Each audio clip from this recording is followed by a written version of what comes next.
Hey, what's up?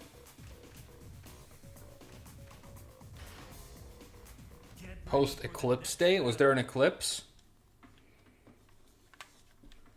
Did Namco cause the eclipse by being unholy?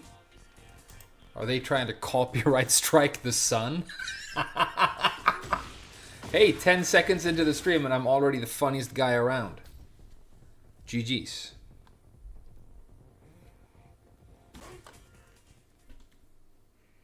Get ready for the next battle. Namco copyright struck the sun. Hey, what's up, TQ? Calm Whisper again today. Yeah, I'm gonna do like the same vibe as last stream pretty much every time now. That's the plan anyway. I mean, I'm gonna talk mad shit, but you know, it's different still.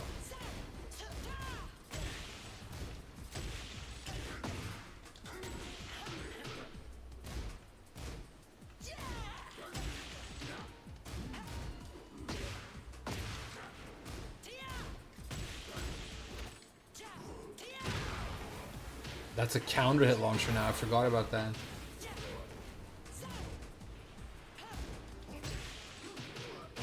GG's. Okay.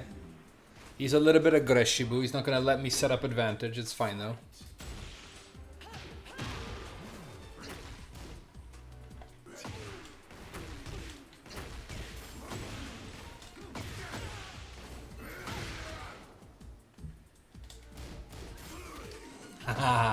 They love that. The Leo players love that. To be fair, I'm trying to throw him into the wall, so it's kind of the same thing.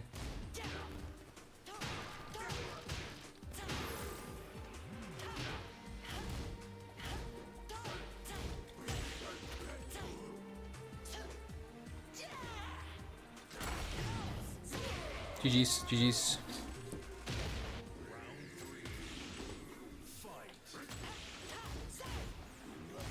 Good blocks, too.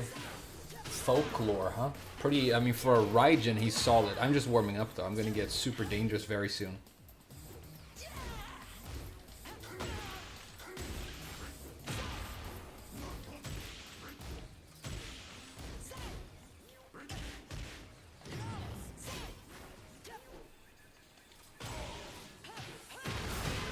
Okay.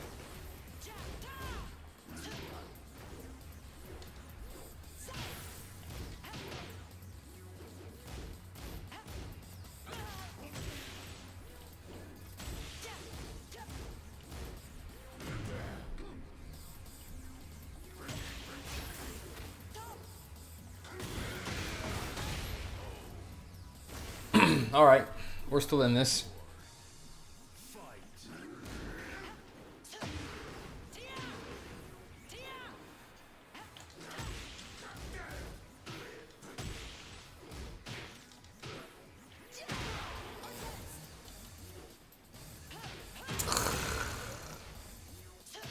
Dude, do you stream on only gimmicks?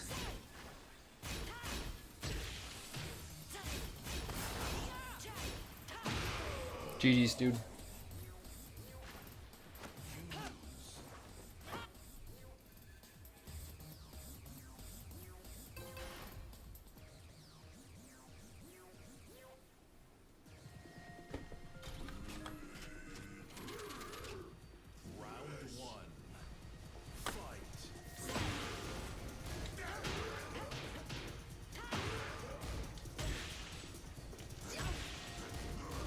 Oh, yeah, and he has the best, the best Punisher in the game for a while standing, so I can't finish that string ever. Never finish that string on Leo. It's never worth it.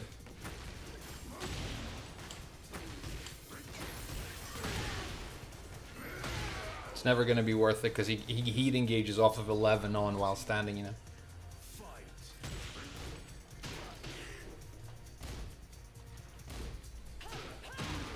Yeah, this guy streams on only gimmicks.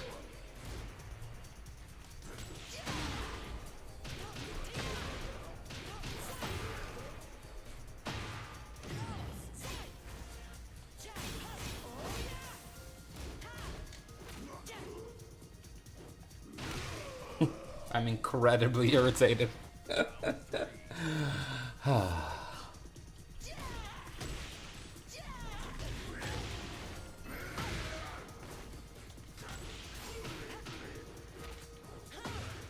Incredibly irritated. It's okay though. I won't succumb, don't worry.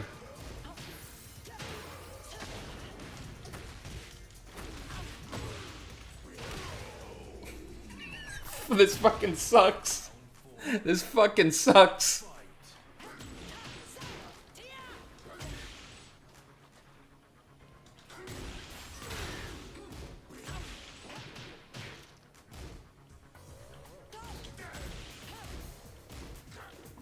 Good ball.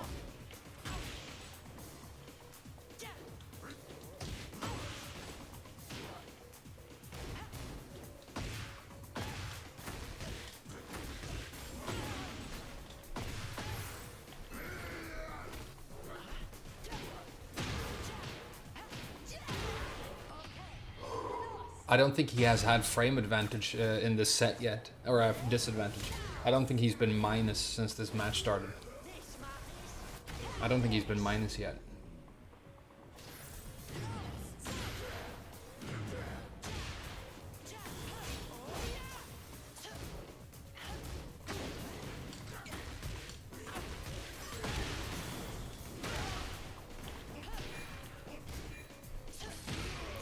Hey, GG's. That was the worst way to start the stream. I fucking hate you, dude. Well played. Let's play somebody who isn't you. That's gonna be amazing. Get ready for the next battle. Just press the good buttons. Yeah, I know.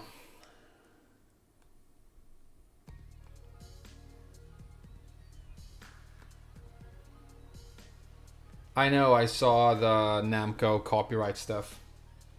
I saw the Namco copyright stuff. It was absolute fucking agony. And it put me in a bad mood right away, but I'm gonna like try and stay very positive and different throughout the stream.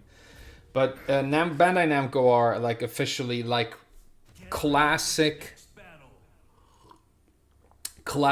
old school straight up fucking evil. Below average intelligence human beings doing spiteful and dumb stuff out of fucking evil motivations, dude. It's the only way to describe them. I have no respect for them as an organization. I mean, I have negative respect for them. There's nothing there to respect. I mean, they're fucking barely people at this point. I don't know how you can take that many fat L's in such a short span of time. They've shot all over the legacy of the entire franchise. Nobody talks about Tekken as anything other than a fucking joke. And the game's been out for 2 months.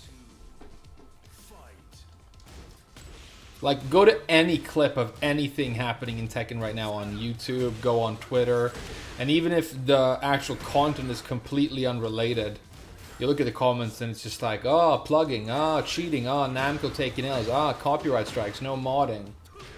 The Tekken shop, the battle pass, it's the only thing anybody's talking about, dude. Which is good, that's what I was trying to make happen. Because I was hoping it would, you know, make some changes. But Namco seemed more interested in, you know, continuing taking the L's. Which is fascinating. Fascinating. Straight up fucking evil. And not in like an intelligent, like, I mean, they're not even being evil in an interesting way. They're being fucking idiots. Straight up fucking idiots. Straight up idiots. They're being idiots. They're like, we have to set this game up to deliver financially for us for 10 years. That's the roadmap. 10 years of making money off of Tekken 8. And you've almost killed all interest in the game in less than 2 months. There's no fucking heart in their chests. Their souls are an empty fucking void. Harada is a deranged old lunatic who hasn't said anything that even makes fucking sense. And it's not mistranslations, okay? I speak Japanese. He sounds fucking incoherent and mentally ill when he speaks Japanese as well.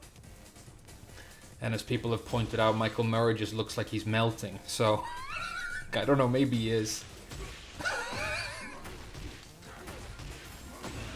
Any credibility he has had as a fucking person is definitely melting.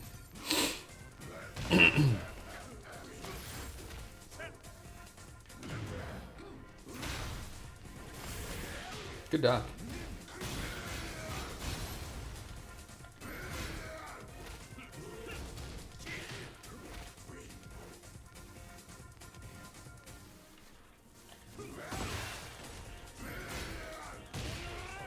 GG's.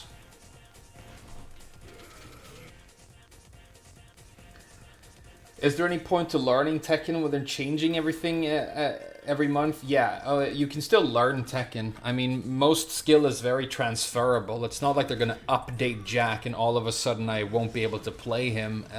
If they update Jack in the balance patch at the end of this month, I can just learn the changes and still play the character pretty much the same way I did, but, you know, incorporating whatever changes they made, which will take you a couple of minutes if you have... you know, some experience. So yeah, there's definitely a point to learning Tekken even though the game is being changed and updated. I mean, it should be more fun to learn the game because it's being changed and updated, right?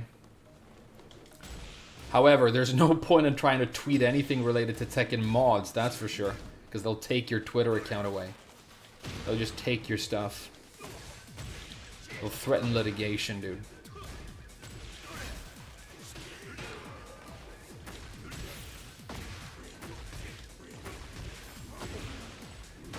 Straight up evil, unintelligent people.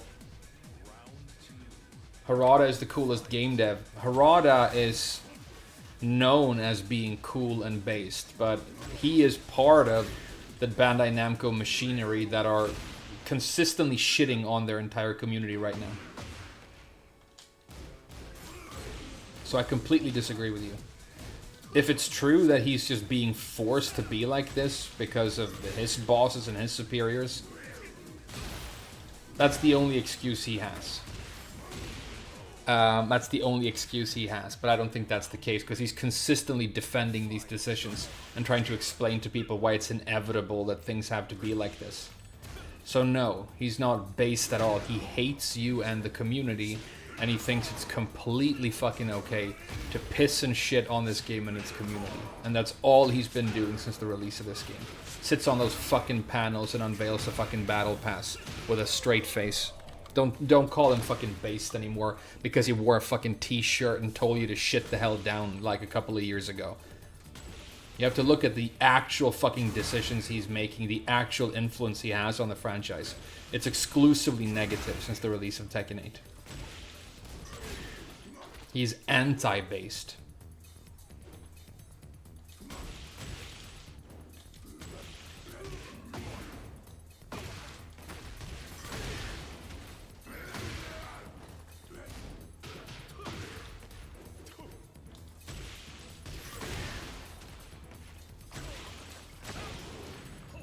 And I hate him.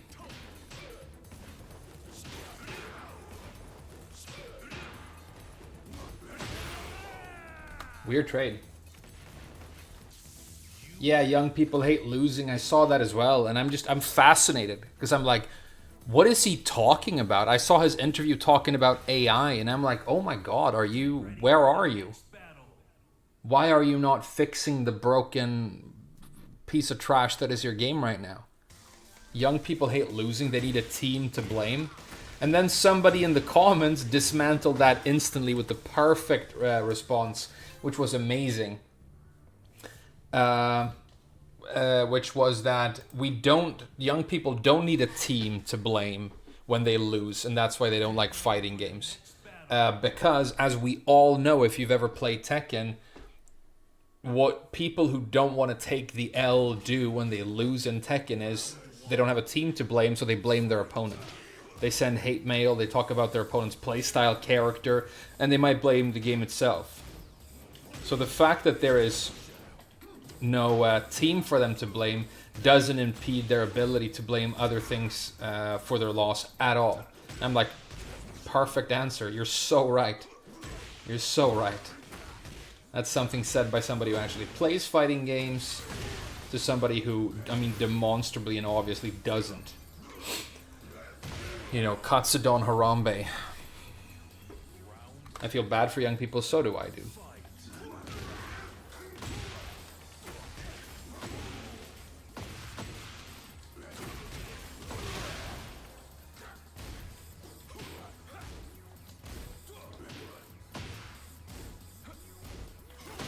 Okay. Throw. Oh, that's not launch punishable. I knew that. Why would you dash right there?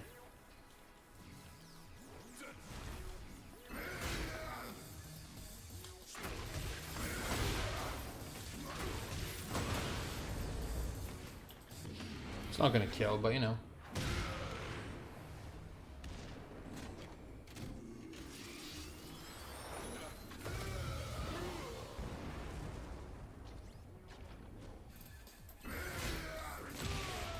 GG's. Can we be Tekken Kings with Jack now? Damn, I'm getting better with this character. That Leo kicked my ass though.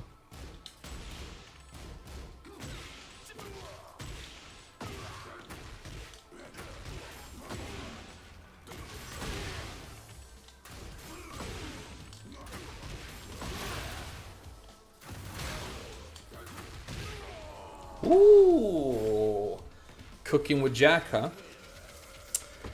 I really like this character. The fun factor is like maximum. I think this is, I mean, I really love playing Elisa in this game. On Zafine, I'm kind of 50-50 because she's kind of frustrating as well. But Jack, the fun factor is ginormous, dude. He's hilarious to play.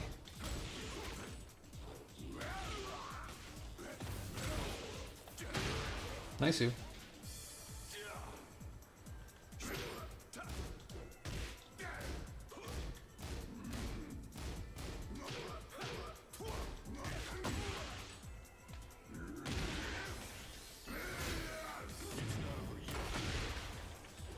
Piss clone, yeah.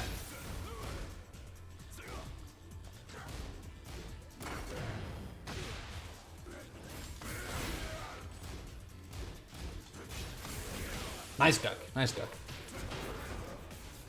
Should have done the mid again. At these ranks, people are going to start ducking that. This is like where that's going to start happening. So now I need to start mixing my options for real.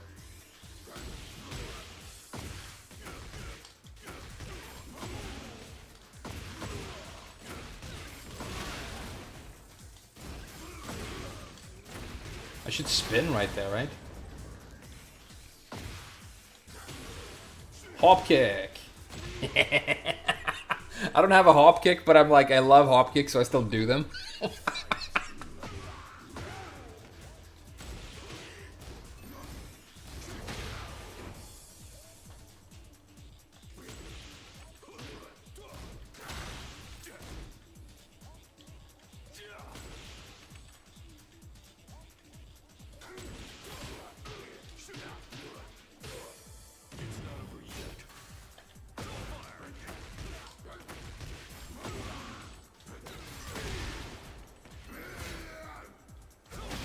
Okay, dead.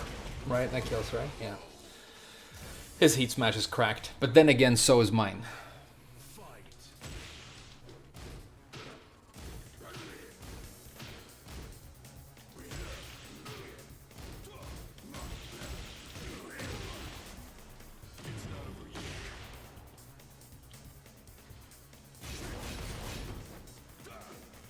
Piss clone.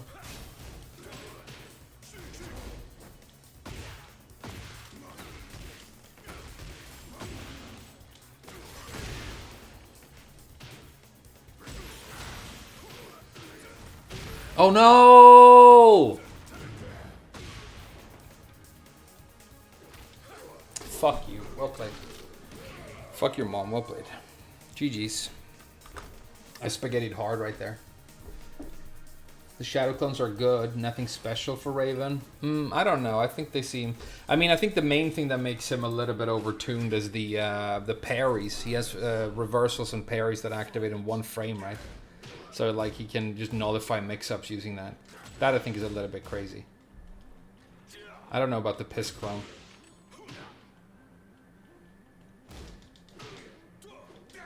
Too slow. Yeah. See that? That's Borkers. The back turn one is even worse.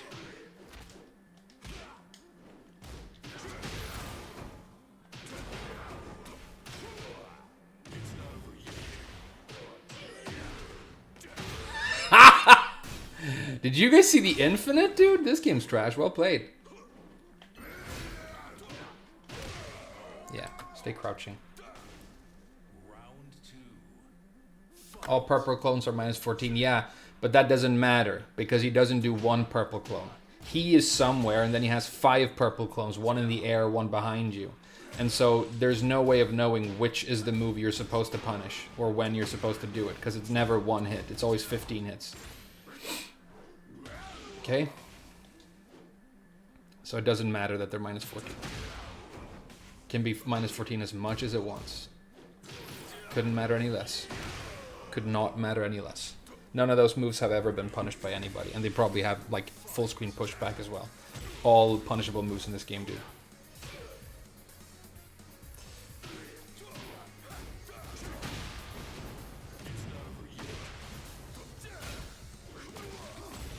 Good block. Yeah, cheating character. GG's though. Well played. Be cool. Yeah, I'm cool. I'm cool. Don't worry. Don't worry. Don't worry, okay? I have to speak the fucking truth at the same time, you know? Don't say cheating character. 90% of the characters are cheating characters, though. I'm worrying? Alright, dude. Stay worrying, bitch. Yeah, the Namco thing is heartbreaking. It's heartbreaking. What a trash fucking company filled with trash people. What a fucking piece of shit company. I turned the volume up, but I turned it up too loud.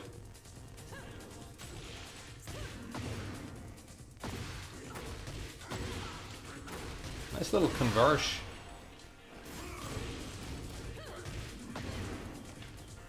Oh no, I needed to spin. I always forget about the spin in my wall combos. There we go. That's better. Let's kill this guy twice and get a streak, so we can get 1,000 points. Right?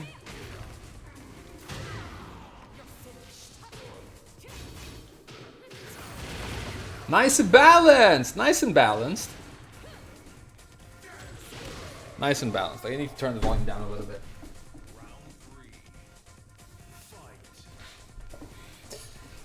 Okay.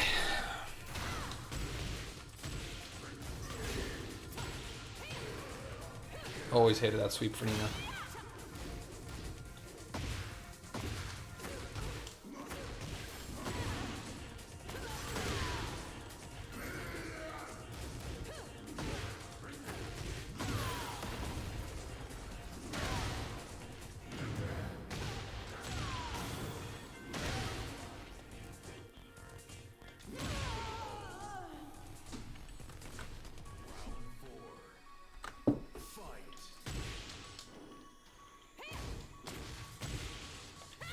Nice, okay, whatever.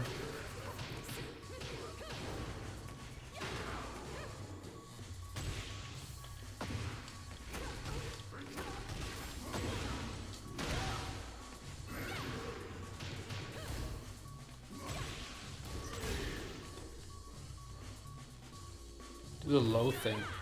Slide in with the low thing, dude. It's the wrong, okay, that's a mid. He's gonna throw. Okay. Okay, that's better. Let's get a streak going, yeah?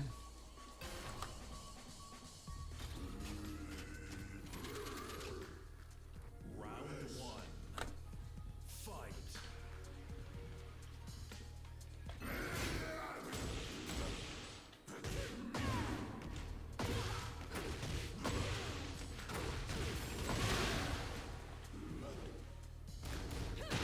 He finished it. That's the first time he's finished it.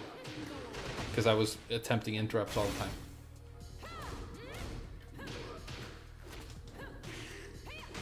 Why does she take the white health with that throw? Is there a reason she can do that?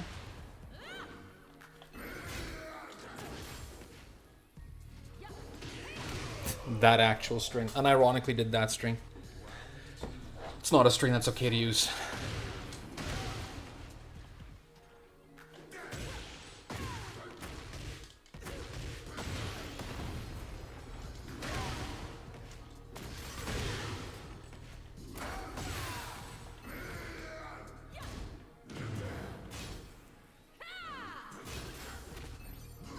Okay. Be cool. Alright, dude. Alright. Okay. I will.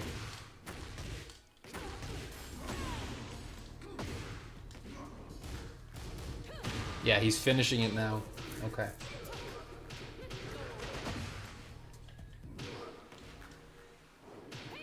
Doing that string, okay, nice.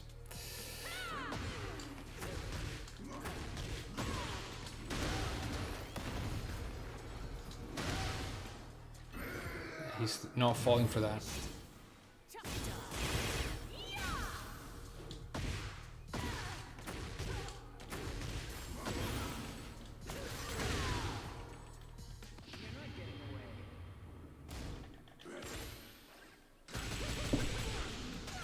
GG's. Little alt tabba, yeah, I'm alt tabbing to see the chat.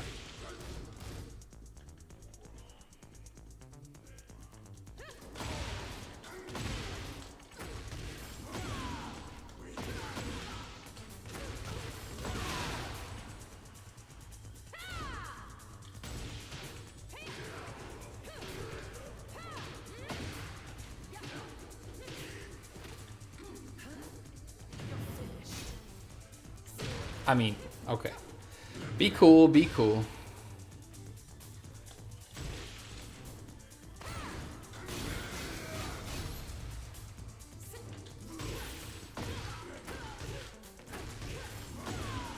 Just be cool, it's OP. Being cool is OP. Being cool is OP. Hee hee.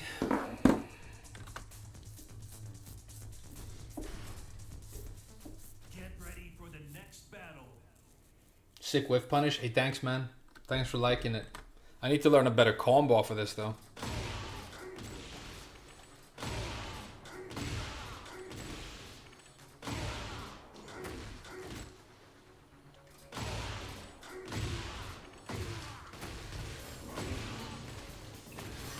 $77. We can get more.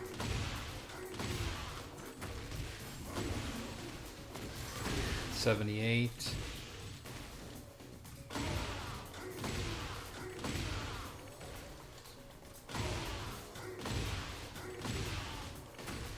Nope.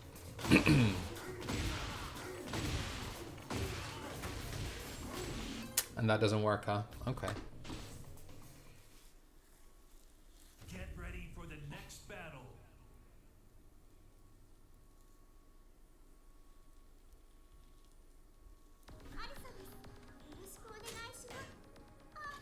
I just want to help you stay on target. I appreciate it, dude. I really do. Damn, this Eliza is customized like a game journalist. A nice game journalist mod.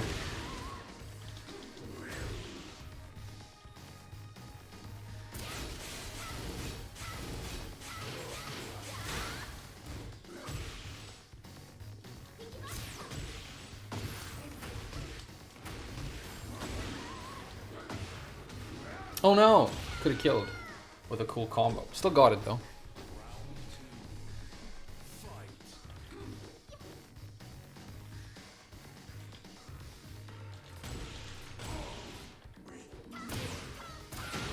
Okay. I don't use that move on Elisa. Apparently it's like good now. I mean, it's always been kind of good.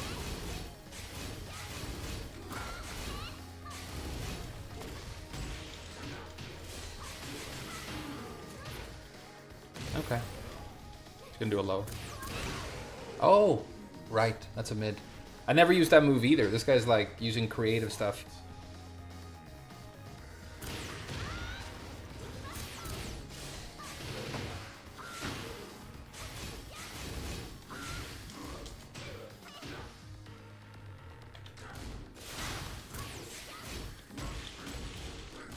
Good block.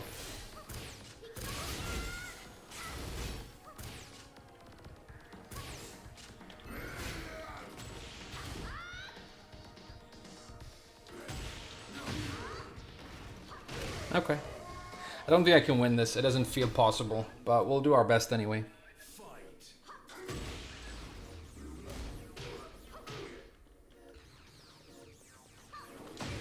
Yeah, I don't think this is winnable for Jack right now. At least not my Jack. Can't step that, yeah. Yeah, unwinnable. Unwinnable. We'll try our best though, we'll go again.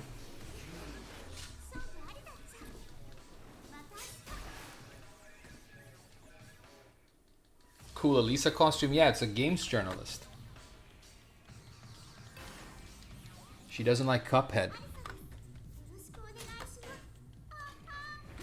She doesn't like Stellar Blade at all. She definitely doesn't like Stellar Blade.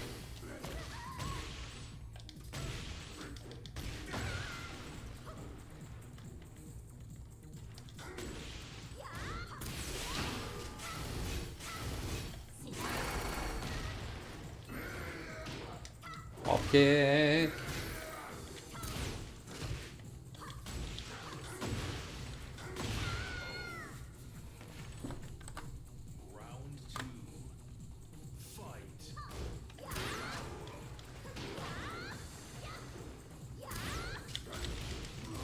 Yeah, he's not going to fall for that.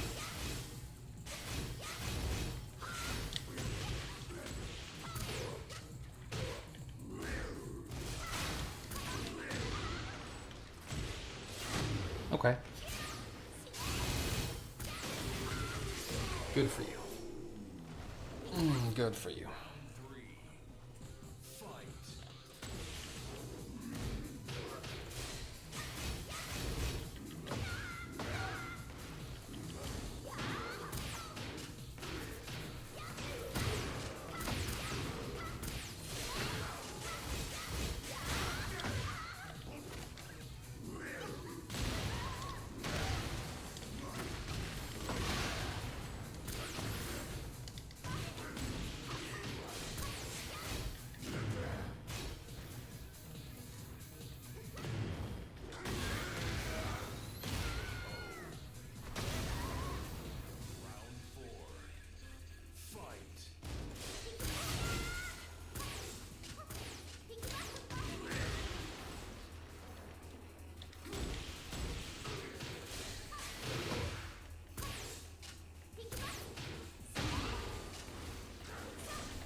Uxam. Did you guys see the Uxam? It was right there on the screen, in front of your little eyes. Hey, what's up, 3 Dizzle? It's weird seeing you in daylight. Yeah, I know. I'm sorry about the daylight.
Whoa.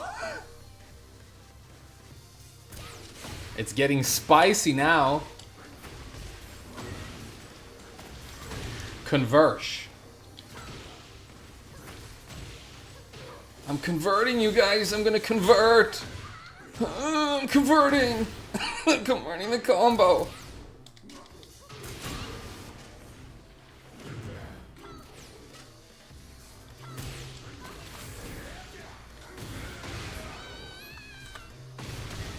Ooh, the spicy sausage.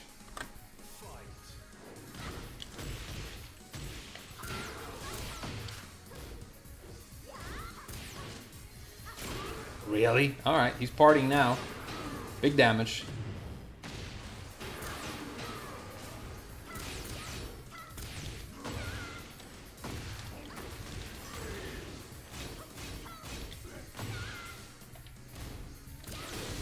Okay, I'm alive. Went for the mid. I thought he would go low. That's fine. That's fine.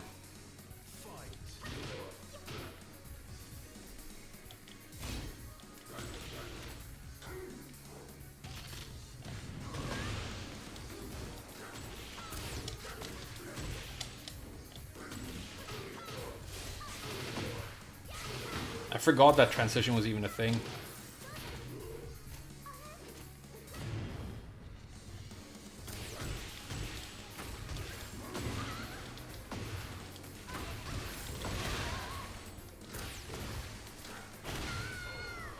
The conversions! Like, he's flying around in the air, but I play this character so I know where he's gonna be, and then I'm swatting him out of the air like a little fruit fly, dude. Hey, GG's. I didn't think I was gonna be able to beat you at all. You felt insurmountable in the beginning. GG's. Was Nina always like this, or is Tekken 8 being Tekken 8? Nina was always like that. Nina was always like that. I mean, they broke her damage with guns and stuff, but Nina has always been sort of slept on and kind of good and very aggressive. But you know, some people like Nina. It's fine. This is the cool stream. Arsenal T. Hey, what's up, dude? This guy's cool. Go check him out on YouTube, or more likely, go check out Main Man checking him out on YouTube. Right?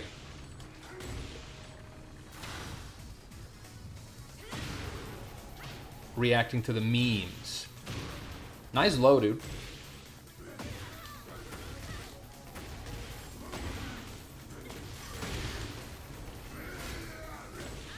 Ah, boring. Don't use that, dude. It's boring.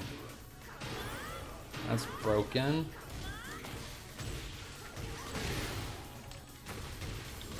Alright, alright. Alright. Whew, this is intense. Memes. Maximum memeage. Maybe I'll end up in a compilation and Main Man will react to me and then I'll be internet famous, dude.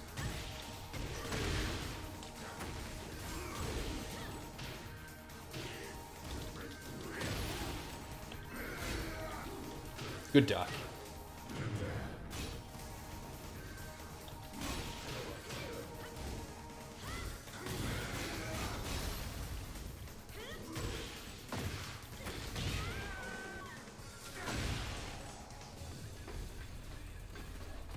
Oh no, he's gonna use the floor.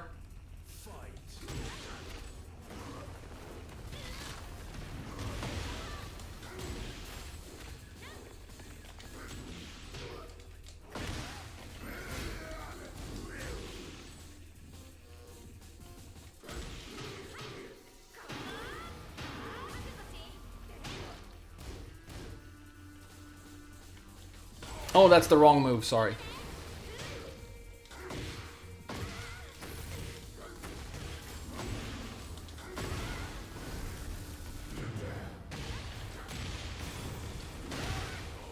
Cooking right now. Let him cook. Let him cook, okay? Hey, what's up, Arsenality? Let's go again. Nice hockey. Hey, thanks, man. You're watching it on Twitch? All right.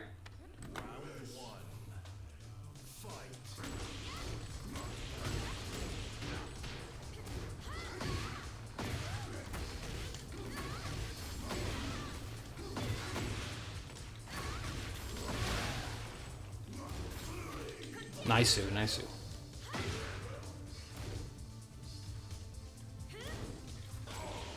The whiffs. Why are you whiffing, Frank?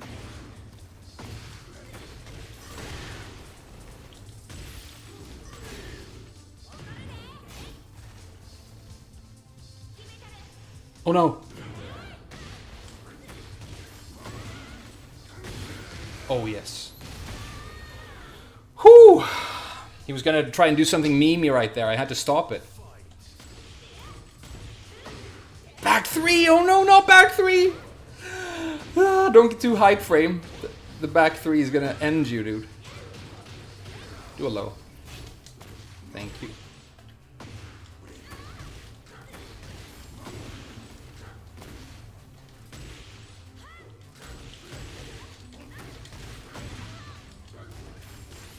Ooh, the spiciness of the sausage. Round 3. Fight.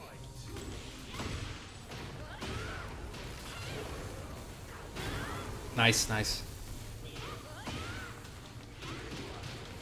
Dun dun dun dun. Damn, he got around. Okay. I'll let you have that one. Ooh, the French champagne.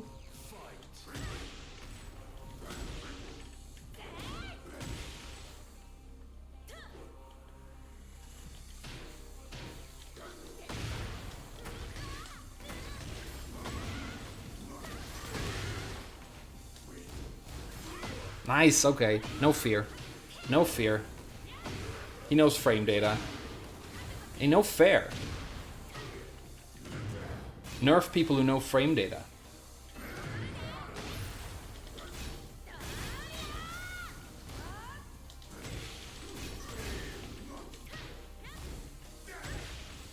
Oh no! Oh yes!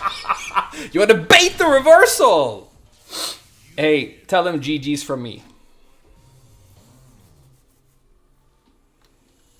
I can't wait to watch a main man react to this on YouTube.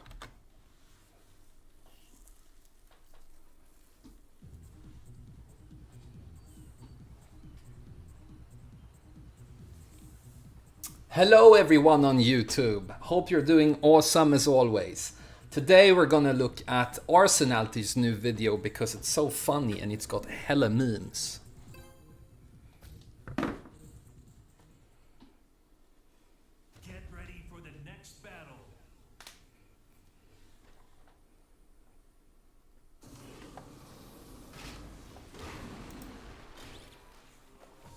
This game is sick.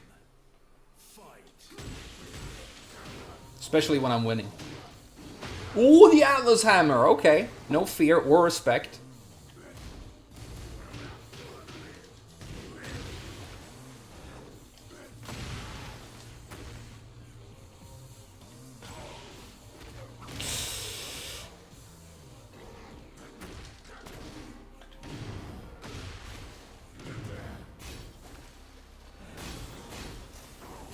Knew it. I knew you were gonna do that, dude. Get cooked. I knew you were gonna do that. Get cooked. I'm a Jack player now, okay? It's not a phase. Deal with it, Mom. That's my Atlas Hammer. I have one too. Didn't forget, did you? I have one too.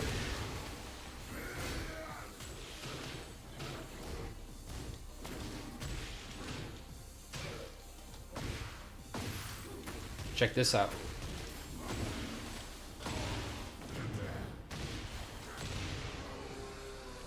The fun factor of Jack is immense, dude. Double Atlas Hammer? No. That would be too memes. Too much memes. Yeah, he's doing mids now because I've been ducking throws. Now I'm breaking throws.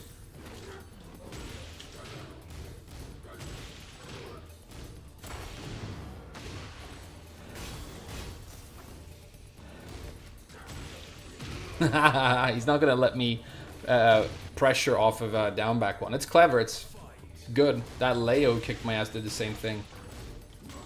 Woo! The sidestep hop kick. Okay.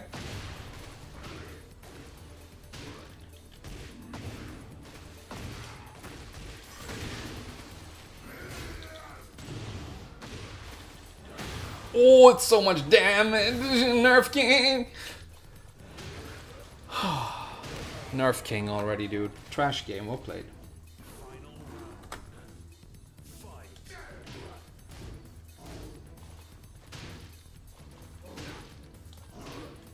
Trash game! Nerf King! Oh, trash game. That's the worst low in the world. It's so overpowered, dude. This low. That's the worst fucking move ever, dude. Throw. No, he did the mid. Okay, this is guaranteed, by the way. The people's elbow into the ollie kick are guaranteed when he gets that thing from his stance, which is top 3 most broken things in the history of fighting games, by the way. All right, let's go again. Morning frame, exactly. Hey, what's up, Ciervo? You playing this trash game lately? I am, unfortunately. Stop doing that low, please! I hate it so much! I hate it so much, dude!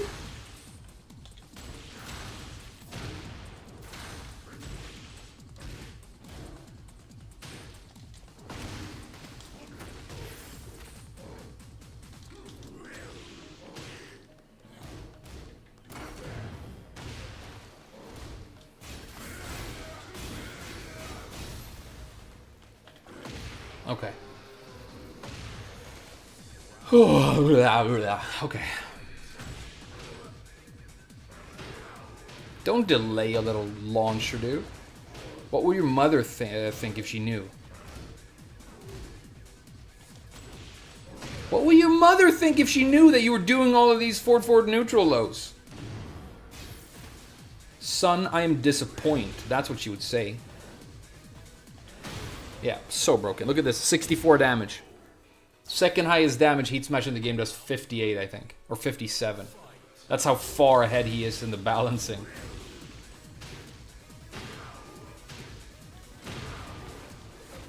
Broken.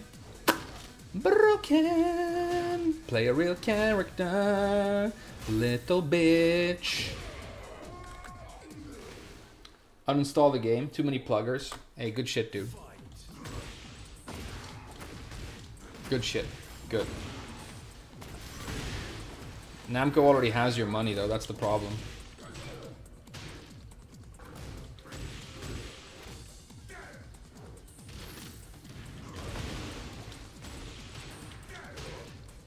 Oh, so broken! So broken!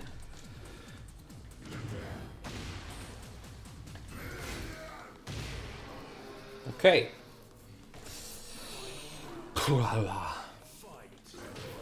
Broken. I mean, so broken. It's been broken for as long as King has been a thing. Look at that. That's a counter hit little mid poke. Completely safe. Strong extensions. And it's the round if he gets it. It's the round. There's the throw. Free heat engage if he wants it. This game is trash. Let's go big. Okay. I'm going to pretend this didn't happen because it's not like King counts. It's not a real character. It's the hardest you can be carried in any competitive video game. Hey, well played, dude. Nicely done. GG's. Nice meme match. Czech accent all of a sudden? Is that what it sounded like? Hey, thanks. You seen Bamco trying to deal with Tekken mods? Yeah, I saw it. It's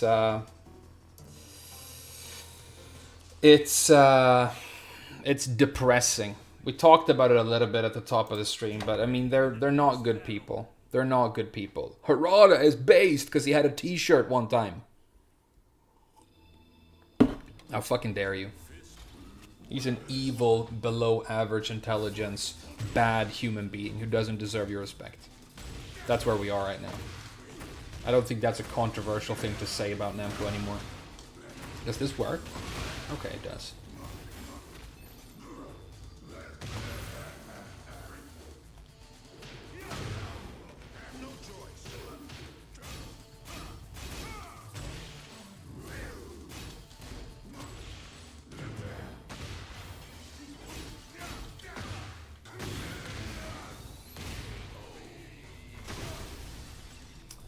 Wi-Fi Leroy's, you gotta deal with them.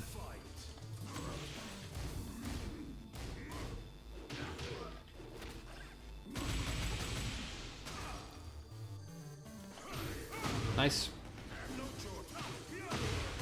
Really? Okay. That's your mix? That was hella worked. It was worth it. Look at all this damage. It was totally worth it.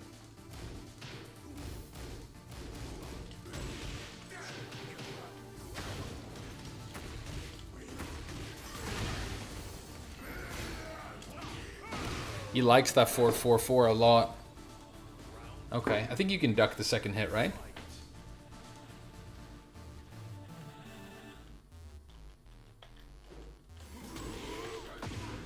Bad choice.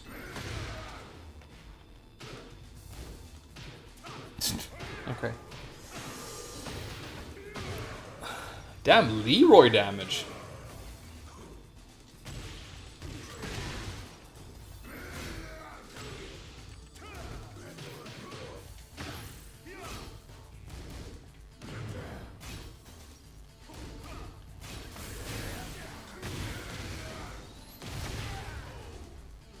Leroy damage, huh? Okay.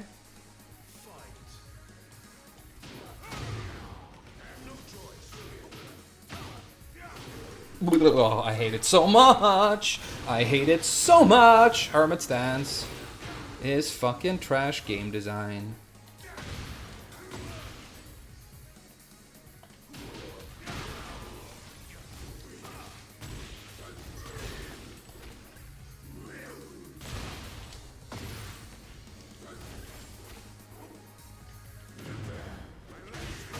I'm so bad. I'm fucking awful at this game. Did you see it that I could have killed him, right? And it would have been memes and content. It would have been so fucking cool that it would have been fucking content, dude. And I spaghetti. Sorry for spaghettiing.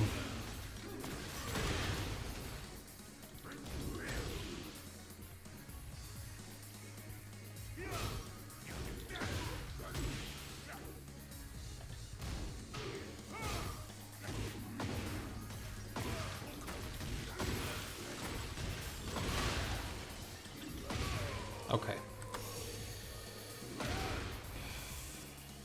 Nice backdash. Hey, thanks, man.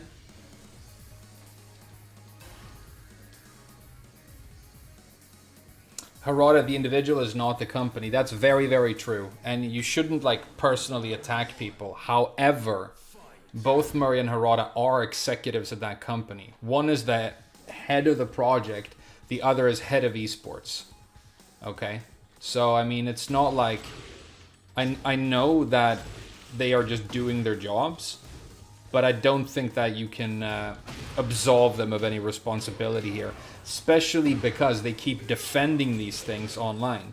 Like, if I was working for Bandai Namco and I was like, and this stuff was happening, you know, they're like, put a 60 tier battle pass in the game. You've got 2 weeks, you know? I'd be like, okay, we have to do it because we're being told to by our superiors, but we don't have to pretend like we like it. I mean, we obviously can't go out and speak against it, but maybe we can just, like, you know, say something along the lines of, we understand your frustrations, or whatever, I don't know, or say nothing, but saying, like, we have to do this because this is just what the world is like now, it's not fucking good enough, Harada. It just isn't.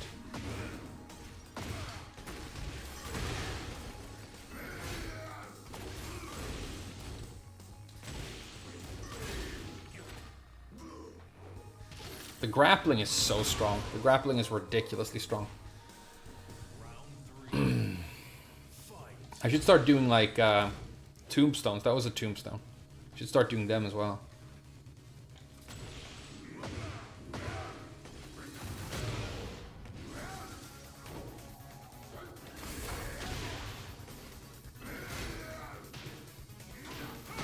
Nice, Sue. You can do it again? Yeah, and I know I can duck it now. Okay. Oh, he's alive. That's crazy. Okay. GG's. Damn, the fun factor of Jack is insane. I'm gonna keep playing this character, dude. I might try and, like, get really good with him. It's totally worth it. And I don't think he's, like, uber busted either, even though he's definitely good. I just need to, whatever they bring in the fight past the Tekken shop will never come close to the majesty that is nude male cast mod. Yeah, I mean...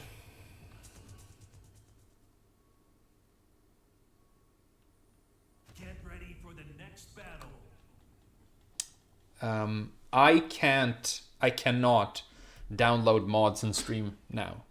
I was interested in maybe checking some mods out if there were some cool ones, but if I am featuring mod content on my stream, I mean, Namco, if they are aware of me at all, with all the shit I've been giving them, you know, I think I had a small part to play in getting the entire community, like, onto the fact that Namco were being scumbags, you know?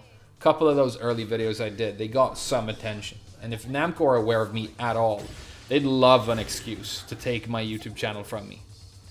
And that's not a conspiracy theory. Look at what they're doing to these other people, right? So if I play the game with a mod installed, so there's actually mod content on my channel, they could copyright strike me right away. And I don't have a YouTube anymore. So, yeah. Not gonna happen, sorry.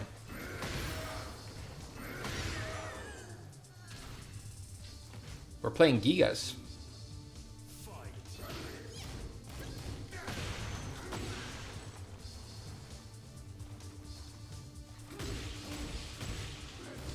Good duck.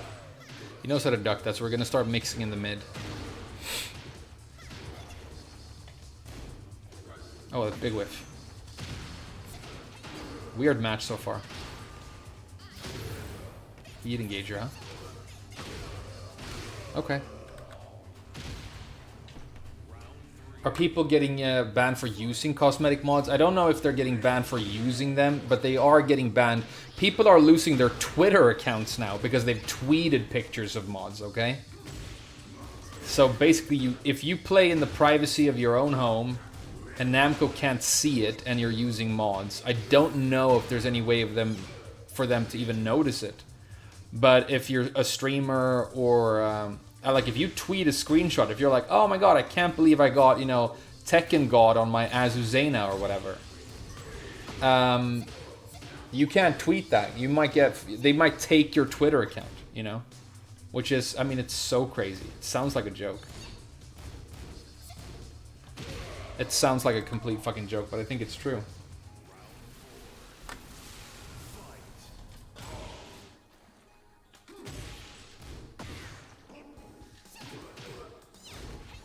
Ah, I hate that. I hate that so much. And this character, I think she's going to be overrepresented at Evo. I think she might win Evo. Which is a complete tragedy, because the only reason people play her now is because she has this, like, completely overpowered, very easy to access, hyper simplistic package, right? That's the only reason. There are like 5 people who like her outside of that. And the pro players dislike her the most, because she shits on the playability of the game. And then Namco demonstrate their complete incompetence when it comes to balancing the game by changing her most overpowered move and making it better when they try to nerf it. It's, I mean, there's, like, almost everything happening in the world of Tekken is just feels like a joke at the moment.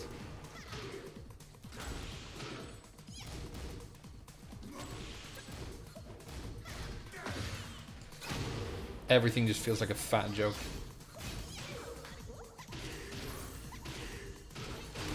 Hey, GG's, dude. Your mix-ups are busted, dude.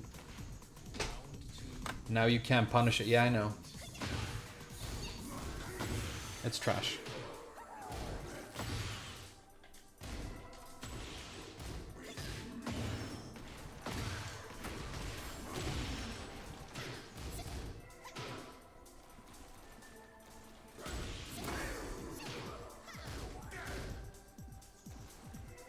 He's not using it though. Maybe he's like a Azuzena purist. Like, we don't use that move.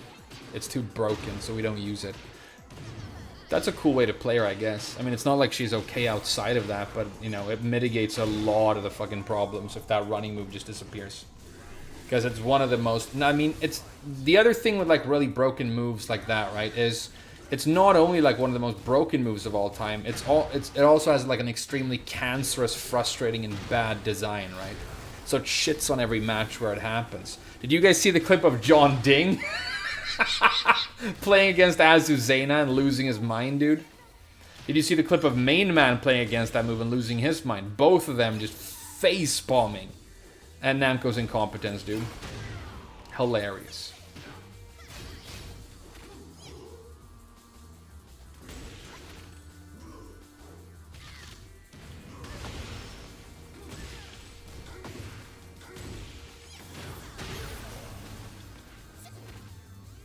Okay, let's just get out of here. I never want to play this guy again for as long as I live. I hate him with a passion. But, you know, well played. Bet you're a nice person. I mean, no way for me to know that. Probably not true. But good games, dude. I hope we never play again. GG's. Nice Azuzena.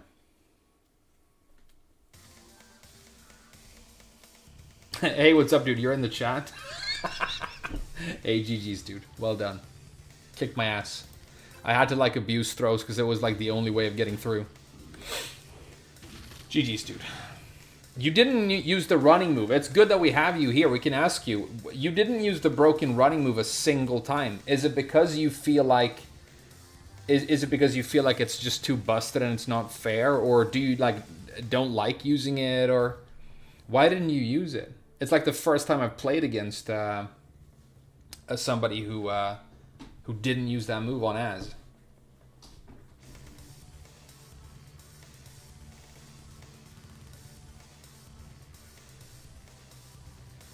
Manual Gamma Howl. Hey, good idea. That's even more Gigas, right? So, like, you armor through something and then you get this for free and it becomes a launcher, right? Let's learn it. Let's learn. Hey, remember learning? Damn, when's the last time I fucking learned something in Tekken, dude? You don't really have to in 8, you know? All you have to learn is that heat is fucking busted.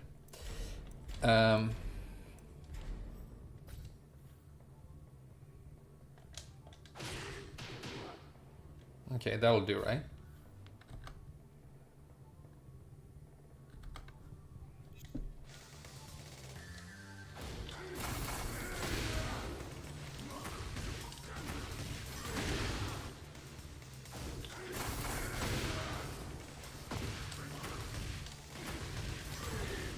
Okay.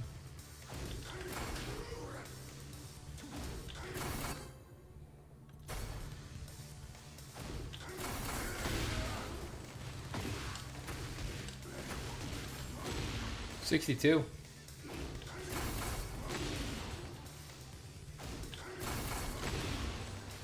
Is it a punish though?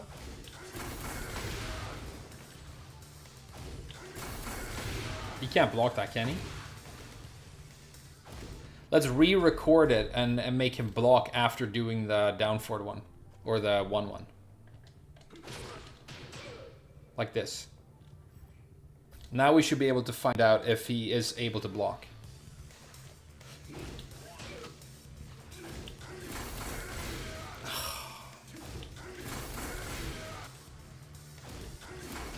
Of course. Broken Deviligen recovery frames.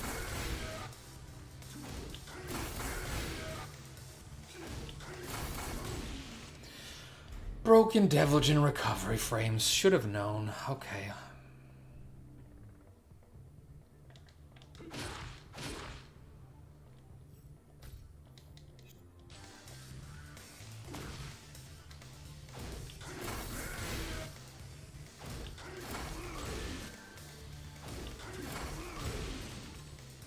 Okay, so it has to be like for bigger moves, like running moves and stuff, I guess.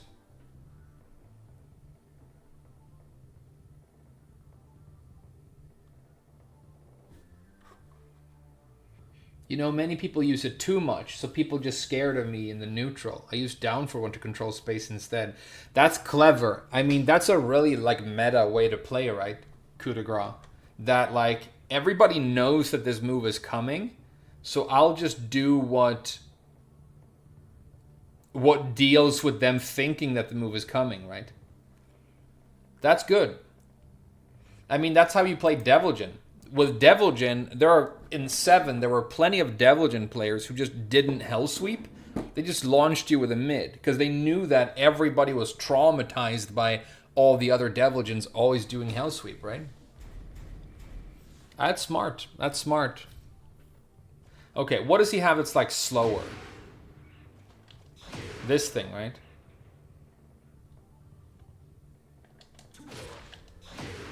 We'll try this.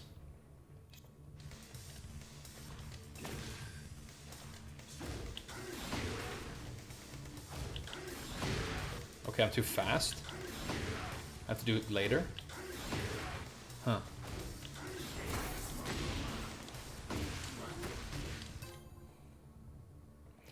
Okay, I get it. I get it. I didn't turn off matchmaking. No, I just skipped a couple of matches. Get ready for the next battle.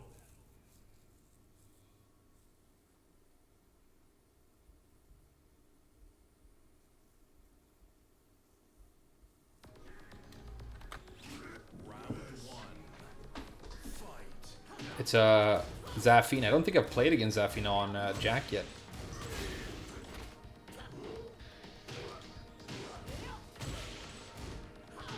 Wow, okay, nice. I can beat this guy. I can already tell I can beat this guy. I mean, his character's trash. Even if he's a good player, I should be able to win.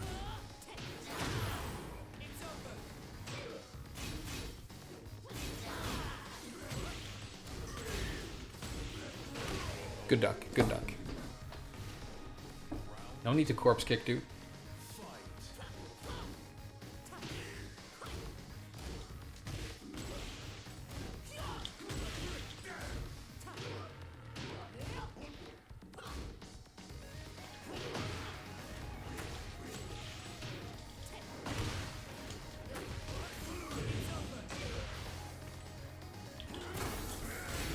Used it there.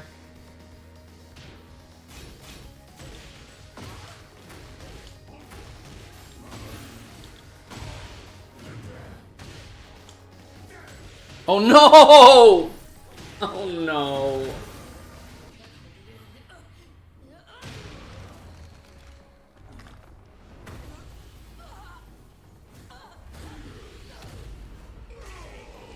Come on, dude. Come on, dad. Come on, dad. Get clutched on? Fuck you, there was no clutch. It was my spaghetti, not his clutch.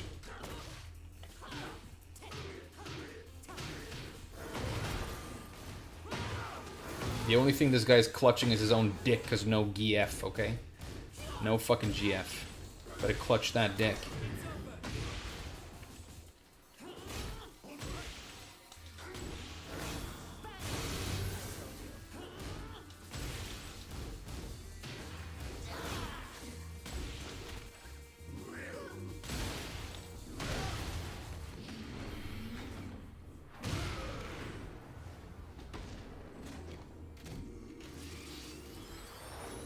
I like that Jack flies back because of the recoil.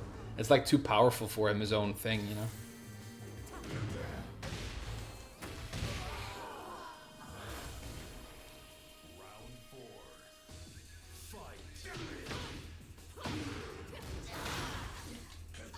Wrong low. I always do the wrong low.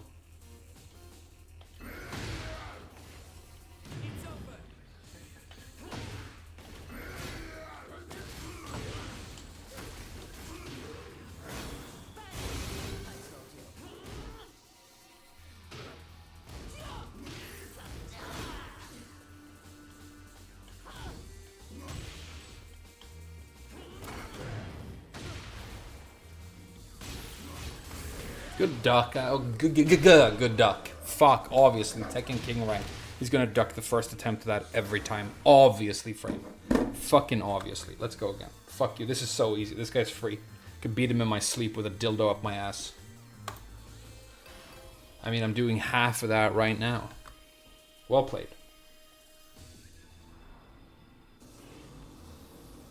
Australian players quit? Yeah, okay. I mean, my prediction is that everybody's going to quit quite soon. I don't think this game lasts another month in its current state.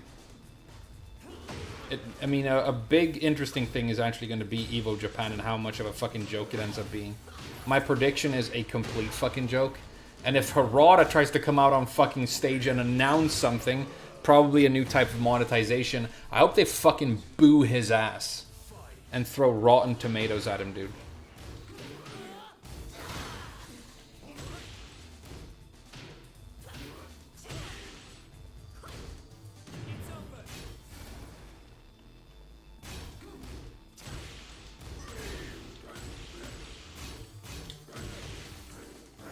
Nice. Fucking hell, dude.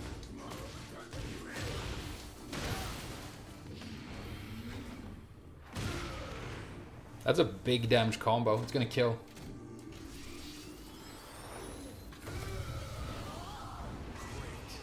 great. That was pretty great. GG's.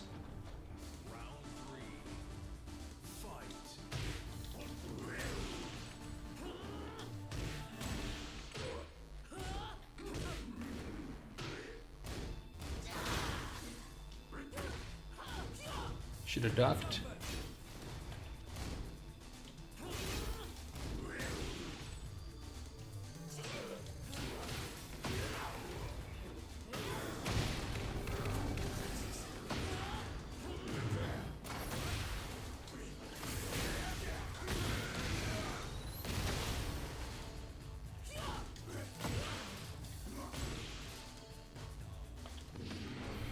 I'm trash. I'm sorry. I'm sorry I'm trash, okay? I'm still alive? That's random. Hey, GG's. Nice Zafina. I respect the character choice, dude. Oh, it's not over? I'm getting way too excited.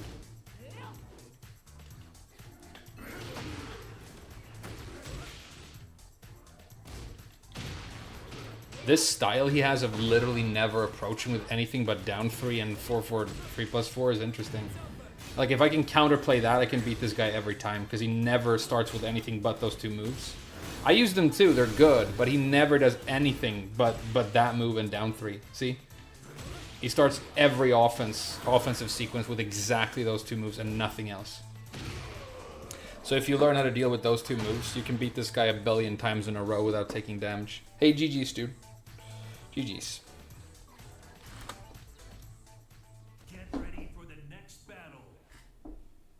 Shot the head up and sheet the hell down. Yeah, I know. This game is dead. It will be very soon. It will be very soon.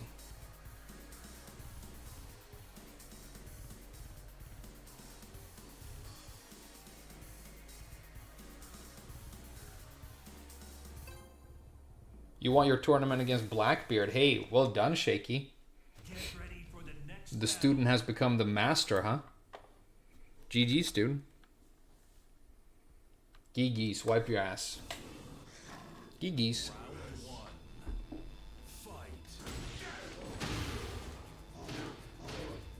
Why would you duck there?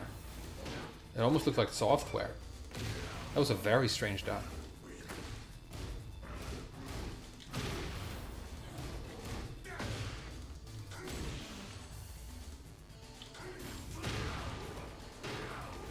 Shouldn't get the...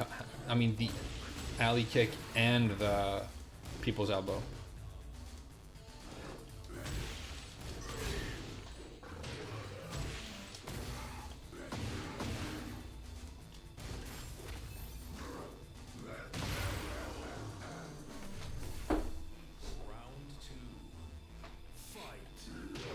Nice, Sue.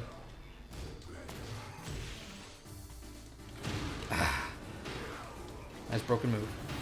Nice broken stance.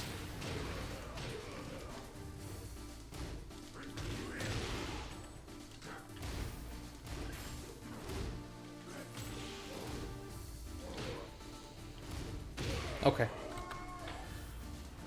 Tekken 8 isn't broken enough on a fundamental technical level to actually die. Of course it is. It doesn't have to be broken at a fundamental level for it to die. Whether or not it dies is entirely about the fun factor of the game and the public perception of the game. Find a single Tekken streamer out there who isn't on Bandai Namco's payroll right now, who isn't talking shit about all the game's problems their entire fucking stream, dude. You can't. Okay? So the only thing anybody hears about this game right now is that it's not fun, it's not worth learning, it's broken. The character you play, like the favorite character that you jerked off to the trailer of when you saw it, is broken trash. You're never going to get any cred for getting a rank with it. Your rank is fake because it's nothing but cheaters anyway. No balance patches, and then you hear about the store, you hear about the battle pass, you hear about modding dying, so the modding community is going to be dead, or is already completely dead. The game could be fantastic. If the community turns on it, then it's going to die anyway. And the game isn't fantastic. It's really fun sometimes, though.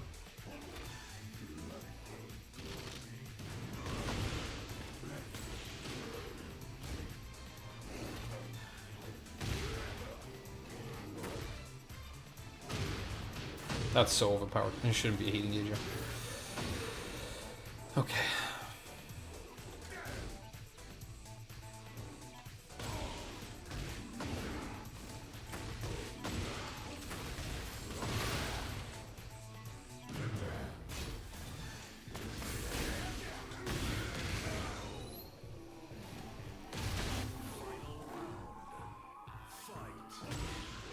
He always does that. He always ducks after a single. Maybe I'll do 2 jab down 4-2 next time and just launch him for free.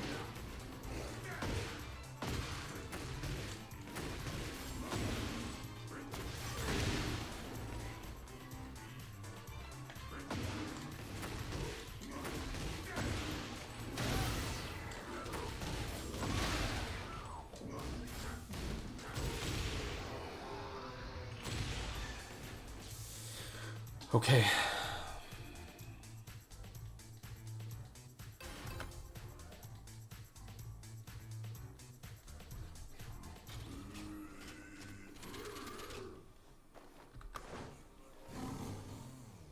Round 1. Fight.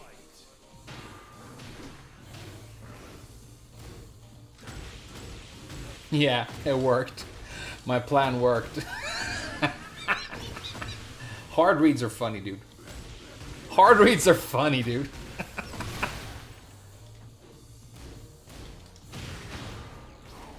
Damn, get counter hit frame. You scrub.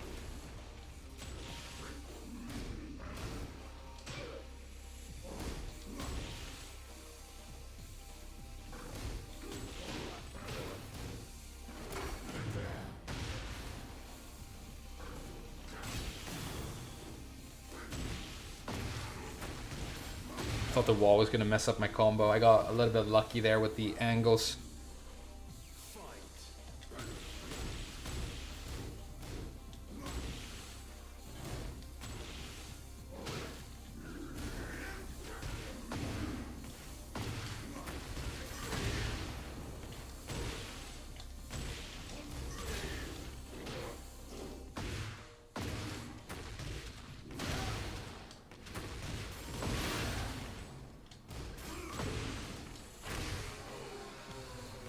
That it's grounded.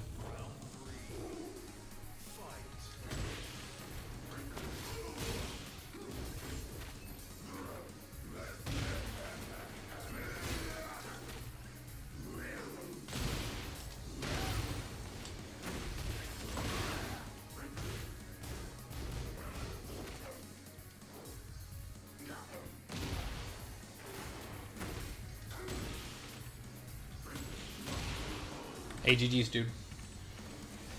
Hey, what's up, Justin Clark? The game is straight ass water. I know, but it's also kind of awesome sometimes. I always say this. It has a bunch of potential. This game has a bunch of potential.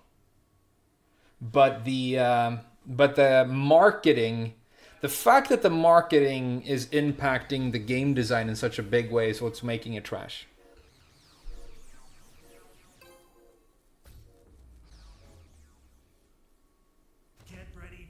Wasn't T7 bad at launch? Not really. I mean, it had balance issues, obviously.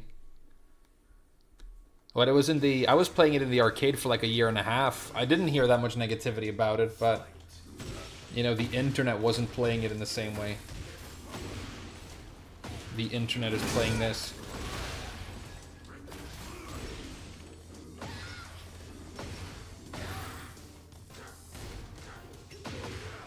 Should not be guaranteed. Definitely not. It's so broken. It's very broken that she gets that for a Punisher as well with Heating Gauge. Incredibly broken. Don't complain though. Stop complaining. That's so much damage guaranteed. I'm sorry. Poor balancing. It's delicious when you get it though. This guy's about to promote to whatever the next rank is. Emperor.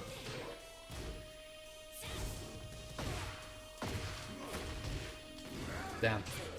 Spaghetti.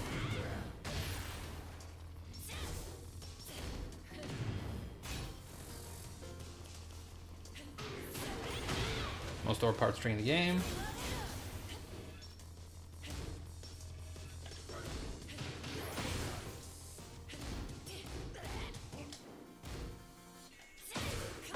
I won that round 6 times, and I gave it away 6 times.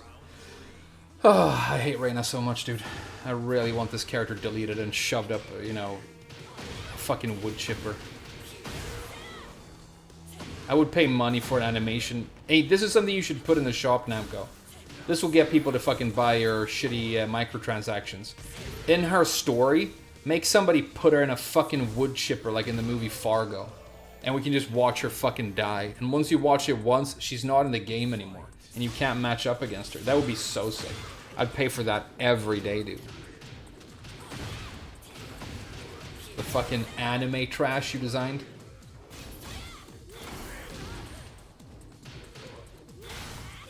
Yeah, I mean, one of the worst matches of Tekken I've ever fucking played.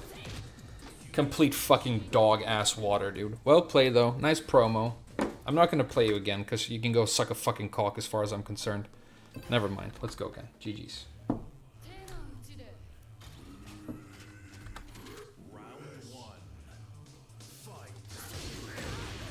Play any real characters, bitch?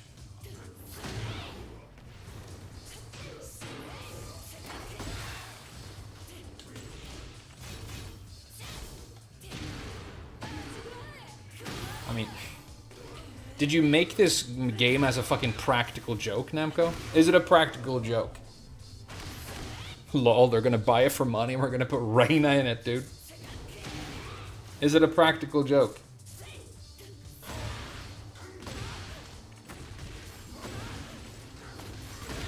Tekken Emperor, yeah, nice, dude. Nice Emperor, dude. Holy shit.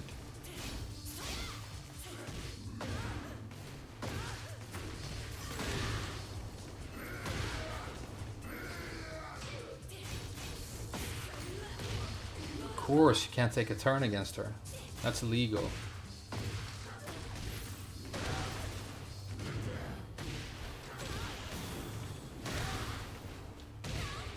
Can't take a turn against her. He just gives her more damage.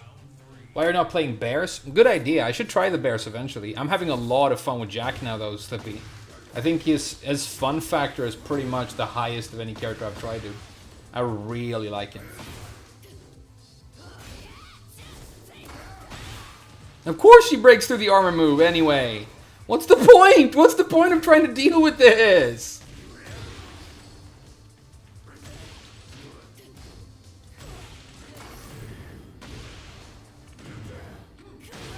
What's the point of trying to play this? There are no answers to anything. What's the point of trying to play this? Yeah, don't give in to the dark side. Kyle is right. I'm dangerously close to losing it to the Salt right now.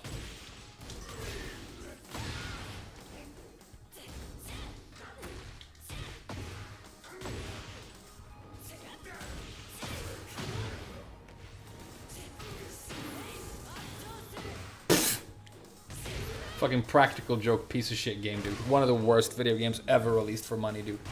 Holy fucking shit, what a joke game. Never mind, just beat him. It's easy. Yeah, you can't duck, right? Ever.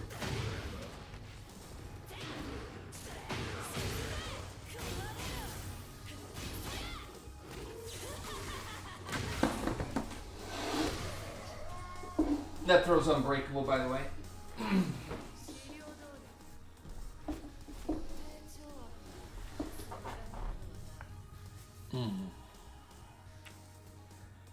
Okay, I guess this is where you take a break. Maybe that's how you maintain some sort of positive mentality.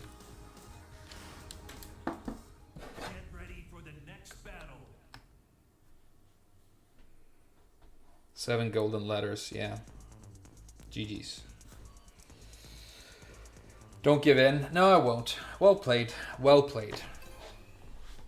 It's not your fault. Namco released that character to be overpopulated, overpowered, and used by everyone exactly that way. So, I mean, you're just an NPC, and it's not your fault. It's all Namco. I'm going to take a break after this next match and maybe eat a little snack, and then we'll keep going. I've played 2D Girl before. It's a Jack player. So he's going to know my stuff.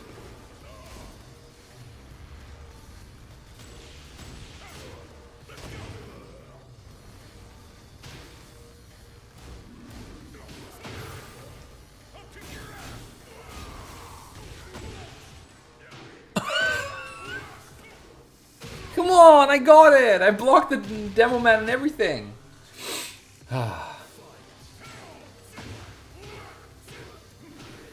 Oh, I might take a permanent break after this match. I might take a permanent break. Oh, it tracks to that side. It feels like playing Tekken 7. I remember playing 2D Girl in Tekken 7. And Paul basically hasn't changed since the last game. So this feels very Tekken 7-y.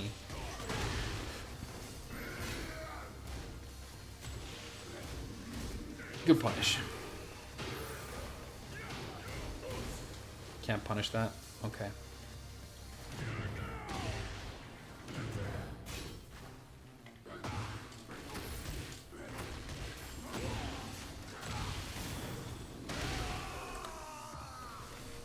Whew. I might take a permanent break after this.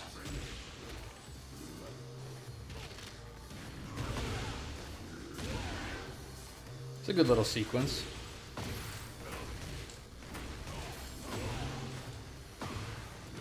It's not gonna work. Obviously. I thought the wall was closer.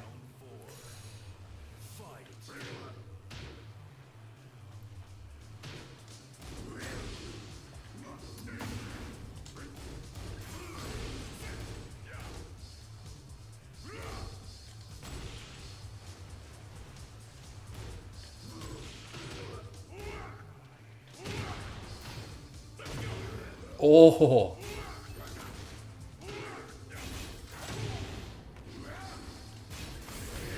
What? Oh, spaghetti the combo? Why, frame? Oh, just barely. Just barely. We need to get another streak going if we're going to get Bushin.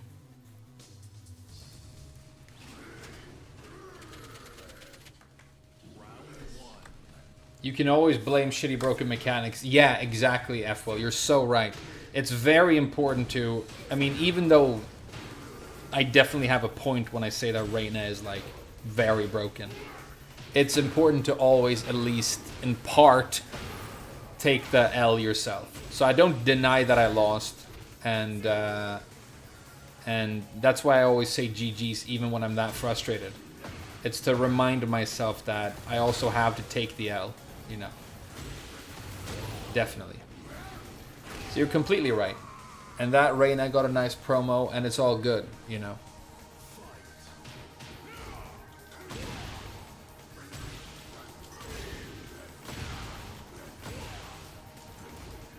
You're so right. You can always blame the game, and I mean, in the case of Tekken 8, you probably won't be wrong if you're blaming the game. I mean, unless you're like, you know... There are people like, you know, playing Hua wrong and going, my character takes skill, you know. They might not be right in my opinion, but...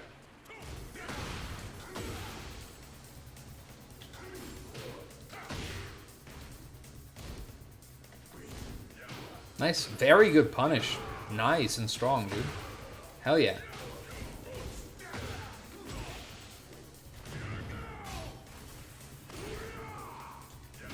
Intentional jump, obviously. Can he kill? Yeah, he can kill. No need to corpse kick, dude.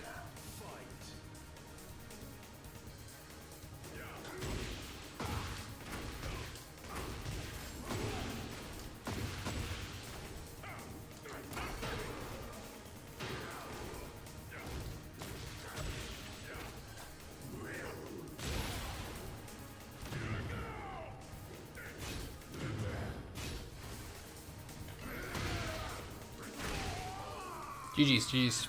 We beat a Jack main with Jack. We're getting better with him. That's for sure. That shoulder move is delicious, dude. That was like my favorite move on Gigas as well. I feel like it's better in this game than it was in the last one, though. Break time? Hell yeah. Hey, Demonite. Do you know that we actually made a ball emote? Unfortunately, I would give it to everyone, but you can only give special emotes to members. But we have the ball emote now, and it's super sick.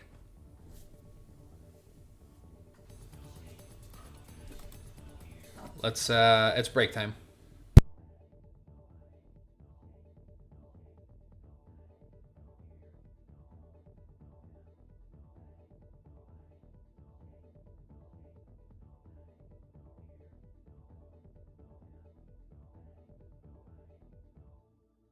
I never subbed to anyone ever. Basically, neither have I. The only one I've ever subbed to, like a paid subscription, was Eris. So, obviously don't feel like you have to. I'll see you guys in a little bit.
Alright.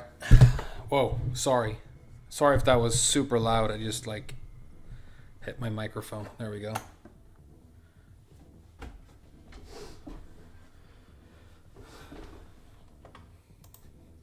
Yeah, you have to pay to get my ball emote. I'm sorry. I would give it for free, but I can't. But I also kind of like the fact that Namco took a free asset from Unreal 5 and sold it for money. And then I took that free or that paid asset from Namco and turned it into a paid asset on my stream.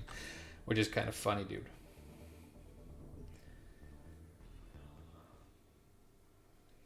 Get ready for the next battle. Damn, it's Kuma. Let's be good. You just had the biggest revelation? No, I knew. I knew. It's just like, you know, a stream title. Oh, I could have launch punished that.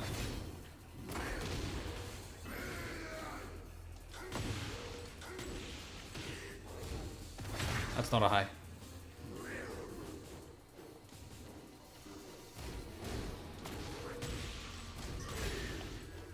I think this might be a plugger. Could be wrong.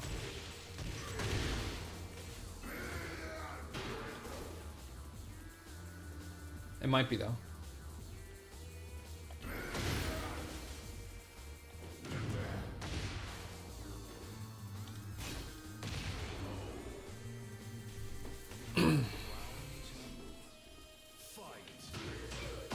Yeah, I think it's a plugger.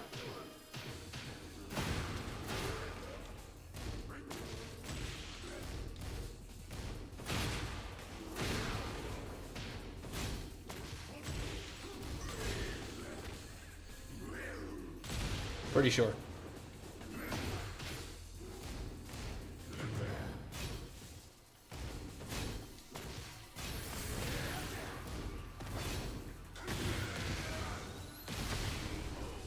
We'll see though, I could be wrong.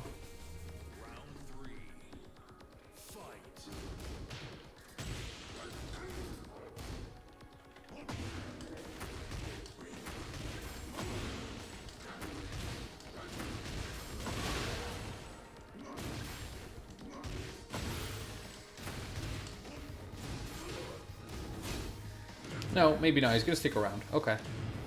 Hey, GG's, dude. GG's.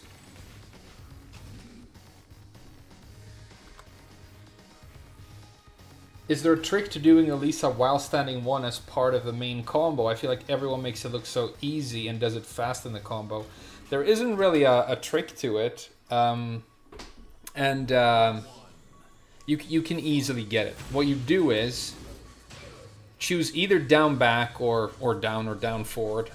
Back in the day when you did that move in some combos, you had to do an instant while standing, which you don't really have to do anymore. But you just duck and then you let go and press the 1 as you're like this. And I think maybe you shouldn't rush it. Maybe you're rushing it a little bit. You actually have more time than you think. To be fair though, I don't do that string in my combos with Elisa a lot because I can get pretty much the same damage with a different combo. I do. So if you change to the different combo, you don't have to worry about it. And the different combo is down forward 1, 1, forward 2, up forward 1. Try that. And then you don't have to learn it because the combo is like just as good.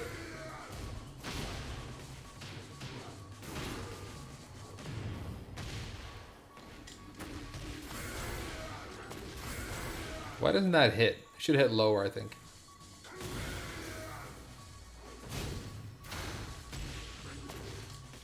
Why am I spaghettiing combos now? This is crazy.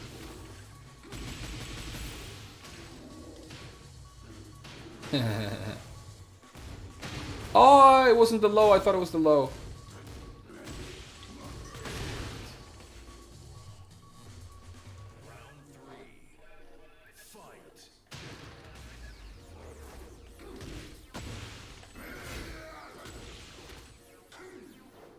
That looks so dumb when it's a bear. That looks really dumb when it's a bear.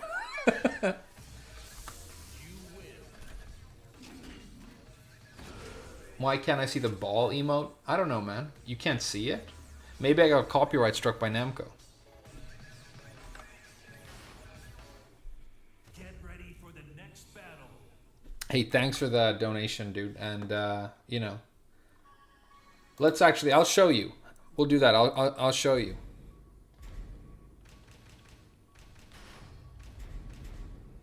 Get ready for the next battle.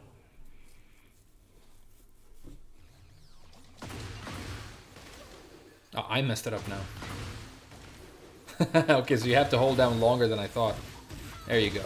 Okay, so you hold down back, let go, and then you just do the string, okay? There's no trick to it. You just have to learn the timing. Because I don't do this combo, you could see I messed it up 2 times there. So apparently you have to hold down back a little bit longer. But you still have plenty of time, I think. That's, yeah, you have plenty of time. But if you don't want to learn it, here's the other combo that you can do.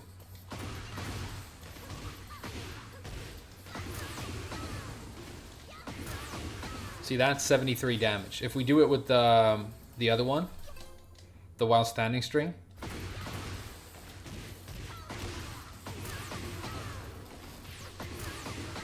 $75. Okay, so it is 2 damage better. But I also think one of the reasons I use this alternate combo, if you hit at very like tip range with the hop kick, it might, the down forward one might be a little bit difficult to stick. No, it works pretty consistently. But see this? At this stage in the combo, when I'm doing this forward 2, I can convert my combo in a bunch of different ways. If I realize that the wall is in the mix somehow and I'm trying to reach it or whatever. It's a much more convertible combo, which I like about it. Because I can do stuff like spin with this move instead for a shorter spin. Or I can do... I can spin right after the down forward 1-1. You know what I mean? Whereas when you do this combo, you're locked into this 3-hit thing, and then you're locked into spinning right away. So the convertibility is a lot worse. And it's also, I think, probably a little bit more difficult to use heat. I don't know. I don't really use heat in combos that much with Elisa. It's not really my style, but... you know.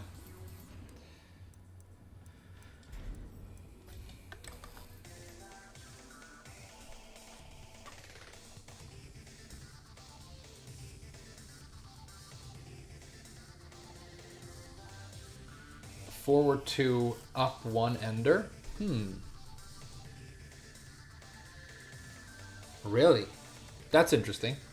Okay, I didn't know that. In that case, it's going to be really big damage. Okay, we have to try that as well. That's going to be a significant damage difference. I mean, Elisa already has, like, incredible damage. Like, she's a high damage character in this game. But, when you go from her to Zafina, who doesn't have any damage, that's like night and day. You're like, oh, the round's done?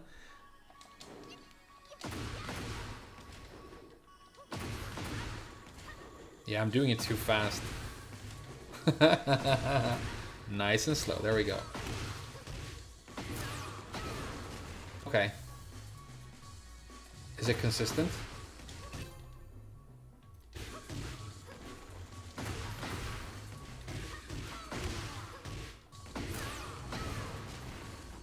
Doesn't seem to be working, dude. Maybe it's like character specific or something.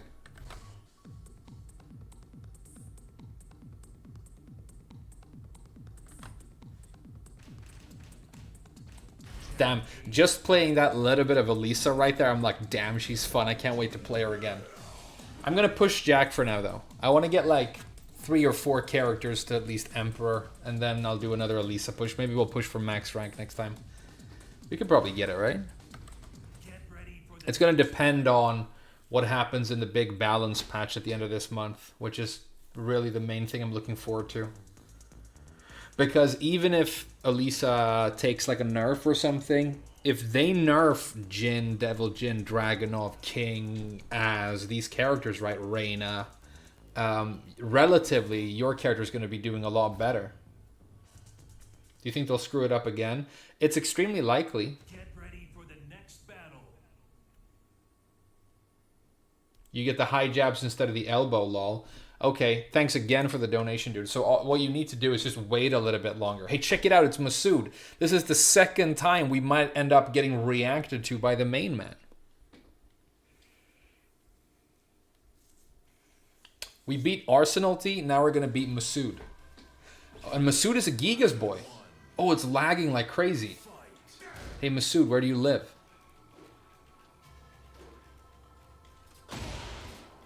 No. That's not what you do.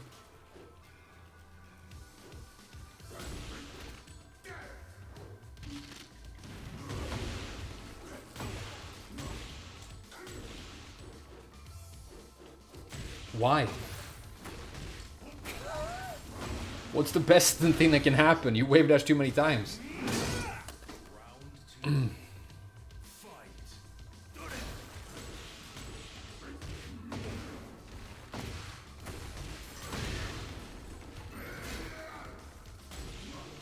Nice duck.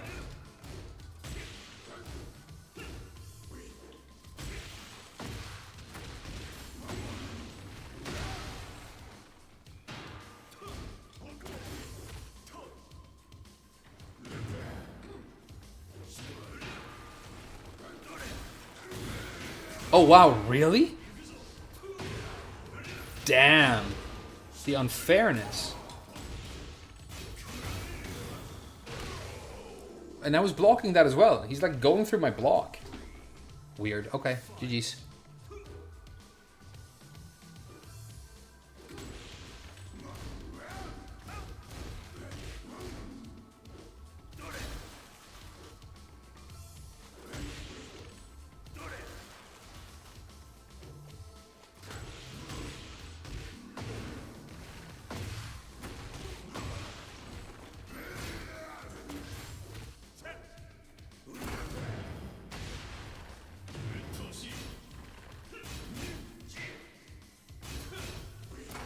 Ah.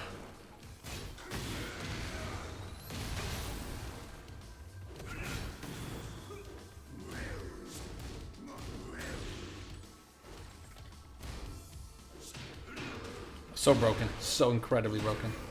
The hell sweep is so broken. The hell sweep is so broken. The hell sweep is incredibly broken. Hey, well played. The hell sweep is, it's always been broken. It always needed to fucking go. It always needed to go. Kazuya's hell sweep has been trash for as long as the game has existed. Hey, well played.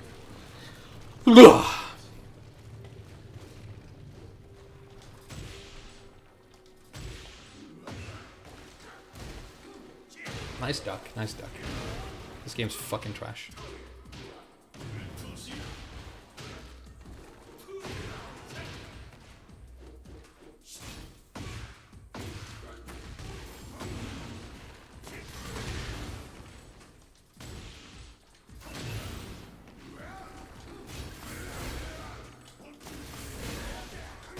Final round. Let's go.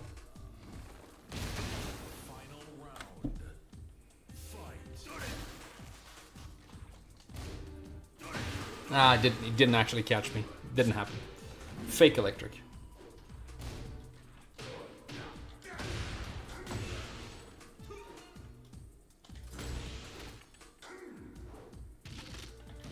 Oh, the side switch messed me up. That's so unfair. That's incredibly unfair. Oh no. The camera changes so you don't know what side you can get your guaranteed damage on sometimes. Yeah, and the fucking hell sweep. The most cancerous stack of dog shit that's ever been used in a bad Tekken match ever, dude. Hey, GG's. Let's go again. I'll fucking sodomize you, Masood. Well played. Masood was an amazing Gigas player in T7. He had TGO. He had TGO. So this is a good player. I don't know why like a cool Gigas player stoops to playing fucking meme orangutan #1, you know, Kazuya, but shit happens, I guess.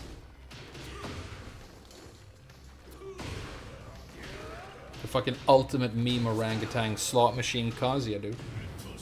Play any slot machines lately, dude? Nice slot machine.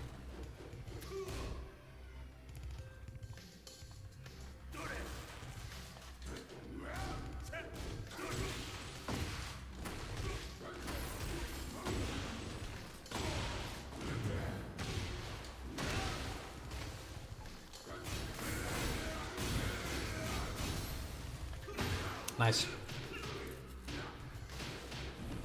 Slot machine character. Slot machine character. Run up in 50-50 with your slot machine character. Nice.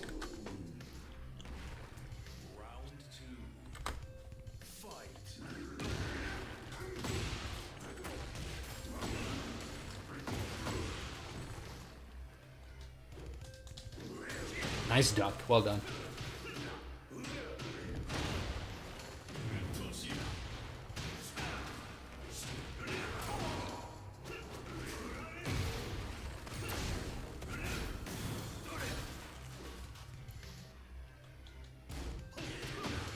Worth a try.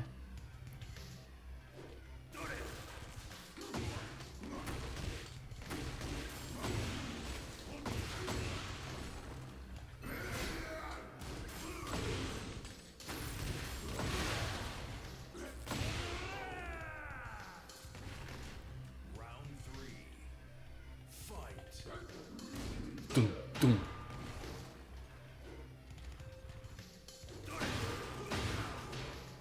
Hey Masood, I used to like be really impressed with you. Why are you playing fucking Kazuya? What the fuck happened? Like Tekken 7 ends, Tekken 8 comes out, and now you're on the fucking dark side?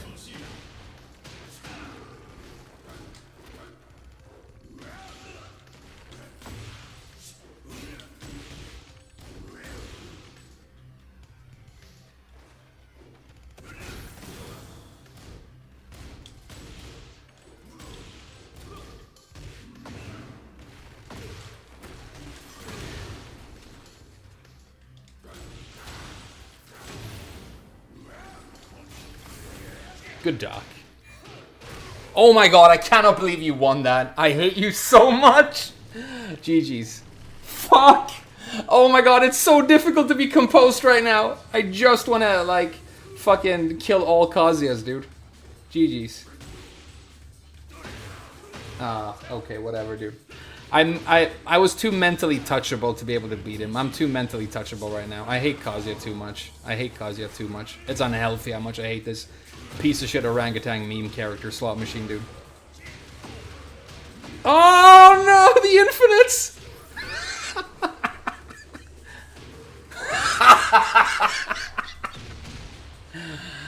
Hey, GG's, dude. Well played. Check out Masood on YouTube. I don't know if he streams. Really cool guy. And, you know, check him out. Support him. Remember to watch Masood before you watch Main Man reacting to Masood so that he gets his views, right?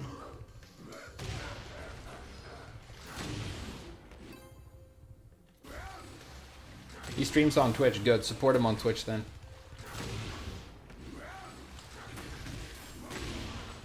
I hope he comes in the chat and says GG so I can ban his ass, dude.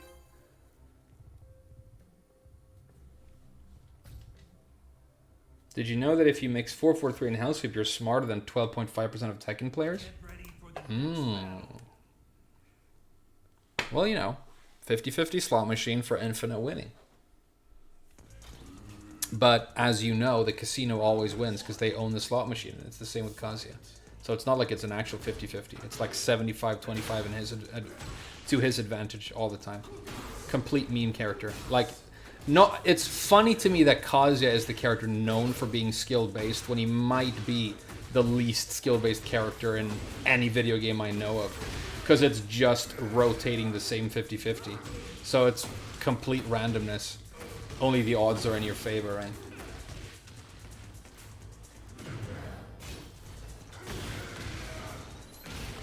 Just kidding, well played. Poop sound, yeah. That's like what they do, nothing smart about it. Yeah, I know. But sometimes they do a wave dash and it's, you know, it means that they're better than you. Nice counter hit.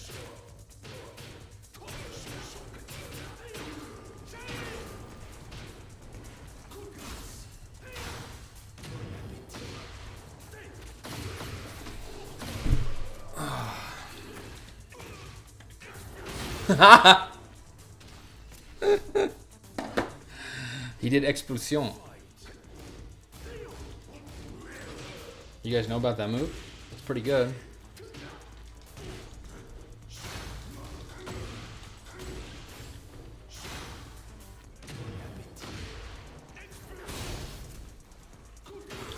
can't step it easily with Jack because I'm so big. That's a problem. Because like stepping that oop-ass broken piece of shit running move that every Victor abuses infinitely because they're fucking cocksuckers who can't play. I almost ran out of breath saying that. It's very important to sidestep it. It's very, very important.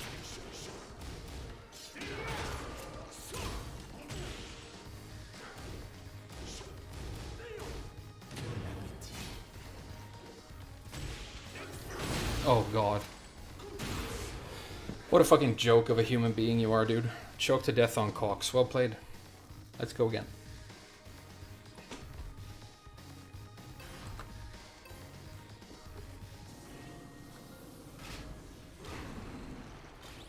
Kazuya's piss easy. I know. 3 moves.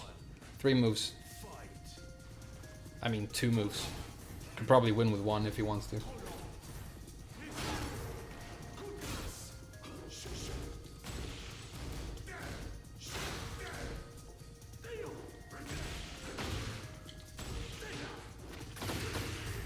Should have broken that.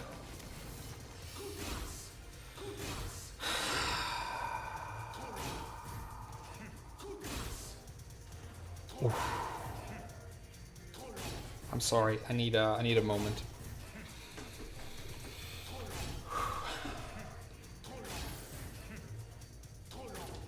Okay, let's go.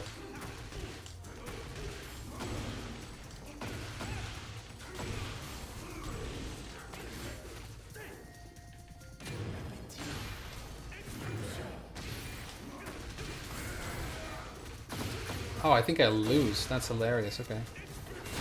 Yeah, okay.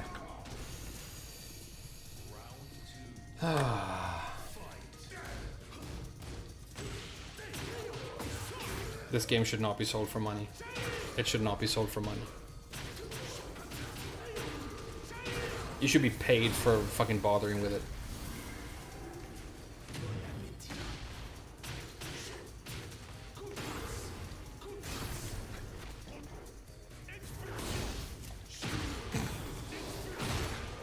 Yeah, okay, dude. Take your fucking points. GG's.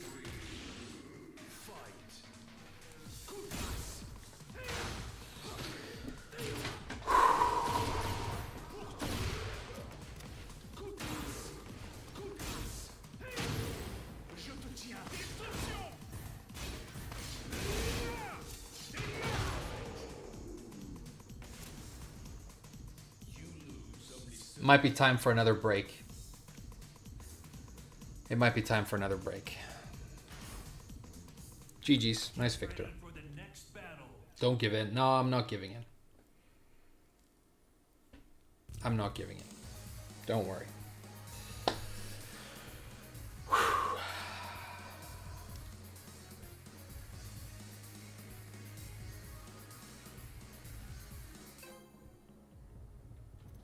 Yeah, I need a break. I can tell I'm super frustrated. I'm not gonna lie. I'm gonna take a breather. Let's look at Tekken Reddit. Probably gonna be more news about Namco trying to destroy somebody's life, you know. But maybe there's something interesting happening.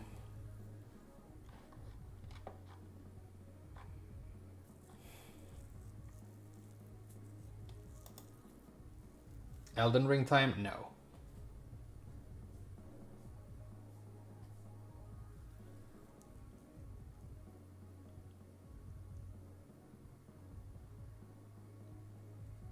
They're going after mods again. Yeah, I saw it. It's very sad. Very sad. Very, very sad. My friend refuses to play me unless I switch from Jin. In Tekken 8, I'm still using Jin as my main, and I play often against a friend who mains Jun. I was gonna say your friend is right to refuse to play you if you're a Jin user, but if your friend is a Jun user, then he's just as bad. So both of you should fucking quit the franchise. Pluggers less common. I think that might be true. I only had like 1 yesterday, and I played for like 6 hours. So it does seem like it's getting better. All right, I'm a different streamer now. We're gonna take a little break. We're gonna breathe, and then we're gonna get back into it when we've like calmed down and we're feeling better, dude.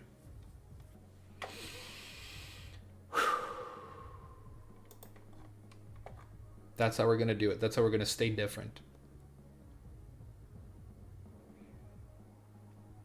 Deviljin's laser hits you when you're behind him. Oh my god. Yeah, it does.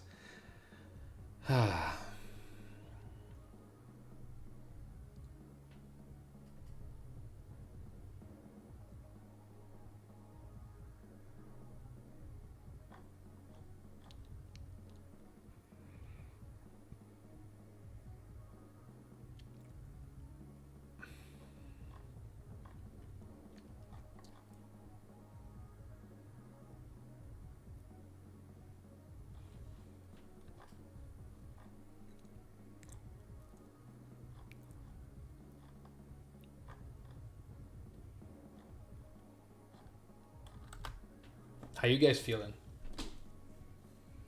I'm dropping this game once Garo comes out. Is there a new Garo coming out? Considering balance, quitting if the balance patch is shit again. Yeah, we've seen, I'm looking tired for real. Yeah, I guess I am. But it's just like, you know, I played against victors and stuff. It happens. It happens. It's fine. I went to my parents' house yesterday and I argued with my mom. And her and me, we argue all the time. But I was worried about her because she wasn't feeling well at all. She actually went to the emergency room. It sounded like maybe she had some sort of micro heart attack just 2 days ago. So I was really worried. And I went over there yesterday to, you know, see my family because both of my sisters were there. My dad's there. And I was just gonna hang out, but she was being, you know, such a sour bitch about the whole thing. She has a tendency to be like that. And I'm like, do you realize that you're being completely unreasonable right now? It's very immature. And she's like, don't talk to me right now, with the hand like that. And I'm like, okay, so I win the argument then?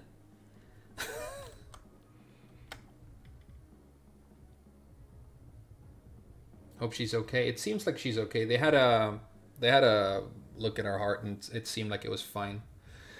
But you know, it's just you know, you go over there. It's like a 1 hour bus ride for me to get over there to like check up on her, and she just cannot stop being like so typically her. I'm not an apologist. It's just baffling to me that people cry over Kazuya when Fang Dragon King Jin. Yeah, I mean, you're not wrong. Kazuya is a piece of shit slot machine, but he's not on the level of those characters, I know. I completely get it, dude. He's not as bad. He's bad, but he's not as bad.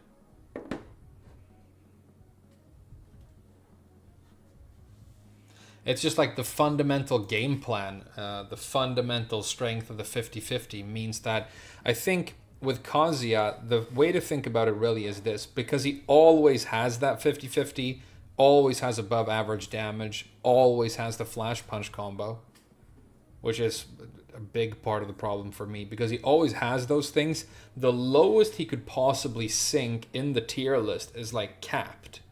I don't think he can go below high tier.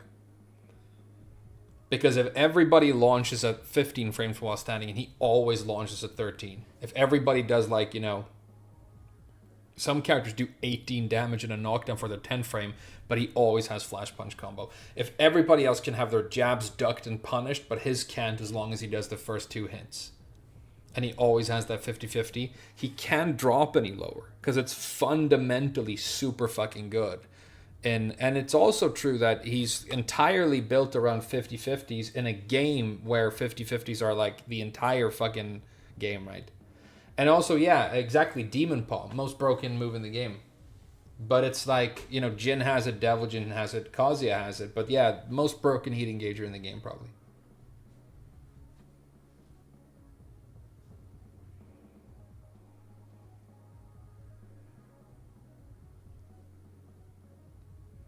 Ermac trailer in Mortal Kombat 1.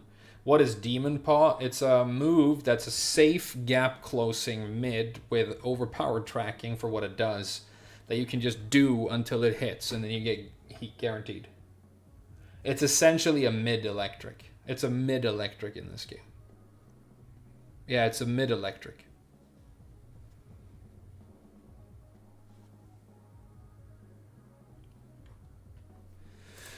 Alright, I've calmed down. I'm feeling better. We talked some shit about Kazuya. That's always fun. Let's get back into the trash game.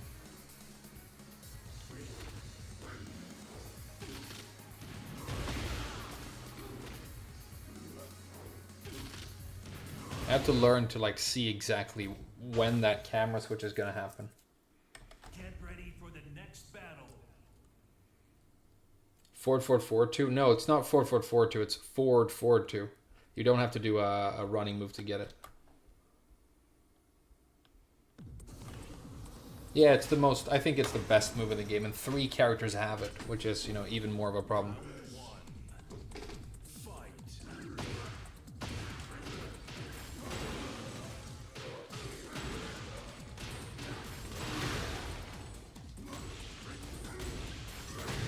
Okay.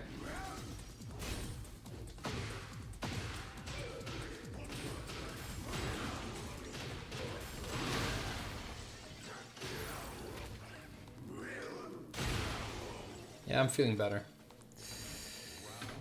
Ooh.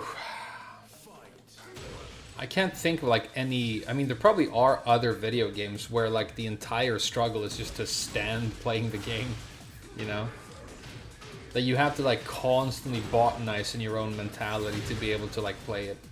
It's very... Fighting games are very unique that way.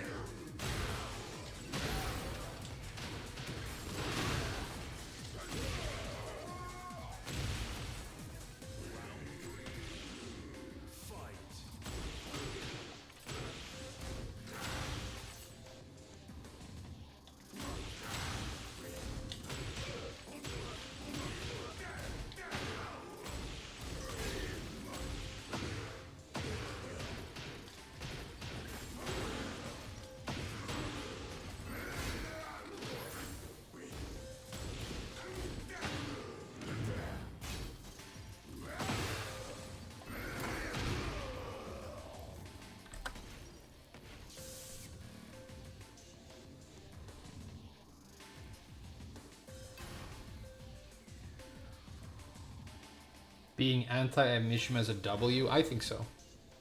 Get ready for the next battle.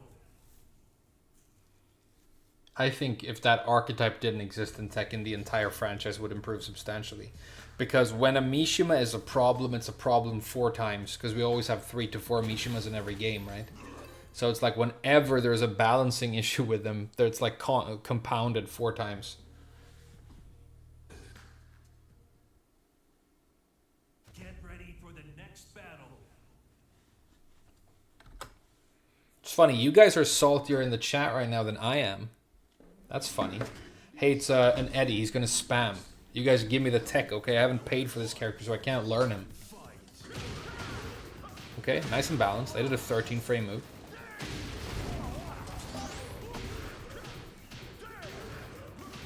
Look at this fucking move salad, dude. It's just move salad.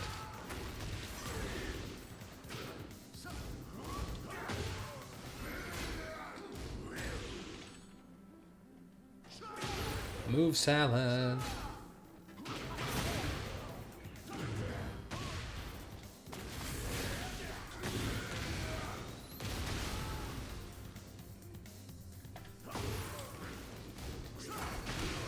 Okay.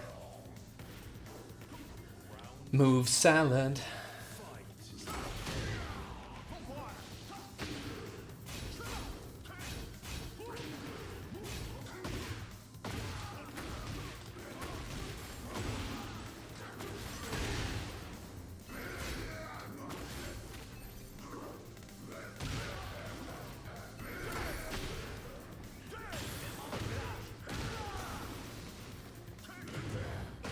Yeah, I'm dead, yeah.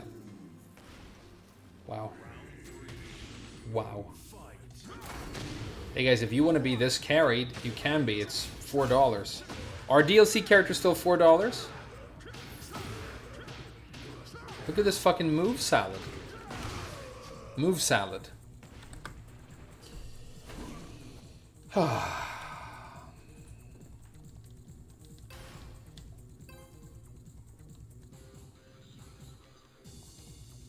$8. Okay, so they doubled the price of DLC characters as well. Namco are evil psychopaths who hate humans.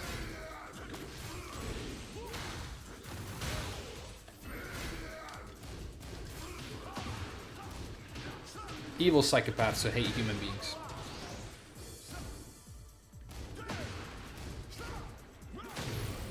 Move salad. Well, like, when is the Tekken supposed to be happening? When's the Tekken? Hey, when's Tekken? Hey, when's Tekken, Eddie? When's Tekken? Is he gonna stop? Like, is he gonna stop at all?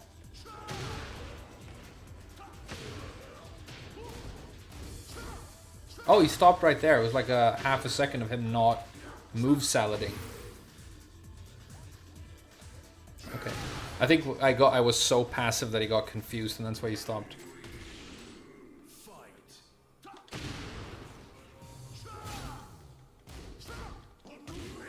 But I mean, you gotta let him get free food, Jen, because he paid $8 for it.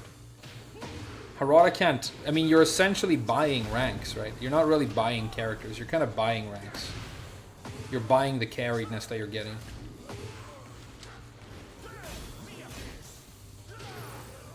Okay.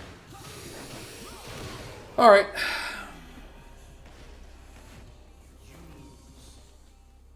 Yeah, this is... I'm feeling so negative. How do we change it? How do we change it up? How do we get back to being positive right now? Do you guys have any, like, tips? Because right now this game is fucking unbearable. I mean, unbearable right now.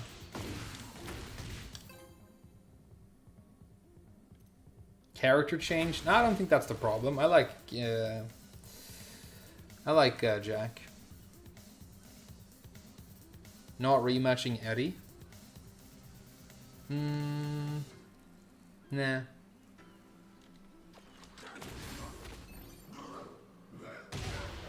Lab practice? Well, the thing I need to lab is Eddie, and I can't because I don't own him.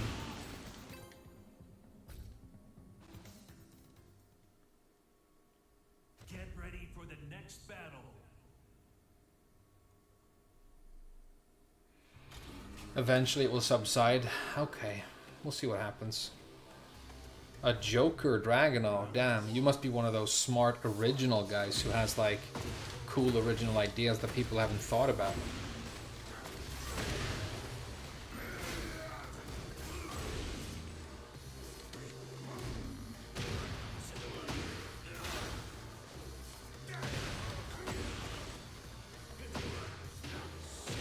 Okay.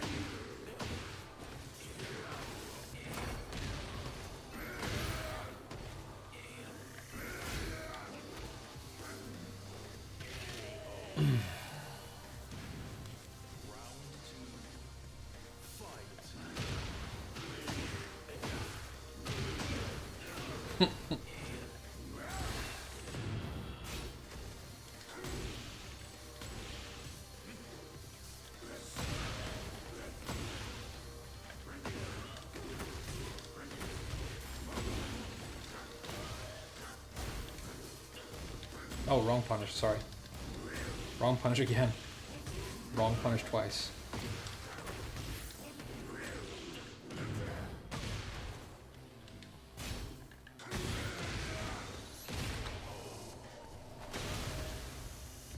Send hate mail, learn a new character. All good suggestions, but...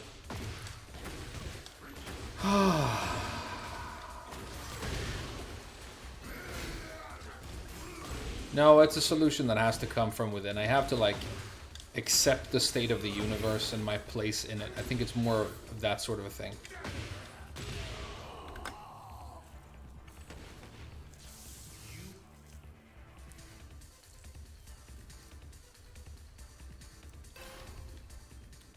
Get ready for the next battle.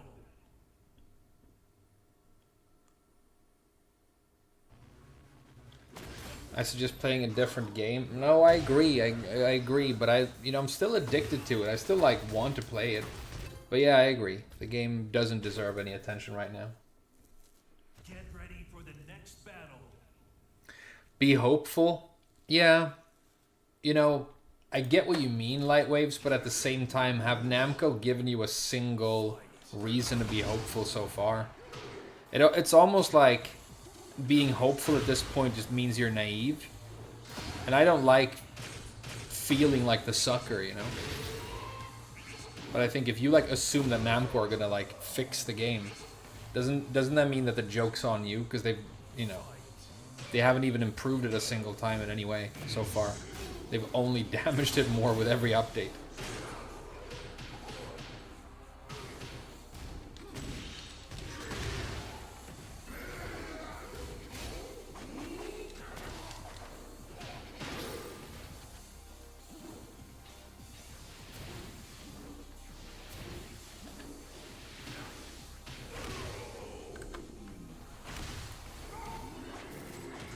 Stream some Elden Ring? I guess I could, yeah. It's not what I want to do right now, though. I really do want to play this. I just, you know... God, I wish it were better. Oh, wrong move. Sorry.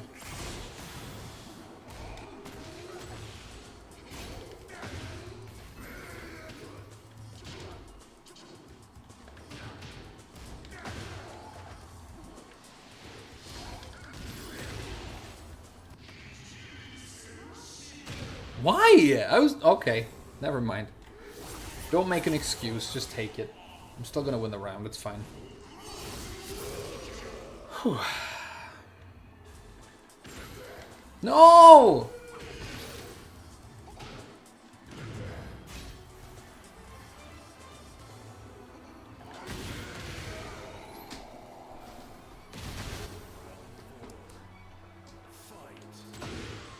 GG's.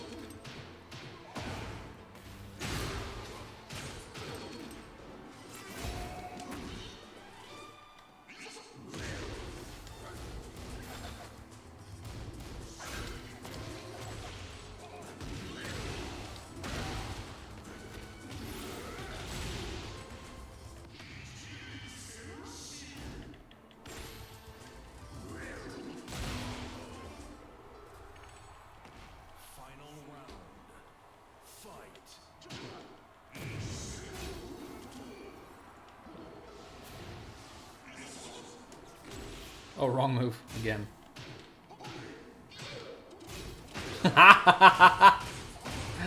He's playing Yoshi. He's having fun. It's okay.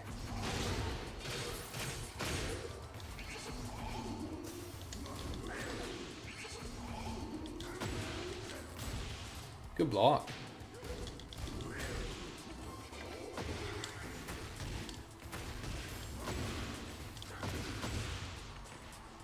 It's throwing me off that he's going to, like, special style and stuff.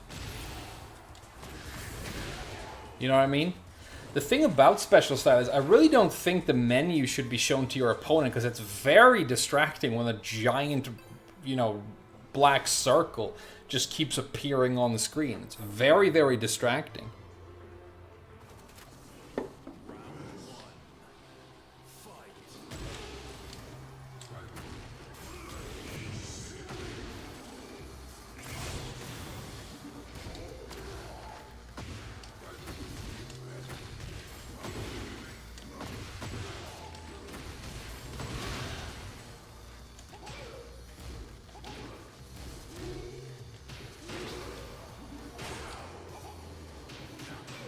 You're not supposed to finish that, dude.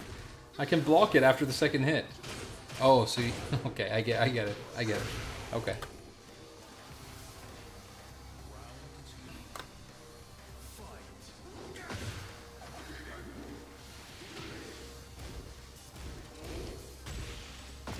That's launch punishable.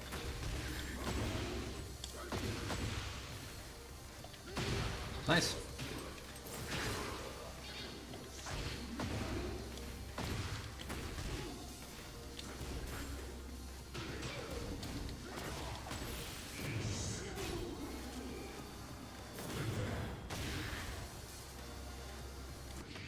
Okay, GG's.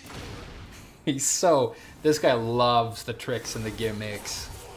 This is one of those Yoshis where there's no neutral, there's only unblockables and memes, you know. It's cool though, I mean, it's like a classic Yoshi style.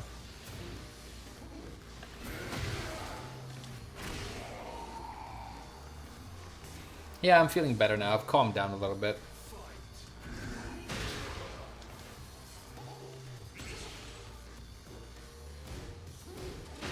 He has a mid-launch mix-up for that duckable eye. Stone feet?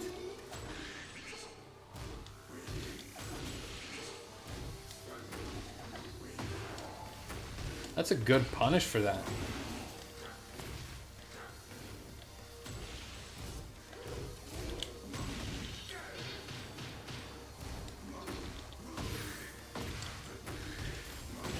Forward 1+2 is a really good punish for spins. It works super good.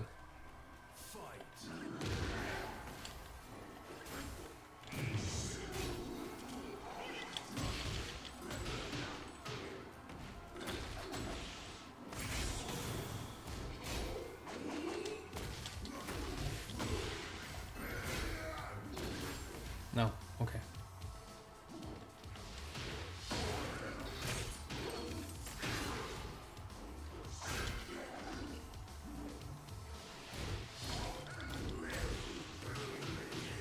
Nah, he always knows when to stop.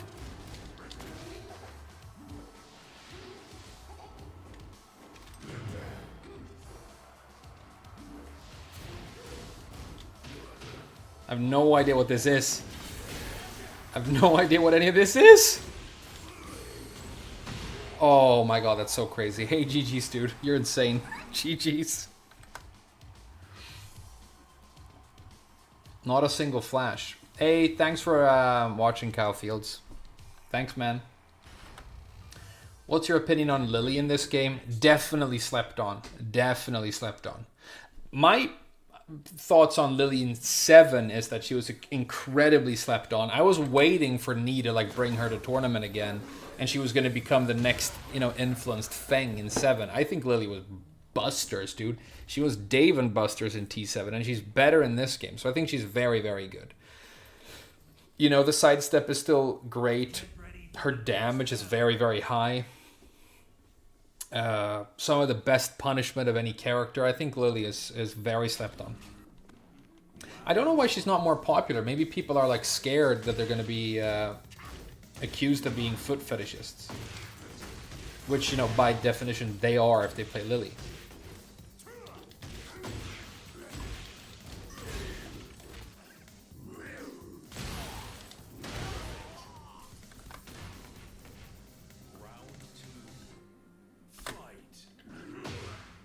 High risk, high reward? I don't know if Lily has high risk, if that's who you mean. I don't see the risk with her. I think she seems incredibly safe for the most part. Just like Brian. And Law. Law is like another character that's... I think the idea is supposed to be that Law should be high risk, high reward, but I don't see the risk. I just think he seems very safe. You know what I mean? I could be wrong. Maybe I'm just bad in those matchups. Yeah, I'm feeling way better and more positive now. It takes a while, huh? To wash the victor out of your mouth.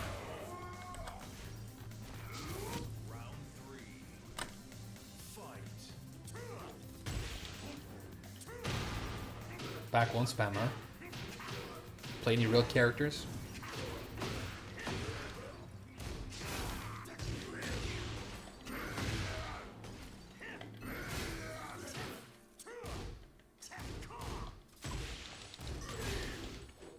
Good duck, good duck.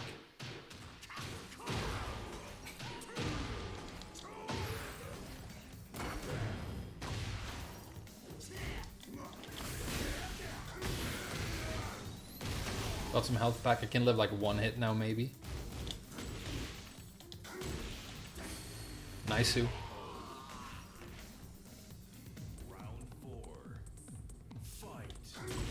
Snake Edge? This is a cool Brian guy.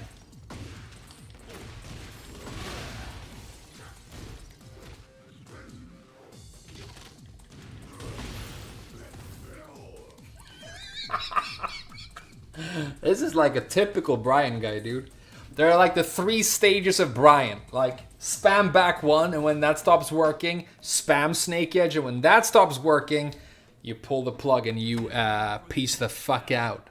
That really cheered me up, dude. I'm in a great mood now. Oh, thank God. Thank God the Brian's never changed and I can stay positive about this game, dude. Woo.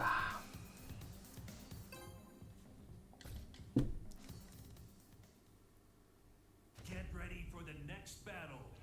Yeah, I think Brian for me is like a welcome break in this game. I'd much rather play a Brian than a Jun, a Jin, a Devlin Jin, a fucking Victor, a Reyna. Like, Brian is crazy good in this game, but he's my fucking homie compared to this hoe. Fight. Who's, like, lagging on a 4-bar Wi-Fi.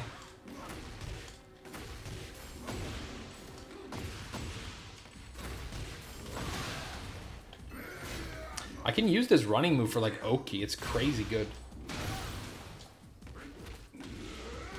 Might have been able to kill with heat right there. That's probably what I should have done.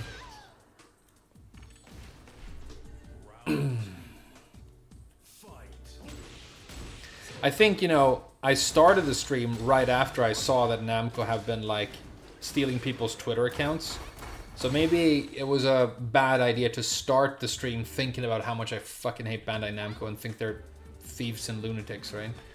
It's difficult to, like, maintain strong mental menthol when you're thinking about how much you hate the creators of the game. You know?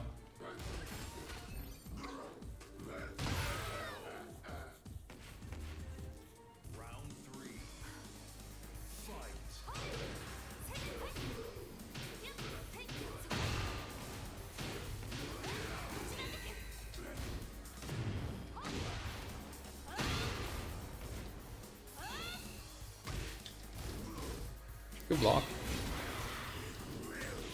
Good duck.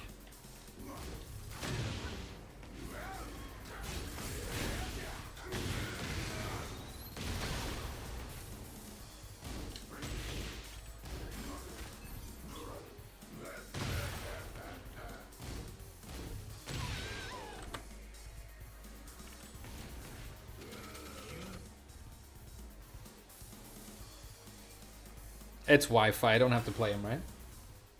Get ready for the next battle. Anybody seen the tweet from Murad about new generations not liking the FGC grind? Yeah, I saw it. He's wrong.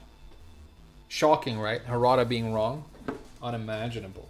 Harada knows dick about fighting games, let's be honest. He doesn't fucking play him. He's an old, confused man with shitty fucking opinions, dude. That's where we are. He invented Tekken and then he, you know...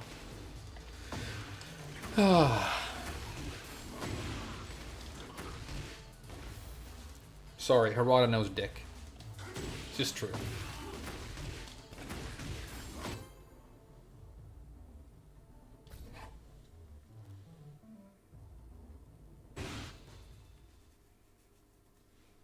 Get ready for the next battle.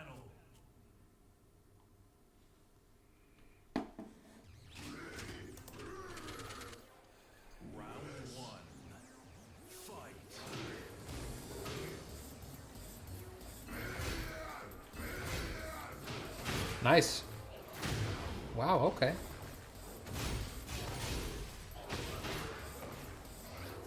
Okay. Alright, nice, perfect. Round 2. Fight.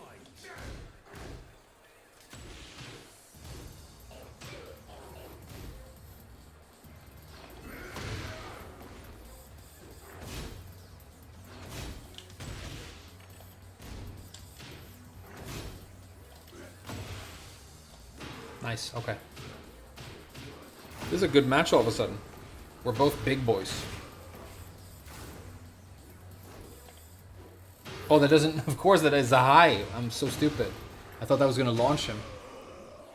Hey guys, after this, I need to take a quick break again because my girlfriend's going to bed, so I need to call her and say goodnight. But as soon as we're done with that, we'll keep going, okay?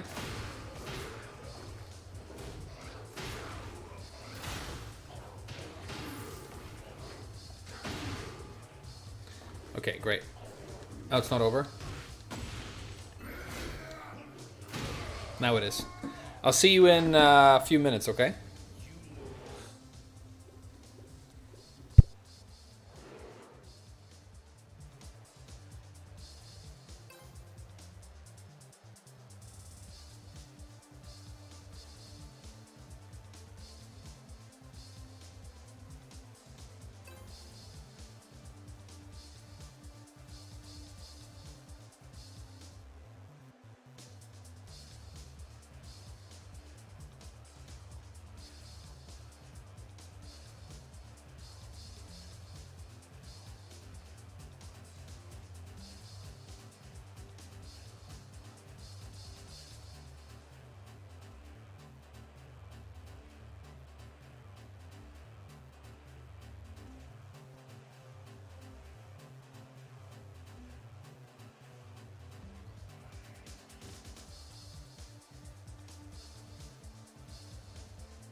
AGG's Olkami.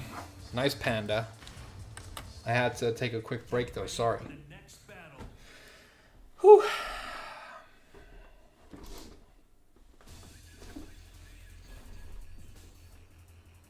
She's the same as Kuma now? Yeah, except for the electric, right?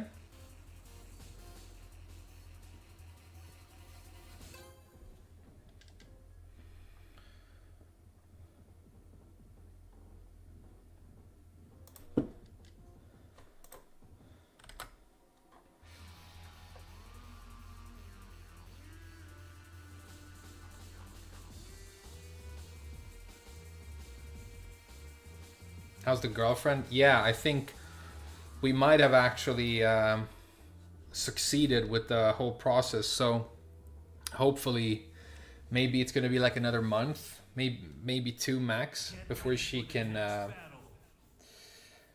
come on over here, which is huge. You know, it's like one of the best things ever in my life. I had like a weird emotional like slump a couple of days ago, and I didn't know why, because obviously I'm super happy about the fact that she can, you know, come over here now, but it's been such a major point of stress in my life for, I mean, more than a year. It's like since we met, and basically since the hotel I worked at when we met went bankrupt, which is many years ago now. It's like 3 or 4 years, and we never knew like if we were going to be able to live in the same country or be together, and it was just like this massive challenge and always worrying about the future. And now for the first time ever, really, we're potentially just going to be able to like get a nice apartment and live together. You know, nice and stable. You know, I have a very decent job right now that I enjoy, pays all right, you know, and then, you know, we might be able to start thinking about our real future together and stuff. So it's huge. And apparently when you've had something like that for a long time and all of a sudden, like, you know, it goes away, it's kind of like this huge emotional like dump just happens, where I was like, ugh, all of a sudden super exhausted. You know what I mean? You were co-workers? No, we were never co-workers. But we met when I was working at the hotel, but we didn't meet at the hotel. We were never co-workers. Closest we got to being co-workers is I taught English, and she was like the manager of a cafe restaurant when we met, and many of the people who worked there were interested in learning English. So I did like some freelance, not freelance really. I don't want the Japanese government to think that there's any undeclared income. I was working for a company and they set me up teaching English there. So that's the closest we got to ever working together, I guess.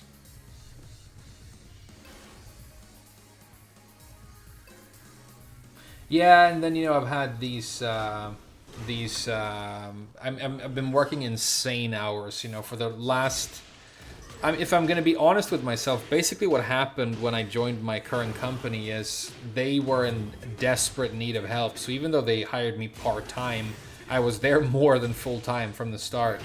And then all of a sudden the manager quit because he had I don't know how like detailed I can be with this. I don't want to go like, you know, too in depth. Basically, he had a company on the side, which was like his side project, and it started doing really well. And a larger company offered to buy his company, which basically meant that he didn't have to work for us anymore. So even though I was working part-time and didn't even have like a solid contract yet, they basically offered me his job and took me on as manager.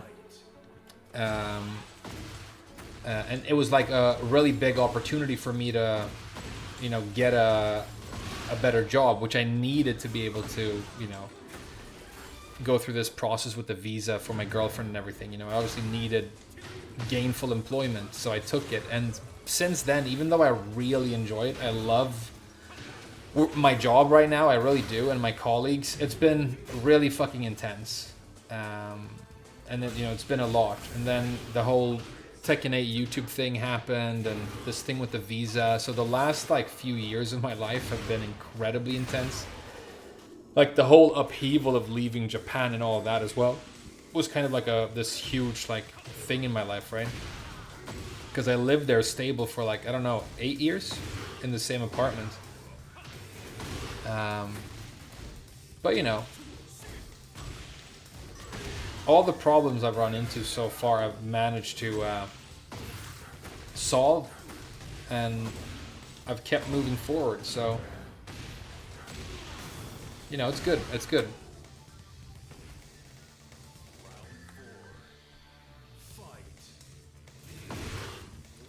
Frame Junior in the next? No. There's never gonna be any kids, dude.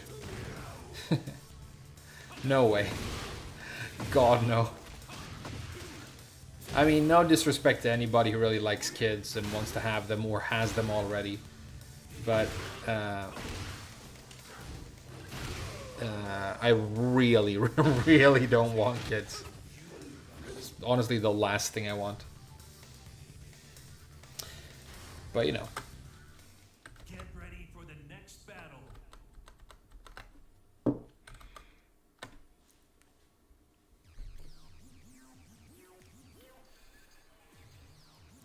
You don't want them now? I've never wanted them, dude. Trust me. I mean, I gonna get snipped then. I was going to. And then she said, maybe you should, you know, freeze some sperm just in case. We, you know, very unlikely, but if we decide that, you know, we want to. Maybe I should. I don't know. But I've never liked children, not even when I was one. I always knew. Do you believe in free will? No. Interesting question. No, I don't. I don't believe in free will. I'm essentially a determinist.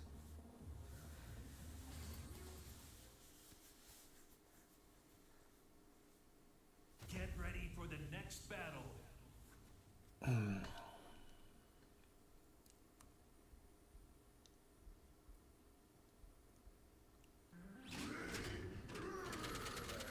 I'm a choicist? Free will, yeah, I think, I mean, I don't believe in free will at all. Like, I don't even see a good argument for free will being real. I mean, it obviously isn't, as far as I can tell. And, you know, it's a philosophical question, and smarter people than I have a different answer to it. So, you know, whatever. But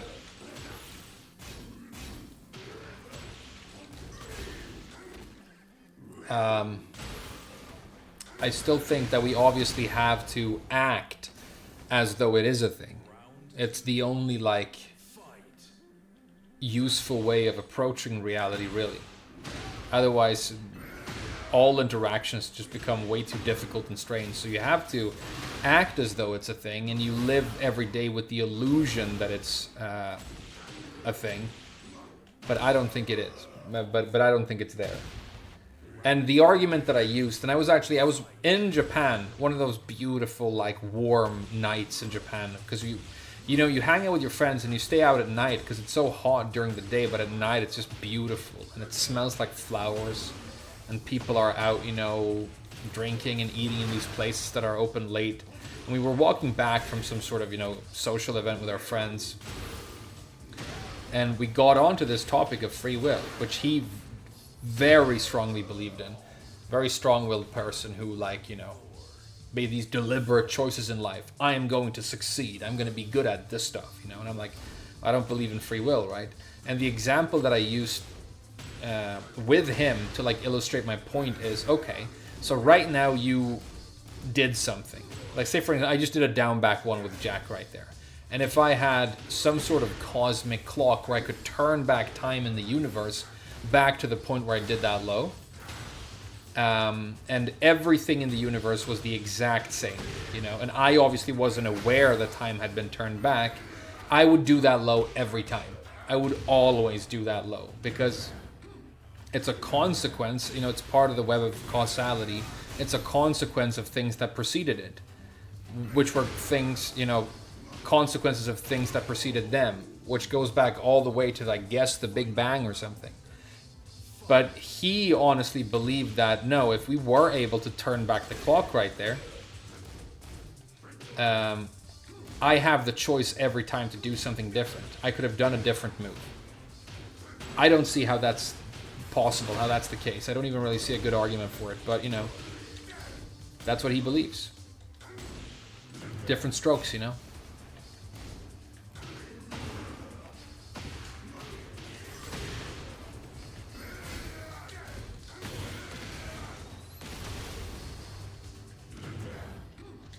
Nah, he got me. Maybe he didn't. I can win this.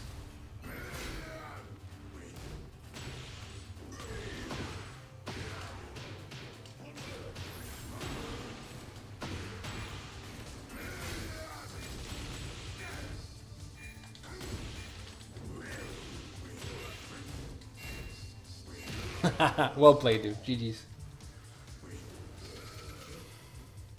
Ass slap grab.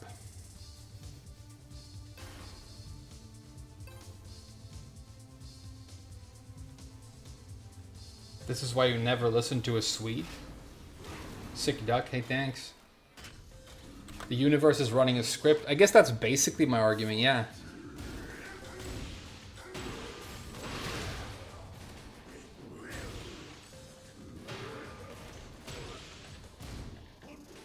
Big whiff. Nice punish. So no, I don't believe in free will. Which has all kinds of implications, you know. I don't believe in justice either. Because I don't believe in free will, I, by definition, cannot believe in justice, right?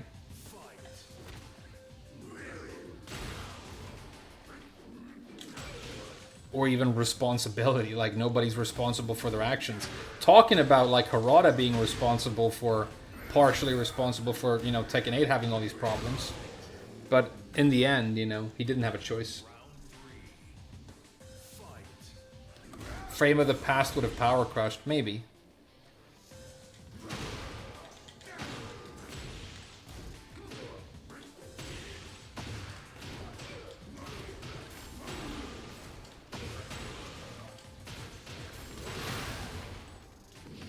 Ah, okay. Do you believe in free willy? Well, that depends. Do you have some? Do you want to come over?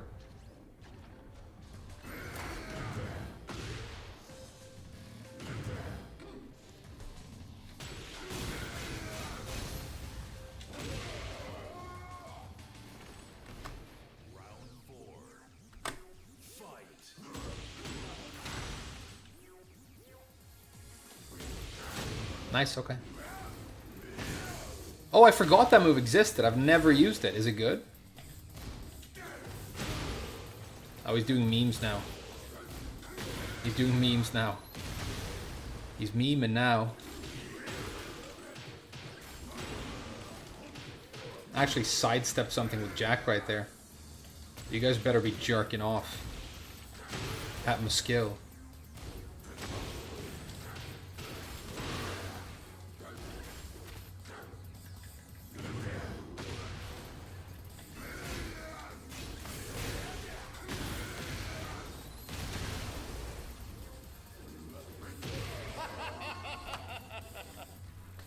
Hey, Harada, thank you so much for becoming a member. Please don't copyright strike me, dude. Thanks, Harada. You do believe in free will, you just don't believe in the freedom of opportunity. I don't really get what you mean by that. When people say freedom of opportunity, it has all of these political connotations, you know, and all of a sudden you're like debating socialism. So I don't know what you mean by that. But no, I don't believe in free will at all. No, I don't. But it's, you know, it's a hot topic. It's also a very uncomfortable thing to like have to think about. That there might be a strong argument for free will not being a thing. Because now, like, the entire illusion of you being a person in the first place is sort of out the window, right?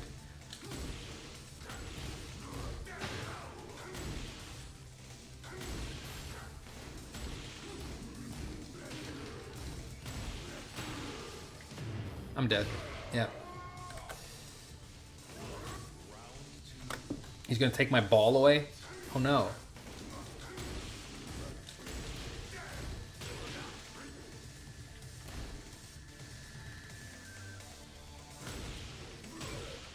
No! Why the spagooters? Spagooters. Sidestep 2, I should use that move more. It's good. Wow, the range is like ghosty. Ghosty range. Is it a high? Can I duck?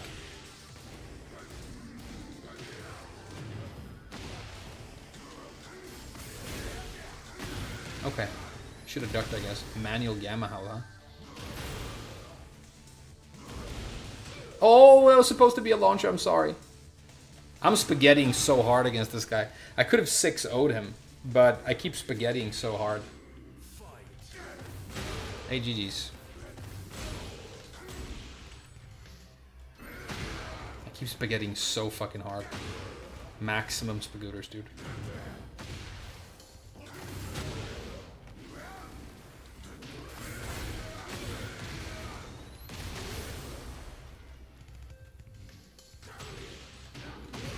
GG's. That should have been very easy. I don't know what I was doing. Sorry. So you're a nihilist on top of that? Kind of. I'm kind of a nihilist, yeah. But at the same time, I'm sort of a hypocrite because there are things in my life that matter deeply to me. And I am in love. But I don't think there's any point to any of it. And I don't believe in the fundamental goodness of human beings. That's something that you get a lot, you know? People are basically good. And then you have all this stuff. All these consequences that compel them to maybe be otherwise. But I believe that... And, you know, people who do psychedelics and have these, like, fucking vision quests, or maybe they meditate, you know, they're into Eastern mysticism, and they talk about this membrane of fundamental divinity that, like, permeates the entire universe, and that there's, like, a place of, like, unity and light at the bottom of it all. I've been there and seen nothing. It's chaos.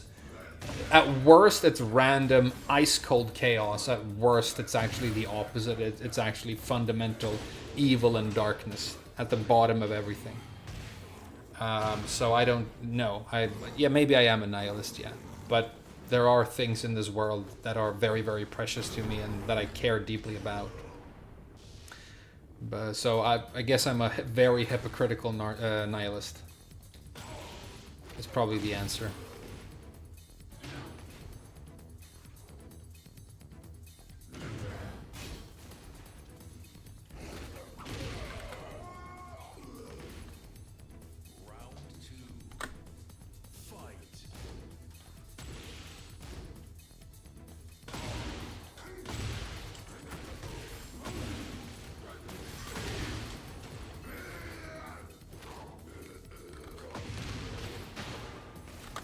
The king user can't break throws. Yeah, I mean, it's a meme.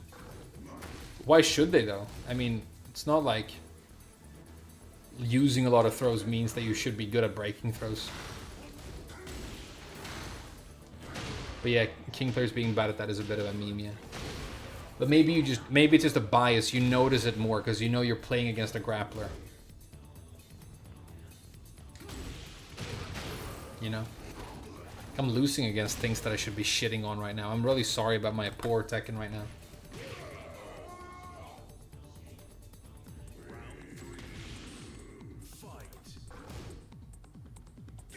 Like, this should be free. But I'm losing.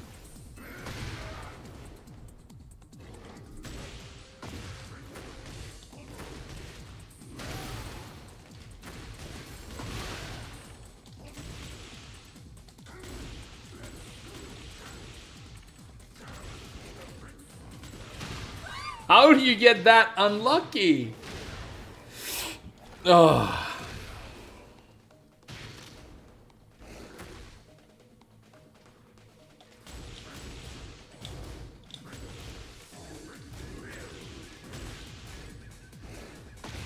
Okay.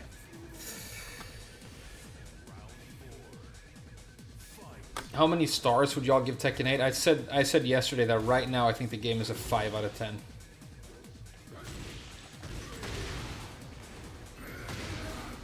But it has the potential to be amazing. It just isn't right now, though. It just isn't.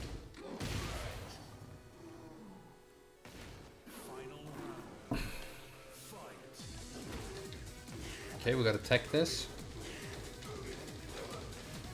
There we go.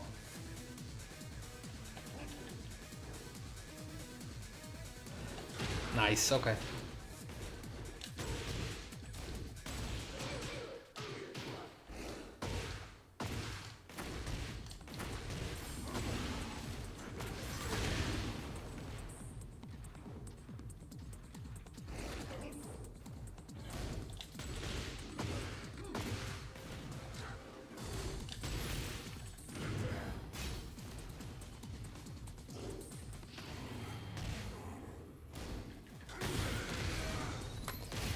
Patience.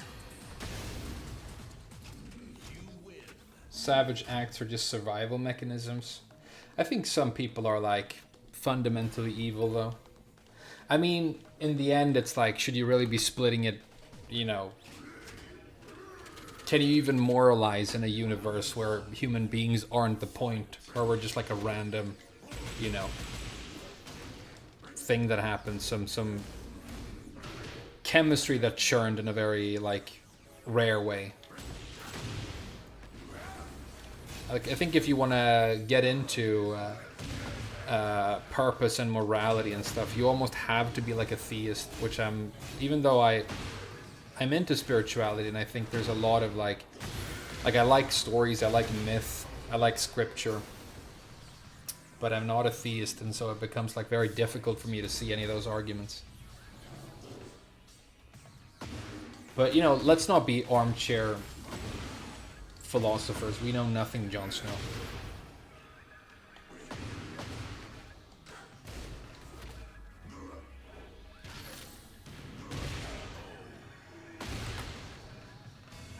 Purpose is what you make it. Yeah.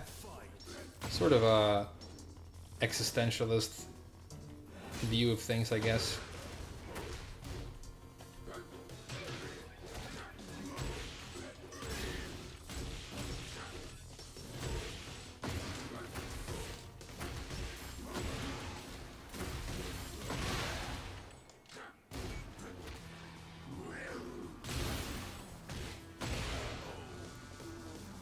GG's. It's really fun to play Jack, by the way. I recommend him. If I do get King, which I felt I could have gotten it today if I just had a better mentality. I've really been shooting myself in the foot being negative, even though the point was to not do that. So just keep trying. Keep chipping away at your own like mental touchableness, you know, until you break through. But if I get to Tekken King, I'll make a guide on him because I really like him.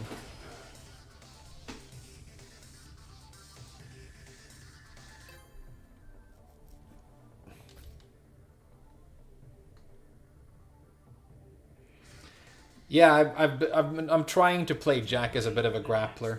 I'm not using Tombstone or like DDT, which maybe I should. But I just the throws that I have, I feel are doing a lot for me.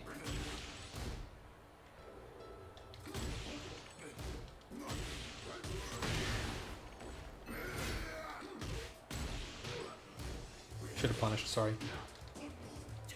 Okay. I was very mentally touchable today. You guys saw it, you know? But we'll make it back. We always make it back. Throw.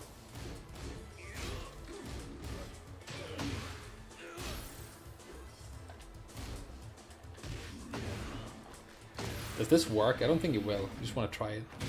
Oh, it does. Okay. It's not going to kill anyway. I guess I could have done like back 3-2 and maybe it still would have worked.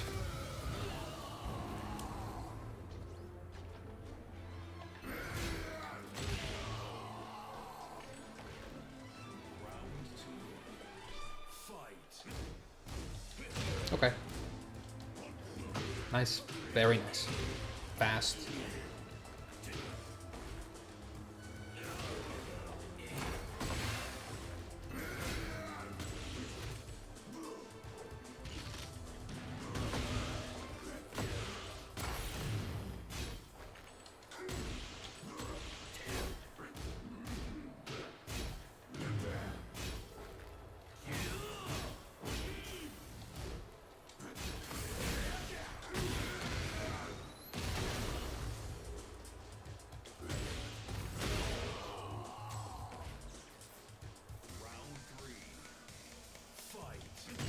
Oh no.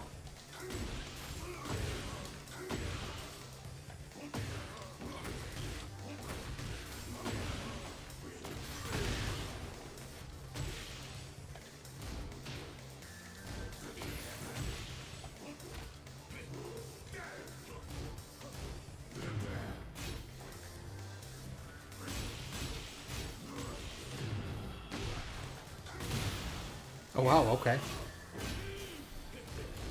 Should have ducked.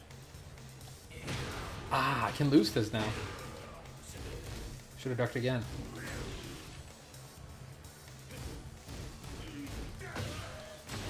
Good parry.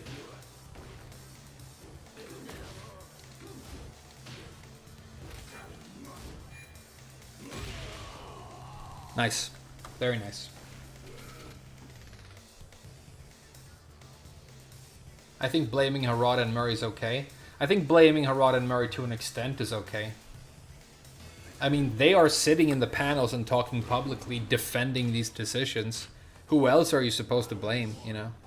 I mean, obviously the people in the company and the company at large, yes.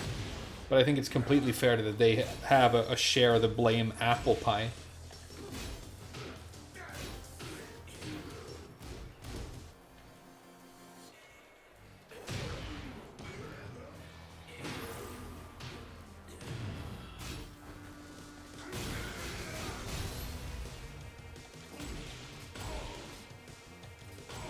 Nice.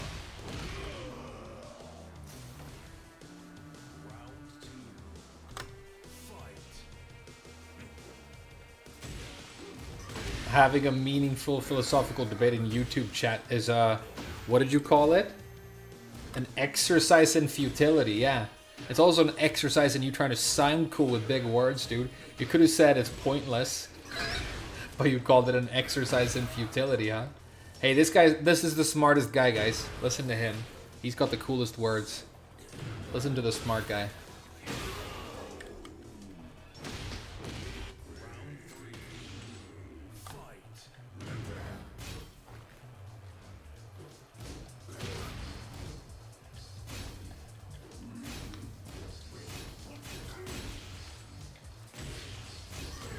Good dog. Hey, for like a Dragonov Fujin, you're not bad.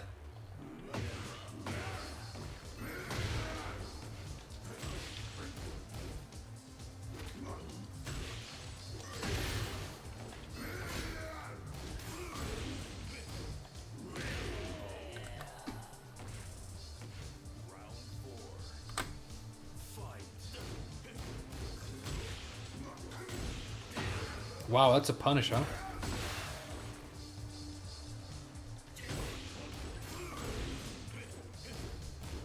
Should have ducked. Good break.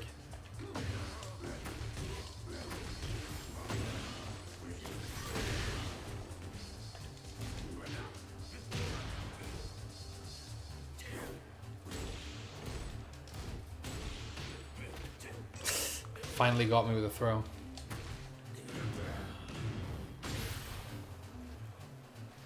Is he gonna duck? Yeah. Yeah, he is.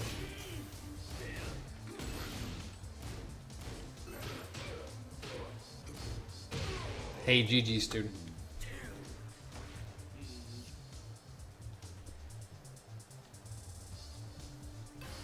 Full 4 plus 2 is launch punishable, yeah.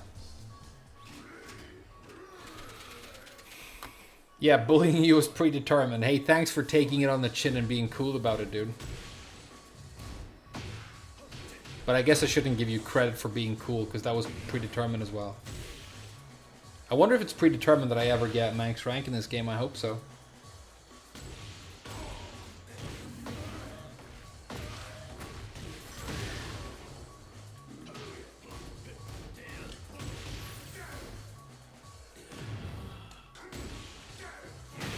That's so fast. The impact speed on that thing. What is the impact speed on his thing right there? It's so crazy, right?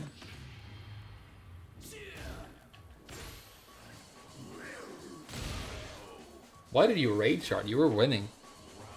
Maybe it was a missed input.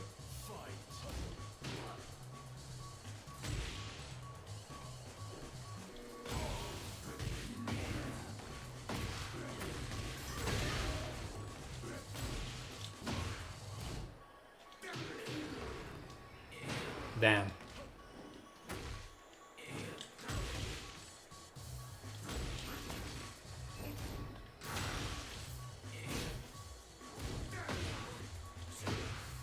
That's death. Ah, that's death because this game is balanced. Oh, he messed up. Oh, spaghetti the combo. That's nice.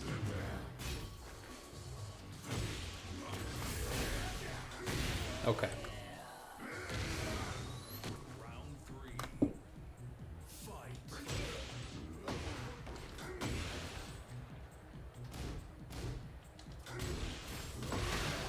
That's big damage. Maybe that's why that wall combo was so good. That's big damage, dude. Good block.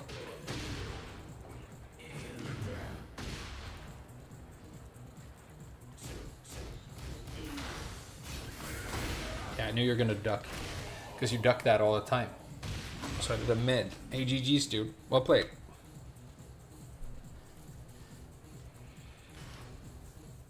What's your opinion on meteorism? I don't know what that is. Sorry. I don't know what meteorism is. The latest ism that I discovered was anti-natalism, which I really like. It's like super dark and super cool. Meteorism is characterized by the accumulation of gas in the gastrointestinal tract. Gas may cause the sensation of bloating or distension and often lead to discomfort. So it's being gassy, huh?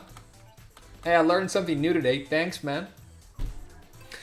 It was a really good bait because if you ask like a bunch of YouTubers, hey, if they're being like dumb armchair philosophers and they're like, yeah, you know, determinism or whatever, and then you're like, hey, what about meteorism? And they go like, well, you know, I'm not a huge fan or whatever, and they start talking about it, then you just have them, dude. I was a little bit too smart for you, but you know.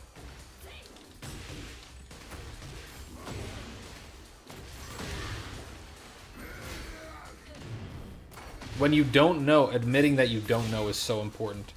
There's so many people who like get questions and stuff and they're like, and they like try and come up with an answer. But just saying like, oh, I don't know what that is so important. It's a big part of like being an adult, really.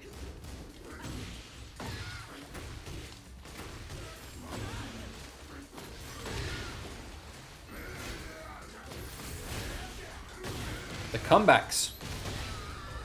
The comebacks. Pros are saying that Tekken rounds have a tendency to be one-sided, and I have no idea what they mean. It's not like that was him pushing for 10 seconds and almost killing me, and then me pushing for 5 and killing him. What do you mean these rounds are one-sided?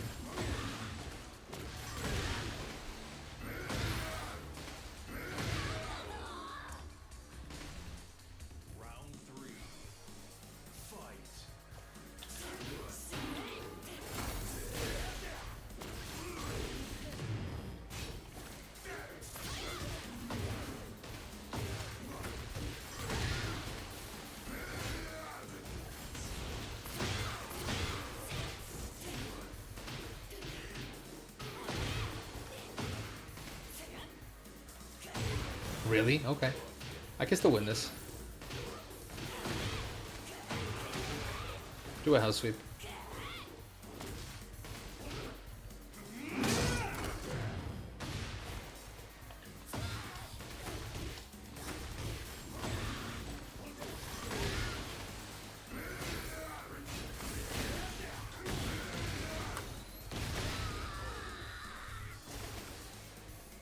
Do you have a plan for a comprehensive guide on ground game?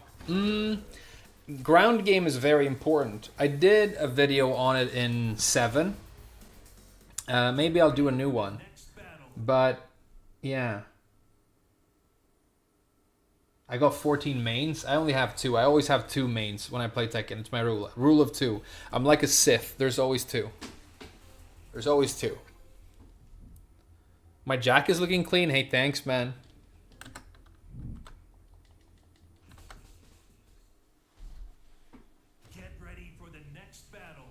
This game is fucking meteorism. I realized I can shoot myself like a bullet from the ground with Elisa. Yeah, Dolo, but that's very unique to her. There are a couple of characters in the game that have unique get-up options. Elisa is one, and then Deviljin has another where he can fly.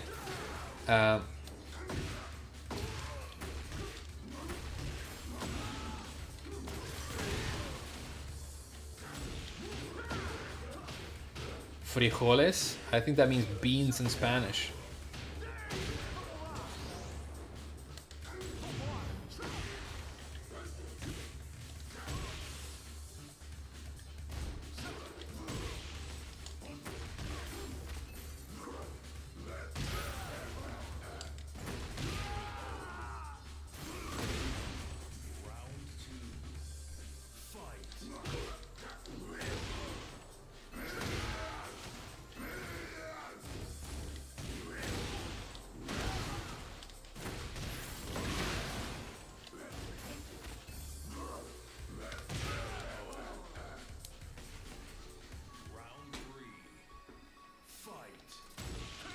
Good block.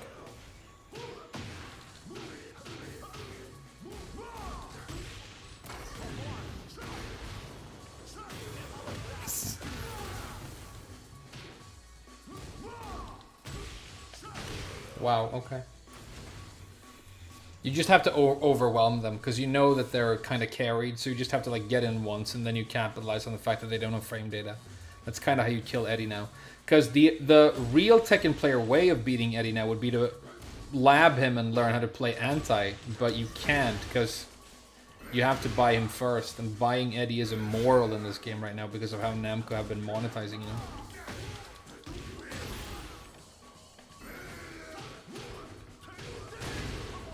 Wow! Okay. We're in trouble. I still have heat.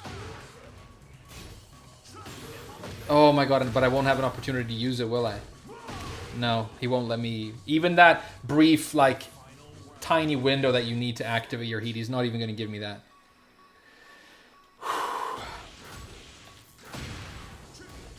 Yeah, he's not going to give me any windows, is he? There's no openings. No openings, no openings.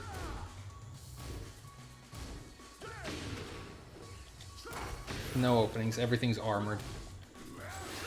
Yeah, okay. Ugh, actually fucking disgusted. Okay, don't let it get to you. Oh my god. So fucking pathetic, dude. $8 to get whatever rank you want. Just buy this cancerous fucking lump of dog shit and start zooming, dude. Fucking, like I said earlier, it's move salad. That downward one that he has right there, by the way, has perfect tracking to both sides. He has a homing downward one.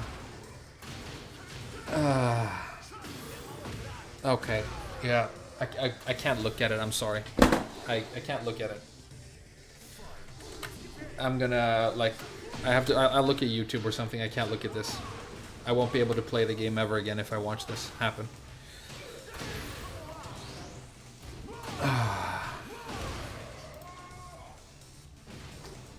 Oh, never mind. Let's give it a fucking shot. We might as well, right? We might as well give it a shot.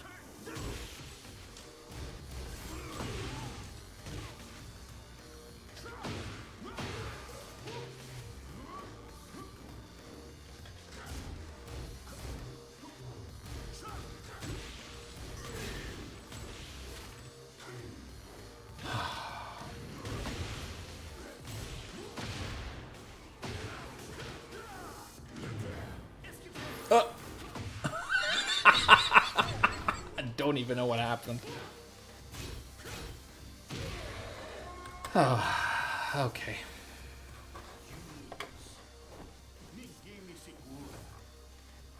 Okay. Okay. Sure. Get ready for the next battle.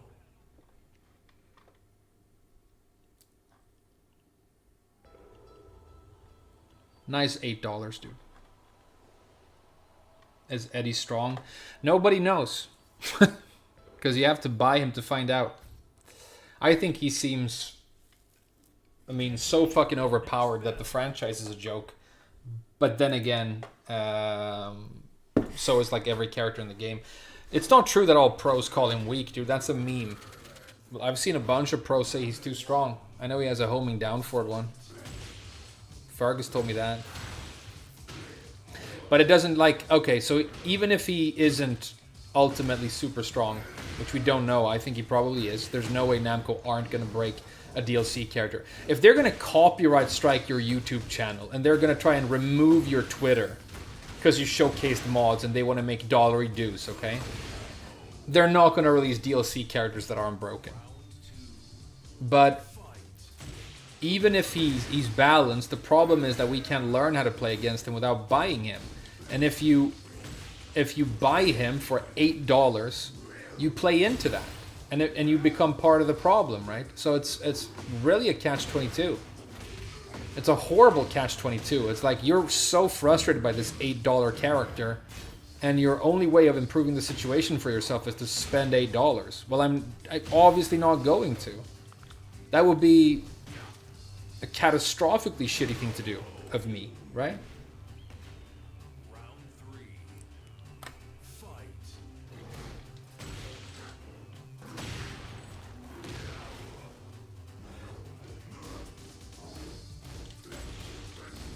Good block.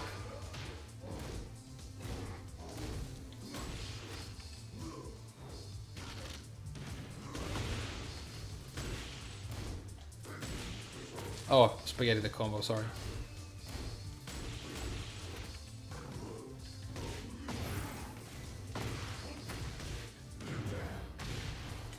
Oh, why did I do that? Why did I spaghetti? Come on. Spaghetti frame. The damage! Okay. The damage.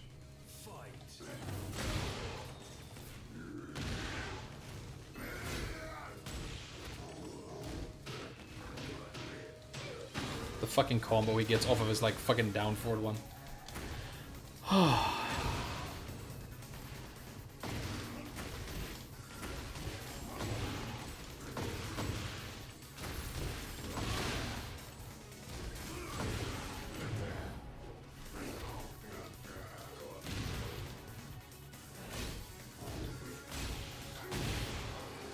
Final round.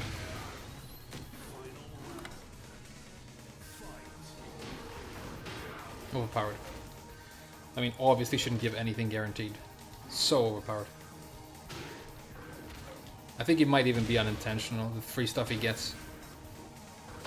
Off of the Jaguar step, or Jaguar sprint 1 or whatever, the people's elbow into Ali kick. I think it's unintentional. I think it's Namco failing. Because it's just too crazy.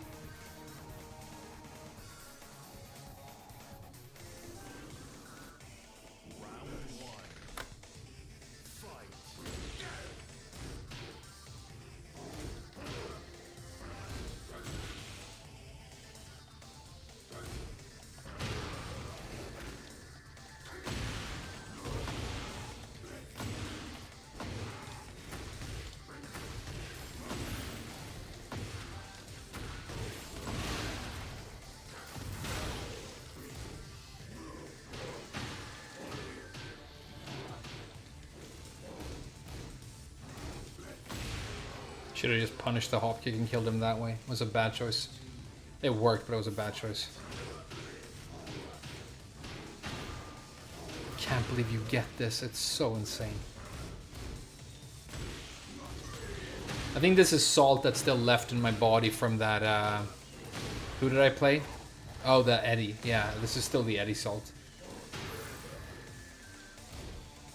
Right?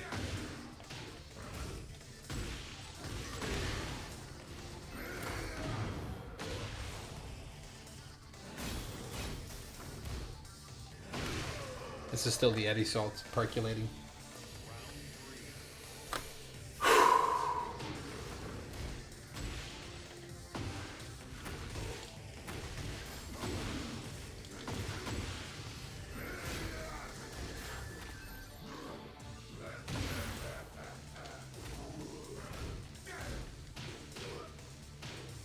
Giant swing, yeah.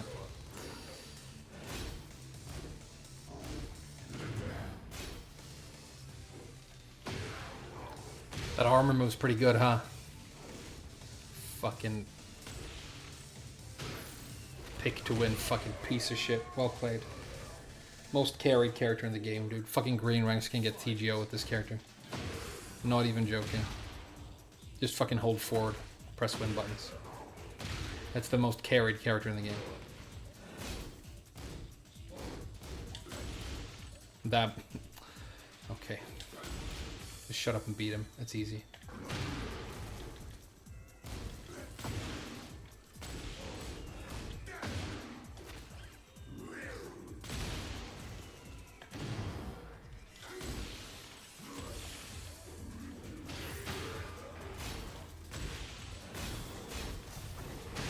Okay.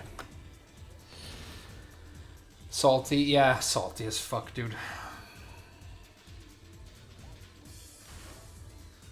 Salty as fuck, dude.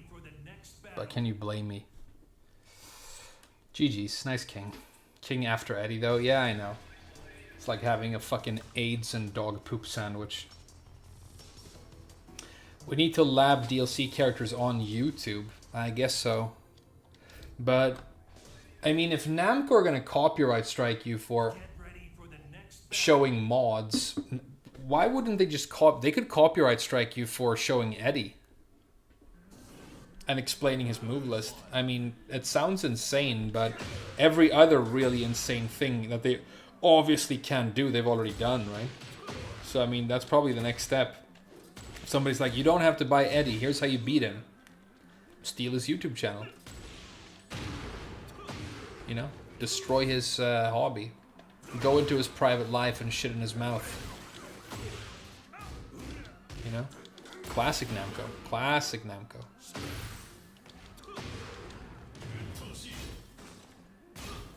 Oh, I should have punished him for that.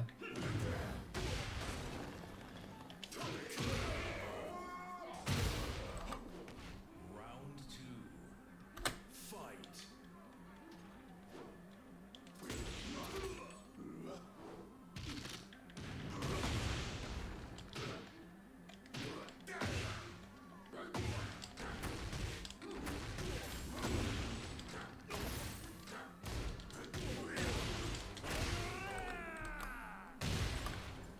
Wii U is underrated. I think the original Wii was pretty underrated. Had some pretty cool games on it.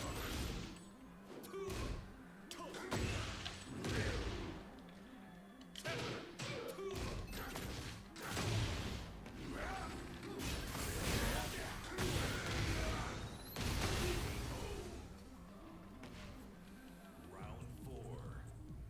Fight.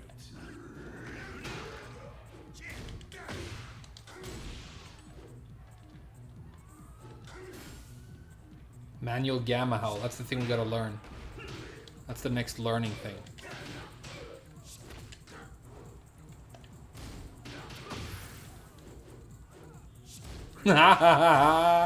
Disrespectful duck.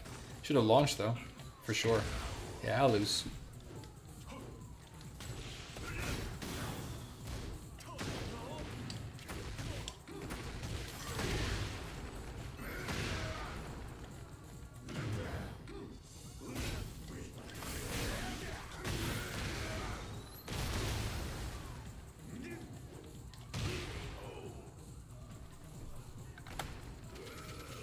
The low parries.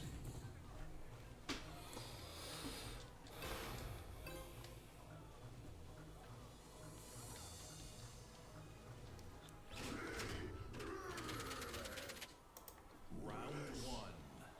Fight.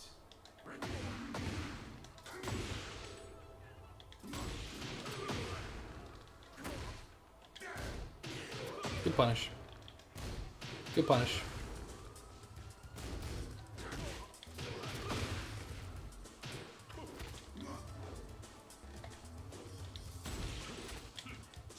Okay.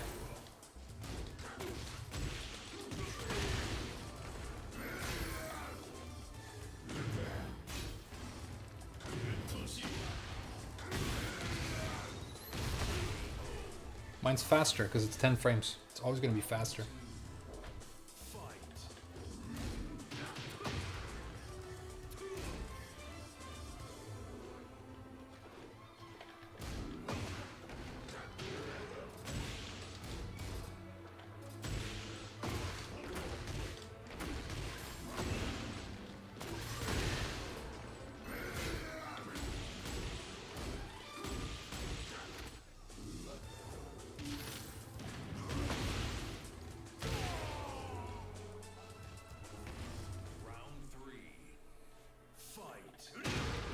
Okay.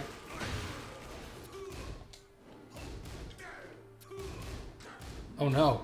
Such a bad choice by me. It's another bad choice by me.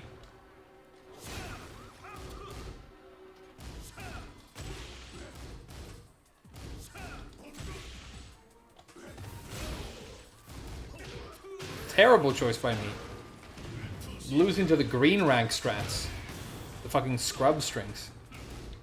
The scrub string. Losing to the scrub string. Okay. Get good frame. Get good frame.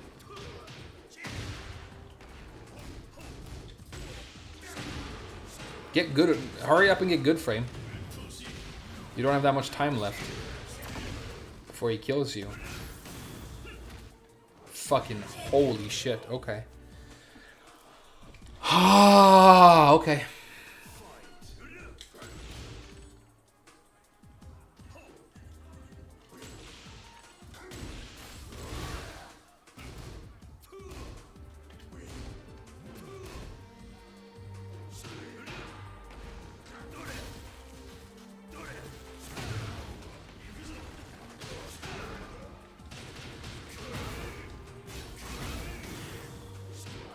Holy fucking shit. Everything I hate about Tekken in one match.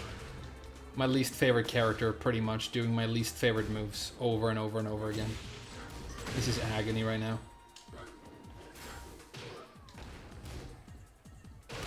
Agony. Absolute fucking agony. The end of all things. The most caulk cheese covered fucking Tekken match ever played. The most pathetic character choice you could ever make. Hey GG's, nice Kazuya. Let's go again. Did you just say choice? Ironic. Hey, good point. Thanks for the dono, dude. GG's. I'm gonna slay this guy right now for you. Thanks so much.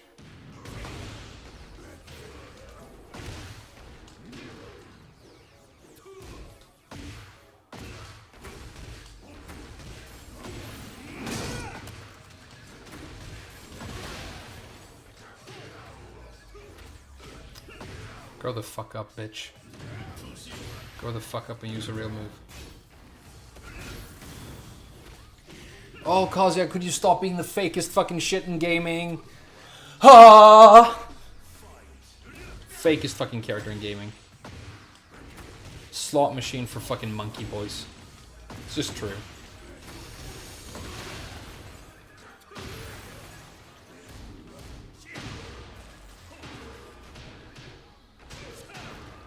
Slot machine for monkey boys.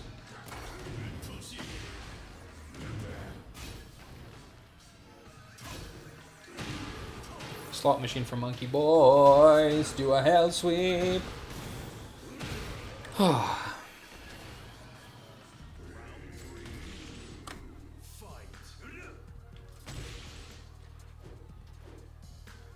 If you count how many Kazuyas have started a round with that counter hit homing move, I think you'll end up at a number that is larger than the total amount of matches ever played by any Lucky Chloe user.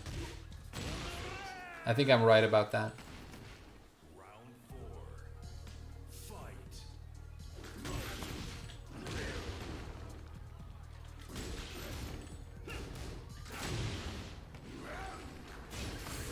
Good duck. Fuck your mom. Slot machine monkey boy. Fuck your mom. Well played.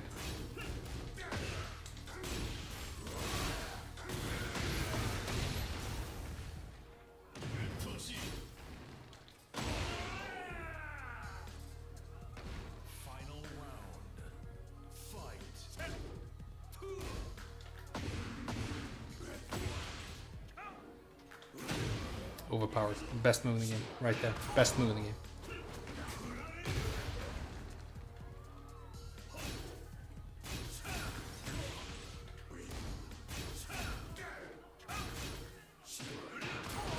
The fucking house sweep. The fact that he gets the follow up. I mean, what were you smoking? And can I have some? What the fuck were you smoking, Namco? You talentless fucking horse. You talentless fucking horse. What the fuck were you smoking when you took his hell sweep and made it do even more damage? Hey, well played. Nice Kazuya. I like you. Good games. Hope your mother has a great day.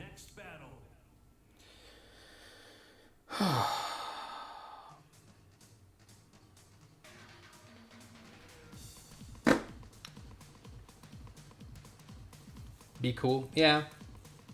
Good point. You might say a slur. Don't worry. Not gonna happen. It's not in me. Get ready for the next battle. It's not in me. I think if you accidentally say a slur, it's probably... I mean, it might not be the case. I don't know. But maybe you have... Maybe you are suppressing that slur consciously. But there's no slur down there for me to suppress. You know, the N-word isn't going to accidentally pop out.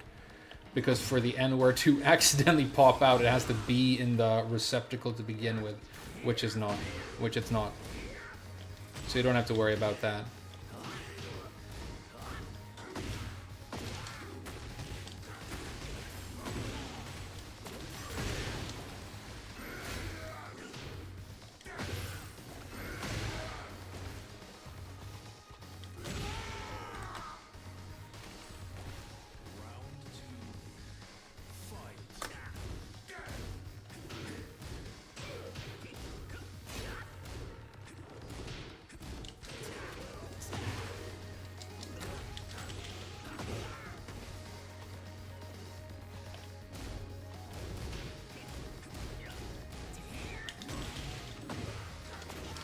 That doesn't work. I keep trying that combo even though I know it doesn't work.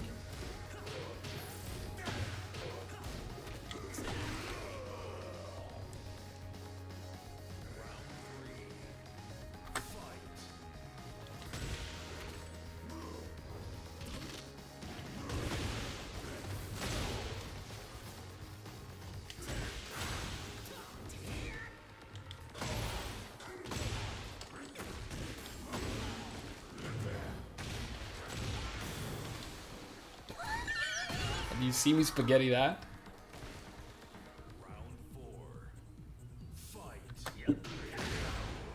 That was crazy spaghetti.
Is he joking?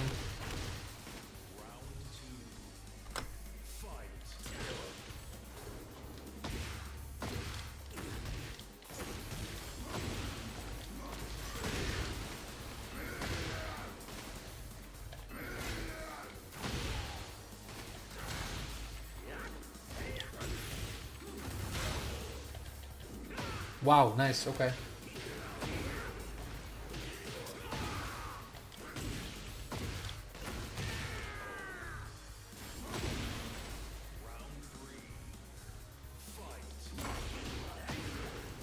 Yeah, you don't have to worry about me using slurs all of a sudden.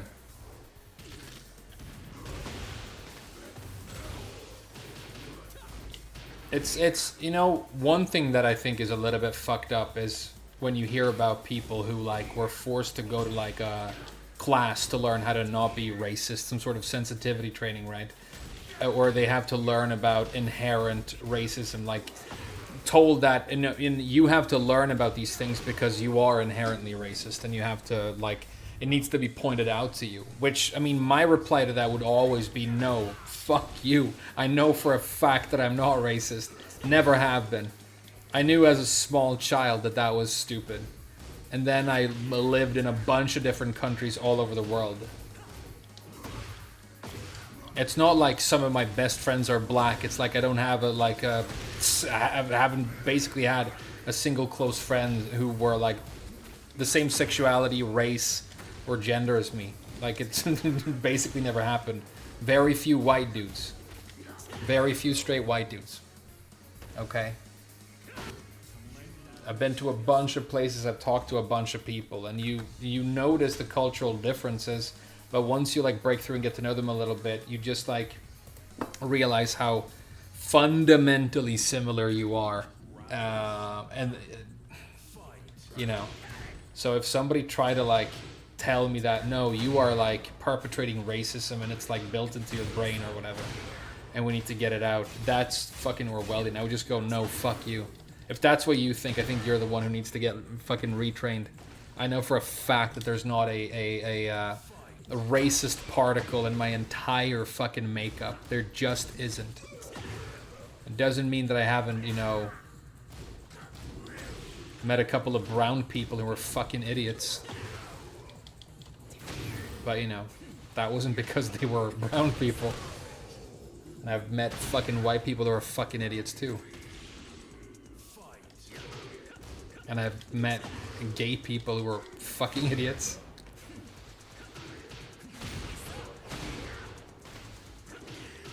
I haven't met that many transsexual people, but I think I've liked every single one so far. But it's just because there's so few of them. You know, you meet enough, eventually there's a fucking asshole, guaranteed. Did I lose this horror wrong? That's fucking hilarious, dude. For the next battle.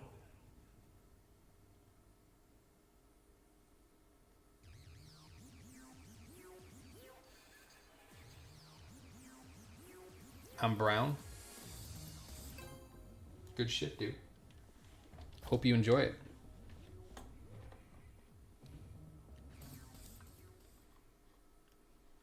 Get ready for the next battle. You too? Yeah. The reason I said brown instead of black is because, you know,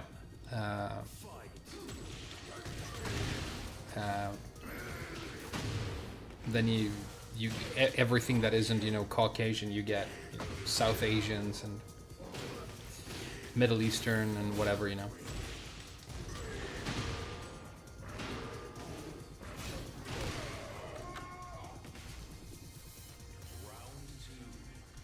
If what I said irritated you a bit, oh no, not at all, dude. Don't worry. Don't worry. I wasn't thinking about it at all.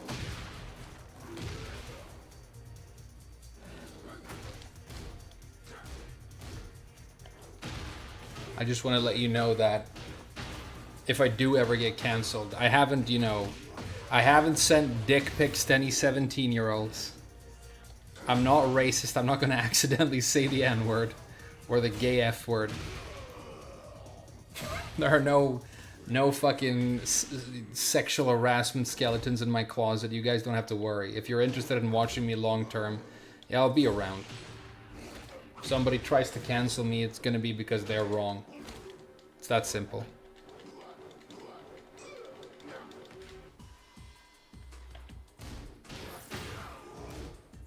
I've been losing like a fucking maniac these last few matches. It's crazy. I don't know what's happening. So many king players. Well, you know, getting max rank for free without effort is nice. You're not a real streamer until you try and groom a teen. Yeah, good point. Maybe I should get on that. Maybe I should go to Evo. I hear that's what you do there. Round one. Fight.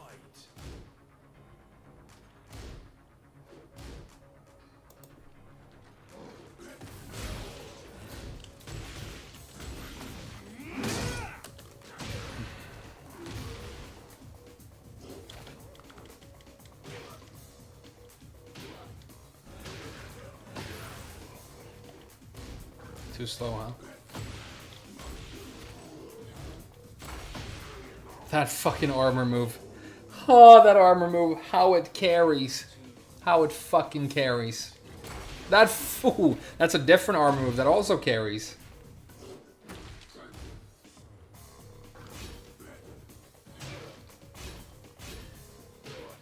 I think I've been streaming for a little bit too long. I'm just seeing like dots right now, like lights. I don't even see the game anymore.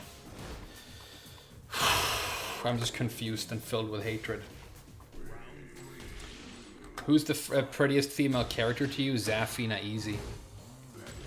Zafina easy.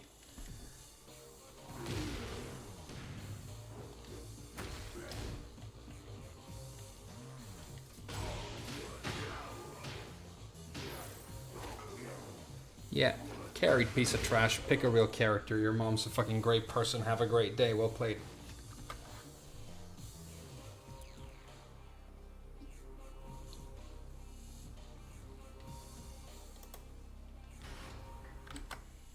Get ready for the next battle.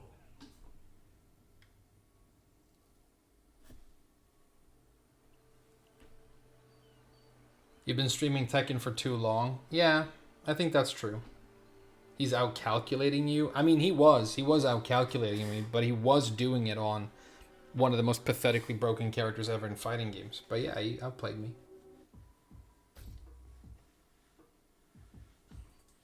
Habibi is lover in Arab? No.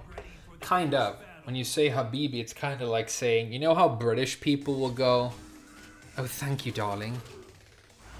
It's kind of like that. You can say it to people who aren't your lover. It's a term of endearment, you know.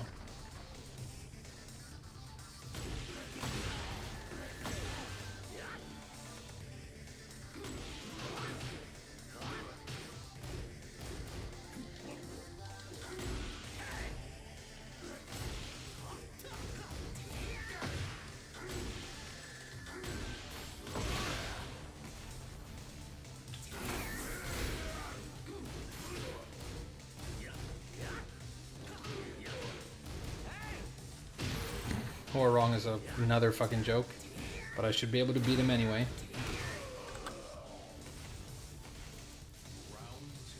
Angry compliments is the best type of molding. Yeah, it's fun. It's fun. Should have spun.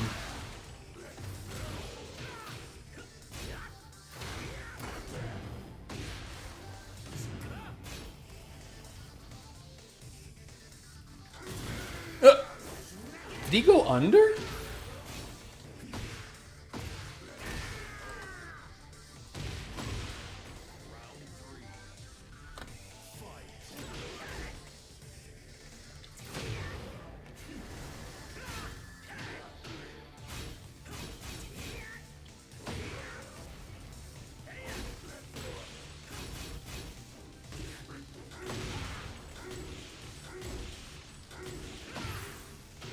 Yeah, I'm just bored and playing like trash. I'm really sorry you guys have to watch this.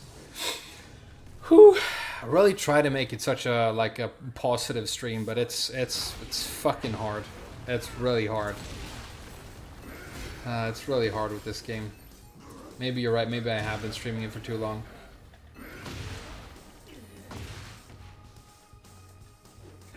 Yeah, obviously that whiff right there confirms it.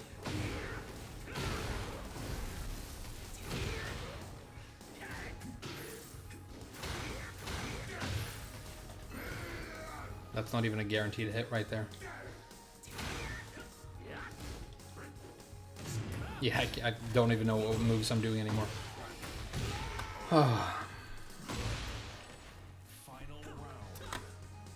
It's bad for your mental well-being. Oh, it totally is. Tekken is horrible for your mental well-being. That's why you have to be like detached, I guess, to play it.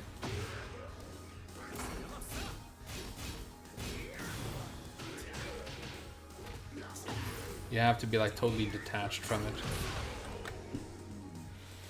Oh. Right now I don't feel like I ever want to play it again, if I'm honest. I feel like I want that to be my last ever Tekken match. It won't be, but that's how I feel. Right now I feel like I never want to play Tekken again for as long as I live. Hey, look, I got pointless dog shit from Namco. 32 dog shit hats. Thanks, Namco.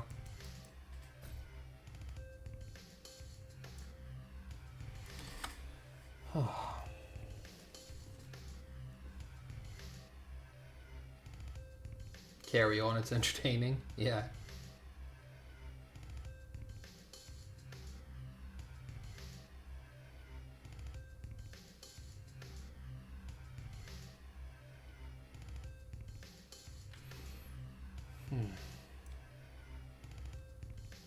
Just play Elisa, not right now. I'll lose my rank and I will tank her down the ranks if I play her right now.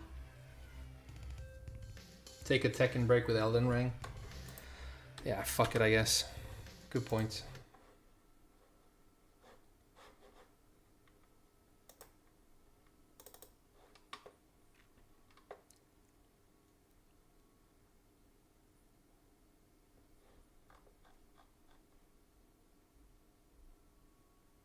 You play way better when you're not tilted. It's totally true. Like yesterday, I wasn't tilted almost at all the entire stream, and I did so well. I did ridiculously well, you know. So it's a thing. Definitely is. Why can't I start Steam? Steam is like bugging the fuck out. Here we go. Let's restart it. Boot up T7. T7 has the exact same problems, just not as bad. I like it when you're tilted. So do I, but it has to be like the right amount. It needs to be balanced out, you know. It can't be... Why the fuck can't I see Steam? Oh, have I like accidentally put Steam off to the... on my like other monitor or something? That I don't have, off to the side? Okay, I'll just start Elden Ring manually. That should work, right? Yeah, it worked.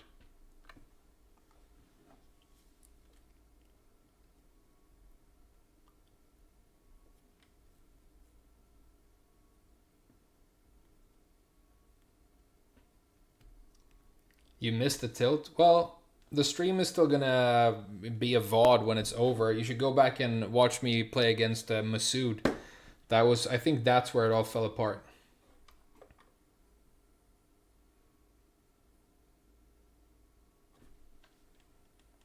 Have I ever played the Portal games? No, but to be honest, they just seem kind of fucking cringe. I don't know. It seems like something a game journalist would give like a 9 out of 10. I don't know. My impression of it is just like, I don't know. Maybe it's good, but I feel like it's... I'd probably cringe the whole time.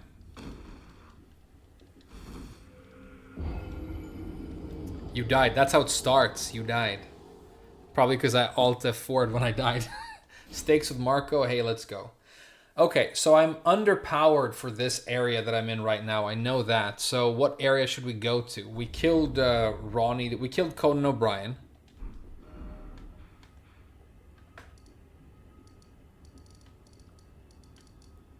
We'll go upgrade my weapon. I think I have a Somber Stone.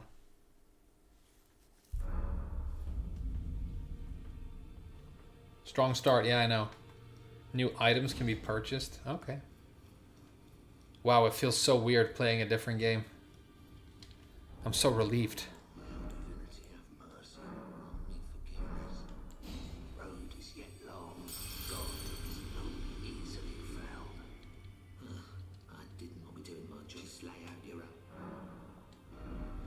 Yeah, I can go +4.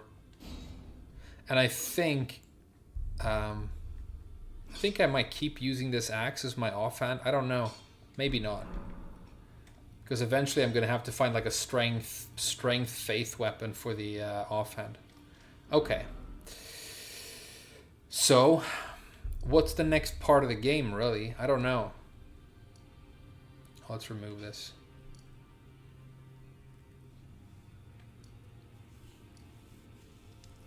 If we killed Ronaldo, the next part is Khaled, right?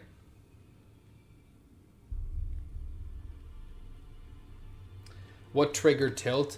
What triggered tilt was I started the stream and I wanted to be super positive, but the last thing I did before I started it was I looked at Reddit and I realized that Namco had attacked people's Twitter accounts for showcasing mods and like removed their Twitter accounts.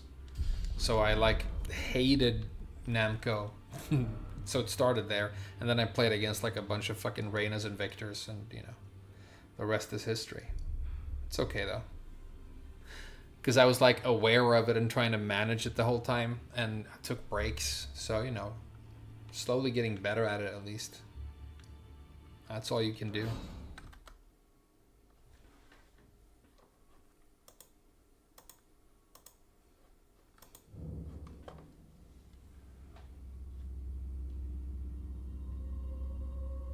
Kaled or Altus. Okay, we'll do Kaled.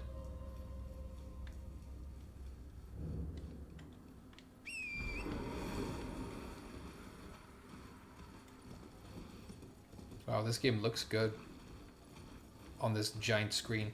First time I played this, I played it on my laptop. It's so different.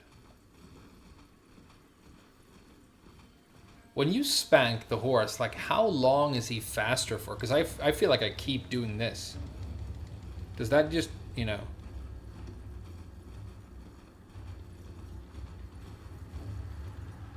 I just realized that this thing connects all the way back to Stormvale Castle. That's crazy. Cool world design. We could go do the Divine Tower. That could be fun.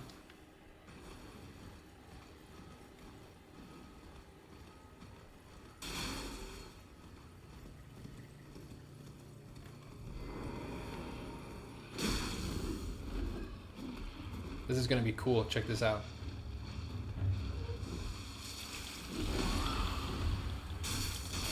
Never mind.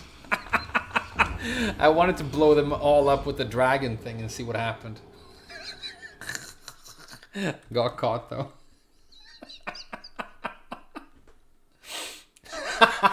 This is already a lot more entertaining than fucking Tekken, dude.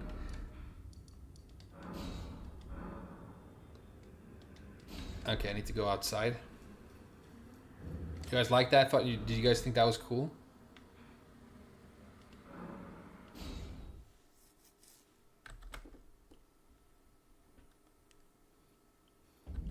Gotta break the 1+2, yeah. Totes. Ooh.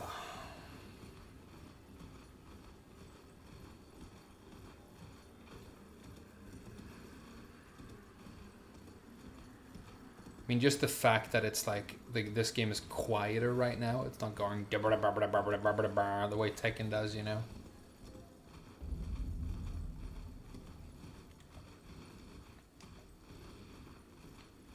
That's very refreshing.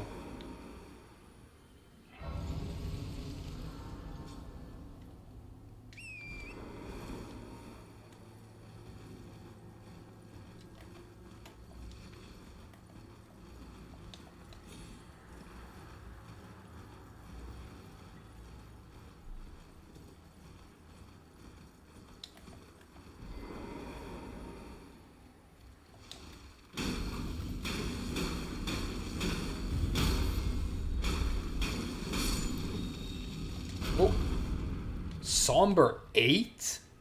Holy shit. This tower is like really high level, right? I'm not supposed to be here yet.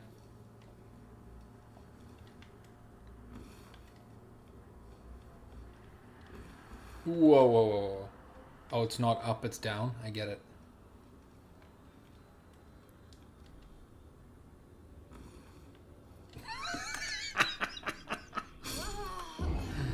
The platforming in these games are, I'm really good at it.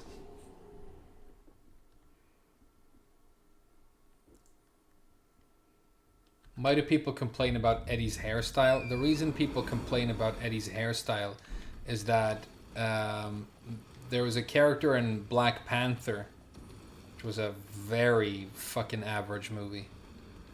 Felt like watching wallpaper. It's like, you know, feeding... It's like putting African Marvel movie into an AI is what it felt like. I was not a huge fan. I mean, it was kind of cool, I guess. But there was a character in that called Killmonger who had that haircut. And after that, it became a bit of a trend, and then it became a bit of a trope. So it's like Namco are jumping on the trend of putting that haircut on in their stuff. So people are just a little bit tired of seeing it everywhere, I guess. Oh yeah, you can tell that I'm under-leveled for this. Like the normal soldier guy is kicking my ass. This might not be the best idea. But, you know, whatever. I'm not known for having good ideas. Let's go.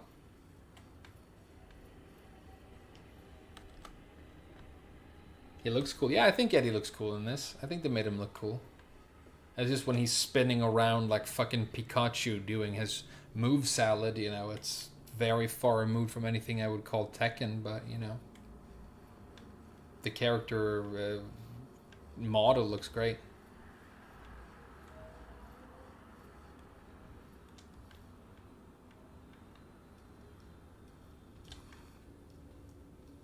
Okay, where do I go now? Oh, this way? Okay.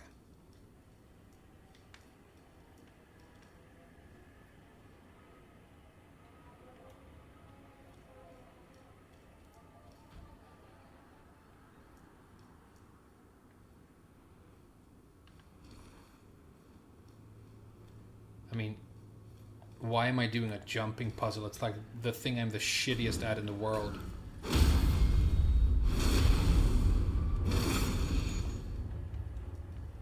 Nice you. See, these like normal soldiers are giving me like 1,000 souls apiece. This is crazy.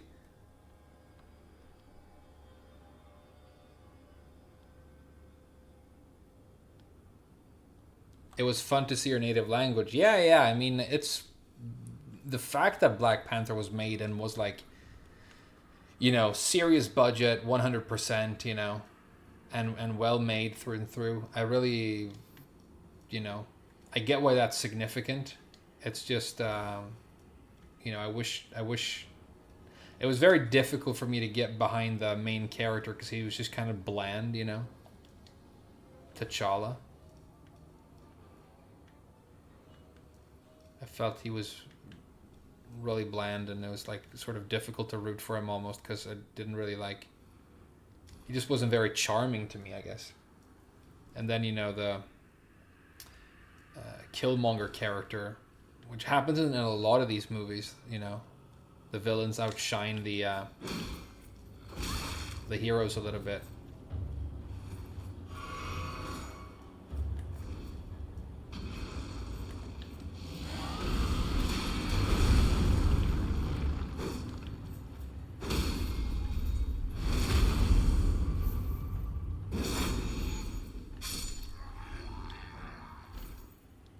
Sworn Shield.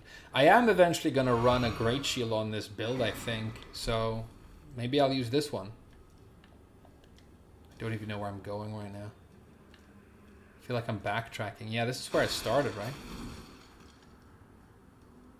Huh. Okay, so maybe I'll try and go down over there and see what happens.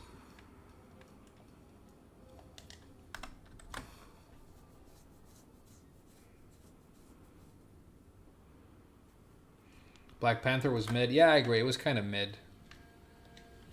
But, you know, it wasn't terrible. It was kind of like when it finished, it was one of those, kind of movies.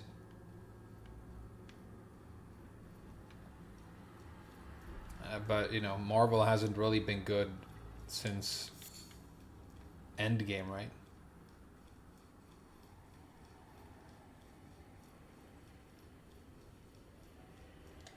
Okay, so I have been here, apparently.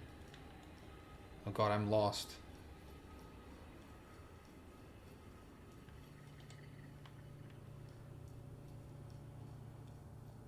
Okay, so maybe I keep going down somewhere. Maybe there's a ledge where you can go down somewhere. Is it here? Do I go to the root? That could be it, right? No, it's not. Damn. Did you see Oppenheimer? No. The previous ladder, then go left. You can backseat. You don't... I have no problem with backseating in Elden Ring, dude. It's okay. Up the ladder, then left. Okay, I think the entrance up there might be where we're trying to get, so... Maybe we'll, like, try and shoot for that. No, there's nothing that connects to it, so that doesn't make sense.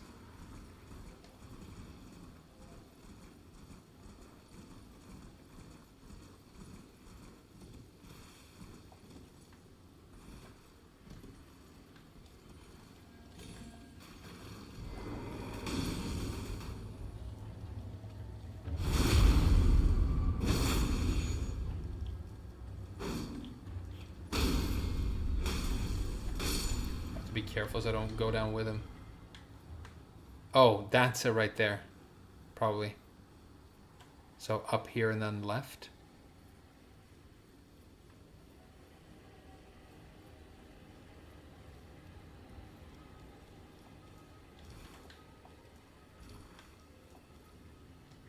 Okay. Enemy, yeah. The stagger damage on this fist weapon that I'm using is really insane. I really like it. It's a sick weapon. Guardians of the Galaxy. I've seen all three. The first one I like a lot up until the last part where they're kind of defending that planet. And it's like, oh, all the things are coming down from the sky, so we're going to take all of our spaceships and like point them upwards, and like and it just becomes, the suspension of disbelief just goes completely out the window, and it becomes ridiculously cartoonish. But apart from that, I thought it was fun, you know. But I'm into kind of like darker, more like movies that aren't like, I need them to be a little bit different and a little bit surprising. Like I saw a movie called The Menu with Ray Fiennes and I think Nicholas Hoult, and is her name Anna Taylor-Joy, who I really like. I've only seen her in that, but she was pretty great. And I thought it was a pretty unique movie, you know, it was different. My girlfriend didn't like it. She was like, what was that? What was the point of that, you know? But I liked it because it was different, you know? I find predictability to be very, very grating now, so. But if I was like with friends and they're like, hey, let's watch like a fun movie, and they haven't seen Guardians of the Galaxy 1, I might turn that on.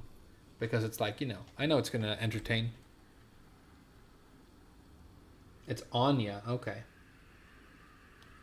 Ray Fiennes carries any movie pretty much. I mean, he's pretty amazing. He's one of those where, you know, he doesn't miss.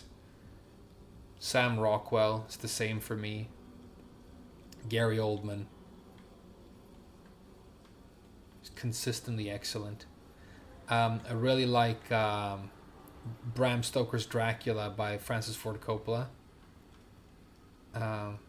Hey, the backseating guy. Would you want to backseat Where the Fuck to Go now?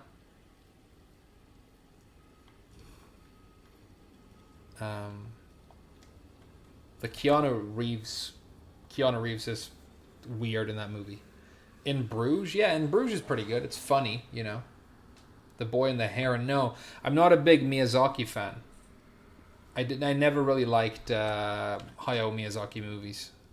I find them weird, incredibly dark. Like I usually like dark, but Hayao Miyazaki is known for having these like wonderful films for kids or whatever. They're incredibly dark. Have I seen Tenet? No, I haven't seen Tenet. But another good actor. What's his face? Twilight? Robert Pattinson? But where? I can't go left, dude. There's nothing here. Up? You mean up there and to the left? Okay, I'll try it.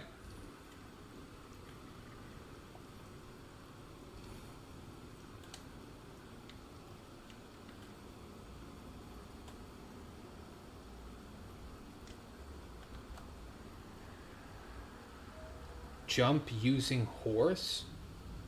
The Batman guy. Yeah, you know, I'm a huge Batman fan. And I haven't seen the Robert Pattinson Batman. I think it's called The Batman. I haven't seen that. So I am really interested in checking that out. I heard it's pretty good. Paul Dano's in it, who's another, like, beast, you know.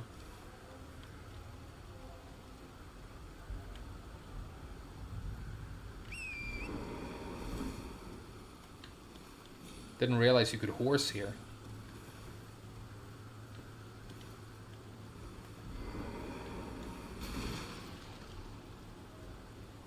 Up or left? I guess I'll check out up first.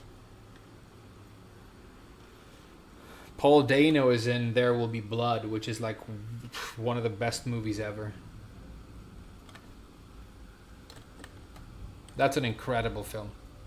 There Will Be Blood.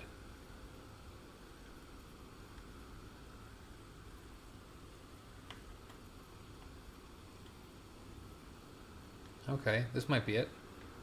Yeah, we did it. Okay, good.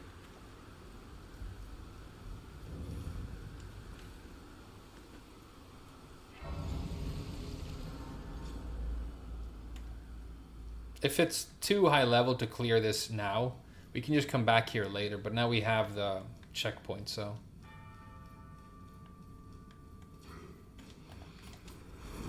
Right, okay. And these guys are gonna, like, one-shot me. Yeah, they're gonna, like, one-shot me. It's fun, though. Let's do it. Let's try and do it. The Batman Arkham games look so mid to me. I've found them incredibly mid. I like the first one, but the combat is like so fucking... I don't even know. You just jump around. Boop, boop, boop, boop, boop, boop, boop, boop, and there's like nothing. There's nothing to the combat.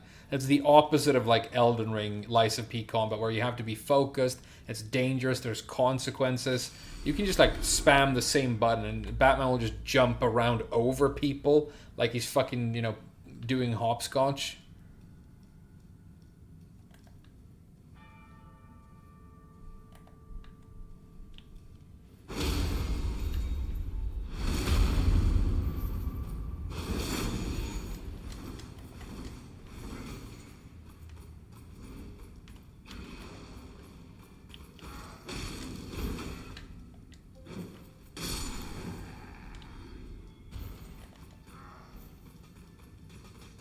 Dude, that's a lot of range.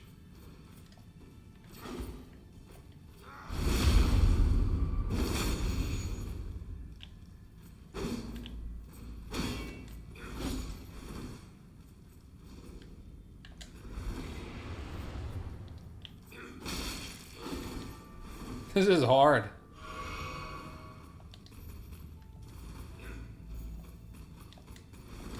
Yeah, you cannot run that like that.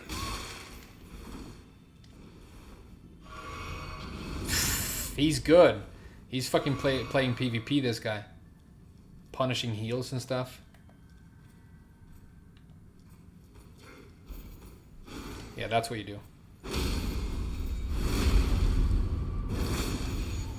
Nice-oo.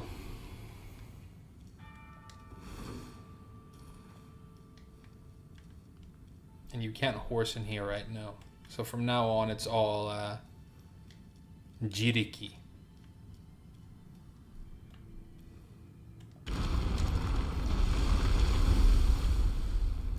That scared the shit out of me. I forgot about that.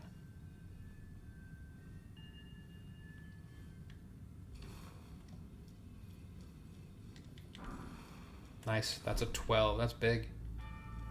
I am a little bit... Oh, no. Don't tell me I have to go to the thing. Do I really? Is that where you go? Hey, guys, backseat. Do I jump on that thing? You do? Lol. Okay.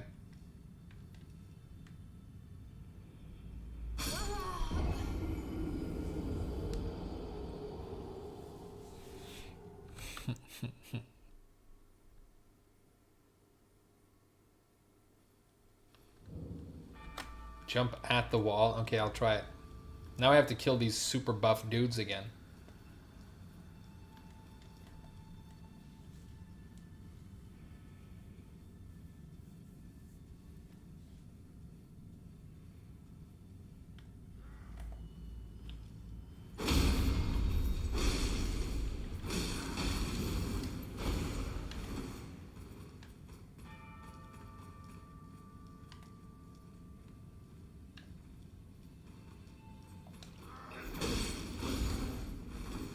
That was so risky. That was so risky.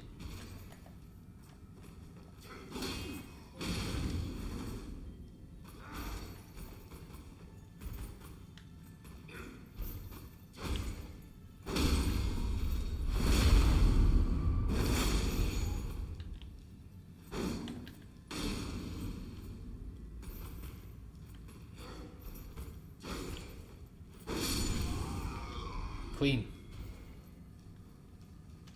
The cleanliness.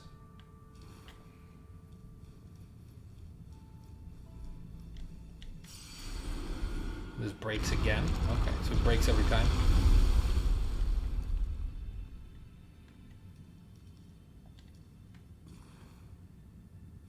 Can you just roll off, maybe? Nice-oo, nice-oo. Okay.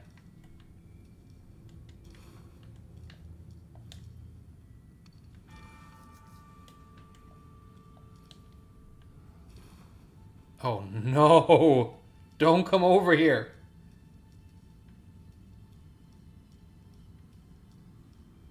Maybe I can go around and trick him. Nope. Okay. Have to fight him. Use the shield.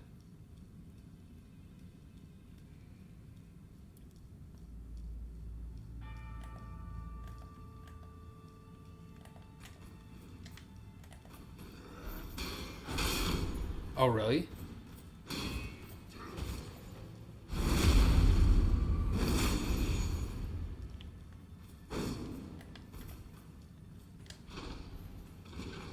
Peace out, dude. Nice. Progress.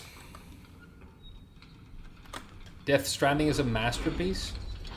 I mean, some people like walking. I had a walk today. It was great. I had a really good walk today. Maybe later, dude. Maybe later. I need to find the way back first. Unlock the checkpoint or whatever.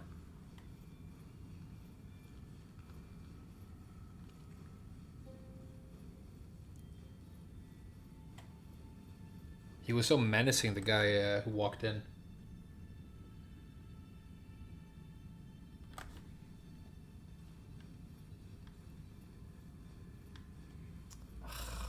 Who made this game? Fucking Kojima?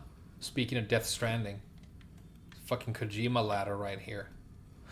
There's always a woman who sings like that in Kojima games, right? It's a Kojima type game.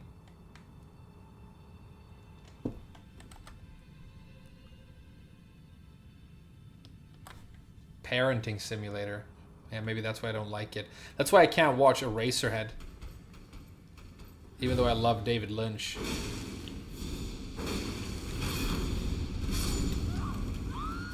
Because it's a film about the fucking horror of like having a child you don't want, basically.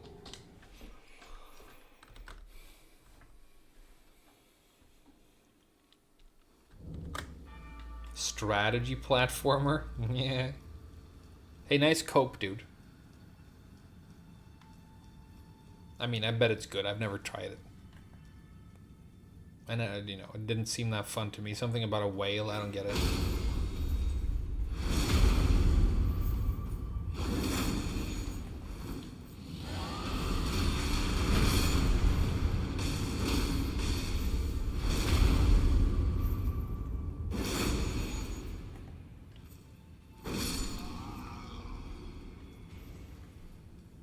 There's stakes with Marco right there.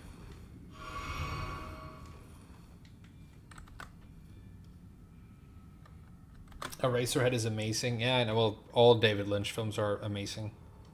That guy's fucking high class. I should rewatch Twin Peaks.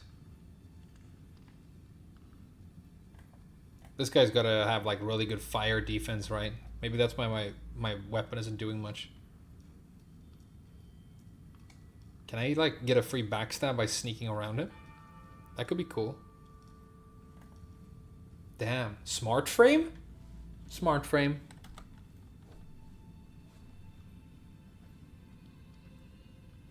What other game has Conan O'Brien? This game. I just killed him.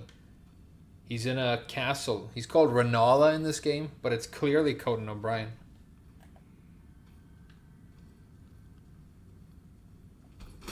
And I spaghettied. Okay. Dude, he's OP, this guy. How's the stream going? It's doing good.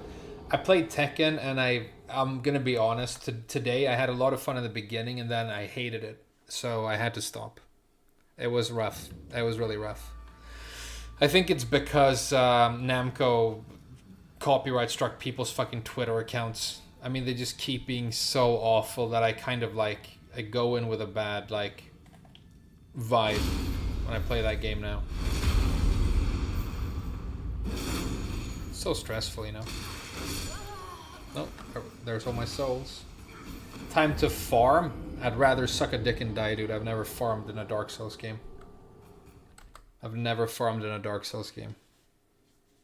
If you can't, I mean, theoretically you can beat every boss at level 1 anyway. If I had to go like farm to level up, I'd rather not play. But that's just the way I am, you know.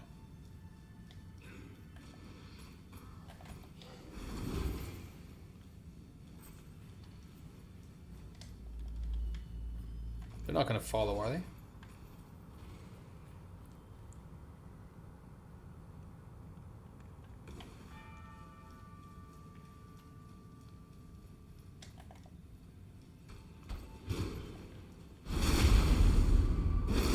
He's buff.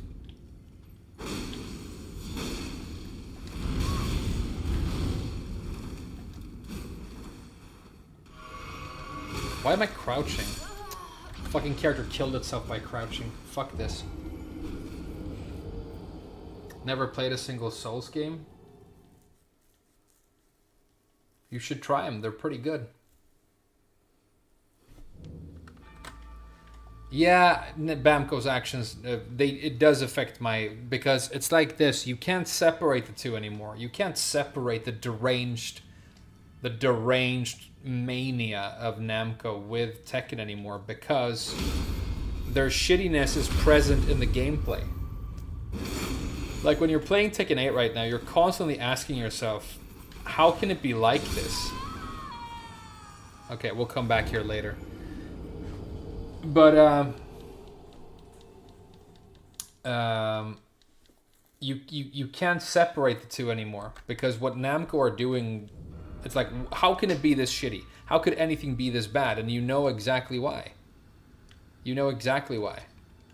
It's because monies, right? That's all it is.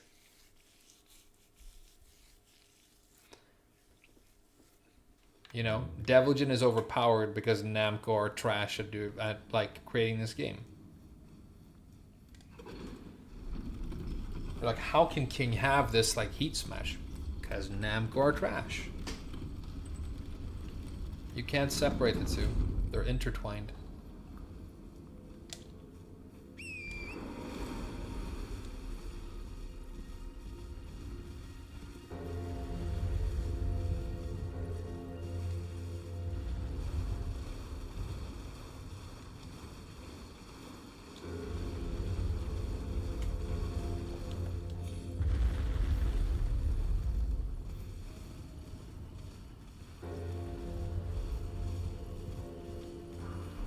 Somber 3. I need a 5 next. The next thing I need is a 5.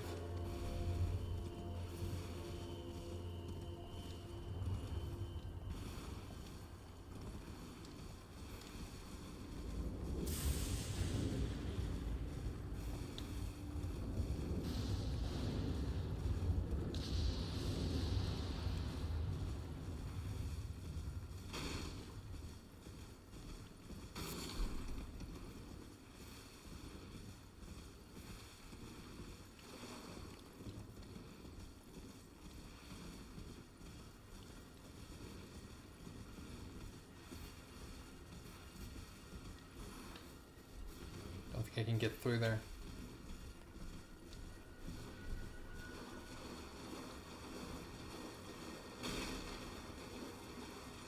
What is this? I've never been here. Guess we can check it out.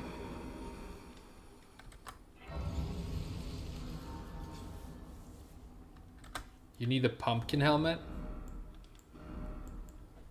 I thought I had it. We can wear this. This is pretty good.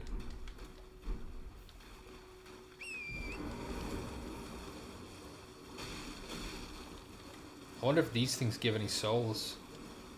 They just poop on you, right? A really fast poison buildup. Okay, we're poisoned, whatever. That's critical.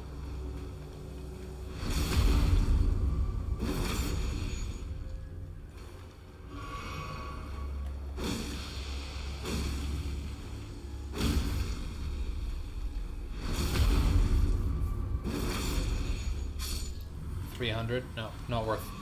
Not worth shit. Fuck these guys.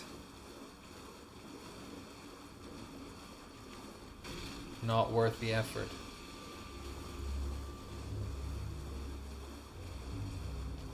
Dude, I've never been here. This place is crazy.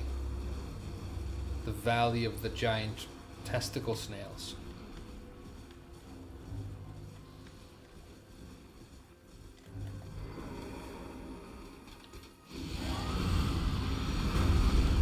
I whiffed the whole thing.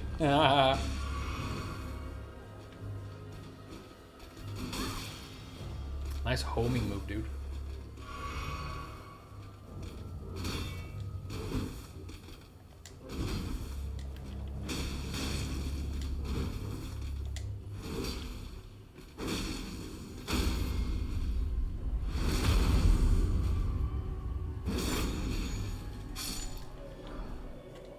Knight's Greatsword. Never even heard of that weapon. That's cool, I guess.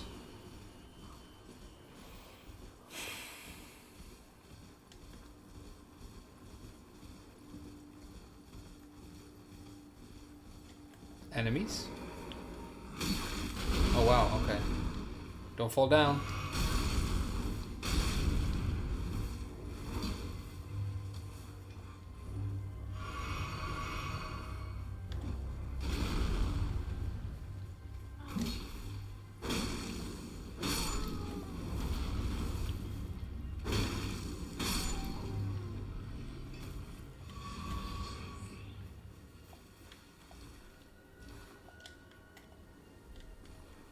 Don't know where I am.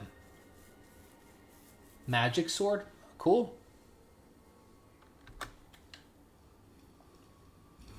It's gonna be a merchant, dude. Because there's a donkey. What do you need? What do you need? What do you have? No upgrade materials? Scrub. That was a scrub vendor. This guy has dick. Wow, this is like a secret castle that I've never seen before. Where am I? No idea. Bellum Church? There's gonna be grace, right? I've never been to Bellum Church. So many areas that I probably missed during my first playthrough. I thought I did most of it. Does he have ball for $4? Good question. That's good. That's a good upgrade for your flask, right? So that's really good. I have no idea where this is.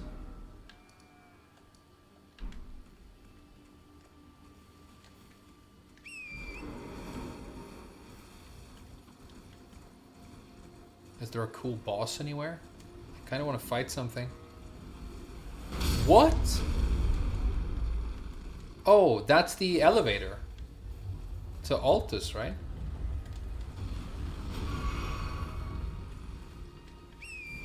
So this is where... So I went to the right place accidentally, I guess. Okay, can we make it through here?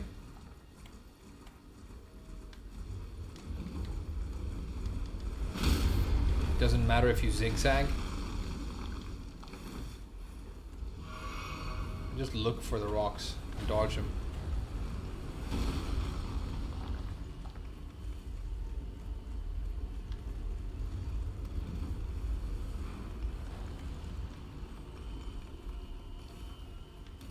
I can hear a scarab.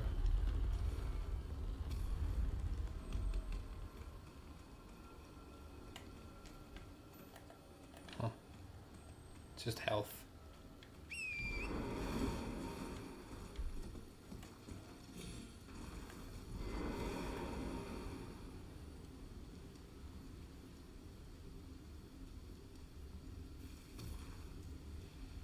this gonna work? Probably not, right? Forgot the pouch. I'm alive? Woo, that's a miracle. Keep going. Woo. I'm alive, dude. No, don't.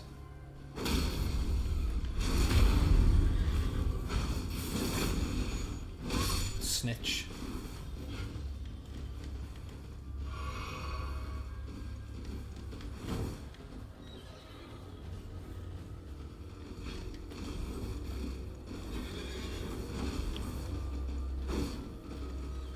Oh man, more guys?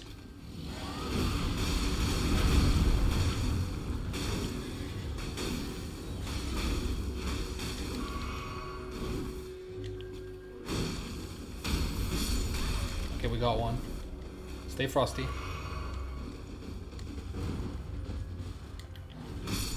Two. Only the big guy left. No more heals though.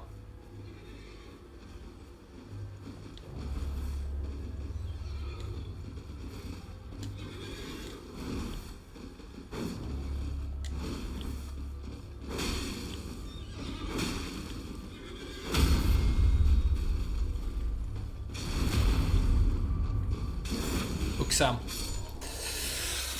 Uksam.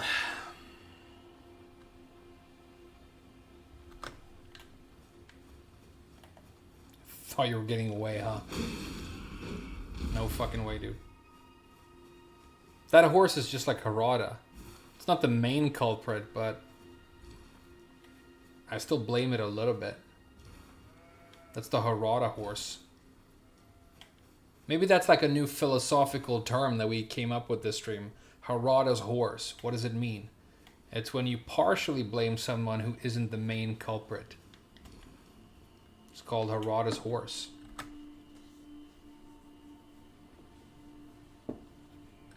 There's Occam's Racer and there's Harada's horse.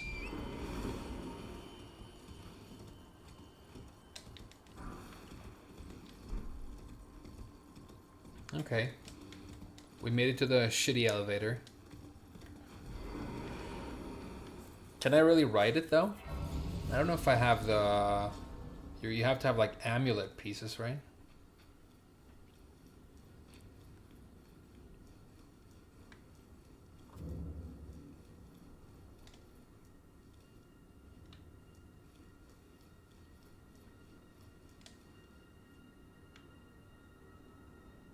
Huh?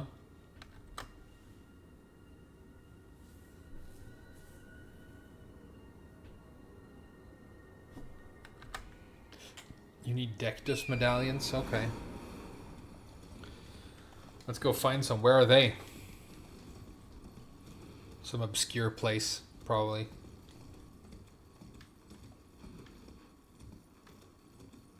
Well, we can always teleport back here now, so that's good. We won the fight. Let's check out this hill.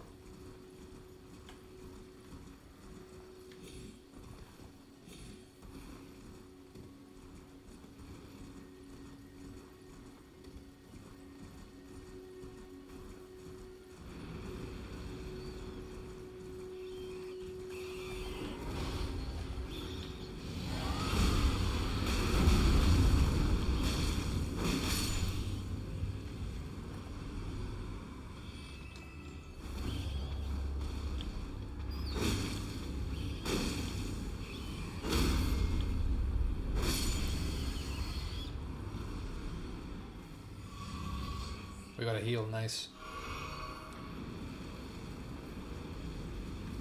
Oh, this is the Madness Tower. This is like, they stole this from Bloodborne.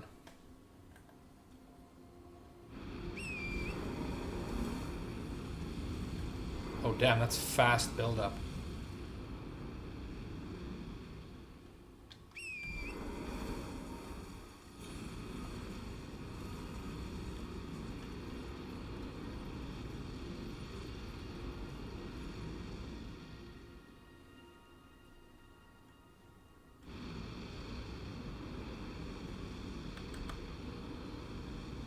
Bloodborne had a madness tower? Yeah.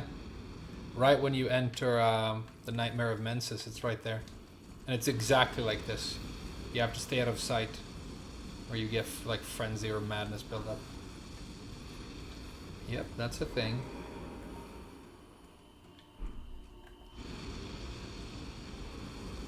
Oh no. You can see me over here. Oh! Fucking hell, dude.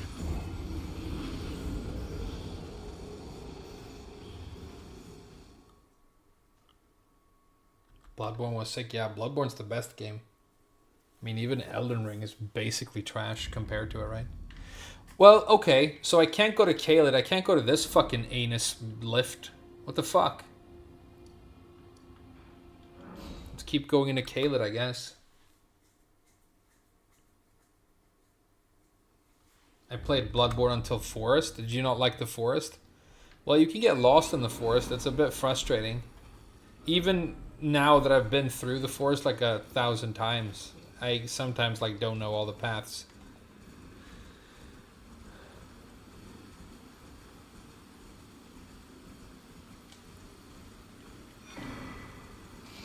Nice. Dragon time? Okay. I'll fight a dragon.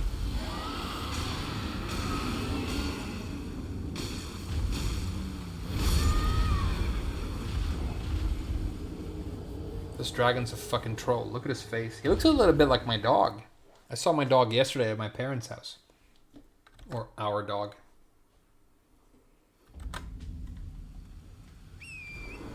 Fuck this dragon. Let's fuck him up.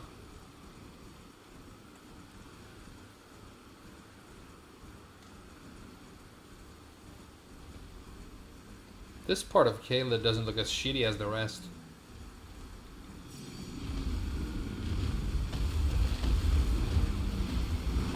Oh, there's more than one dragon.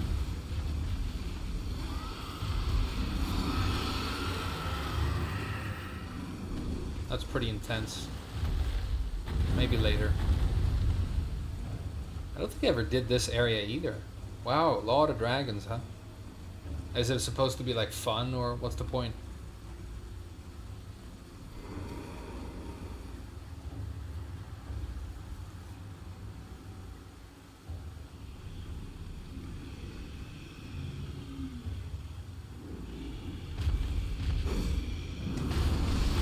Saw me.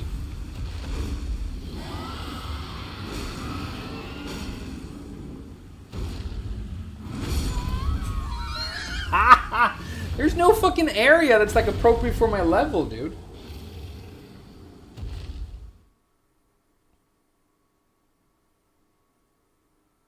Just a place with a bunch of dragons. Damn, what a trash area. The dragon fights in this game are fucking ass too. Okay. And over there's like the beast tower where there's nothing. I guess we go down here.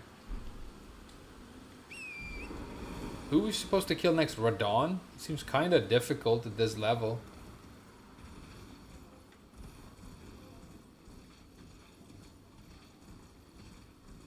If I'm getting one shot by the dragons, it's a little bit too hard. If it's a 2-shot, then I can beat him, but if it's a 1-shot, it's a little bit too hard.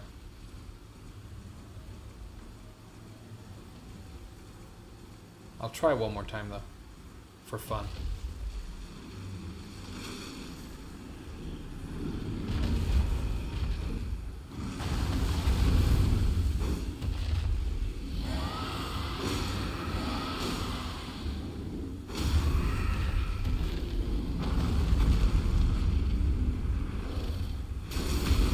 Wow, he has so much health.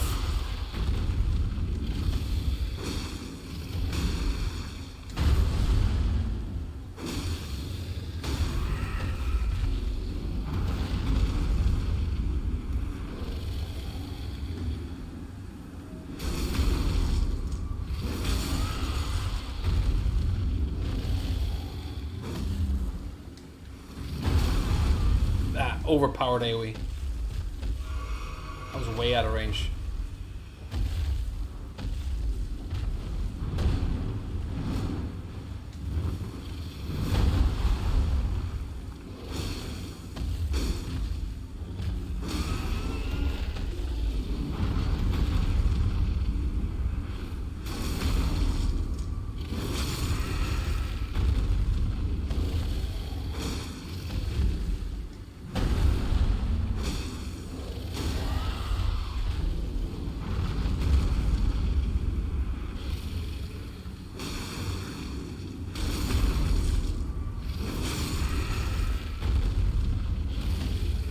Get owned.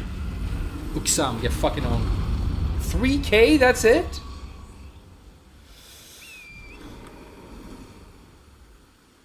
Outplayed, yeah. Uksam. This fist weapon is super cool. I'm really glad I decided to give it a shot, even though it's like a meme weapon. I think it's really cool. I just need to find some alternative for when I fight something that has fire resistance, you know?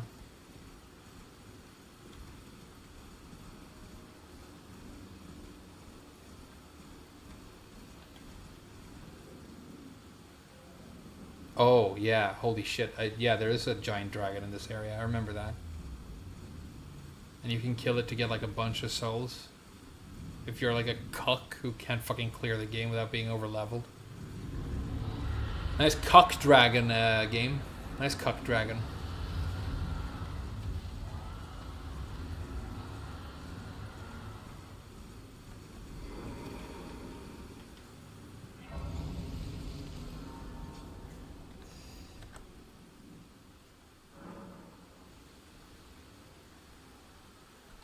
Basically using Demon Paw, yeah, but it's balanced.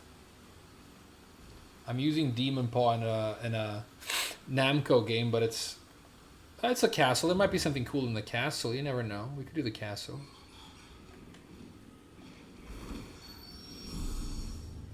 Okay.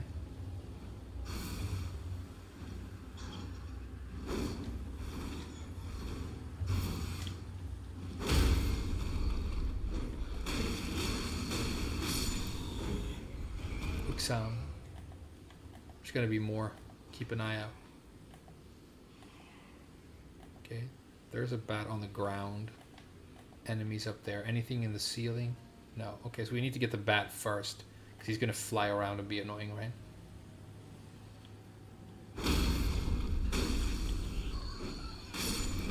Okay, good. We have to do this like piece by piece. We need to use strategy. Oh, dude, poison clouds? Cheap. Don't get poisoned. Okay, might as well be poisoned then.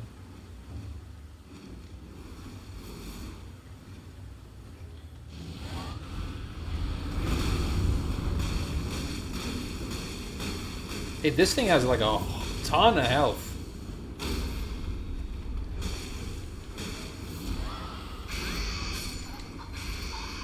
Why does that thing have so much more health than the others? Is that like a boss thing?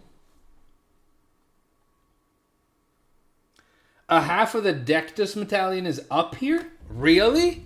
So I just accidentally went to exactly the right place? Come on, man. God Gamer?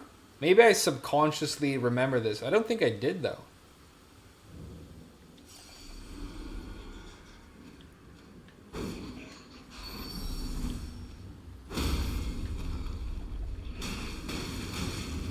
That's crazy. I'm gonna skip this because it's too, the bats are too buff.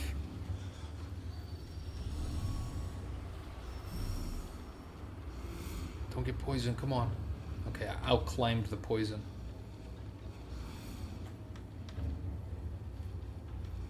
Check for like hidden extra paths and stuff.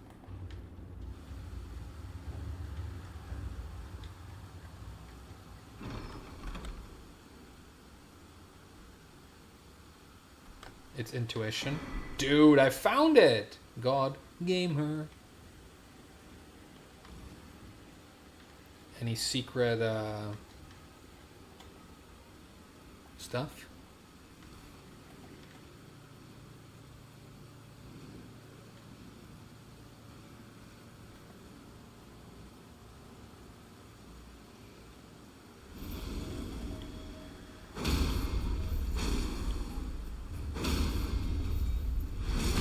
Stagger is bananas, dude. 1K for that guy? Okay, that's nice. Finally something happening.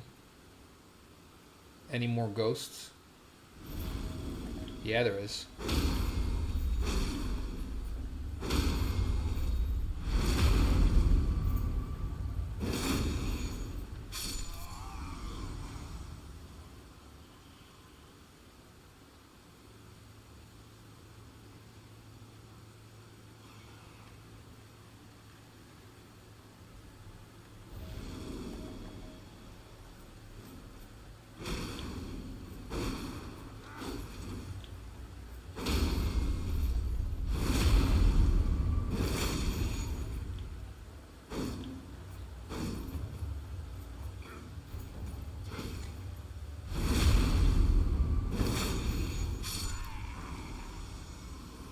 Smithing stone 2.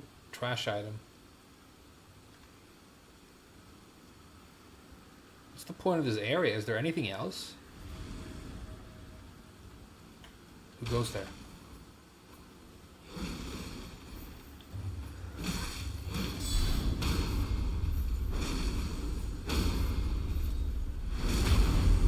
Just remembered about guard counters. The guard counter staggered him. That's crazy, right?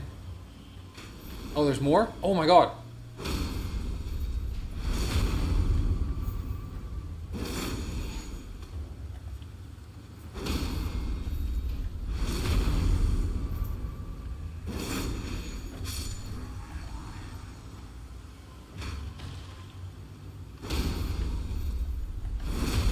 I think I heard one more materialize just now.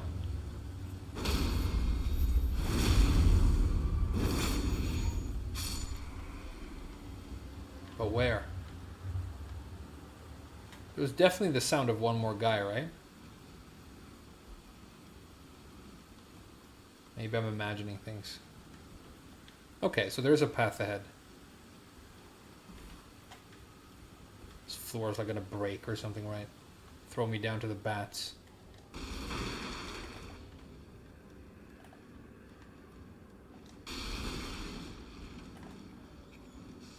Okay.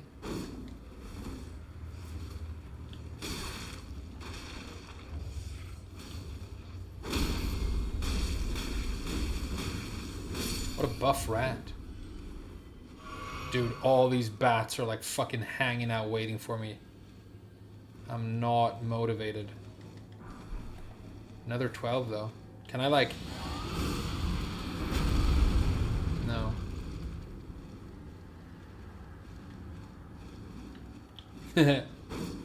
Come on, this should work, right?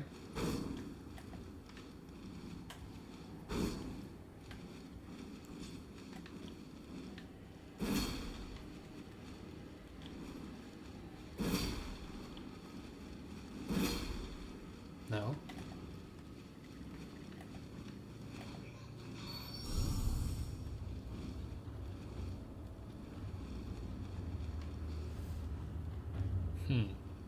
Fuck these guys, right?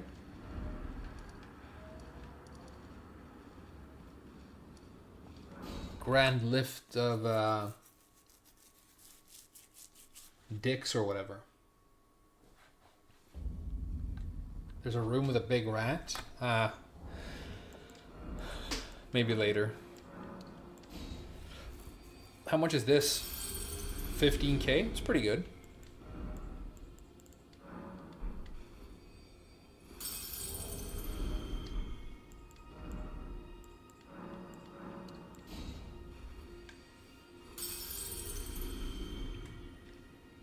Let's get some levels. Buff flask, nice. Do you guys want to talk to waifu? Spoken echoes of Queen Marika. Shall I share them with you? Of course. Tell me if you should. Shall I turn? Let my hand rest. Share them with me. I can only get 2 levels for that? Wow, they're getting stingy. You would follow.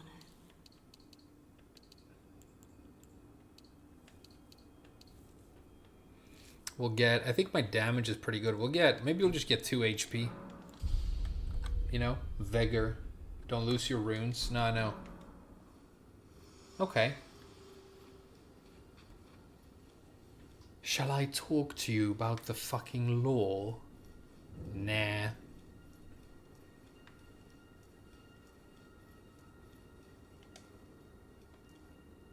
Okay, what now? Where's the elevator, dude?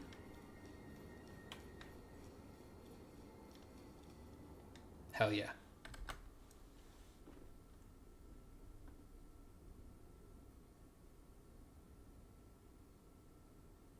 You're missing out on a lot of items by skipping the story? I'm not skipping the story, though. How am I skipping the story? I haven't skipped any story. I just didn't talk to waifu.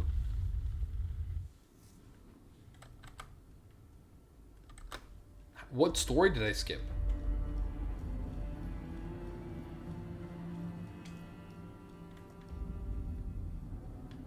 These guys might have like XP. I'm not grinding. I'm gonna fight them anyway, but you know what I mean.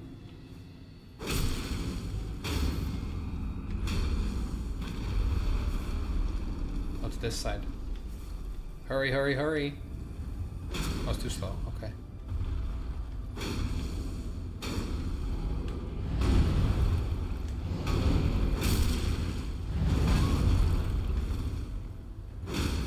You lucky scrub.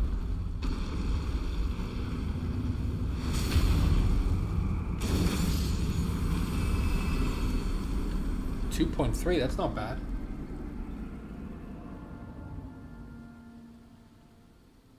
You are at Altus at level 40? Yeah, but here's the thing, right? I've killed Conan O'Brien. I killed Grafted guy. So what else can I do?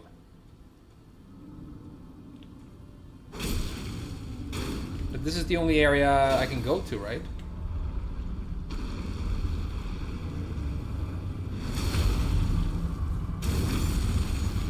I even killed the underground moose.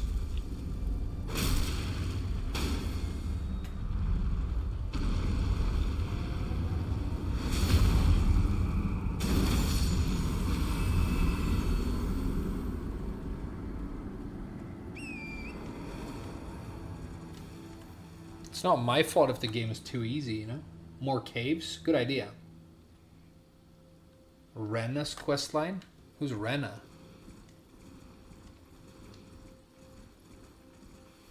I guess there's Blue Waifu. We could do her quests. Do you guys remember Blue Waifu? She's pretty cool. I think I married her last time. I mean, it was her choice. You know? I couldn't really give a fuck, but, you know.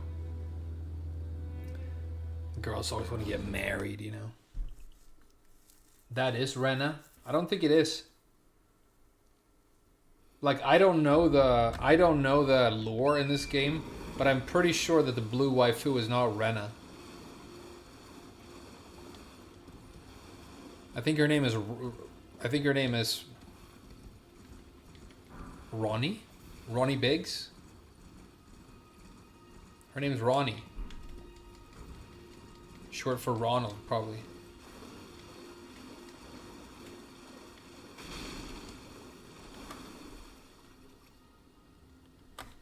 Okay.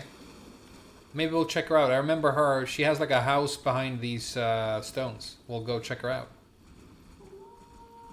Maybe I'll marry her again. I don't know.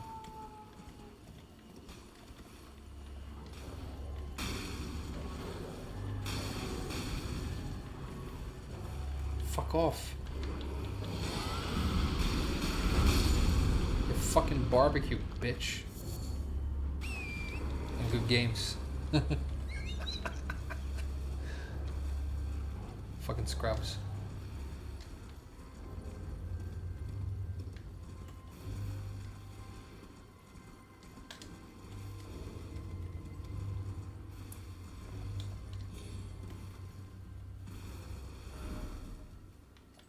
Looks like there's like a map up here. Can I climb this somehow? If I'm super pro at climbing. Oh, GG's. Come on. Come on. Let me do this now. Yes. Ooh, that was sick. Okay. So there's a map over here. We'll get that first.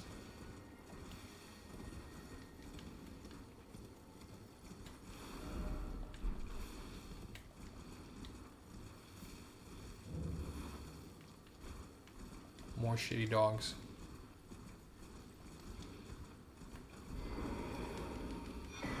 Nice. Ooh. Making progress like a chant. Uksam. Scathes? Yeah. There's the dog guy. His name is Scathes. You fight him in this game. Okay, so if I go straight up here, I think this is Ronald's house. Let's check him out.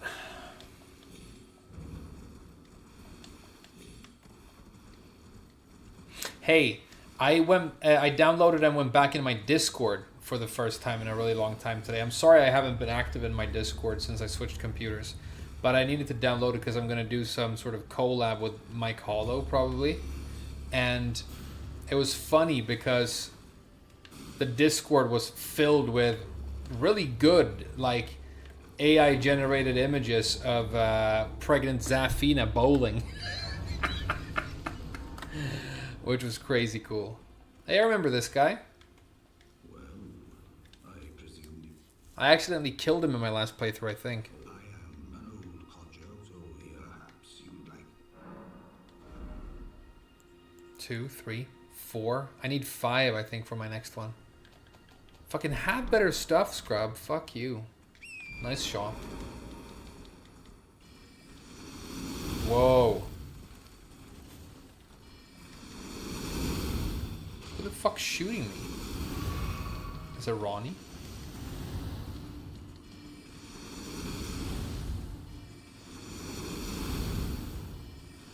I feel like I'm playing fucking Sonic the Hedgehog right now. Okay. So we'll do this place.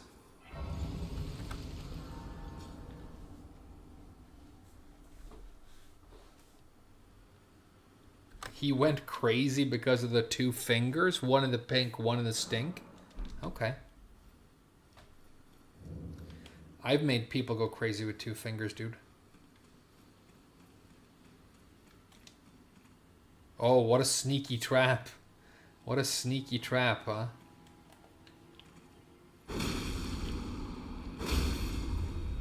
Oh, the wrist is the weak spot? I never knew that. That's pretty cool. Nice sneaky trap, dude. Have any good items? Somber 2, so no.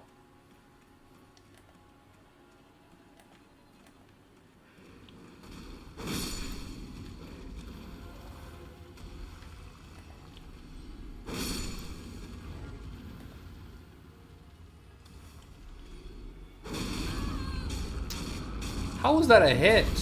What is this, Tekken 8?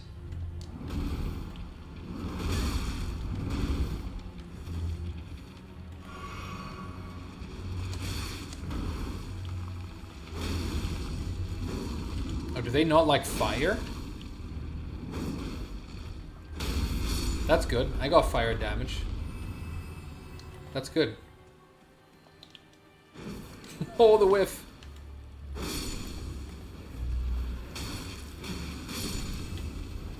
I think they don't like fire. That makes me buff.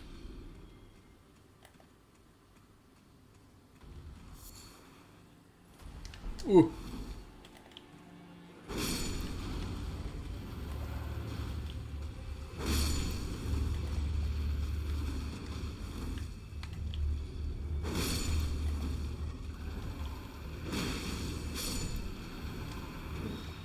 Nice, they died to the residual fire damage. Nice, nice. We're kicking ass. So many.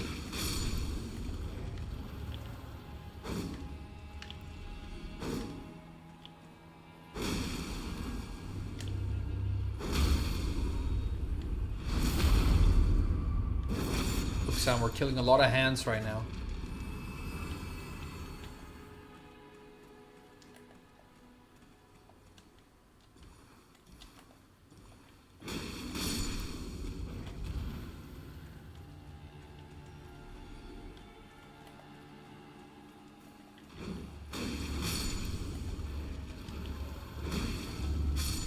Yeah, they died to the residual fire damage. Dude, magic hand.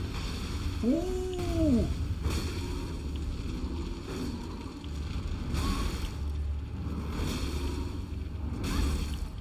Don't lose. Is this extra big? Is this like a triple big hand?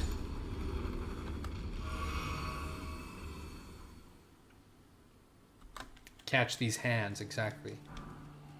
Now there's like a hella somber 2s around here. Okay, we made it inside the castle. So far, so good. Nice chair, dude.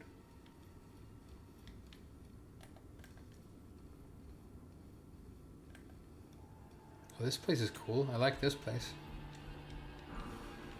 Smithing 4. What about Somber 5, dude? Hit me with that Somber 5.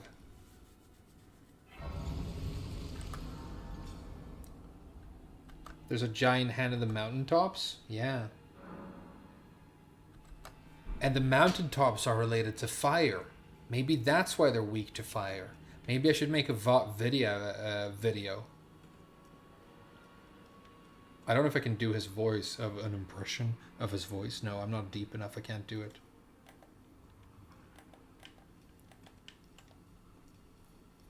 The hands are related to the fire. Damn, I should make a lore video. It's all connected.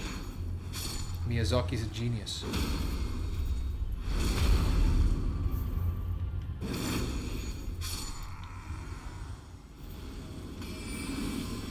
Dude, too many dudes. That's what your mom said when she got fucking railed. Sorry.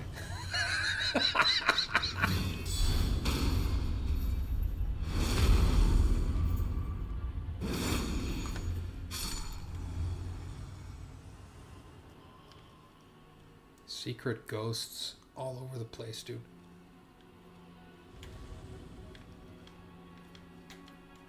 Okay.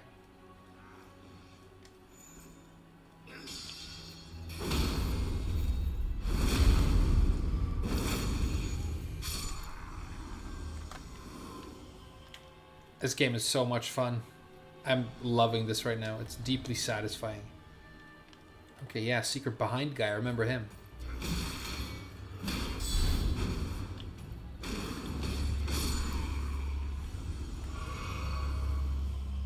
I strafed the arrows while drinking Estus. That was sick.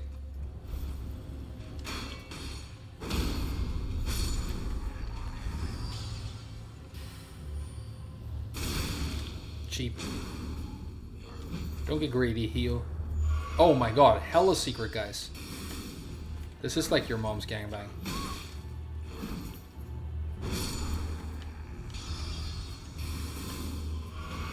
Damn, bad heal.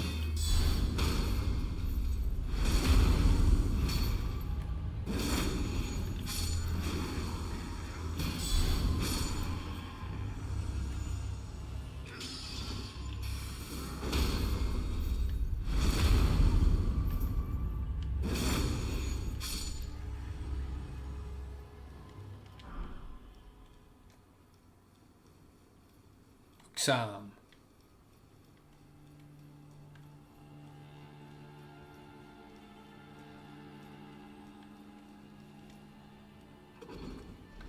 Uksam.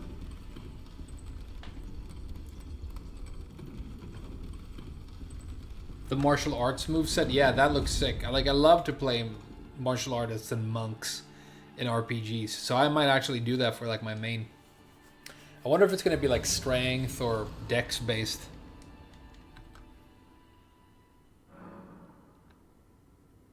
There is a shield that is a head as well in Weeping Peninsula. What kind of a head is it? Because I was going to go for the ant head shield, which looks kind of cool. Then I have 3 enemy heads for my stuff. You know? That's a good item.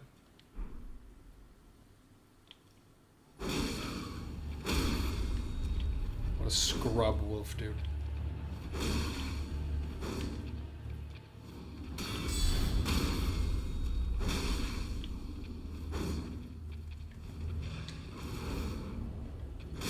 Hey, GG's. GG's. Human head? Is it good?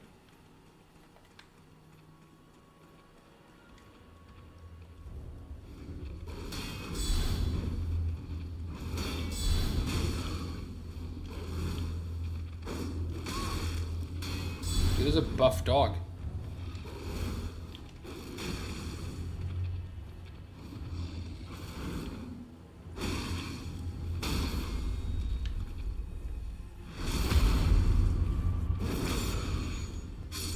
Outplayed.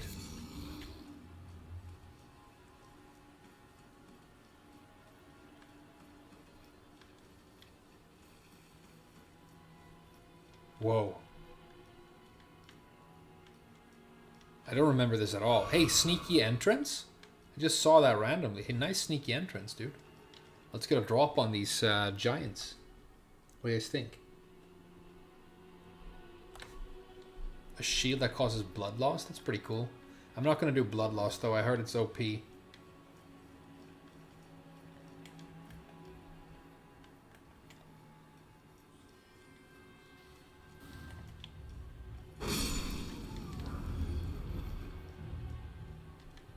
Yeah, I got behind the giant.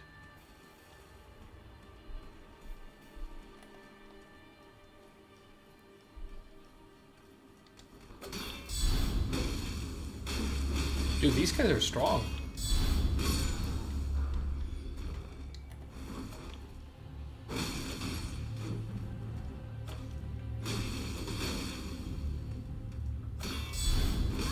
Dude, what a strong enemy.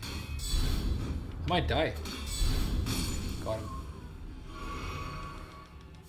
Okay, I just wanted to clear the ads, because I will kill the giant, though. I'm not going to leave him. I just want to clear any ads first, you know, be smart about it. Nice dodge.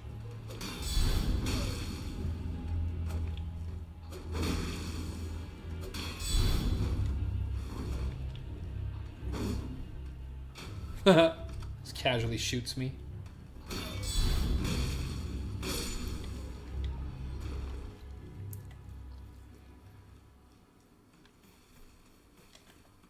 Don't wake him up. Can I walk on this? Yeah. Okay, good. I feel like I hear a scarab.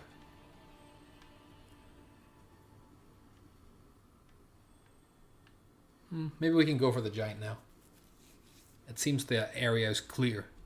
Oh, there's a guy right there, though.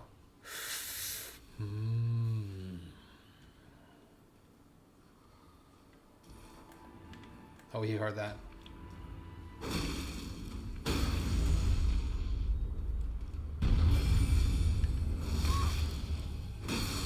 Dude, this is bad.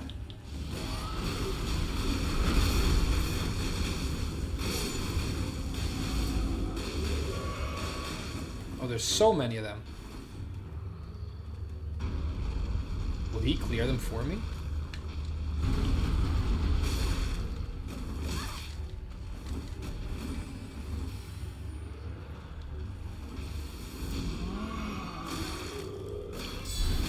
Dude, this guy's buff.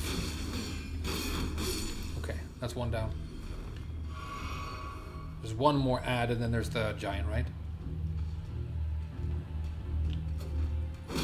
Outplayed. The spacing, dude.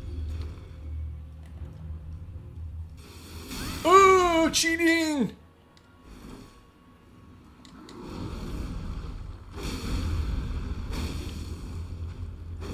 Oh, I whiffed.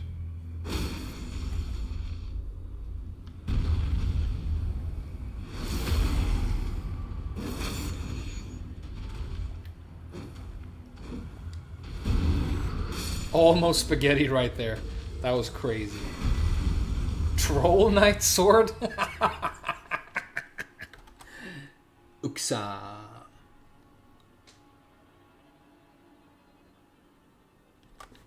Game looks easy. That's because I'm fucking cash at it, dude.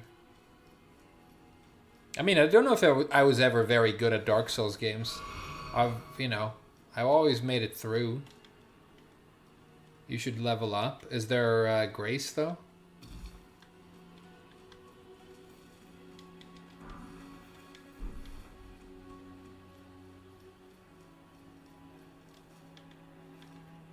Is there a boss in here?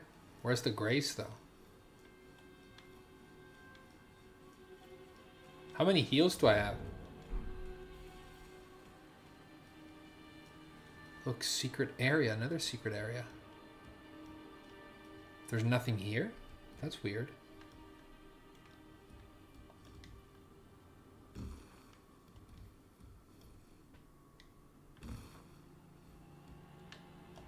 I hope I don't have to climb all the way back up. There better be an elevator or something. I've never been here. I don't know what this is. Whoa.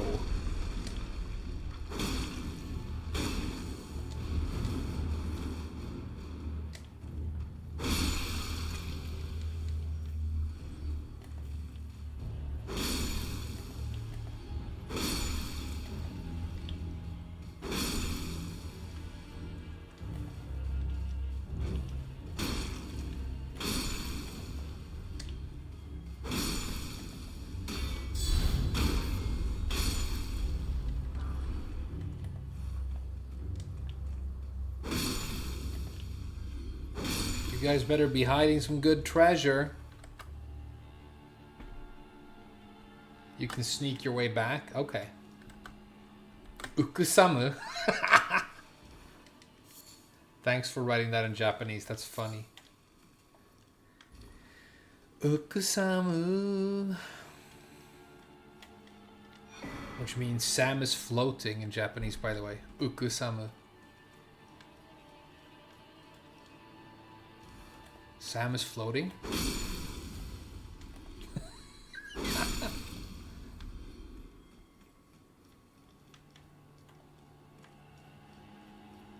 Where do I go? Doesn't feel like you can go down this way, right?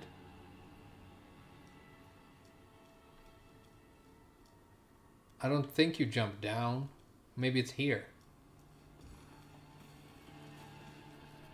Wow, it's like a whole jar area. I never knew about any of this.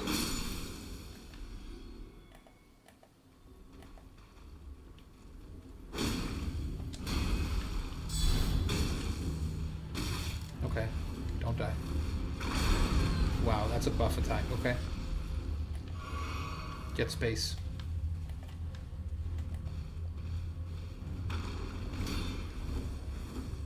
Nice block.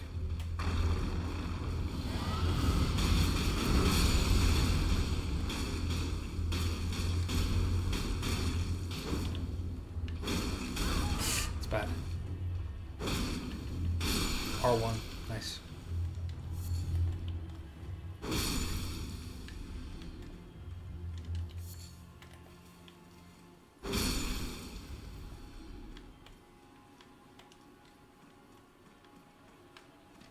What's the point of all these jars? I don't feel like I'm finding anything good.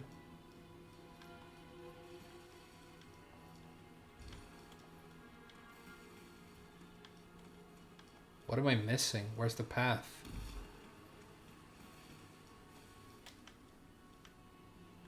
It's not down there, is it? Hey, where do I go?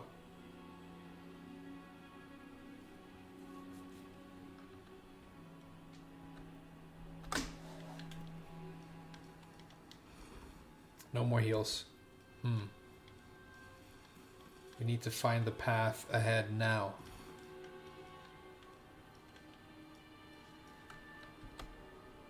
Keep climbing down, but I don't see a ledge. Can I go down there? It looks like a death drop. Can I make that? Okay, nice, thank you.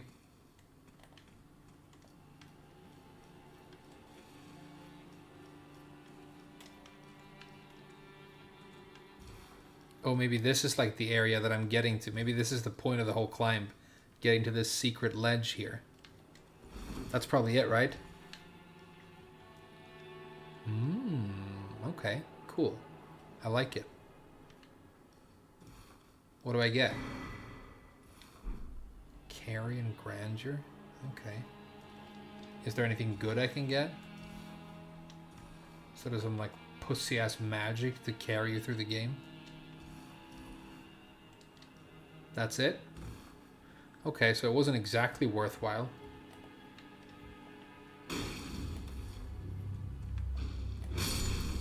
At least I know where we are.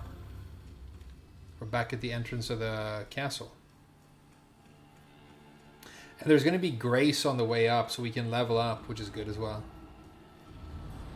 Okay, it was worth it, I guess. Because we needed to level up anyway. And I got to see an area of the game that I've never done before, you know.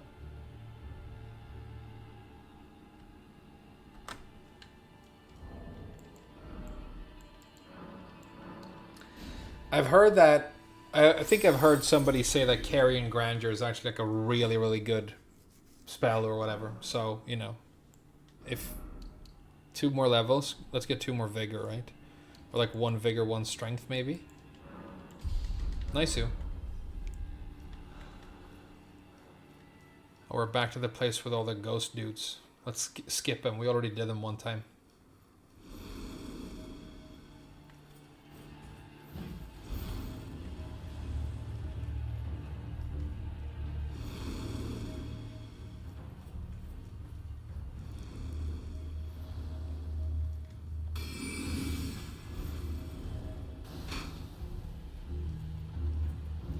This is just like Death Stranding. I bet that guy who likes Death Stranding is excited. We've done a lot of walking.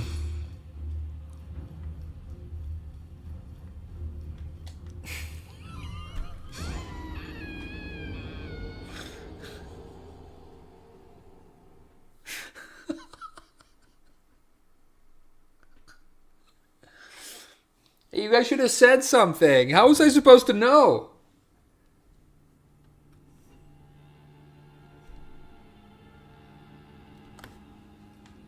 How was I supposed to know? You guys should have said something. You guys are fucking haters.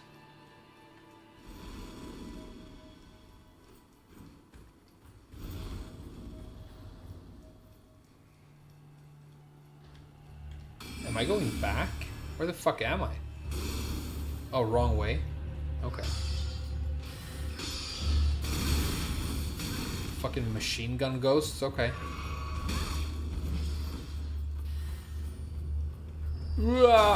Homing.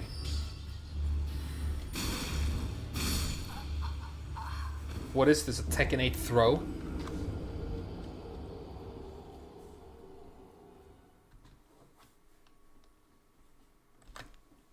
I died because I talked shit about Death Stranding? Okay. I guess I'm sorry then.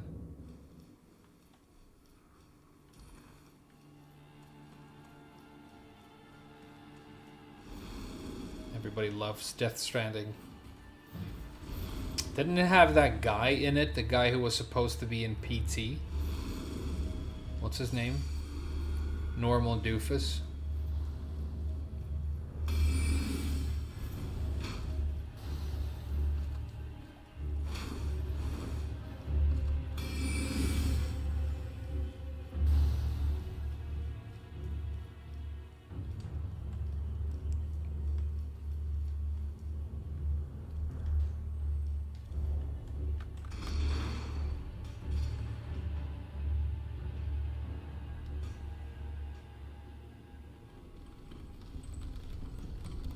The guy from Boondocks or whatever?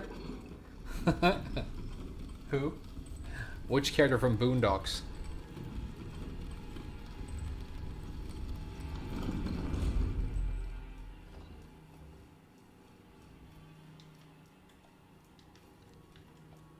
Okay, so we're back at the boss, kind of.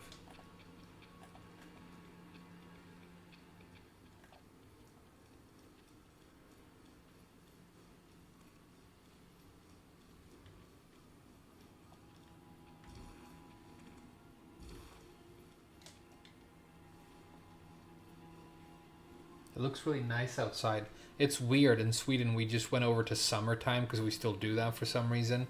And it went from like the sun going down at, I mean, very early, 3, 4 in the afternoon, to now we have like a bit of sunlight at 9 in the evening. And you get these nice like long sunsets. And I take walks outside in the evening and it's just like the air is amazing. And there's birds and it just, oh, it's such a relief that winter is over. It only took 8 months, but it's finally like nice outside again. Oh yeah, I remember there was a boss here. It's like a horse, right? Here she is. Okay.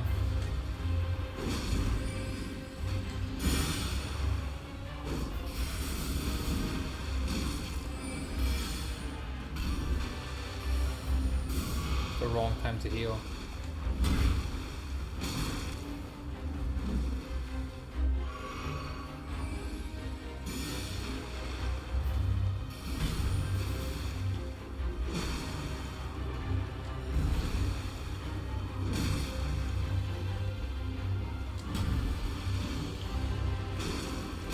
Alright, horse kick. Forgot about the horse kick.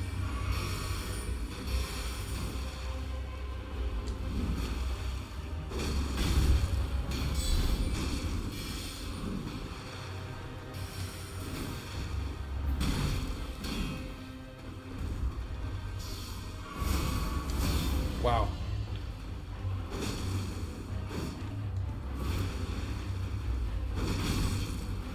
He's kind of hard to stagger, huh?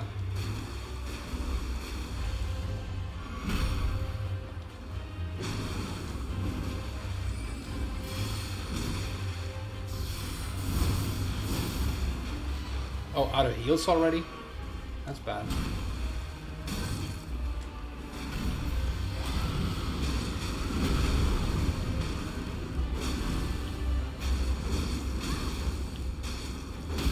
There we go. Oh, that's a big mistake doing that again. Oh, phase 2? I see.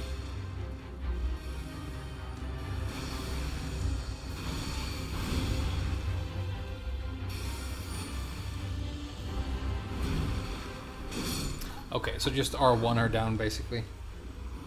I shouldn't have died. I should have one-shot that.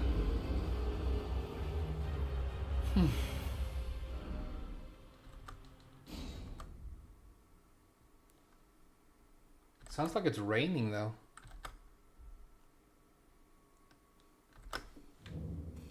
Oh, and there's stakes with Marco, like, right outside her house. Okay.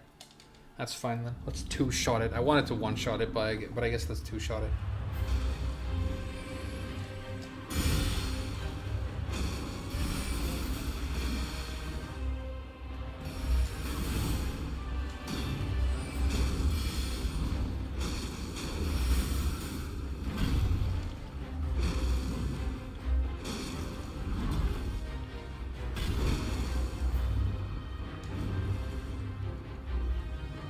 Horse kick. Barada's horse kick.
Uxa! The cleanliness of the kill. What do I get? Where's Ronald?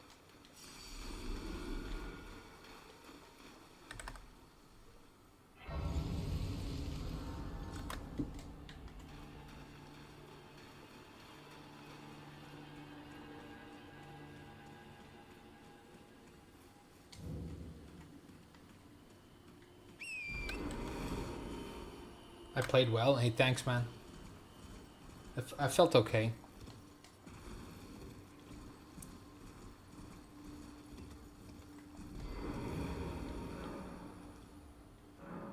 What? I can't see Ronald? What gives? What was the point of coming here then? I was supposed to see Ronald. Alright. Wrong tower? Okay.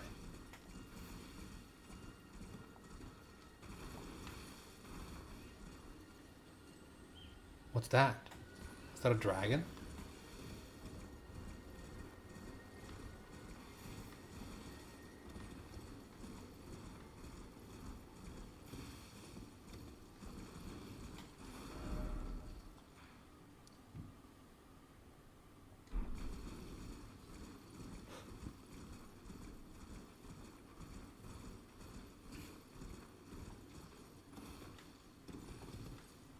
There's kind of nothing else around.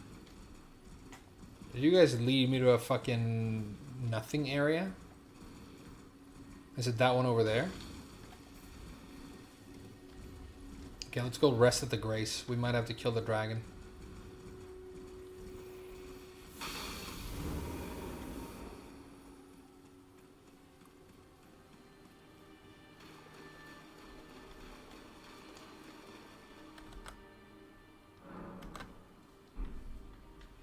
Is it up there? What's this?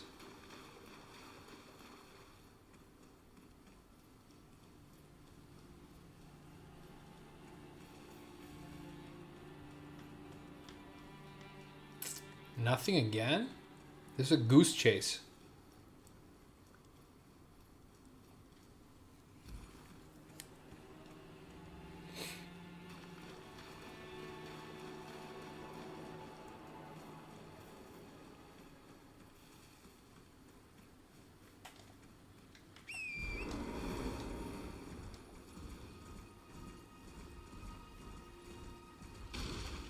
That's a big dragon.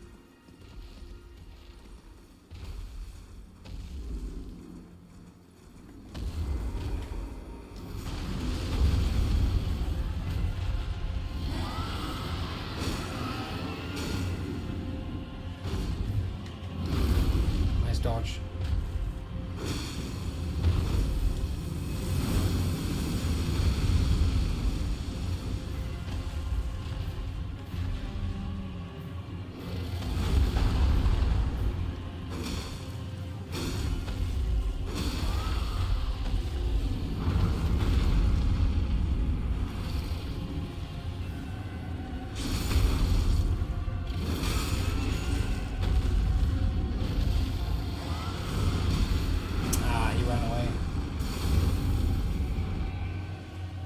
Huh?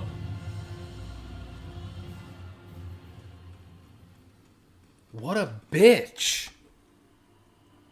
Do I like FPS games? Not really. Never really been my thing.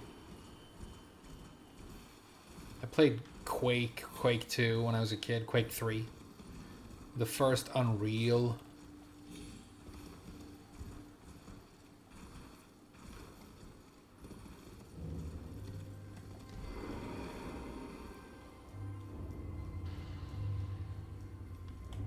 But it's like it's an entire world of games that you can like get good at and develop skills at, you know, aiming and no scoping or whatever. And I don't have those skills because I've never like worked on developing them, I guess.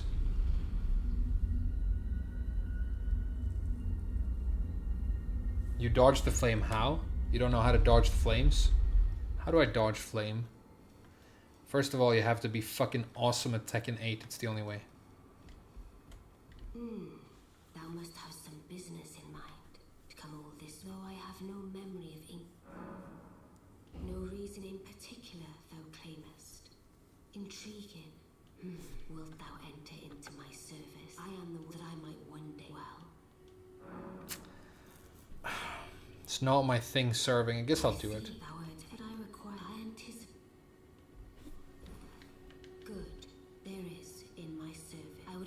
Join him in searching. I have called for Blythe to greet thee below. Ah, and there heed not them. I am sure thee.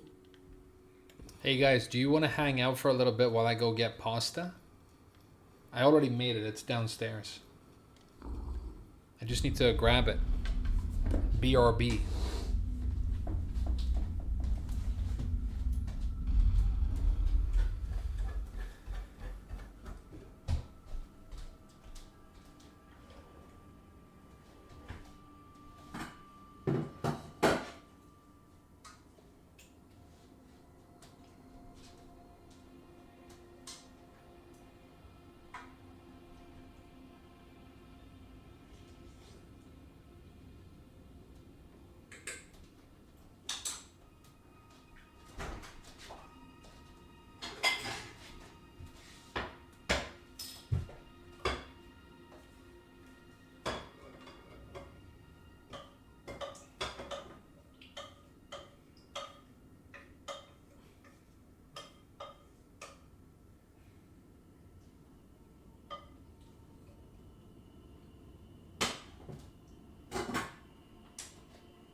back.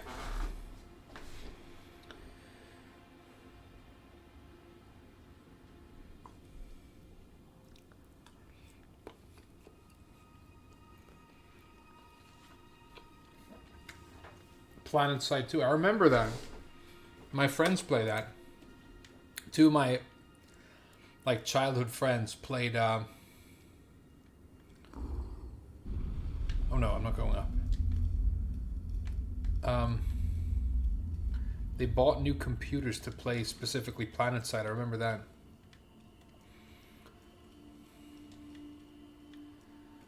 Okay, where's Skates? He's supposed to be down here.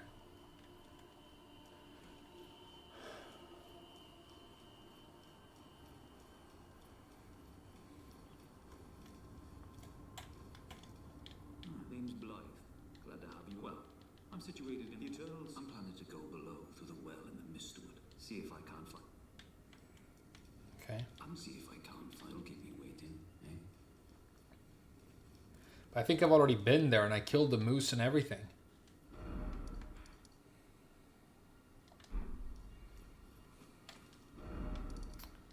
Why can't I teleport?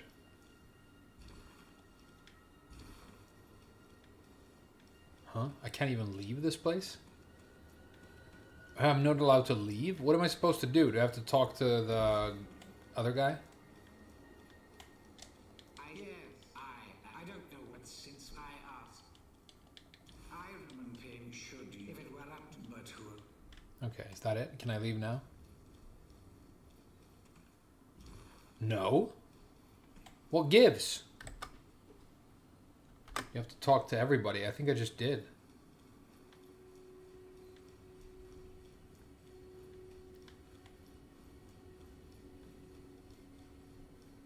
Oh, okay. Again, Arcadian Mantle, I will. Together. Okay. Still no.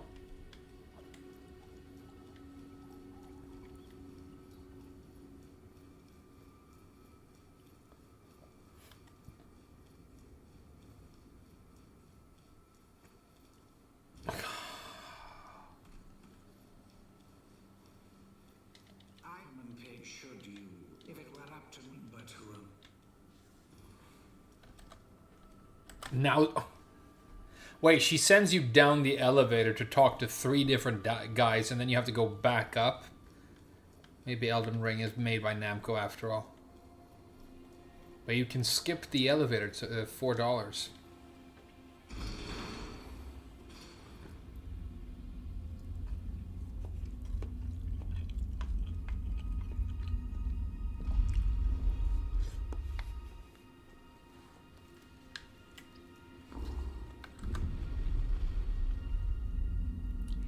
You had fiskbollar in white sauce?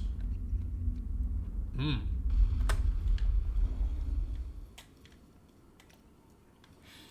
haven't had fiskbollar in many years. We sometimes got it for like lunch at school. And it will be this doll's still I look for. And it will be I have high look Okay. forward to the good. Okay, good.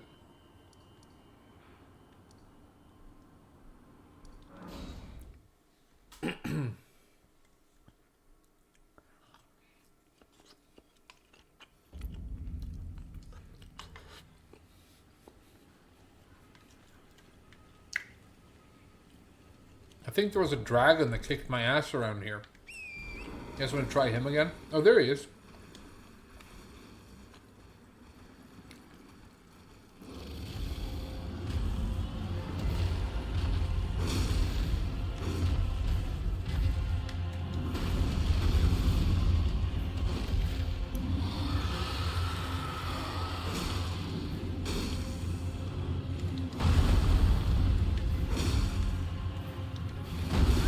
Oh, and you get rotted and shitted on, right?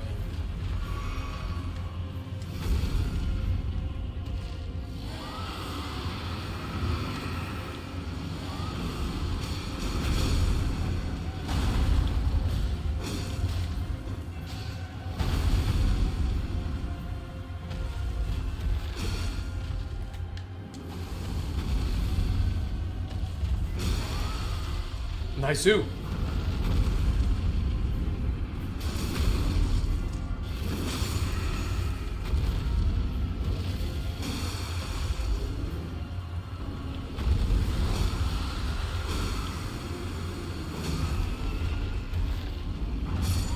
Damn, Scarlet Rock.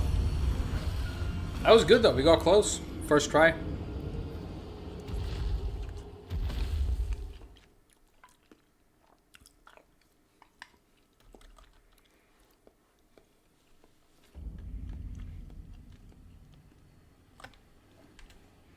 Bandai Namco is my nemesis. They are now. They used to be the cool company that made the games that I liked, but now they're just holding those games hostage.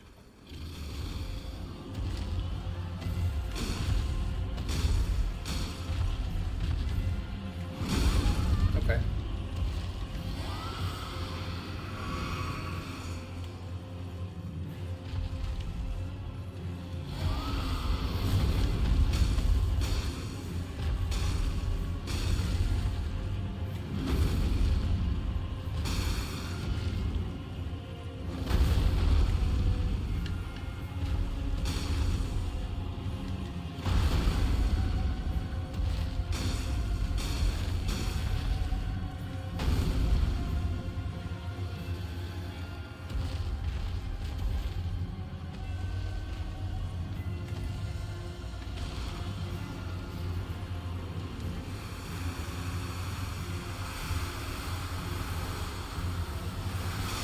Damn, the homing move? What a bitch.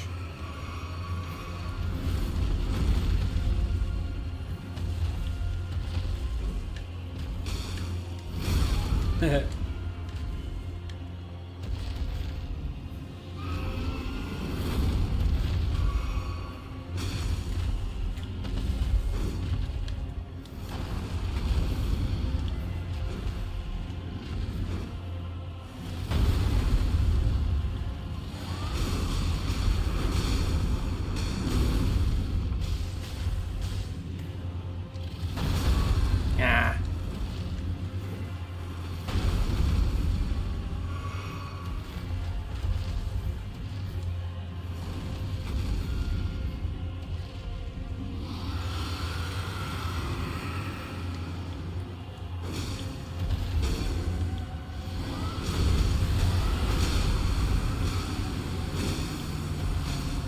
No, no! That's cheap.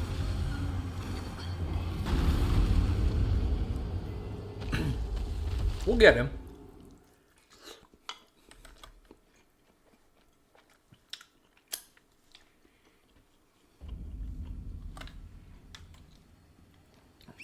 Yeah, it's the rot.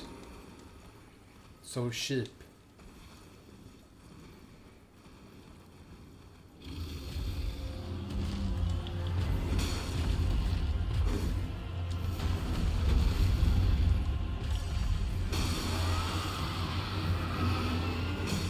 Yeah, you do more damage to the head.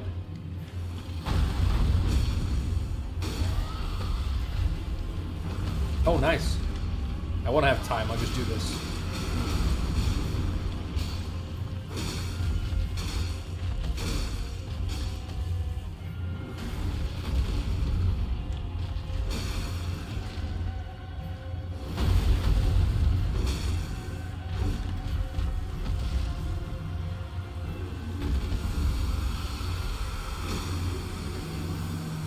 Oh, Long Johnson. Okay. So he can just like bathe the entire area and insta-kill whenever he wants to. What a cheap fucking boss design.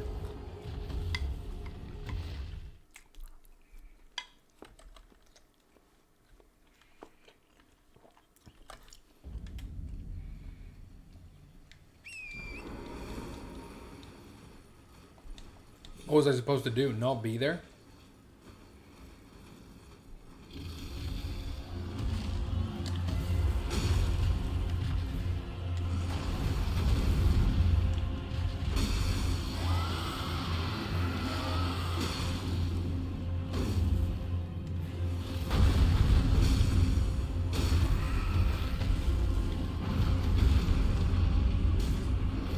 Oh, you're so shit! How am I supposed to make it over there?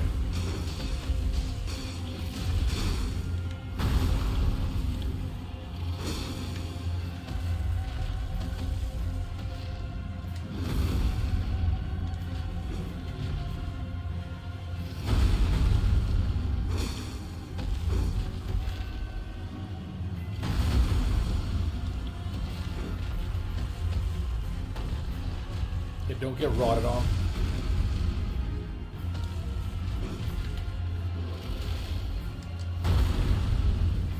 Ah. The whiffs.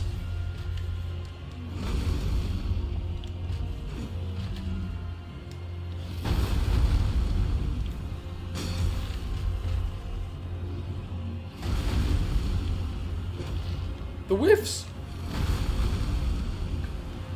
Don't go in. There's rot.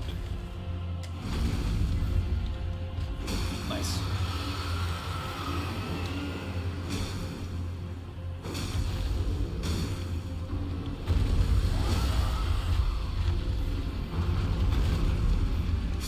Oh, it's so shit.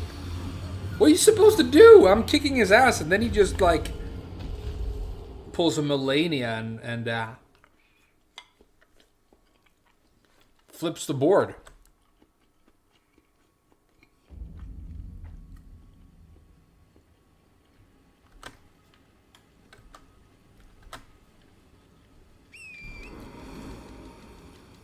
I guess I have to listen for that specific attack, maybe.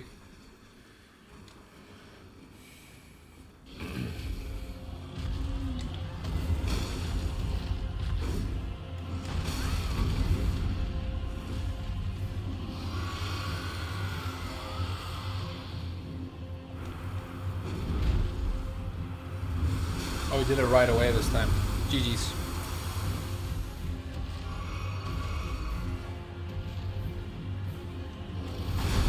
Oh, didn't know he could do that.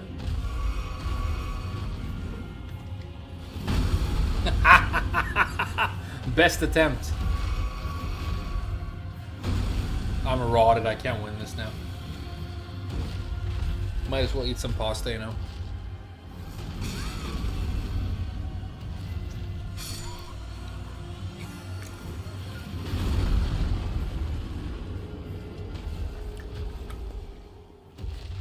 Gigas, so shit. Cleanse rot spell, it wouldn't help. It's not the status condition that's killing me. It's just the damage of the ability itself.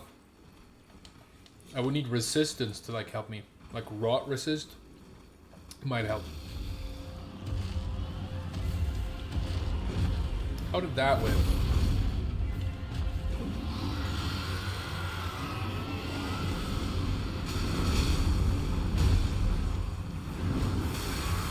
Okay, so we decided to cheat right away. Nice.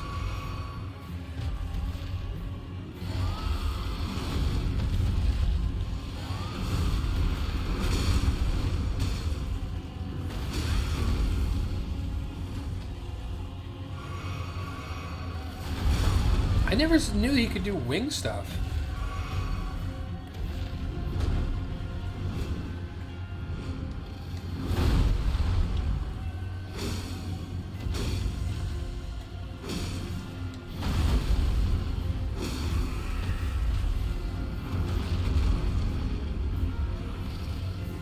Oh, let me through! That's frustrating.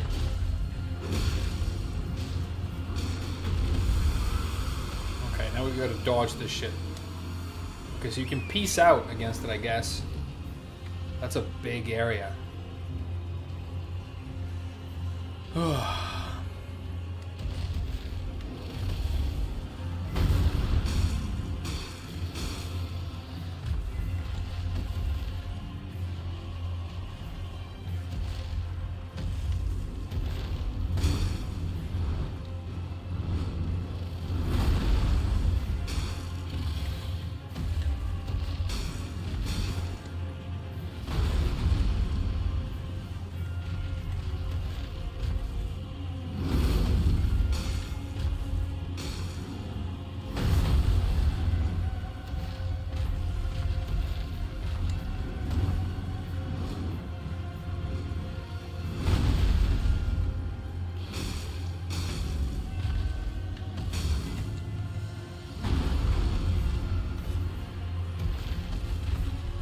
Whiffs. His weapon doesn't have a lot of range.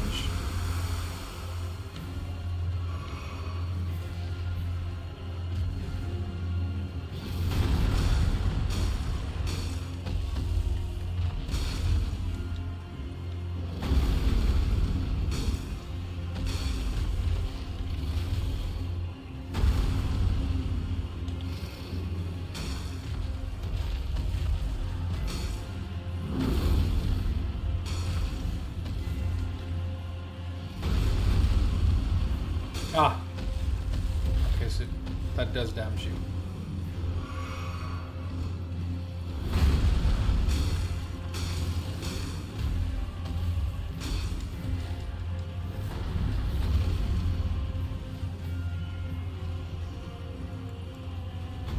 I don't think I've put anything in my flask, so I don't think it does anything.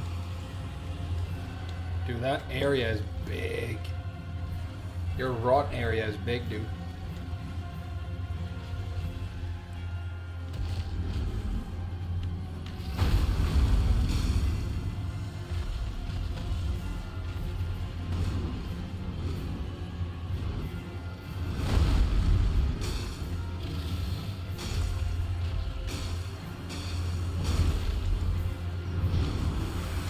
Oh, get out of here. Oh, it's so shit. Look how shit that is.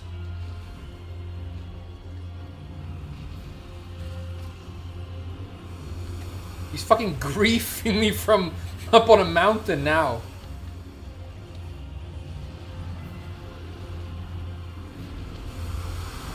Ugh.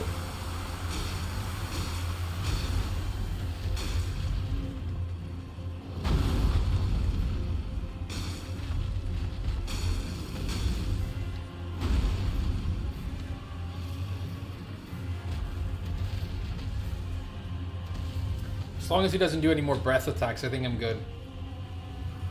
Oh, I jinxed it. I jinxed it so hard. Ah!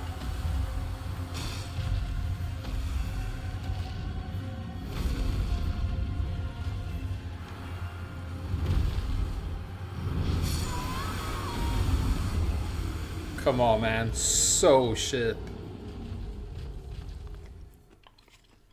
I'm gonna get him.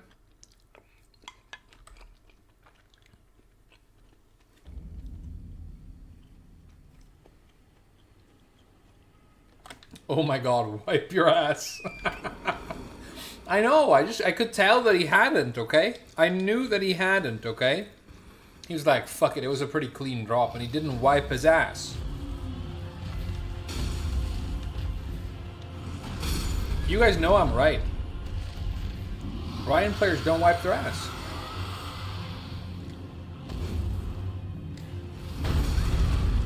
Bad attempt.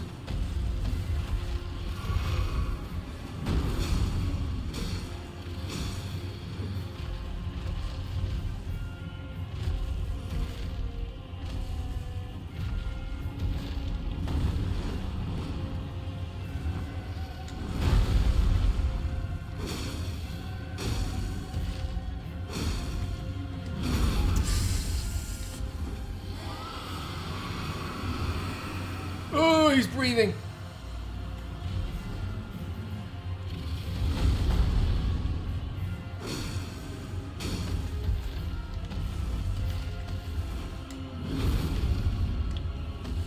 I'm so close.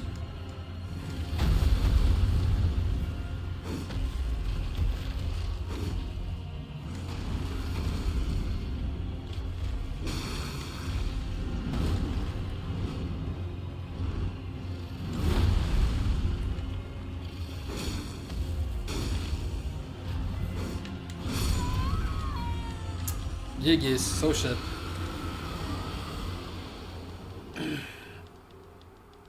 That shit fucked me up. Yeah, I'm glad you liked it. It is one of the funnier things I've said, but it sort of easily goes under the radar because no,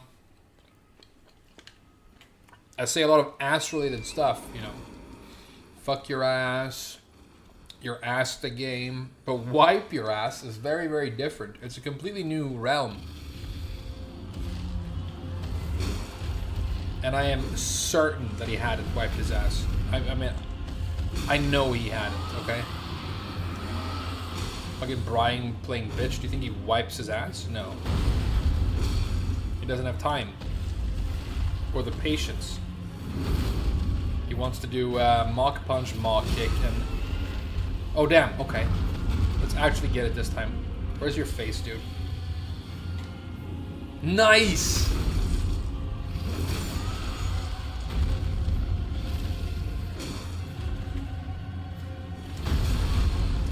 ship AOE.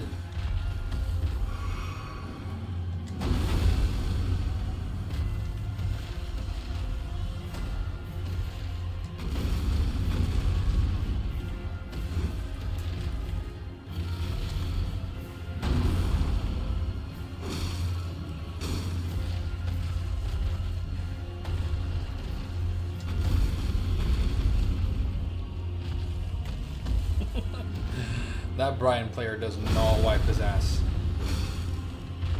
None of them do.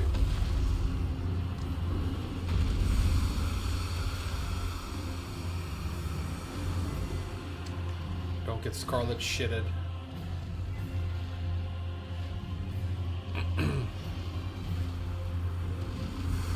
Oh, that's a problem. Oh, nice. Nice juke, Frame. Roll too early.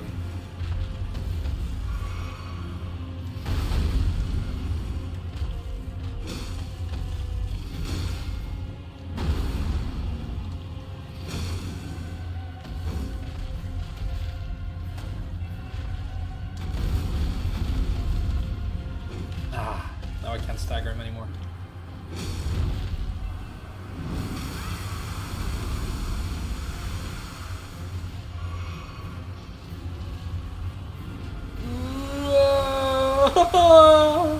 Nice.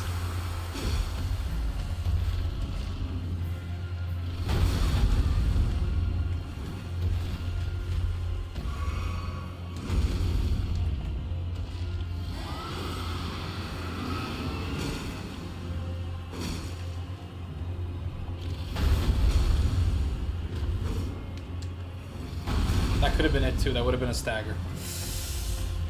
Nice.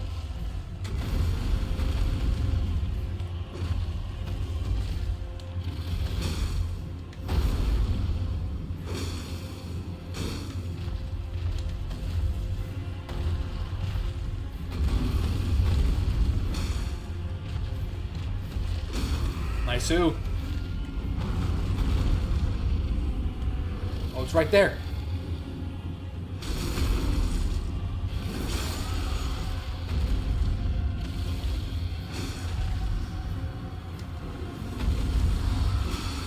Oh no! Force around. Oh my god, so ship! So ship! I was doing so well, so ship! Oh my god. So ship.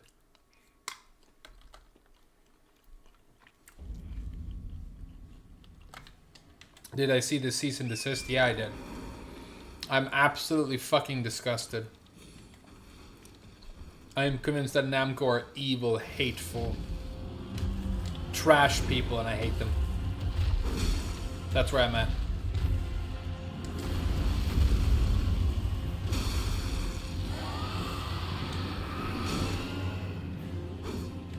Oh, the whiff.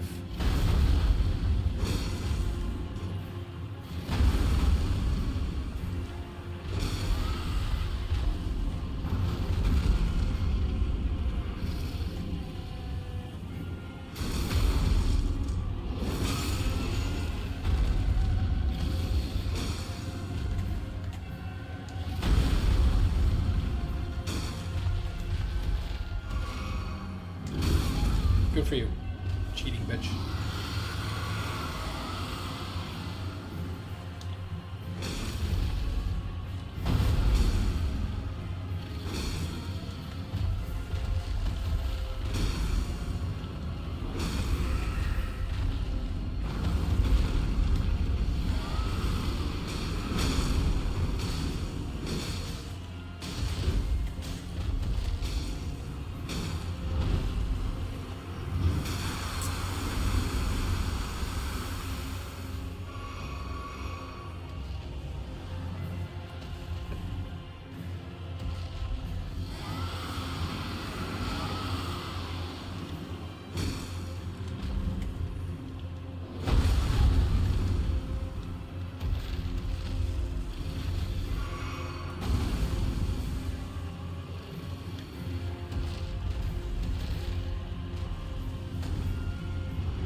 Oh wow, I've like never gotten hit by that before. Kind of surprised me.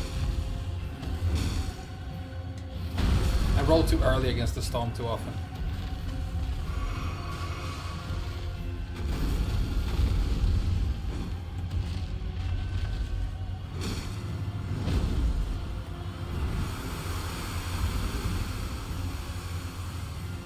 Yeah, dodged it.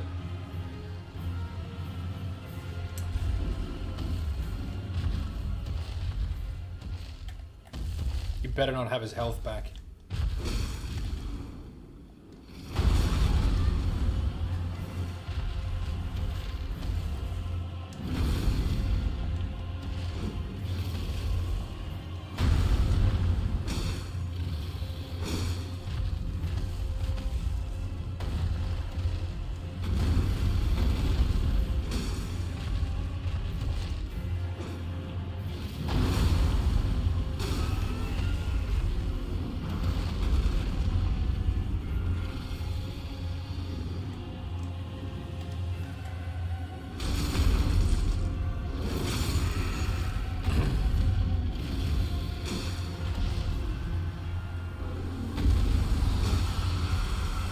Oh no, he's gonna kill me.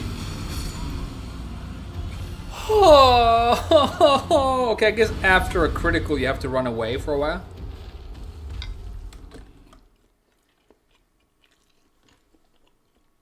As soon as he does it, you die. I mean, you're not supposed to be here with such low HP or bad resistances, I guess, but I mean, I can totally do it.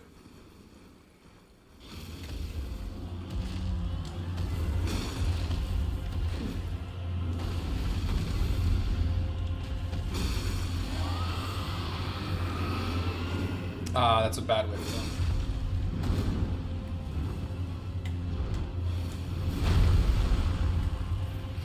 Ah, another whiff. Damn. No stagger. Did get a stagger.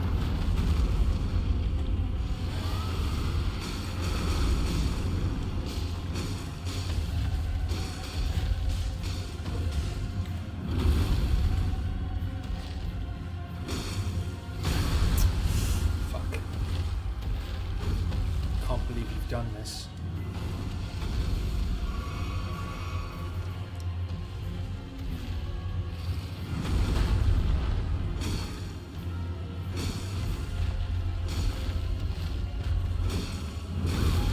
Whatever, I can stagger him now.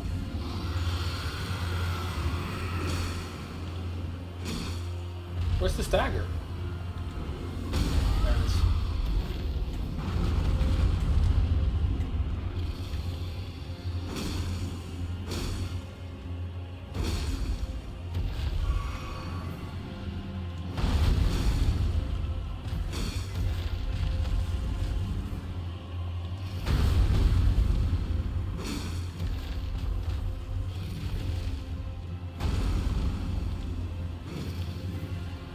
Oh.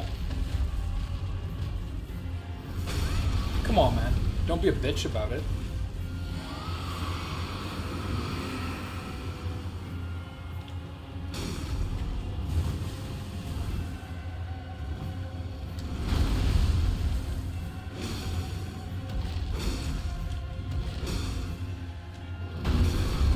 Oh, so close. Got greedy though.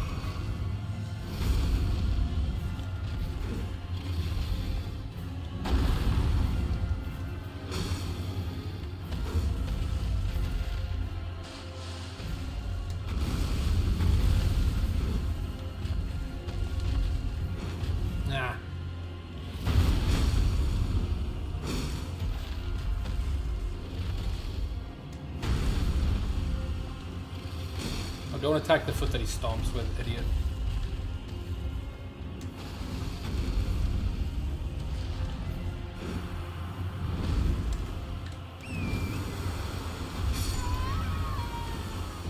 So shit.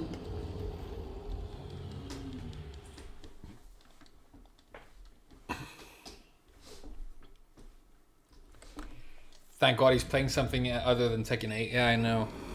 I feel the same way. mean, I had a lot of fun with Jack for much of that stream, but it's just like... Then there's Reyna, and there's Victor, you know. Or Heat, basically anything new.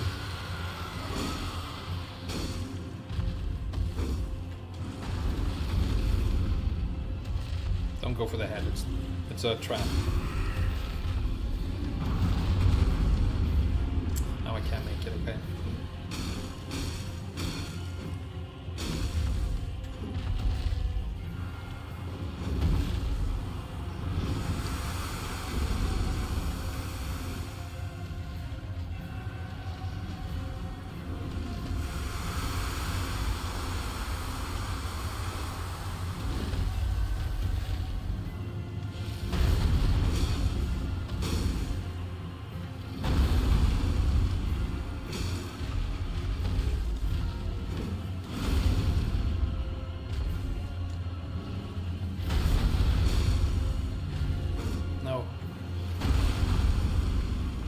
Go for the...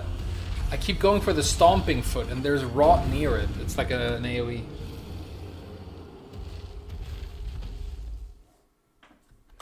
King Ho King, yeah.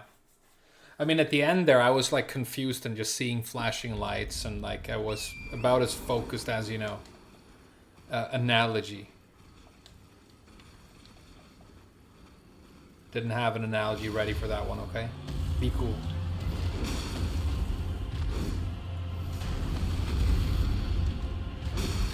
Got him.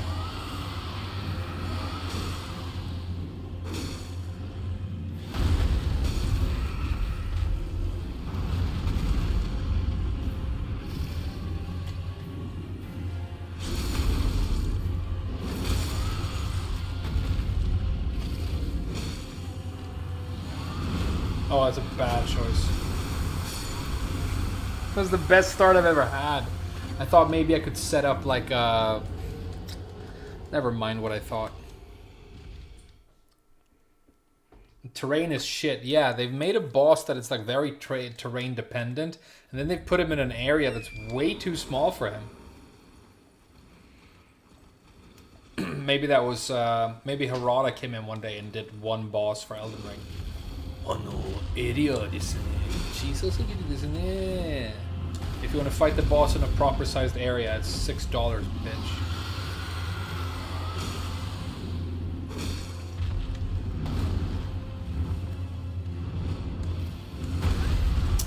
Couldn't see him.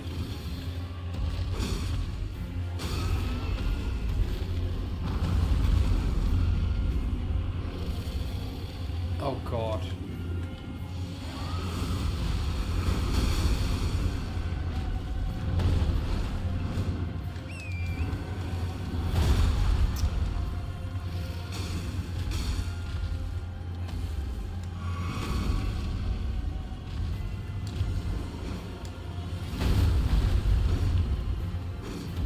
The whiffs.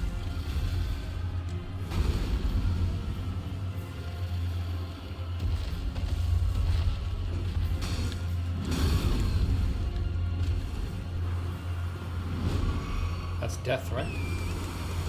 Can I dodge it? Nice. Nice horse dodge.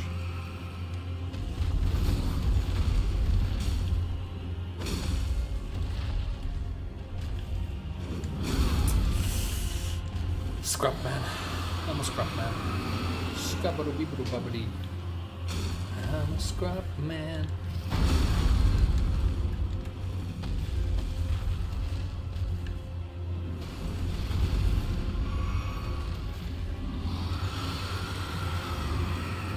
I've done like no damage to him.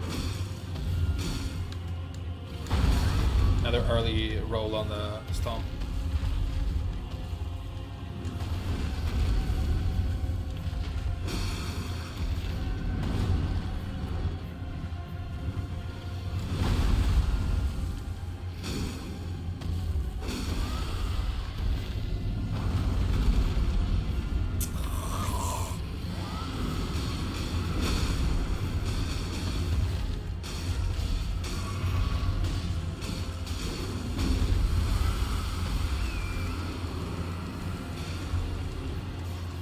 come on! Oh, I got rotted, it's over. Unless I just happen to have some sort of...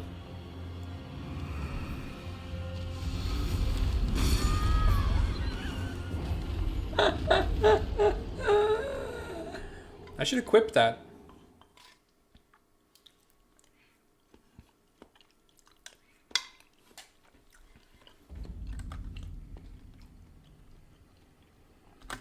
I'm under leveled? Yeah, I know. Why did you decide to brute force this thing? I think, isn't that how you play these games? That's how I always play them. I run up on a challenge, and if it's difficult but seems doable... I mean, isn't the point that it's hard?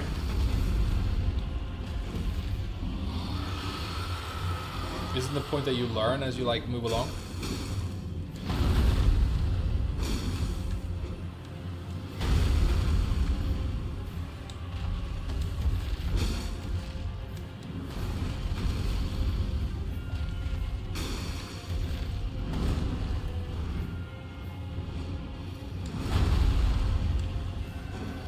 Should I aim for the legs, not the tail?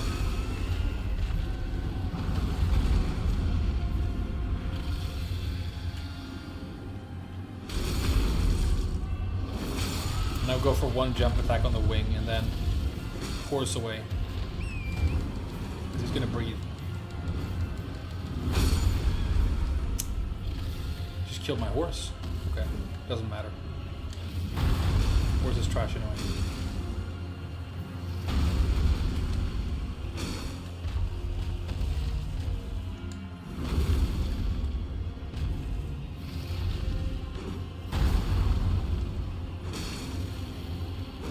Ah!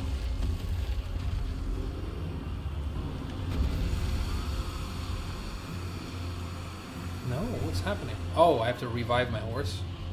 Maybe later. Okay, we're doing good so far.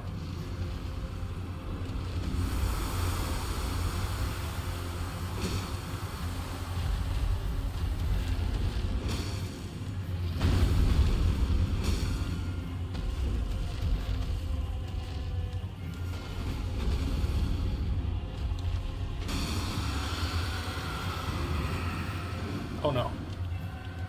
Oh no! That was gonna be a stagger. I heard it that time. I thought that was his foot. It was just some fucking nasty ass butt hash coral.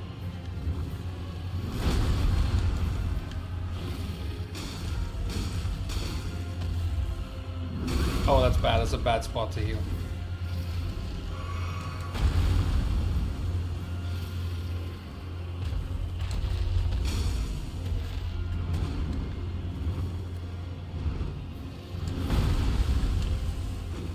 Ah!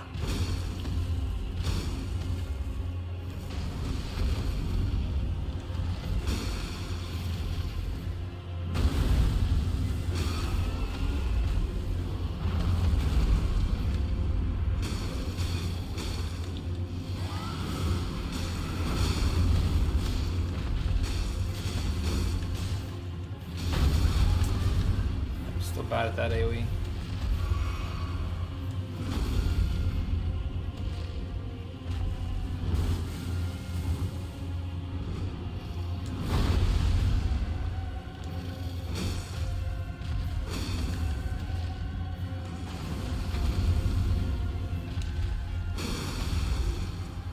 Really?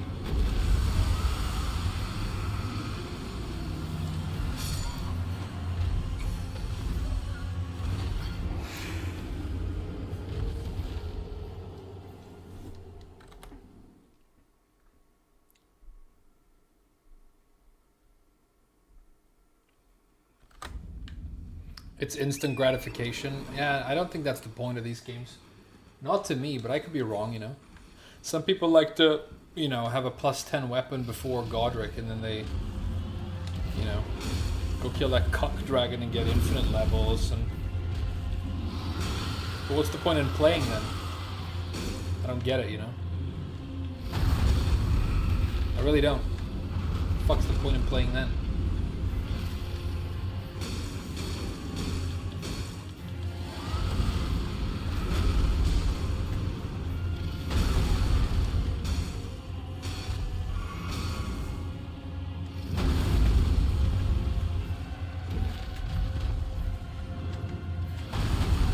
Maybe you play for the story, you know. There are people who like care about the non-existent story in like a Dark Souls game.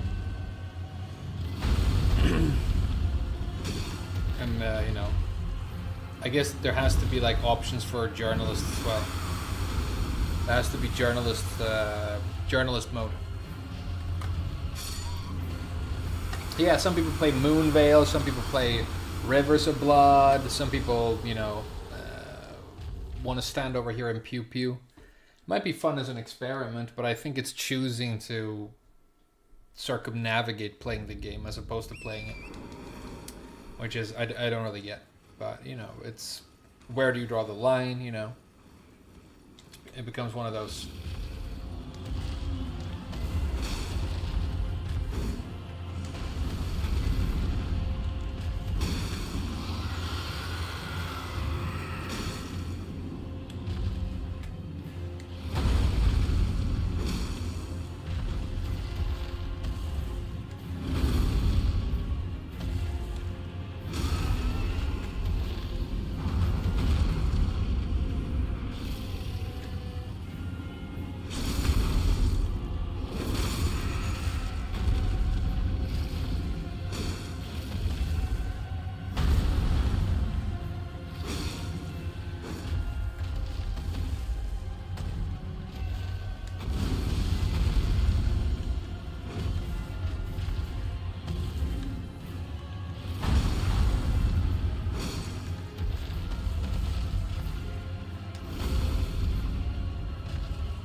Okay, don't go back in, don't go back in!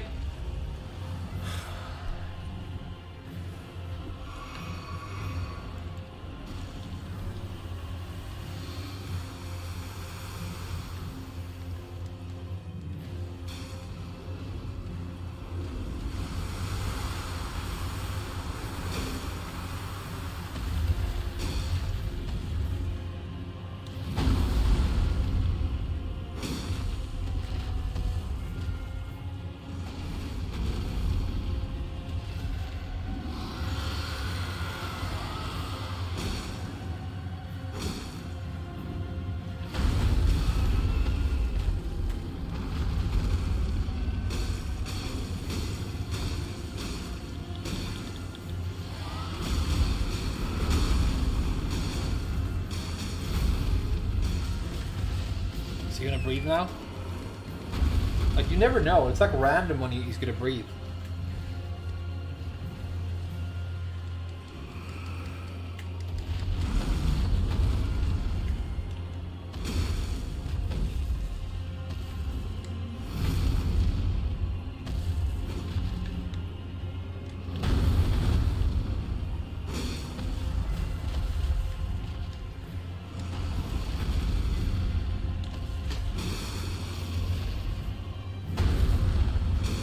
This has got to be it, right?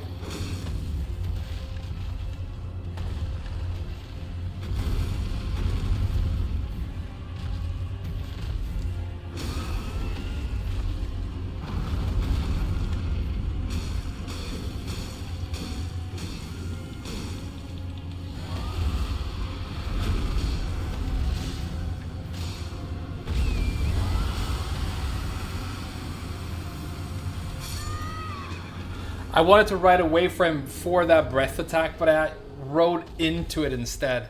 I should have gone the other way.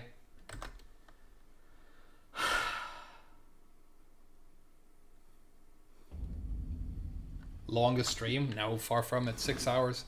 I did 6 hours yesterday. When Elden Ring first came out, I did 12 hours in one day, I think. Because it was so sick.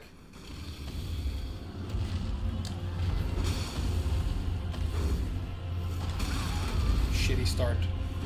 Shit start. It's okay though. We can still recover.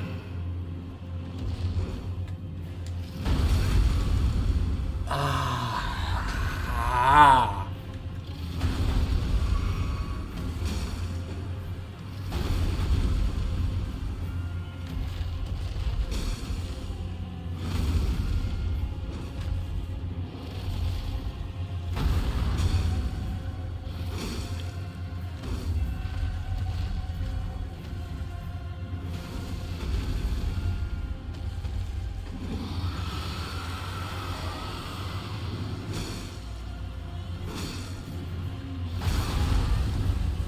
stop you now.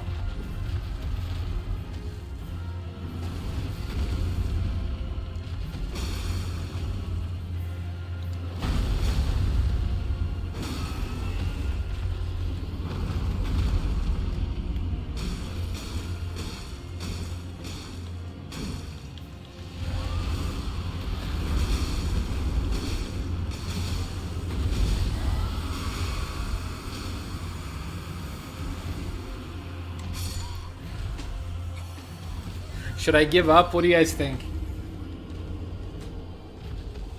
I either kill him or end the stream. What do you guys think?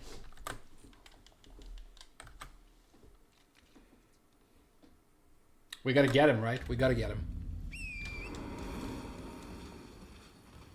And then I'll take a nice evening stroll in the rain and listen to like a nice podcast or something. That's gonna be great. That's gonna feel really good after killing this dragon.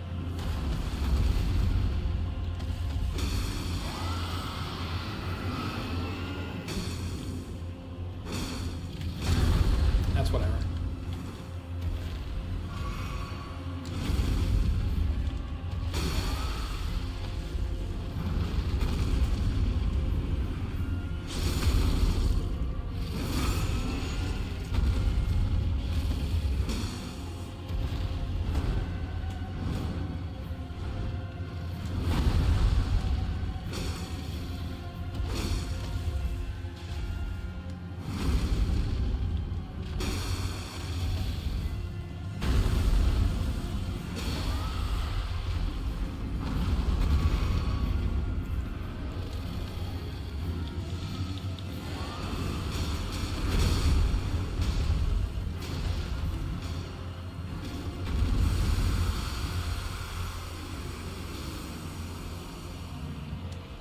What?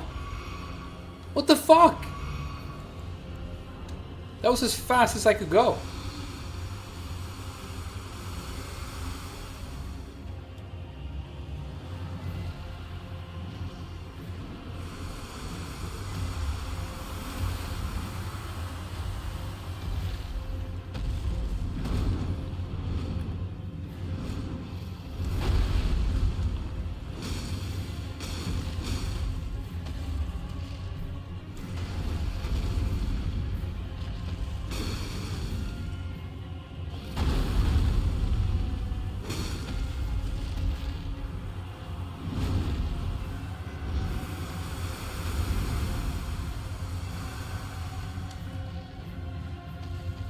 Griefing again. This means I get a free attack though.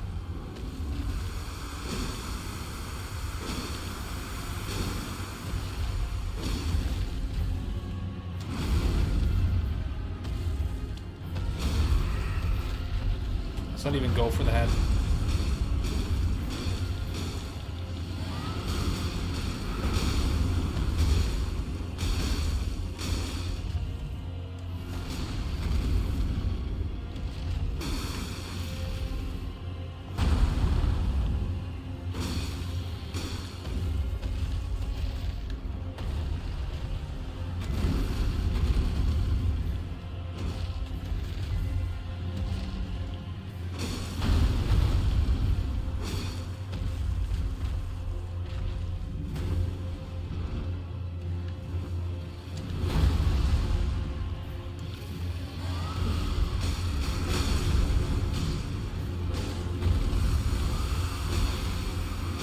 Kill him fast.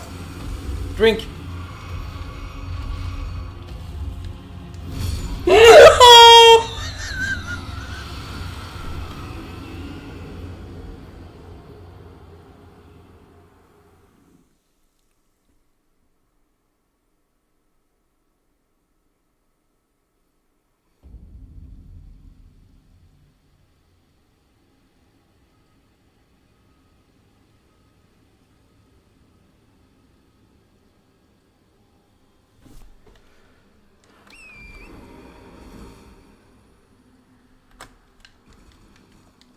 The robbery. This guy's a Reina player. The robbery.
Just in case he breathes. Let's give him some space.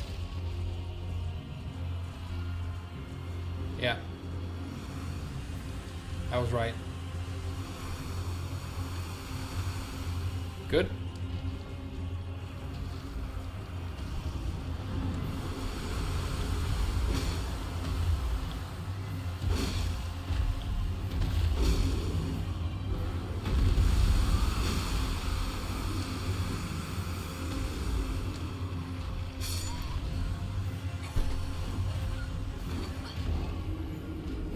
It's RNG.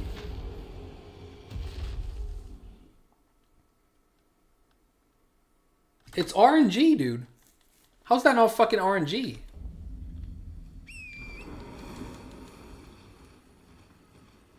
Still haven't equipped the anti-rot balls. I don't know, it feels like a bit of a pussy move.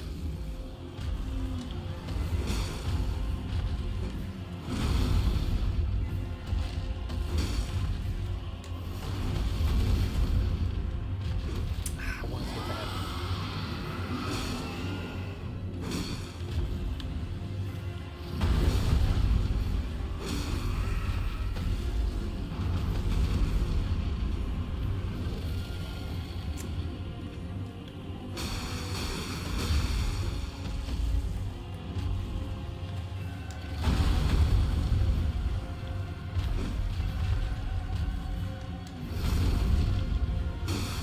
Nice.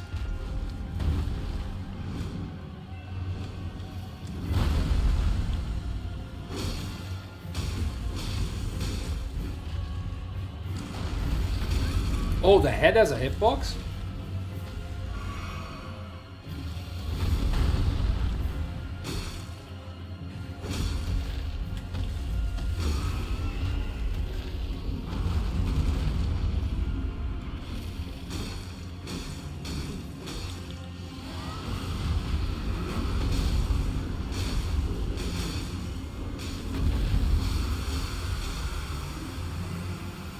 Run away. Okay, we're doing okay so far. This is a good try. This is a good try. More breath. The rocks! I caught on the rocks.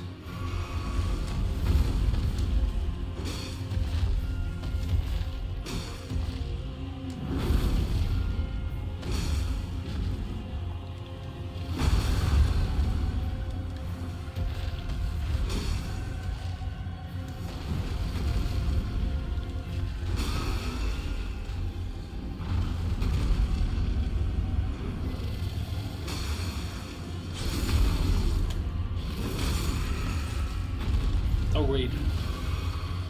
Is he gonna breathe?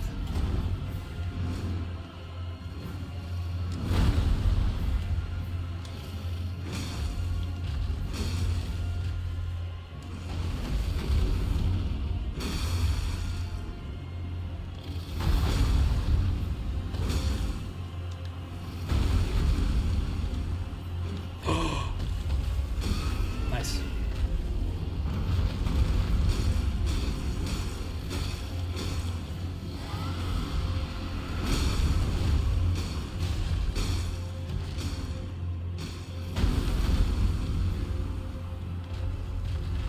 Watch him. Is he gonna breathe? Couldn't get that. Oh, that's bad.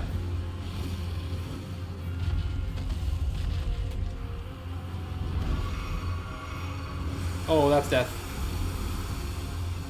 Oh, I made it. Okay. Is he gonna despawn?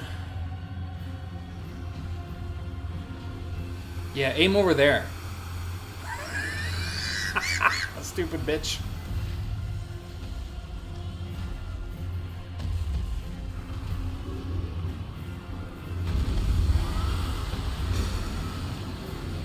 No! Oh my god. What is even happening anymore? What do you mean don't choke? I didn't have a choice. It's not like I'm playing Tekken and I like spaghetti a combo. I'm just near him and he insta-gibs, dude. I love you and I miss you. It's one of my favorite YouTube videos of all time.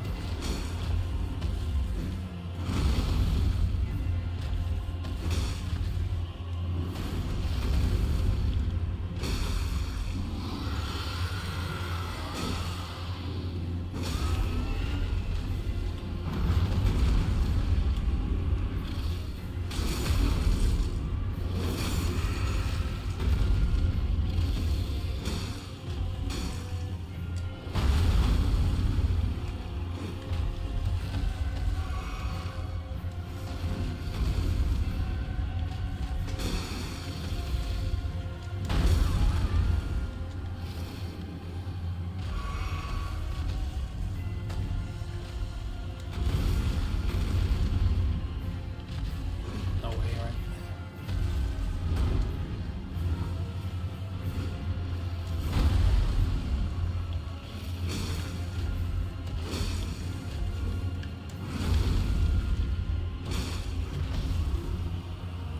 That's a breath.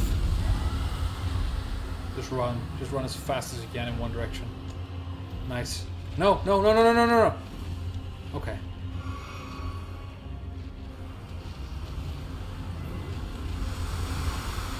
Oh, so close.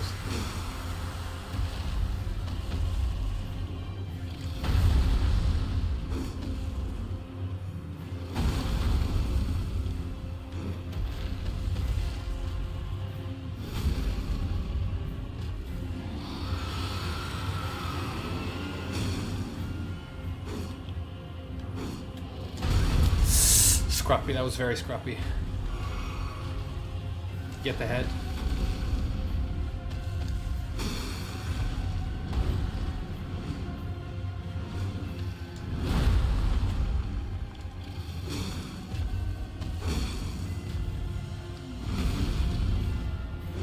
Almost.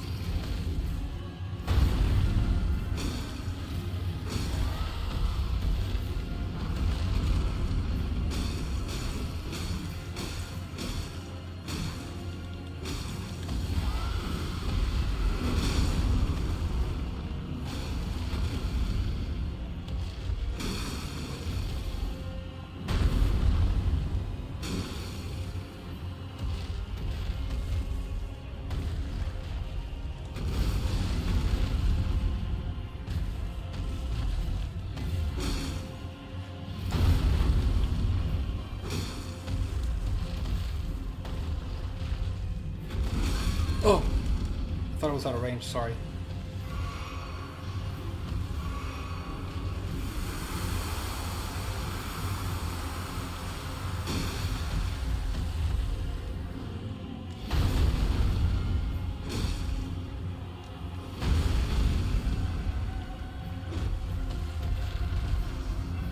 As a breath. Run. Just run as fast as you can. Okay, whew, we're alive. Don't lose focus though.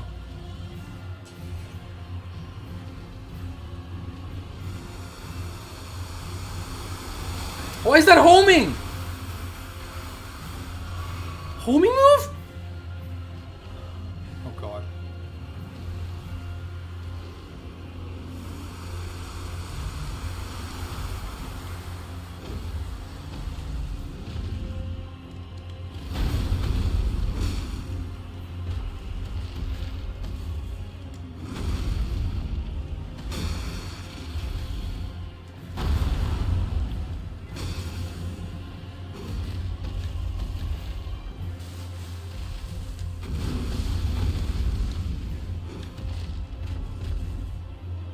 Don't troll me with a breath attack again, dude. I'm so close.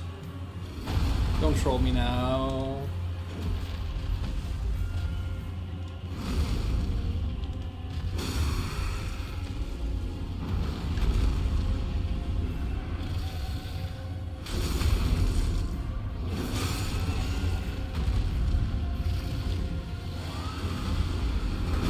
No.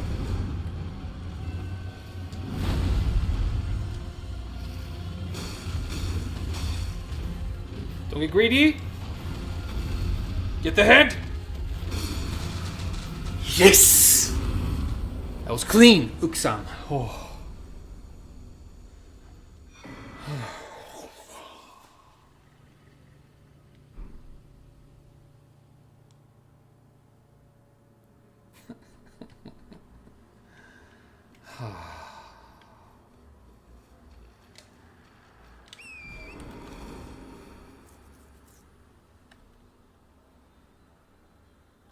What in God's name is the stream thumbnail? I put Tekken Gigas into an AI image generator, and this is what it came up with. It's pretty good, right?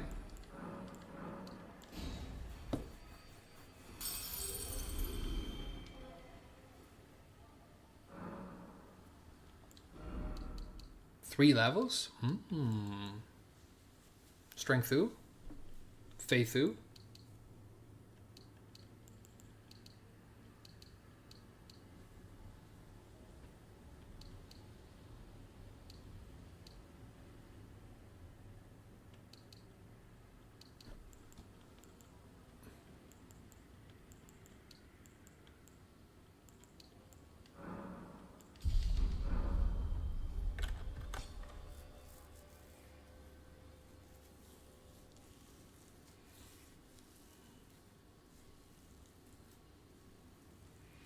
Now I can walk peacefully, exactly. I'm going to go for my walk, you guys. Thank you so much for watching the stream today. I mean, I really enjoyed it. I have my problems with Tekken 8 right now, and I have to like constantly manage my own mood to be able to enjoy it. But sometimes it's sick. Sometimes it really isn't, though. Thanks for watching, though. I always enjoy streaming, that's for sure. I'll see you next time. Maybe I'll make a video about what Namco are doing tomorrow instead of streaming. I'll make a video about them going after people's Twitter accounts. Don't people like really care about their Twitter accounts? It's crazy that you can like try and delete somebody's like Twitter account because they posted a picture of a mod.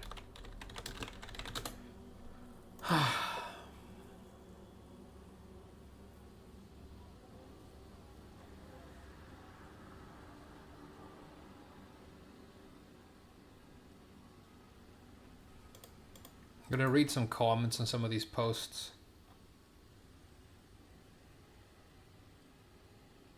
Friendly reminder. Being pessimistic about this game does not make you toxic or whiny. Good point.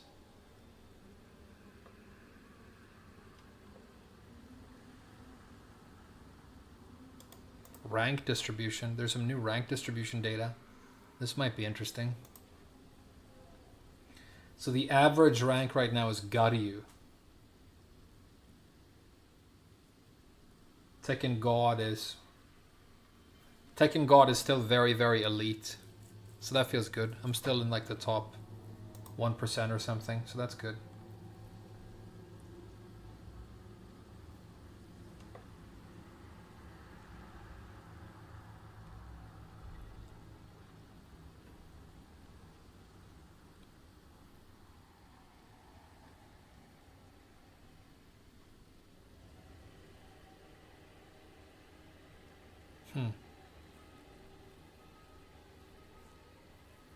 Yeah. Sam is floating. Exactly. Sam is floating.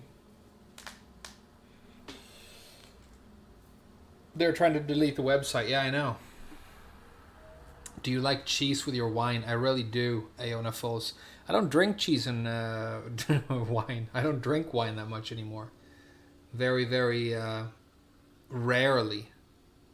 The Steam group? Yeah, maybe that's what we'll do tomorrow. Maybe I'll talk to Mike Hollow and we'll try and organize a boycott of any additional monetization in Tekken.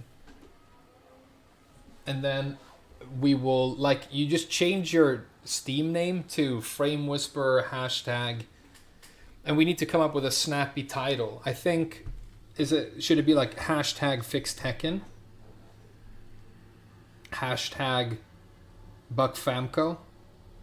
Hashtag BuckFamco. That's pretty good. So we'll do like hashtag BuckFamco, and if you have it in your name, that means that you're not going to buy any DLC from them at all.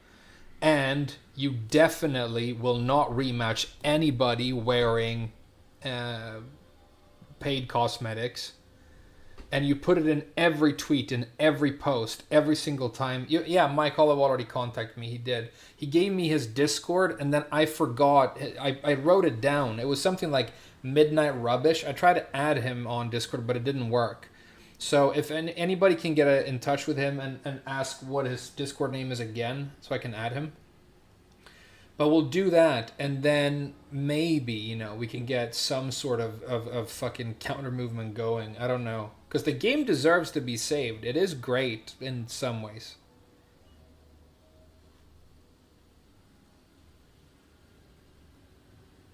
Want a rematch? Too bad, Scrub. You bought the Cyber Pack. Exactly. I mean, it's kind of shitty to go after the people who have bought the monetization, but they also need to get on board with being anti this whole thing, you know? And I'm not you know, obviously not going to encourage anybody to cheat or plug on those people, but engage with them as little as possible. Make them realize that, you know, there's a problem here. They are speedrunning the death of Tekken. They really are. I mean, it went from being like one of the fastest selling fighting games of all time, and right now, nobody's doing anything but memeing on it. Here's another Reddit post. As much as I love the franchise, I can't stand the state of this game or Bandai's decisions anymore. I agree, dude.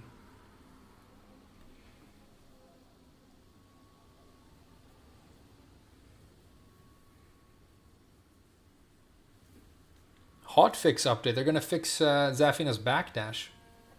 Okay, so they are fixing that. That's something.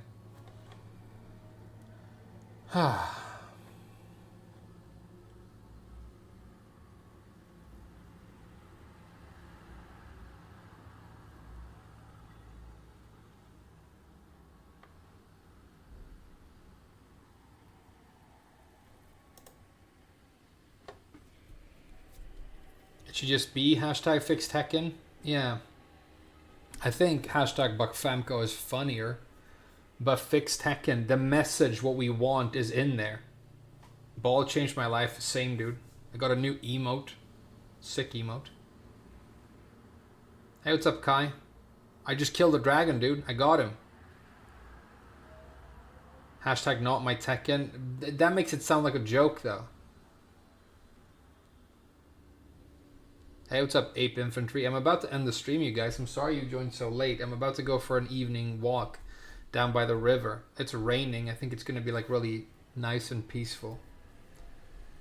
There was a family of swans down by the river, and last year they had 6 chicks, and sometimes because I work late at the hotel, I would walk home late, and there's this little bridge, and underneath it there's like a little sandy beach area, and they would all be asleep there. So when I walked by, you know, one of the parents would always like wake up and look at me like, are you gonna fuck around?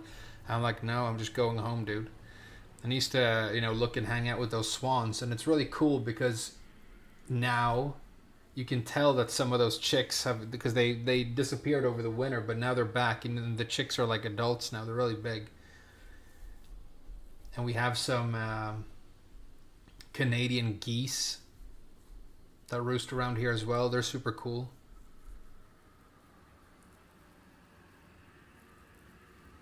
You finally got your dick wet yesterday? Dude, Kai Creates, that is such a wild thing to write in the chat. Hey, GG's, dude. Was it that girl that you were worried about talking to? Who you were going to go to a bar and see? Or is it somebody else? I mean, GG's either way. Nature is beautiful. I mean, there's something about hanging out with and looking at animals that... Oh, it's that girl? It's funny that you got laid and then you go in the Twitch chat or the YouTube chat and go, hey, guys. Hey, congratulations, dude. That's a big deal. That's a big deal. When there's like a girl that you admire from a distance...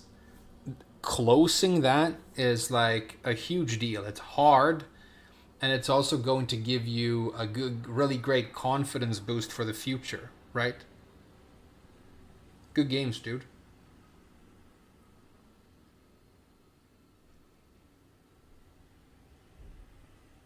Hashtag fix Tekken is straight to the point. Yeah, I think hashtag fix Tekken, because it's like, it's not only fix the game, it's like fix the whole thing, right? And we're asking Namco to do it. I think I might try and organize something like that. I don't know. I mean, if we could get Main Man on board, then we're officially like in the money, but I don't know. Someone should buy Ball for Kai? Yeah. We should celebrate somehow. What do we do? What do you guys want to do?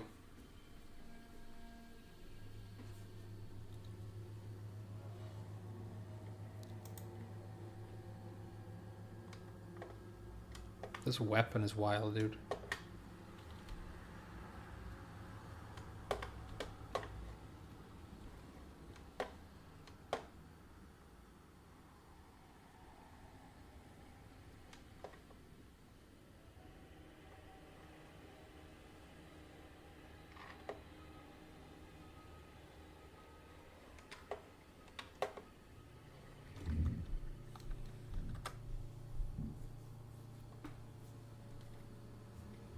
My face on Tekken Ball? That would just be too scary.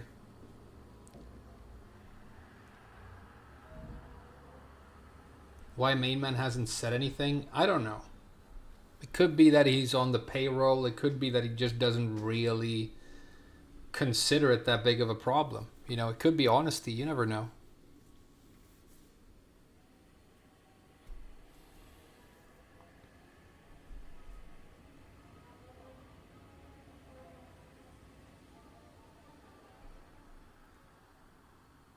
My face on the Tekken Ball would just look like the moon from Majora's Mask, probably. Like the Majora's Mask moon, it looks like. I'm going to try and do an impression of it, okay? Did I look like it? Harada has donated in his chat before? Okay. So they're officially touching dicks then. Harada and Main Man are touching dicks, and the game is trash. Okay. Gotcha. You just joined now? Hey, I hope they put Lei in this game, dude. By the way, didn't Jackie Chan turn 70 today? Isn't it Jackie Chan's birthday?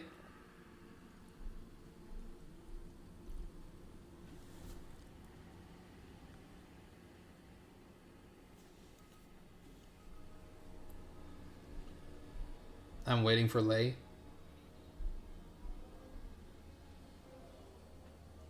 Tough times never last, only tough people last. That's true. Good point. Good point. I mean, it's like this, right? When a game like Tekken is bad, you're supposed to go somewhere else with your time and attention and money. So you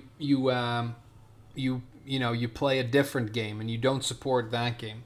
But the problem is this: I've already sunk thousands of hours into Tekken, and I have all this legacy skill at it, and I want to keep playing it. And if I just decide to not play it anymore, then that journey ends. So you're already invested really deeply, and that's why you're compelled to keep playing the franchise in spite of its problems. But then you are constantly, every time you play it, exposed to those problems.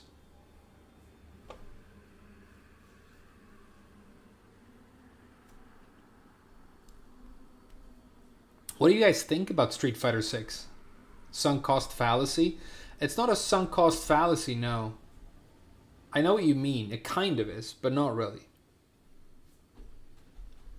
Because I'm not trying to get anything out of the game other than entertainment, really. You know? It's not like, oh, if I keep spending this finite resource called money on this gambling thing I'm doing, you know, I already sunk $1,000 into this. I might as well spend my last 500 and see if I can recoup. That's a gambler's fallacy, or a sunk cost fallacy. But that's not how it works with Tekken. Yeah, legacy skill is still there, and they did things to bridge the gap. That's true, because if you look at, okay, so I have Tekken God rank. I feel like I can push higher. I think at least on Elise I could get max rank if I had the balls to fucking really push on her. And I had the fucking health physically and mentally to like do a push like that. But okay, so I'm able to get Tekken God for now. And there are a bunch of people who aren't. Why? You know, if it really is just anybody can get any rank and it's all just there's no legacy skill, then that wouldn't be the case. So it's still there, but it's just an ever diminishing factor in this game.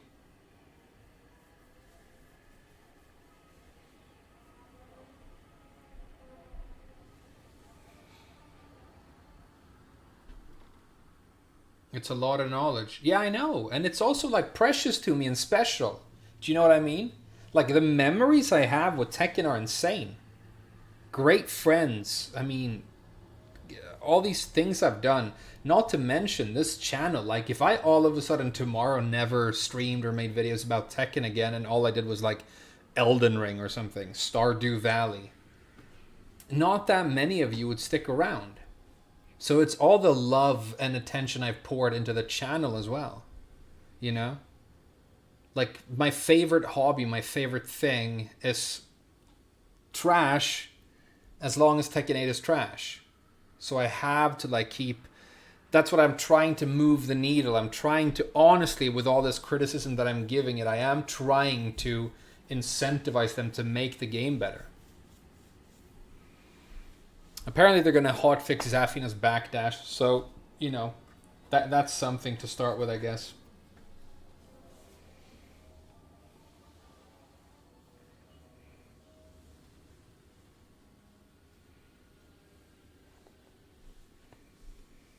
You can play... Yeah, but the thing is, like, going back to those old Tekkens, I don't really do that sort of thing. I don't... You know, there's not going to be as much of it. Even if some people are still playing it sometimes, there's not going to be that high level of competition and lots of different opponents and people discovering new things and the whole thing growing and then new things being introduced. There's this excitement factor of playing the latest game in the franchise that you lose when you go back, right?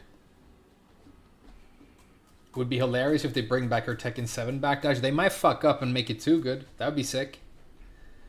You guys know that Shaheen can Korean backdash cancel with forward in this game, right? There's a bug in the game where Shaheen can press like back, back, forward, back, and he can backdash cancel.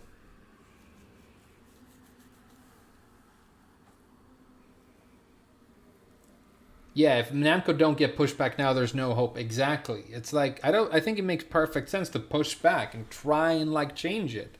Try and force them to change it. Was Zafina's backdash in 7 better than Kuni's? Yes. Zafina had the #1 backdash. I think number 2 was Eddie. Number 3 might have been Miguel or number 2 was Eddie. And then number 3 might have been Kuni or Elisa or maybe Miguel. Anybody been to a rave before? Is it fun? Hey, did the girl invite you to a rave, Kai? Is that what happened? It's amazing. It's great fun. It's great. But you kind of have to commit, you know? There's going to be drugs. And if you don't have a lot of experience, then I would advise you to be very, very careful. Because you've met this new girl, and it's exciting, it's new, and then you go to this place, and then maybe you do drugs, and something happens that where the situation becomes embarrassing and awkward somehow. So just like take it slow, be sort of holistic about it. You know, it's a fun experience. I'm glad to be here, and if they give you drinks, if there are like electric daiquiris or anything like that, just be aware that many of the actual cocktails will have maybe ecstasy or some sort of drug in them already. So like you're like, okay, I'm just gonna have cocktails, I'm just gonna drink, you know, and then you know it turns out that you've had E anyway. So I would say take it slow, be careful and calm, and try and enjoy it. And it could be like, you know, it could be an amazing night, but Obviously, don't do drugs, kids. I mean, unless you're going to, in which case, be very, very careful. Get your own drinks, yeah. And be aware of what you're ordering, Also, have an exit strategy, right? Because if it's a rave, it might be, under a bridge somewhere. No joke. I've been to raves under bridges. It might be in an abandoned warehouse. I've been to that as well.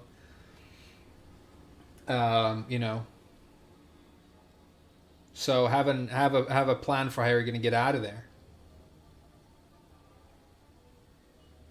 Biggest tip I can give you if she's invited you to a party is, be nice to her friends.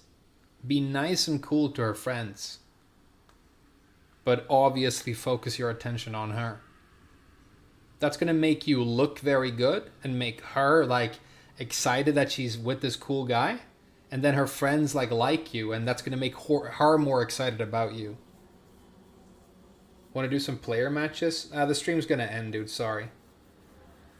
But next time we will. Sorry, we'll do some player matches next time. Clear head, yeah. Yeah, exactly. I'm going to tell you guys a story, okay? So, I was at this weird house party out in West Gothenburg many years ago. Many, many years ago. This is before Japan. And there was this American girl who was really into me back then, and I wasn't into her. But she had a house party and it sounded like fun, and she invited me, so we were going to go anyway. And I met this Russian girl. She was out in the garden in this gazebo, I think it's called. And we talked, and she was really cool and really pretty. And she was studying in Gothenburg and living in a dorm. So she invited me to go to this dorm party. And this dorm was huge. It's like this fucking 10-story building with students living in all the rooms. So they have a huge common room on the first floor. So it's like 10 fucking stories of people having parties in different rooms. And then this massive party going on downstairs. And I get there and I'm just trying to find this girl. But there are people everywhere. Ended up in some room with some other Russian guys, and they were playing cards and doing a drinking game, and we were doing vodka shots, and I had way too much. And eventually I have to go back down to the first floor, and I can't find her anywhere, and I'm not getting any I can't get any messages through to her. So I go to the bathroom, and then when I go out the bathroom on the first floor, I was drunk, didn't get drunk that often, but I was pretty drunk, and I pushed the door of the toilet too hard, so it swung open really fast, and somebody on the outside of the bathroom got hit by the door, ponk. And I'm like, oh my god, I'm so sorry. I put too much power into it, and I look around, it's the girl. There are 200-300 people partying in this building, and I managed to fucking slam a door in her face. But, she was really cool, though. We ended up hanging out. I went to her apartment. She had a student apartment a couple of weeks later. And should I tell you guys this? I'm going to get demonetized so fucking hard. Okay, basically what happened was she was crazy. She was crazy in a fun way. But we slept together. And after, she went to the bathroom. And when she came back, she was still naked, came back from the bathroom. She just looked at me with a smile on her face, and she did this. And she did a Spider-Man thing. And she had she had my cum in her hand, and she threw it in my face. And I got it in my fucking eyes. Now... And I'm like, what the fuck? And I'm trying to get this stuff out of my fucking eyes. And she just walks past me naked out onto the balcony, completely nude, and just lights a cigarette and starts smoking. And she's out on the balcony. There are apartments all over, and you could totally see her probably. And she was just chilling out there in the cold smoking a cigarette, not giving a fuck about me. I'm like, okay, she's interesting.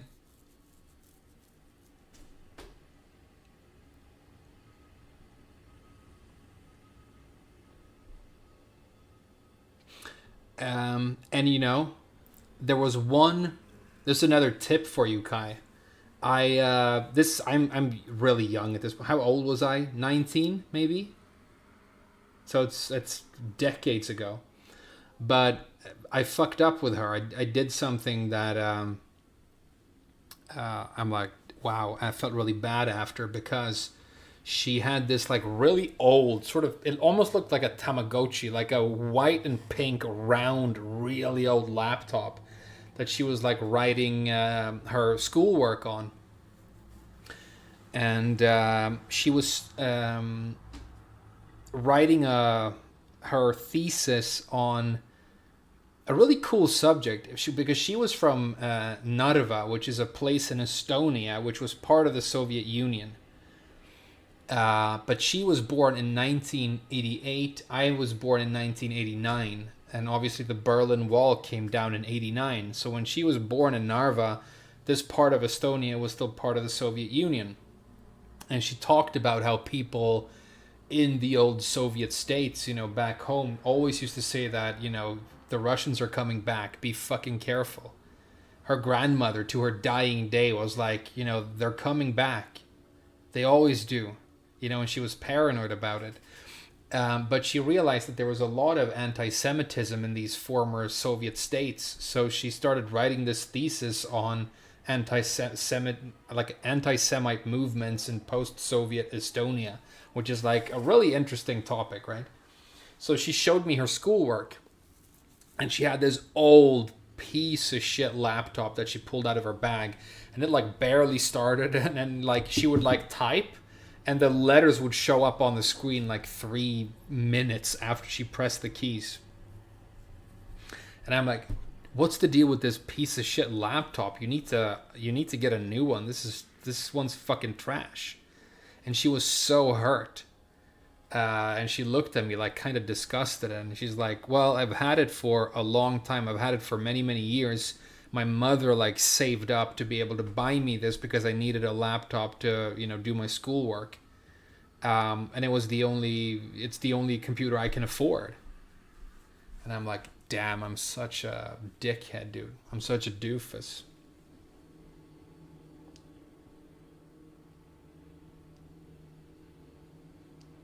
So I definitely had my not very charming moments as well.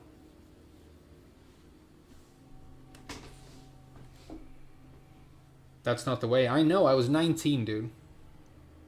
I was pretty smooth, but I wasn't always smooth.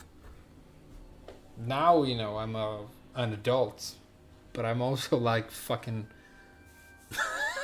you know. My mother's laptop is kind of the same way. Yeah. I mean, one thing, you never want to make another person, whether you're interested in them romantically or not, to feel bad about themselves. I did it unintentionally right there. I just, oh my God, what a piece of shit laptop, you know? I didn't think it through, but that's like the biggest red flag, I think, if you're ever in a relationship, if your partner is prepared to make you feel bad about yourself, especially in front of other people. That's like the worst fucking thing ever. That's the big deal breaker, dude. Like if you're with a girl who will try and embarrass you in front of others, that needs to end right away.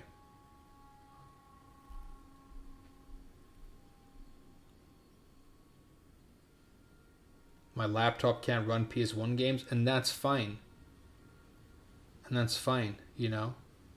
What's interesting is that, you know, I was privileged to grow up in a pretty nice house. My parents didn't have a lot of money, but they worked hard. They provided for us, you know.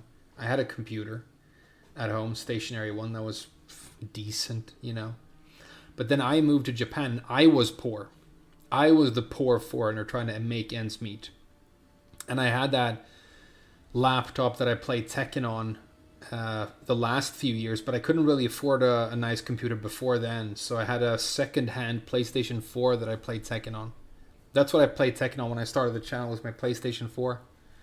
And I had to use the built-in record function and then put a USB stick in my PlayStation and transfer the video files. And then, you know, put it in my computer and edit it. And trying to render on the shitty laptop that I had was almost cooked it every time. You should have recovered with, well, we'll just have to get you a new laptop. No, dude, no. That's not the point to flash your cash and be like, you know, I'll take care of you. Here, I'm going to know. No, because it's not an issue of whether or not she has money or I have money. I made her feel bad about herself. It was a nice gift from her mother. She probably cared about that laptop, you know. She probably had it for so many years because it was a gift that meant a lot to her. So like, don't worry, here's my money. I'm going to replace it for you. Wouldn't have been the strat.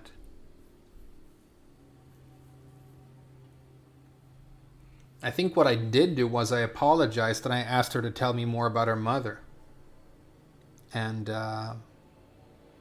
you know, we'll get a new one. Okay, whatever. She was weird, though. I remember one time she was like, what's your favorite animal? And I'm like, I don't know. Lately, I'm kind of interested in snails. I was like reading a lot about snails. That's a weird thing to say, but I was. And she's like, shut up. And she punched me in the face hard. I'm like, what the fuck? She's like, I'm really into snails. And I'm like, okay, cool. Why'd you punch me? Like, she was pretty wild.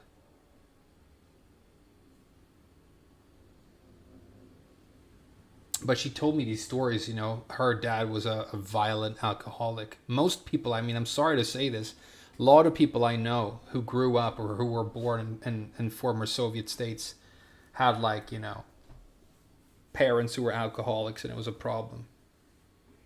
And he was trying to beat her ass one time, and she had to climb out her apartment window and out onto a landing and try and escape down a drain pipe and stuff. She had these crazy stories, you know. Yeah, she had it rough. She was cool, though.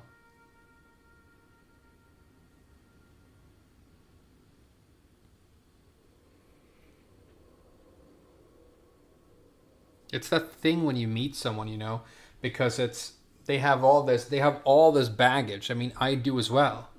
And so you're trying to get closer to them, and then all these, you know, red flags or things pop up, and you have to, like, navigate them and, like, decide, okay, how do I deal with this? You know, what implications does this have, you know?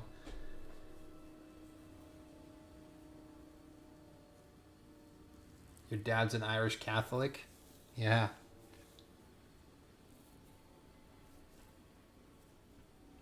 Well, I mean, I shouldn't talk. I mean, every man on my mother's side of the family has drank themselves to death. My grandfather, his son, my uncle, and his son, my cousin. My cousin died last year.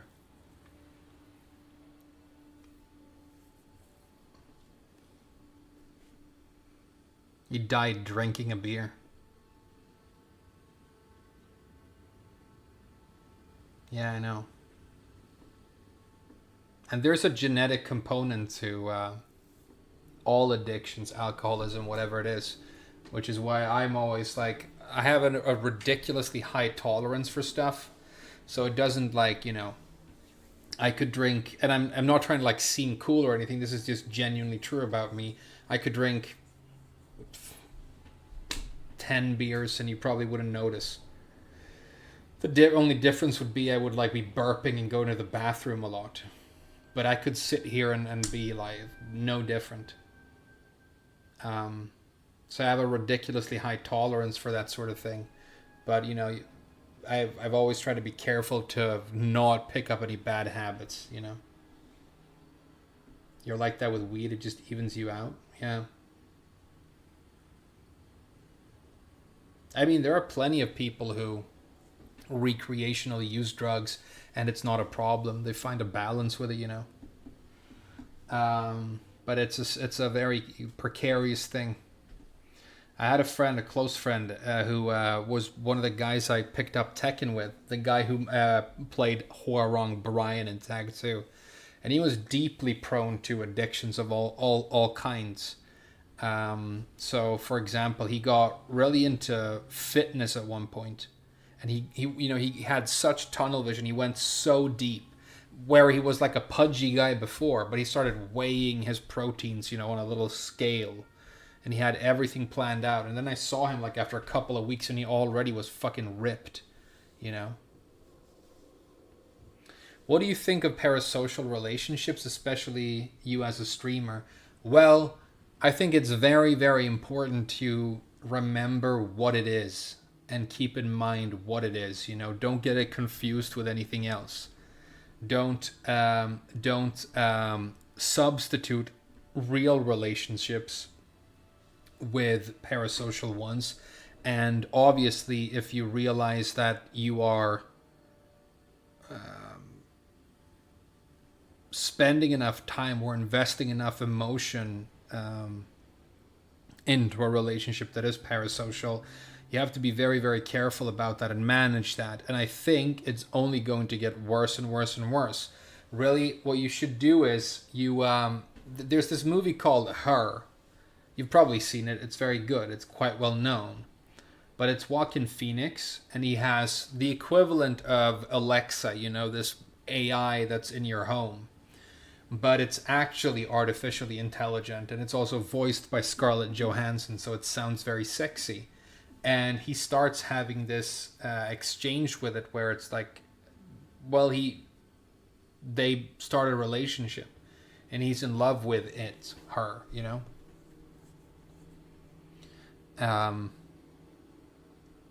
Stuff like that is going to start happening. We already have people who fall in love with their body pillows, which sounds like a joke, but is true. And I just have a lot of sympathy for that sort of thing, because being a person and going outside and risking, exposing yourself by trying to approach somebody, trying to hit on someone. I mean, it's always been terrifying, but it's more terrifying than ever now. And so many people just don't manage to ever do it.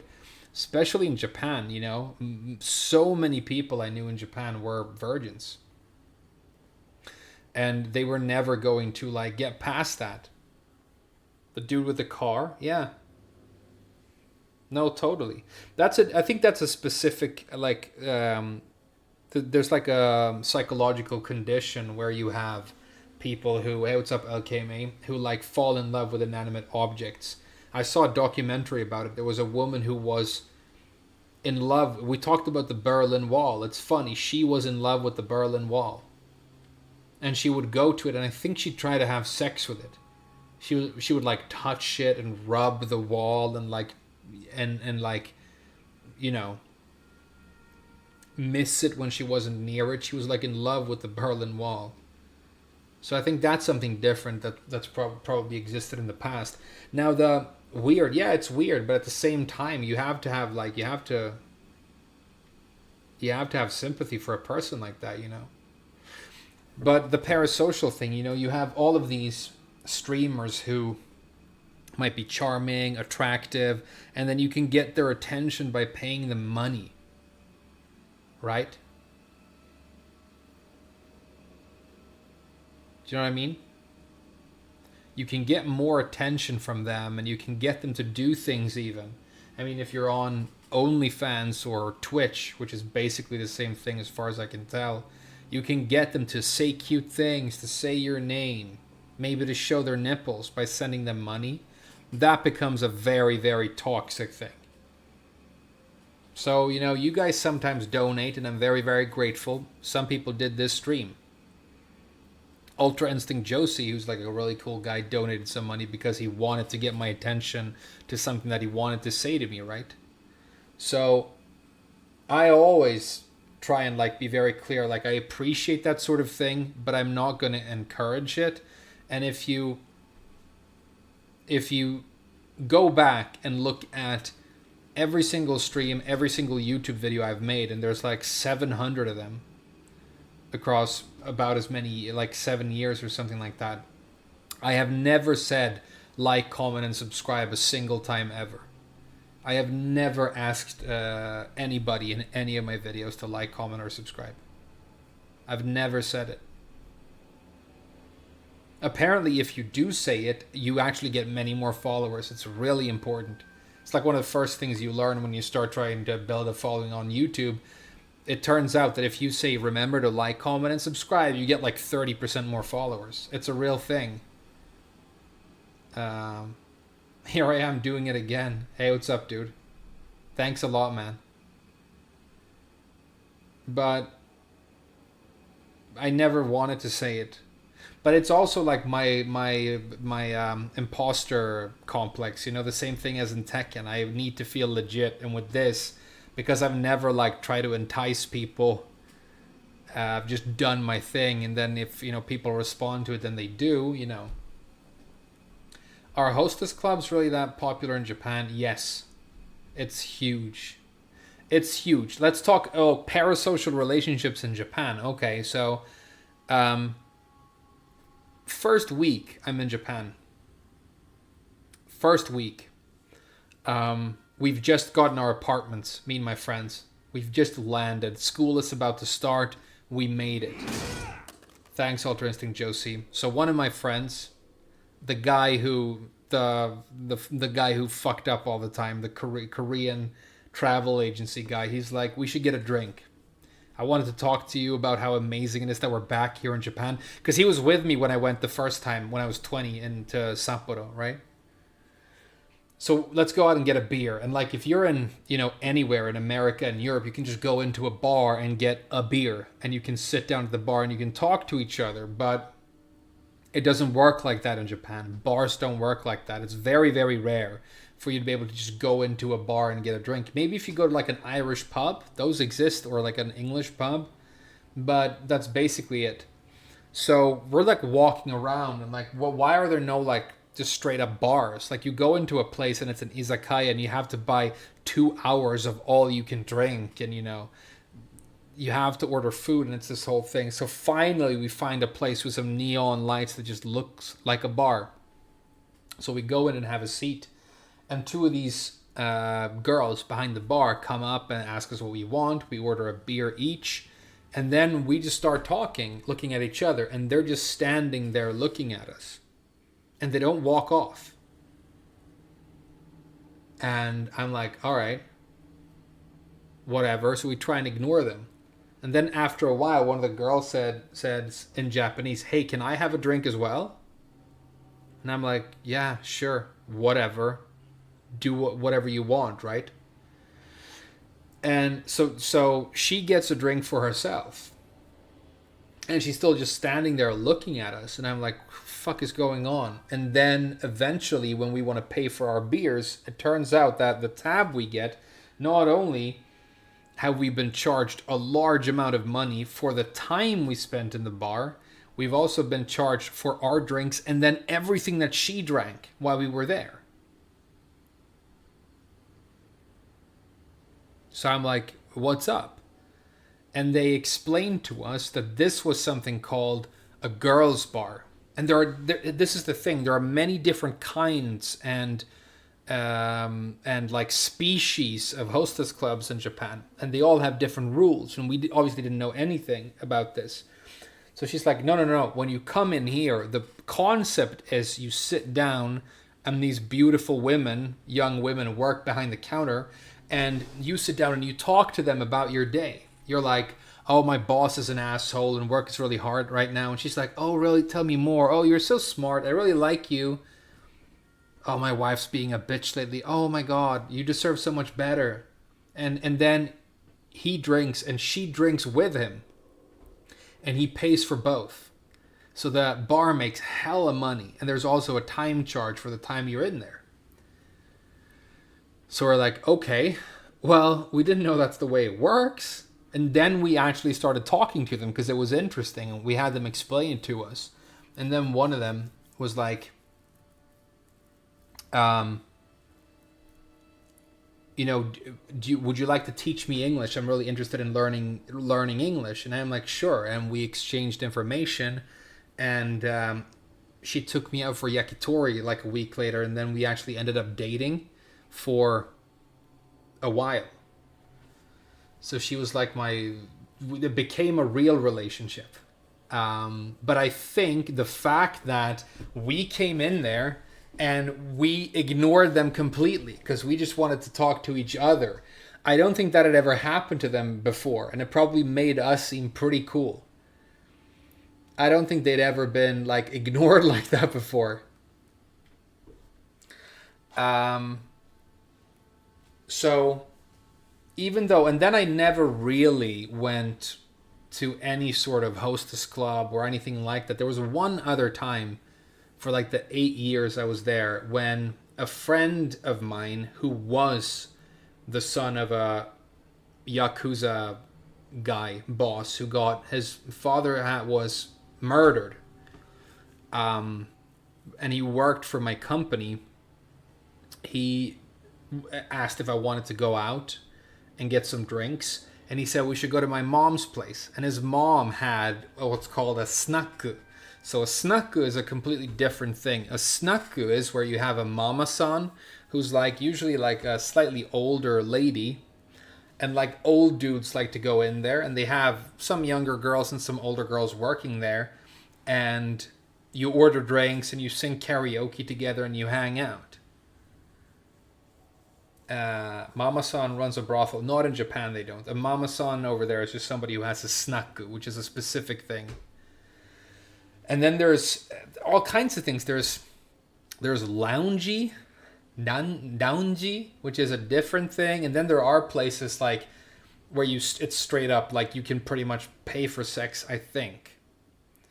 But it's never really been my thing, any of that stuff. So I didn't go to any of them, and I know very little about it. It's just from osmosis. But I can tell you for a fact that every Japanese city I ever was in had massive red light districts.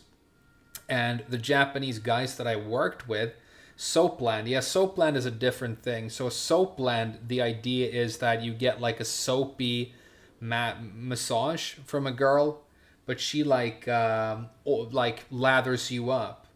Isn't prostitution illegal? Well, they get around it. No, it's illegal on paper, but they don't. It's illegal on paper, but basically all the guys get prostitutes, including policymakers, politicians, and everybody else. So the loophole that they use, because I looked this up, because when I was working at the hotel, we had prostitutes coming to the hotel all the time to sleep with clients, and I didn't like it, so I would throw them out. So I wanted to look up like what's the actual law here. It's interesting. Yeah, it is interesting. So the loophole is that you are not allowed to have sex with somebody for money if they are a stranger. And so the way you can get around it is you can sit down with them and have a conversation for 5 minutes at the massage parlor. And then you get to know them a little bit so they're not a stranger anymore. And now, if you ended up having sex there, it's just spontaneous romance in the workplace, which isn't illegal. So they get around it. But there was this one time when I was working at the hotel. It's so specific. Well, it's Japan. So I was working at the hotel, and one night we had this big booking in the restaurant, this big company party. And they asked me if I wanted to come and work the bar because I've been a bartender before. So I know how to serve drinks, right? So even though it wasn't my job, I was working the bar that night. And they have this big table, and all these men are going, oh, no, and they're toasting, and they have speeches. It's a very, very typical Japanese thing. And they congratulate this new young hire who's been working with them for a while because he just officially got married.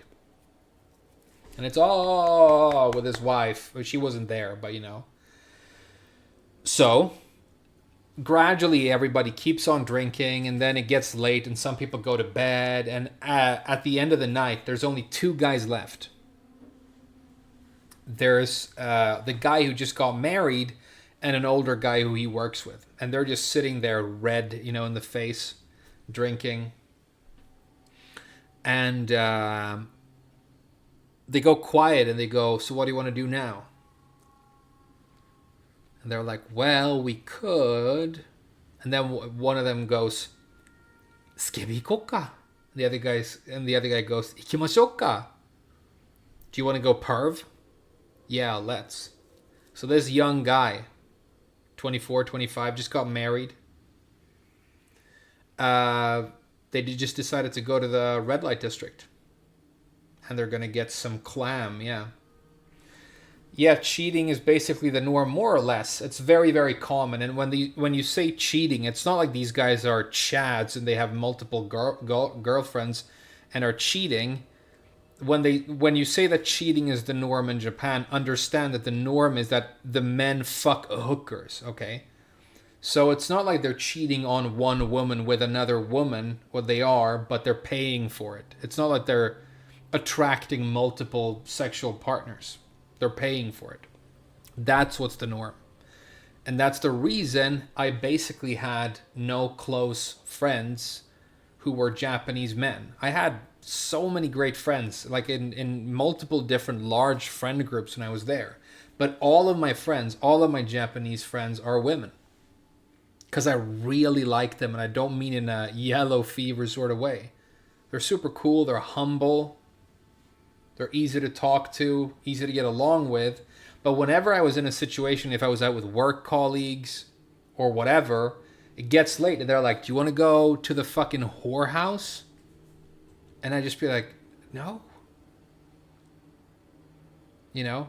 I would get to know like some guy and we would be hanging out, and then he'd be like, "Okay, so like 2 years ago, I was fucking this whore." And then my friend was fucking a different whore in a different room, and she came out and she was like much prettier than the whore I was fucking. So I got mad and I'm like, "Hey, we pay the same money, but my hooker is not nearly as attractive as yours." And he was telling me this story, and I'm like, "Okay, I can never see you again."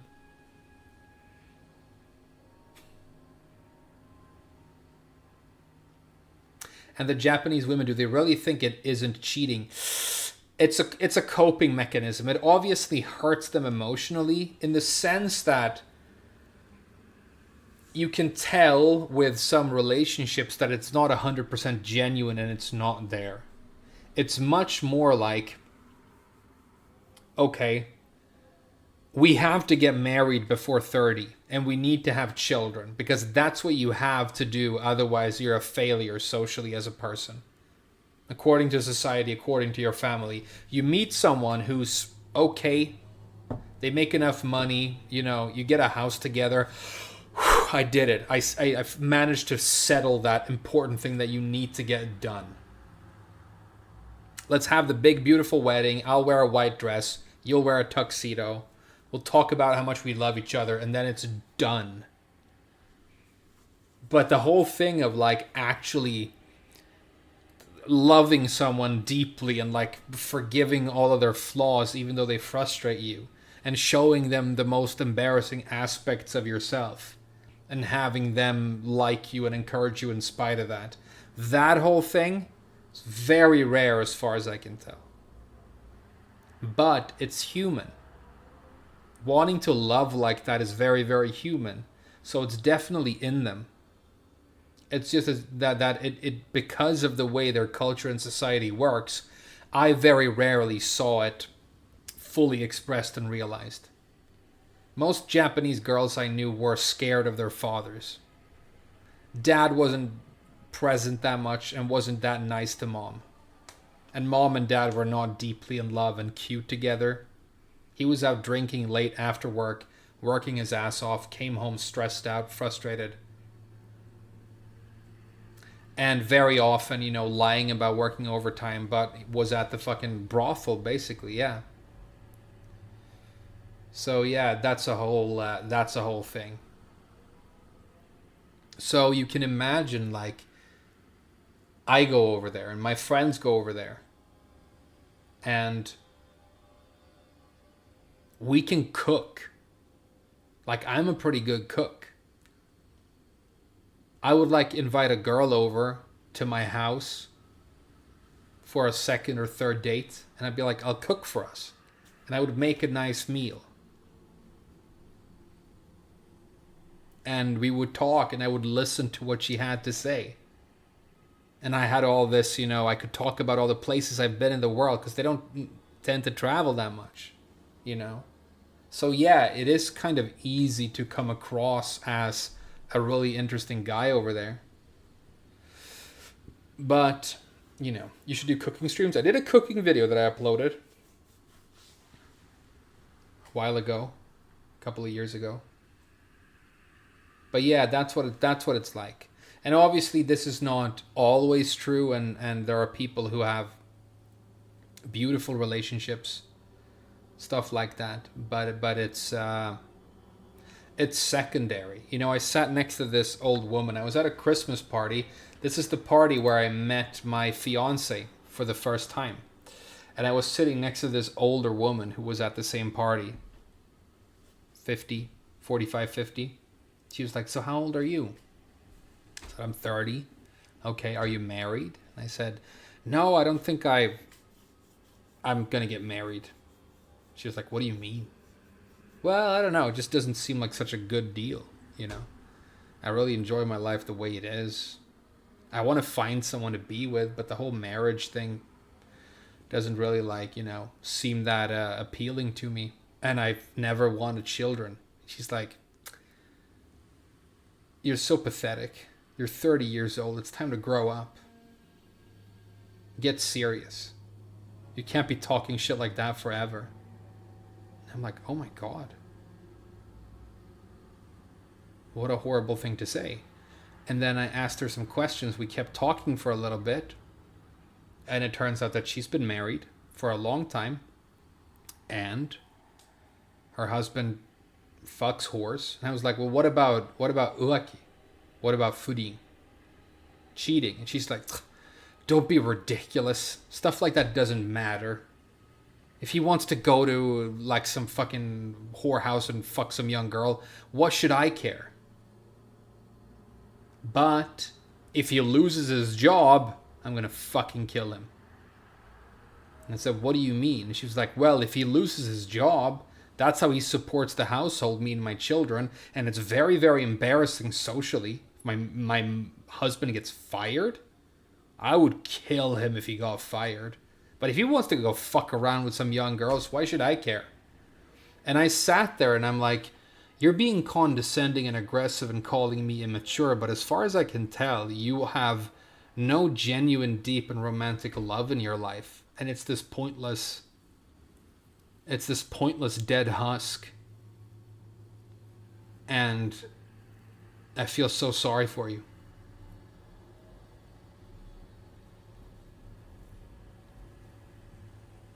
It's like a partnership, yeah. And a lot of marriages, as far as I can tell, turn into that. You know, you see people who, their parents, you know, when they've been together 20, 30 years, it turns into more of a partnership and the spark isn't there. Now, one of the things that I've learned, because I'm really interested in this, I read about it because people have told me that you run the risk of being deeply unhappy when you get older because you say you don't want children. That's a dangerous choice because you might get old and you might be lonely, stuff like that. So I've read a lot of the research that is done on that sort of thing. Now it turns out that what very often happens is you have a loving couple and then the first child is born and the romantic feelings they have for one another, the couple, they take a huge hit. They go down massively because now this child, who we both love more than we love each other, is the main thing. We have to support it. We have to keep it alive. We have to build a future here and now. So it's about working, keeping things stable. It becomes more of a partnership necessarily. And you have also introduced a human into your life who is more precious to you than your partner. Right? Well, my girlfriend matters more to me than anything, and I'd kind of like to keep it that way. And I wouldn't sacrifice what we have on the altar of some theoretical other love that we could create together. I don't miss or long for this person that doesn't exist.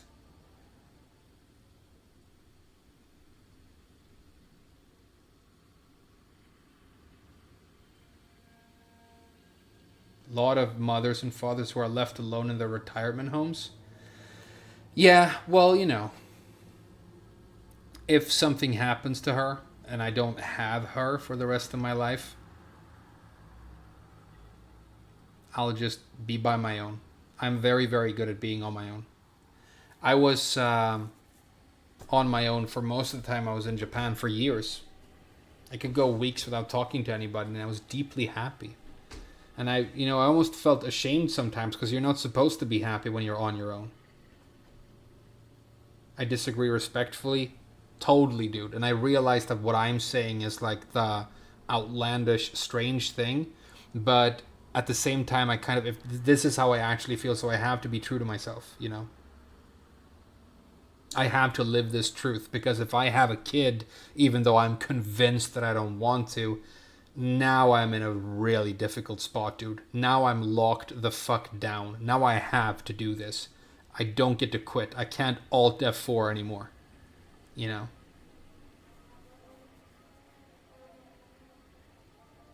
It's been impactful. Well, good. I mean, put it this way. I managed to find a girl who feels the same way, which is very hard. But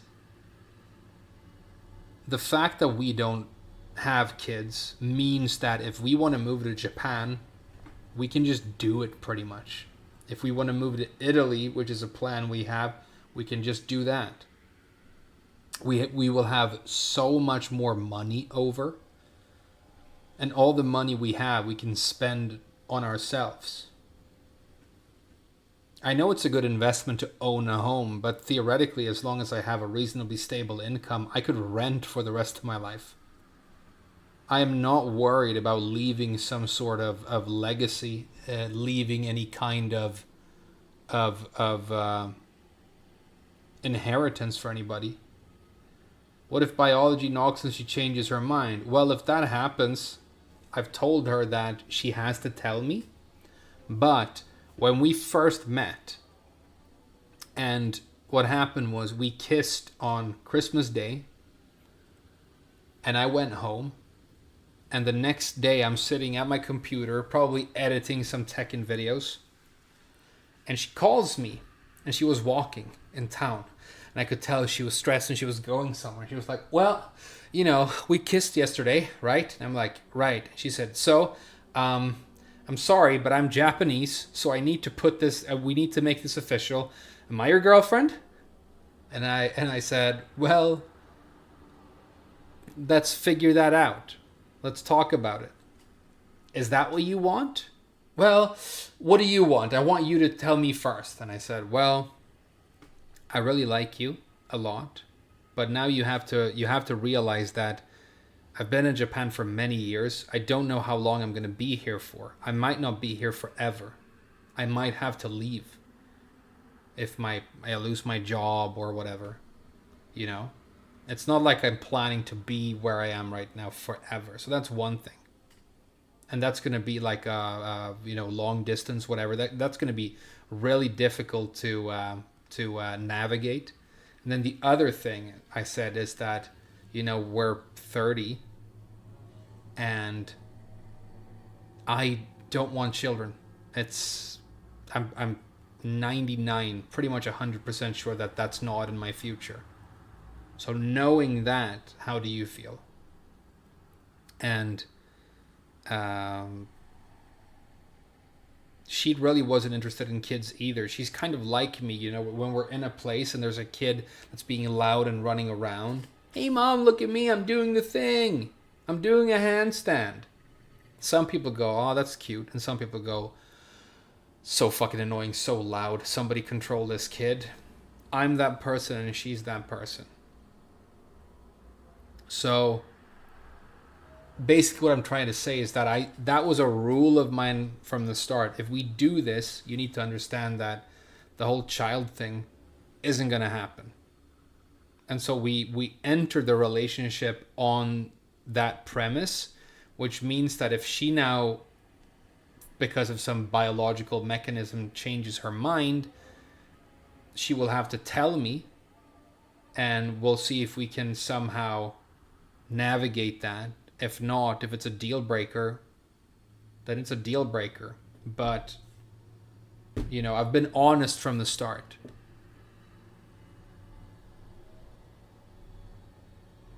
If the choice was have a child with her or break up, it's a horrible thing to even consider, then break up would be the right choice.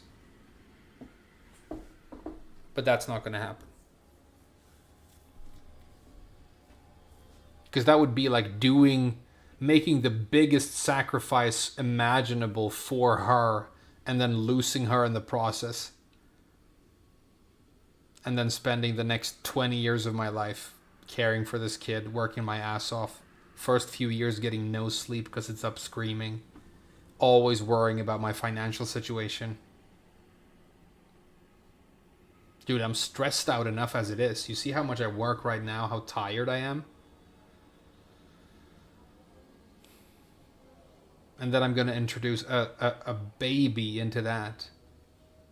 I mean, I already feel like I sometimes have no energy. I don't have that much left to give.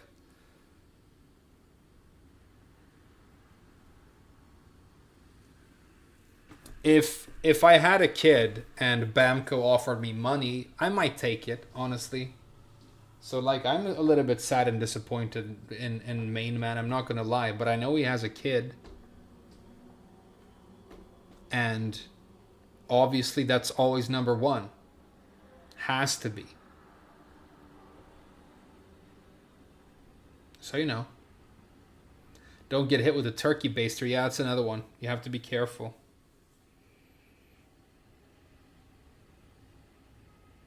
The stress is only a state of mind, though. It isn't necessarily, for example, if, like I said, I have a close friend who just had their first child a couple of weeks ago. He gets 2 to 3 hours of sleep a night. And sleep deprivation is dangerous. I'm already an insomniac. You don't want your lineage to live on? No, nothing could matter less to me. I don't... No, I couldn't care less. If there's like something biologically left of me after I go, why would that matter? I'll be gone anyway. No, it doesn't matter to me at all. You could, I mean, when I die, when I check out, you can throw me in the fucking trash. You could feed me to fucking animals. I don't give a fuck. Would you adopt? Yeah, I would totally adopt. That's what I've said. Like, if I was going to have a child, I would want to adopt. Because it's not important to me to be biologically related to my child. I don't feel that compulsion. And then we have children out there in the world who don't have parents. Children who need to fucking be cared for. Who are like poor and have nobody to take care of them right now. And I'm going to just add another child? When I could literally save a life. No, if I was going to have a kid, I would definitely adopt. There's one of my favorite Aesop Rock songs of all time.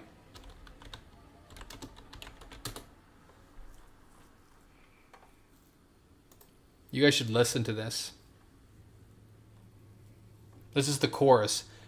I should paint an eye on the front door. I should tell time by the sun more. I want a flaming arrow shot into a creeping raft. I'm kidding, I just want the cheapest shit you people have. He's talking about how he wants to die, how he wants to be remembered, how he wants to be buried. The second one. I should hang a skull on the side door. I should drink water from the sky more.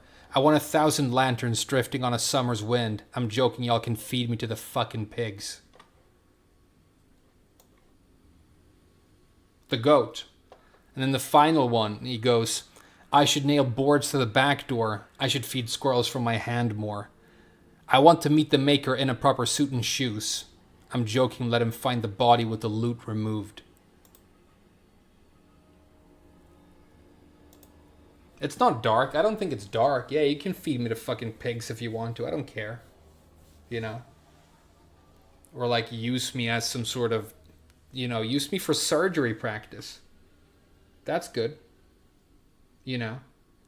They use cadavers for like when they teach new forensic scientists to learn how to like, you know, dissect a corpse, or, you know, they shoot corpses to find out what bullet wounds look like. You could do that. You know, if you get some use out of it, fine, but it doesn't matter to me. I'm long fucking gone. I want my body to become a tree. Yeah, you know, cool. I think it's more symbolic than anything else, but, you know. It's not dark, it's inevitable. Well, I've said this before, but I used to get really, really into Eastern mysticism or spiritualism or whatever. I got really interested in Buddhism in my early 20s, and I tried to learn a lot about it, and Hinduism, and I read a lot about it. And obviously I didn't find what I was looking for in Japan, because Buddhism is just another it's been turned into rules and traditions and specific dates and specific things you have to do. It's been fucking cut down and structured into numbers and very, very clear cut rituals, because that's the way it works in Japan. But there's this Buddhist sect in Thailand where the monks in this temple, once one of the brothers of the temple dies, one of the younger acolytes will carry the body of this friend of theirs into the forest, into the jungle, and just leave them on the forest floor. And then they will sit next to them, or, you know, close to them, and meditate over a couple of days. And gradually the body starts to decompose. Animals show up and start feeding on it. Maggots nest inside of it. And gradually, and you look at the whole process. You're there for the whole thing. You smell it, you see it. And the idea is, because one of like the principal things in Buddhism is that you're not your body, right? So it's this radical experience to really hammer that truth in. You're seeing this body, you know, return to nature. And then you meditate on the flesh, on the soul of this person. Maybe, you know, on your memories that you have with them. And when I heard that, I was moved, and I actually thought it was very, very beautiful. But I've said that to a couple of people that I've met, and they have thought that I was very strange and been put off quite seriously.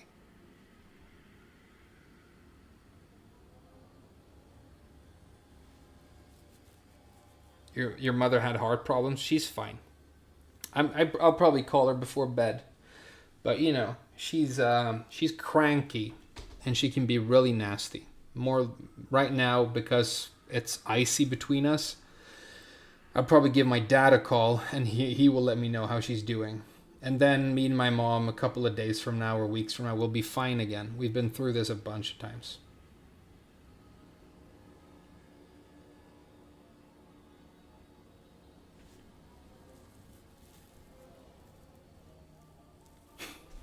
It's just, you know what it's like to have a mom. Seek help. Yeah, maybe I should. I mean, I did go to therapy for a while. It was pretty good. But you know what the dangerous thing is about therapy? My therapist was very intelligent. He had multiple degrees. He was about my age, and he was a pretty cool guy, and he was really clever, and I'm interested in psychology, right? So I sit down with him, and I'm like, okay, so how does this work? And I want to learn about the whole process. And I could tell that he was enjoying talking to me as well. So I was kind of looking forward to sitting down for an hour and hanging out with this guy and talk. And obviously the topic of conversation is me. And everybody's, you know, a narcissist to an extent and likes to talk about themselves. And here's this cool, interesting professional, and we're having a conversation about the complexities of my mind, you know? And I'm like, dude, this is not what it's supposed to be. I have to, like, have a more cold and analytical approach to this if it's going to be useful in any way, because I'm enjoying it too much, and that's not the point, you know? So I stopped going after a while. Too bad you had to pay out the ass for it. No, I live in Sweden, dude. It was free. I paid a $5 administration fee.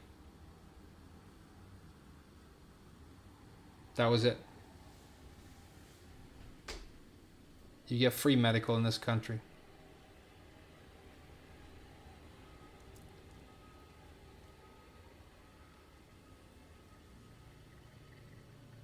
Not in America. Yeah, I know. Tragic.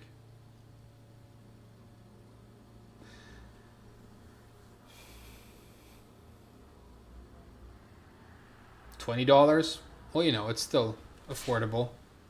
You could get a lot of customization in Tekken 8 for $20.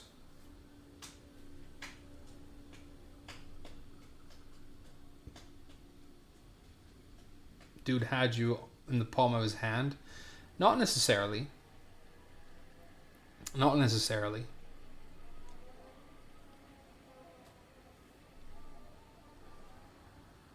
Cool looking character. Hey, thanks. I'm glad you like it. We're gonna keep playing it and get to the millennium. We're gonna punch her in the asshole, and then maybe we'll take this character into the DLC. We're gonna punch her in her rotten fucking asshole, dude. Stagger that bitch. Get fucking good. You know what I mean? Alright.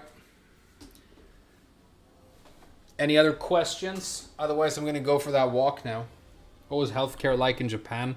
You need health insurance, which you get through your employer. When I was at school, I got health insurance through the school. When I was employed, I got health insurance through my employer. And they pay, I think they pay 2/3 and you pay 1/3. I actually had to get medical attention on multiple occasions, like many times. I don't know if you guys can still see it. It's, if I do this, you can kind of see it. Can you see that there's a line that runs down my face right here? You can see it, right? I was in a car accident. I was going to the arcade to play Tekken, and I hit this truck, and the door split my face open. It looked like I had a vagina on my face, and they had to, you know, stitch me up. There was that one time when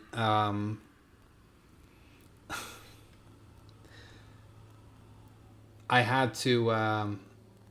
There was a cat that had been run over. I came home late at night, like 3 a.m. And there was this cat that was run over on the road near my house. There was blood all over the street. Its spine was like twisted. And there were these two young girls who had also been like out drinking. And they were trying to help it. But it was dying and it was panicked. And you got anywhere near it, it would just like lash out and scream and try and like... And you know, and they were all scratched up already. So I went home and I got a big towel. And I said to the two ladies, I'll handle this. You guys can leave. I'll promise that I'll take care of it. But it's summer in Japan and the sun was starting to come up and there were already ants crawling, you know, over this cat, and there were flies, and then there were large crows, these karasu, which is like a Japanese raven. They're everywhere, and they eat you know, small kittens and stuff sometimes. So I know that if I leave this cat here, the birds and insects are going to eat it. And it obviously can't be saved because, I mean, it's been twisted to fucking pieces. So I try and lift it up, and it scratches and fucks my arms up completely. Bites me, scratches me. So I'm bleeding. My arms are like fucking shredded. But I managed to wrap it in this towel, and I carry it to the side of the road. And it's obviously dying, you know. But it's taking a long time. So there's this big rock right there. Like that. And I'm like, if I do this, it will be like one of the fucking hardest and most violent things I've ever done. But if I don't, then I will regret it. And I will think about this for a long time. I'm like, fuck, I really don't want to have to do this. But I think if I don't, it's worse. Like, it's worse if I don't do it. And the only reason I'm hesitating is because I'm being a pussy. I'm being scared. But I have to be brave now. So I wrapped up its head, grabbed the rock, slammed it down one time, went silent instantly. It was over. It was an instant. And, but I was all scratched up and fucked up and I was bleeding. So I, instead of going home, I went to the local hospital, which is just down the street from where I lived. And I had them, give me some disinfectant and stuff for my arms and, patch them up a little bit. Yeah, I know. And I've told that story to people as well. And they also feel like I did something wrong and that there's something weird about me. But I was put in that situation. I didn't ask to be. And I honestly feel like I did the right thing. But it's weird because I remember I was listening to music that day on my phone. And sometimes I will hear a song and I will be put in a weird mood and I won't feel good. And I realize that it's because it's music I was listening to on that walk home when that happened. So it's still in there, Was the right thing. Hey, thank you. Thanks a lot. Thank you for saying that, honestly, because it was almost like, is there something wrong with me? Why was I capable of doing that, But I'm glad you agree. Thank you.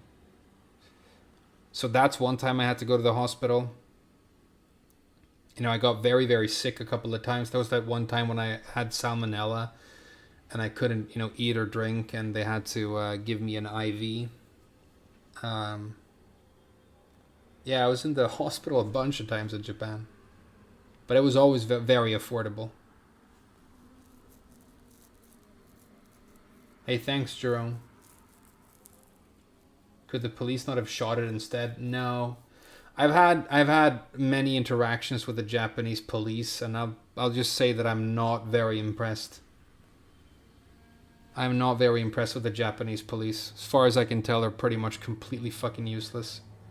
I've called them to try and get help stopping a domestic violence incident at the hotel. They didn't do anything.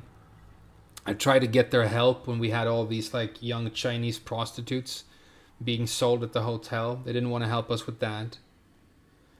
And then the main one is that time when there was this attempted murder at the office where I worked, and I had to stop this guy from killing or assaulting my boss, and because I was involved, they put me in an interrogation room for 9 hours, and it was very, very traumatizing for me that whole day. And I'm claustrophobic, and they had me in this tiny room with bars on the windows, and I felt like I couldn't leave, and yeah. I told you about Japanese red light districts earlier, and there's a police station in the middle of the one in Fukuoka. They're just sitting there. They don't do shit. I met a mama one in Shinjuku who ran a low-key brothel. She would bring in Filipino women and worked with the Nigerians who passed around the promotion for the club. The police were very complicit. Yeah, they're very complicit. Yeah. That's a whole thing. So no, I wasn't going to call. I tried to look up. I was messaging my friend because I was out drinking with this friend of mine, Akino, and I was messaging her saying, hey, is there animal control in Japan? Is there somebody I can call to get help?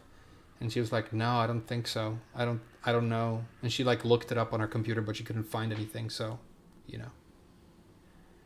I had to do it myself.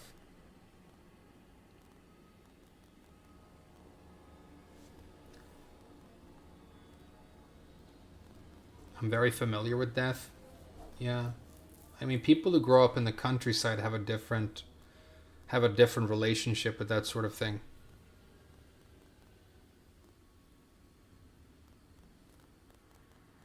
They just stand there in Shinjuku and drunk people fight. Yeah, the only time the Japanese police will get involved is when you damage property. If somebody is beating his wife and then they in the process break something, for example at the hotel, that's worth something. They break a television worth 30,000 yen. They go, okay, now we can do something. Now we'll do something because now there's numbers, now there's property damage. Now there's no complexity. So that domestic dispute where I try to get their help, they're like, did he break anything? I'm like, no, I don't think so. Okay, then we're not coming. And they didn't even show up.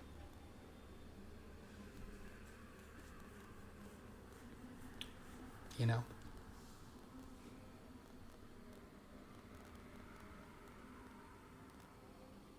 So no, I didn't call the police. I got stopped by the police 5-6 times when I was just on my bike. Because I went everywhere on my bike and I used to wear a hoodie. And they stopped me outside my work one time. And they said, hey, is this bike registered? I said, no. There's this thing called Bohan Toroku, which means you register your bike with the police for a fee. It gets a number, and then if that bike shows up, they can look at that number and they can know it's yours and you can get it back. And I said, no, I never did that. Why not? Because everybody does Bohan Toroku. And I said, well, I don't want to. I don't want to register my bike. It's mine. If it gets stolen, fuck it, you know? And they said, well, there's been a lot of bike thefts in this area lately. Can you prove that this is yours? And I'm like, no. But there's no reason for you to believe that it isn't. And I have to get to work. The hotel where I work is right there. And my shift starts in 15 minutes and I have to get changed. So do you want to get the fuck away from me so I can leave? And yeah. Don't be a hero mentality. I mean, I just imagine, because it's obviously a different thing, but I can imagine like being, you know, what it's like being a black person in America when there's police around. Because it was that sort of a situation, but I was white and wearing a hoodie and looking suspicious in Japan. But I hadn't done anything wrong, and I was being questioned. And then you go, well, fuck you for questioning me. I'm not doing anything wrong. And then they get more defensive or aggressive even. So I know it's not the same thing. I know it's worse. But I get that. It's like it's fucking horrible.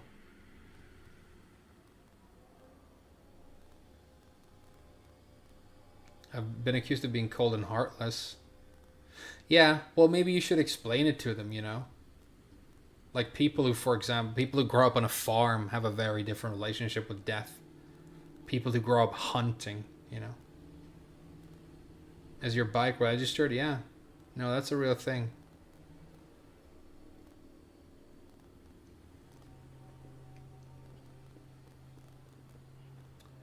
That's a real thing. It sounds like a horrible place when we talk about it like this, but, you know, you're moving to Japan this year, Alvaro. Well, it's an amazing place and you're going to have a good time, and most people are lovely. But if you're there for long enough, stuff like this will happen probably. I mean, if you get a job, if you have to be part of that society, you're going to see stuff. Do you practice any religion? If not, what's your opinion? I don't practice any religion. My parents are very atheist, especially my mother. She's aggressively atheist. She thinks that religion is idiocy and that it's basically a ploy by toxic men so that they can have more power and sexual control over people.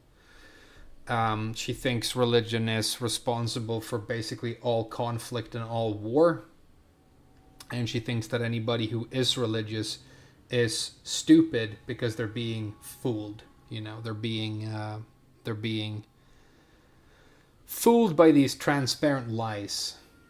But then I grew up, and a very impactful thing, you know, when you travel the world, I met plenty of people who clearly are much more intelligent than me, and who are also deeply devout in their religion. Not entirely wrong. Well, you can see her argument to an extent, but they're not stupid or gullible. I mean, I met people who could think circles around me. And so I don't get it, But I'm not going to go and assume that, oh, this person is just being duped somehow. I mean, I have to be humble enough to question whether or not I have the right perspective. Is she an Islamophobe? Yeah, probably. I mean, she has friends who are Muslims, but... or who are Middle Eastern at least. No, probably not practicing, but... I don't know. You know, I don't know. Her problem mainly is with Christianity. But, and then I started, because I'm really, really into literature, and I started reading scripture, and I'm like, okay, so it kind of feels like there is all of this truth that is very difficult to break down into the materialistic. It's very difficult to tell somebody, like we were talking about earlier, this thing of like loving somebody and then having a child, and what does it mean to be like a good person in that context? What is my responsibility?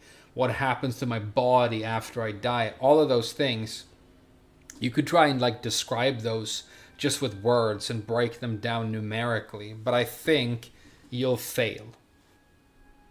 One of those insufferably atheist people. Yeah, pretty much.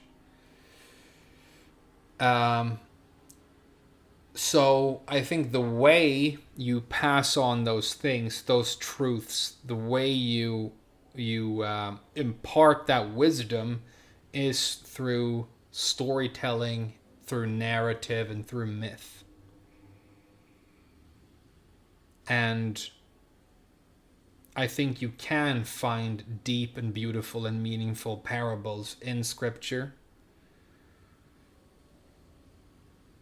And there is also, I think, an inherent value in, you know, if your God is this angry presence that is monitoring you and demanding that you live your life in a certain way, or else punishes you with hellfire, you know,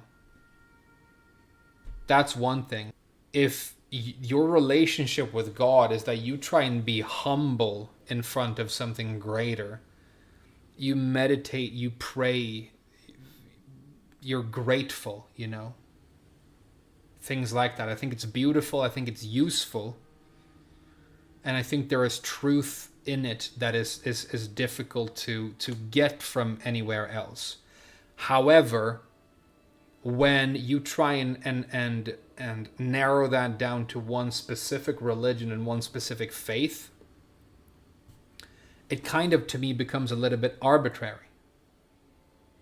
Like if you look at this religion and you go, well, I really like the way they do things, so I'm going to believe in this God now, that doesn't really track with me. Because the God that doesn't make sense could be the real one, right? So your choice becomes arbitrary. And that is why when people say that God has one name, God has one book, God has one set of rules that you have to follow, then that to me just comes right back around to the folly and the hubris of man, right? Oh, I know the mind of God. I know what he said. I know what he thinks and what he wants. And these are the fucking rules in so many pages. Meanwhile, what you're trying to describe is this fucking infinitely complex truth that involves everything from morality to the fucking origin of the universe. So, for me, I would categorize myself, and it's kind of a boring non-answer, but I consider myself quite spiritual, even though I don't necessarily believe in the supernatural. And I don't have a specific religion that I subscribe to, but I have enjoyed and seen a lot of beauty in scripture and sermons and songs from all kinds of different religions. See, I'm a Muslim. I had many questions at a very young age that led me away from Islam. Yeah, now it's the most important thing to me. Okay, so you sort of made a round trip and came back to it? Well, that's cool. Did you read the Quran? I did, yeah. I read the Quran when I was in England. So I would have been 21 years old. I read it in English, which you're not supposed to do because you're not supposed to translate it. But yeah, I did. I read the Quran, yeah. How could you be spiritual and believe in the and not believe in the supernatural? I think you can. I mean, it might seem like a double standard in a way, but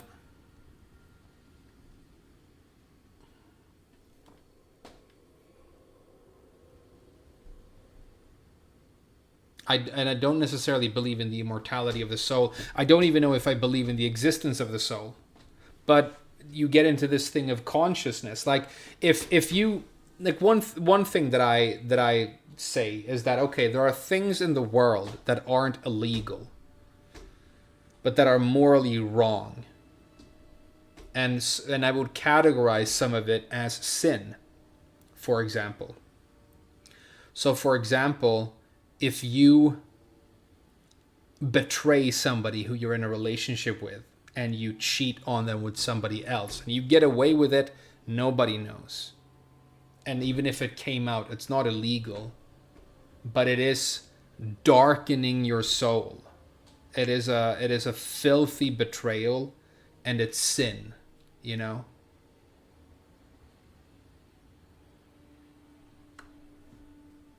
And then when I try and describe, you know, the some sort of larger universal picture of you know what's going on beyond human consciousness and perception, I might refer to that as God, you know. But I don't think there's a guy up there, you know, looking down. Relationships are a man-made concept, exactly. So it all comes back to us. It all comes back to us.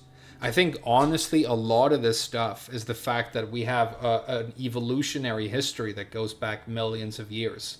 And so there's all of this information and all of this stuff that is echoing throughout the ages in our genetics. And we have these almost infinitely complex brains. And then we're trying to, like, fucking, you know, have a little job and a house and eat food, like, in the middle of all of that. And, you know, maybe it just really is this thing where we're trying to really contextualize ourselves in a world that is more complex than we're able to comprehend. But, you know, okay, so like an example of that, if you study, like, Eustace, from the understanding that I know how I'd like to be treated. No God involved. No, I mean, I'm not saying that you need any God for morality. I'm not like that. Obviously, you can have morality without God. Obviously, there isn't, like, you don't need to have some sort of, you know, divine instruction to you know. That's and like I said, I don't really believe in the supernatural either. I'd love to have a supernatural experience. I used to try and summon demons when I was a kid. I would go into the woods and I would, like, try and do little rituals. I would light candles. Somebody said that, you know, we had the Swedish equivalent of, if you stand in the dark in front of a mirror and you say Bloody Mary or whatever 3 times, the ghost will materialize and pull you into the mirror. I tried to do that. I even cut my hand one time and tried to do, like, a blood thing. Okay? Because I wanted there to be more. I wanted there to be more flavor and a bit of color and something more interesting and deep. You know? But I never invoke a Wendigo, whatever. I want something like that to happen. Like, if I go to a place that's haunted, I try and challenge the ghosts to, like, hurt me. Because I want there to be something more and something else.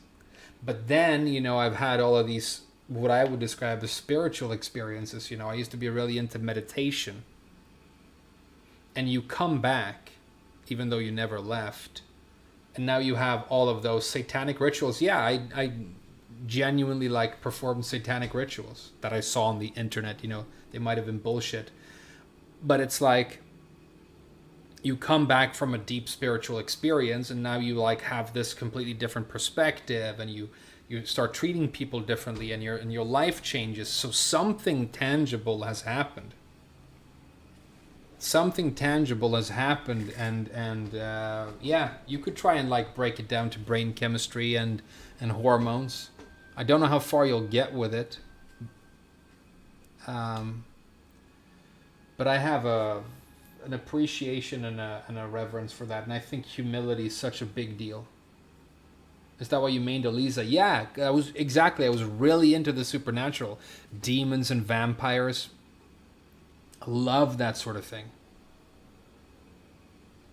But I'm going to be honest, most people I've talked to who love that sort of thing have a story. Always one story. They never have two, which is suspicious, first of all. But they have that one story of that one time when a supernatural thing happened to them. And I don't buy it, because usually it just sounds a little bit too convenient to be true. But no, I've never had an experience like that.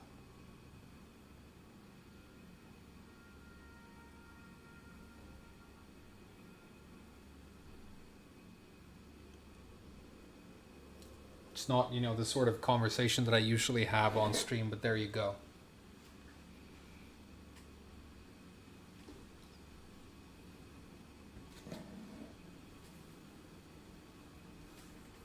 I really need to end the stream now. We've been talking for a long time since we killed that dragon. I need to go to bed. Cool topic, I guess. We'll talk more. We'll talk more on the next stream. When I'm talking like this, I'm better at Tekken as well, because I stopped thinking about how trash the game is. All I'll say is that I think I grew up in a very atheist household, and there was no spirituality in my life at all. And so I think now, when I've gotten a little bit older, I'm trying to make up for it by learning as much as I can and understanding that whole thing a bit more. Arrivederci. Have a good night. Hey, you too, guys. Thank you so much for watching. I'll see you again maybe tomorrow. I might have to make a video about what Namco are doing with these copyright strikes. Maybe I'll do that tomorrow. But, I am absolutely fucking disgusted. I really am.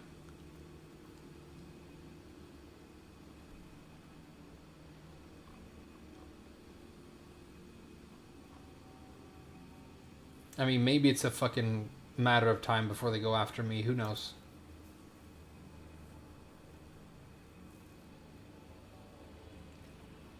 And just a final thing before I go. We talked about religion now, right? And it's the kind of thing that is typically very divisive. We had people saying right away that, oh, your mom's not wrong, who might be on her side of the argument, right? We talked earlier about, racism. Like, Ultra Instinct Josie was like, don't spout any slurs or whatever. And I said, well, and we talked about that. And we talk a lot about sexual kinks, and we talk about fucking, gayness and dudes sucking on cocks sometimes. And I just hope that, it's really cool that we talk like this and nobody's like, upset with anybody else in the chat. And I hope you all feel that it's very, very inclusive. Because I always try and be very inquisitive because I'm interested. If somebody comes in and like, oh, I'm this is what I'm like. I usually want to know more if it's something that I don't know about or understand well. But it's very, very hopefully inclusive, and anybody can feel welcome. Unless they're fucking Mishima players, in which case they can fuck off, right?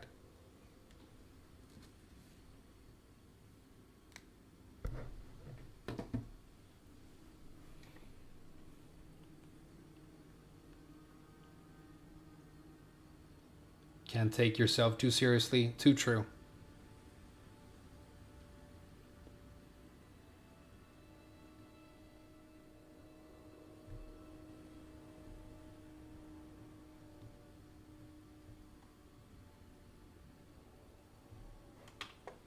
Good night.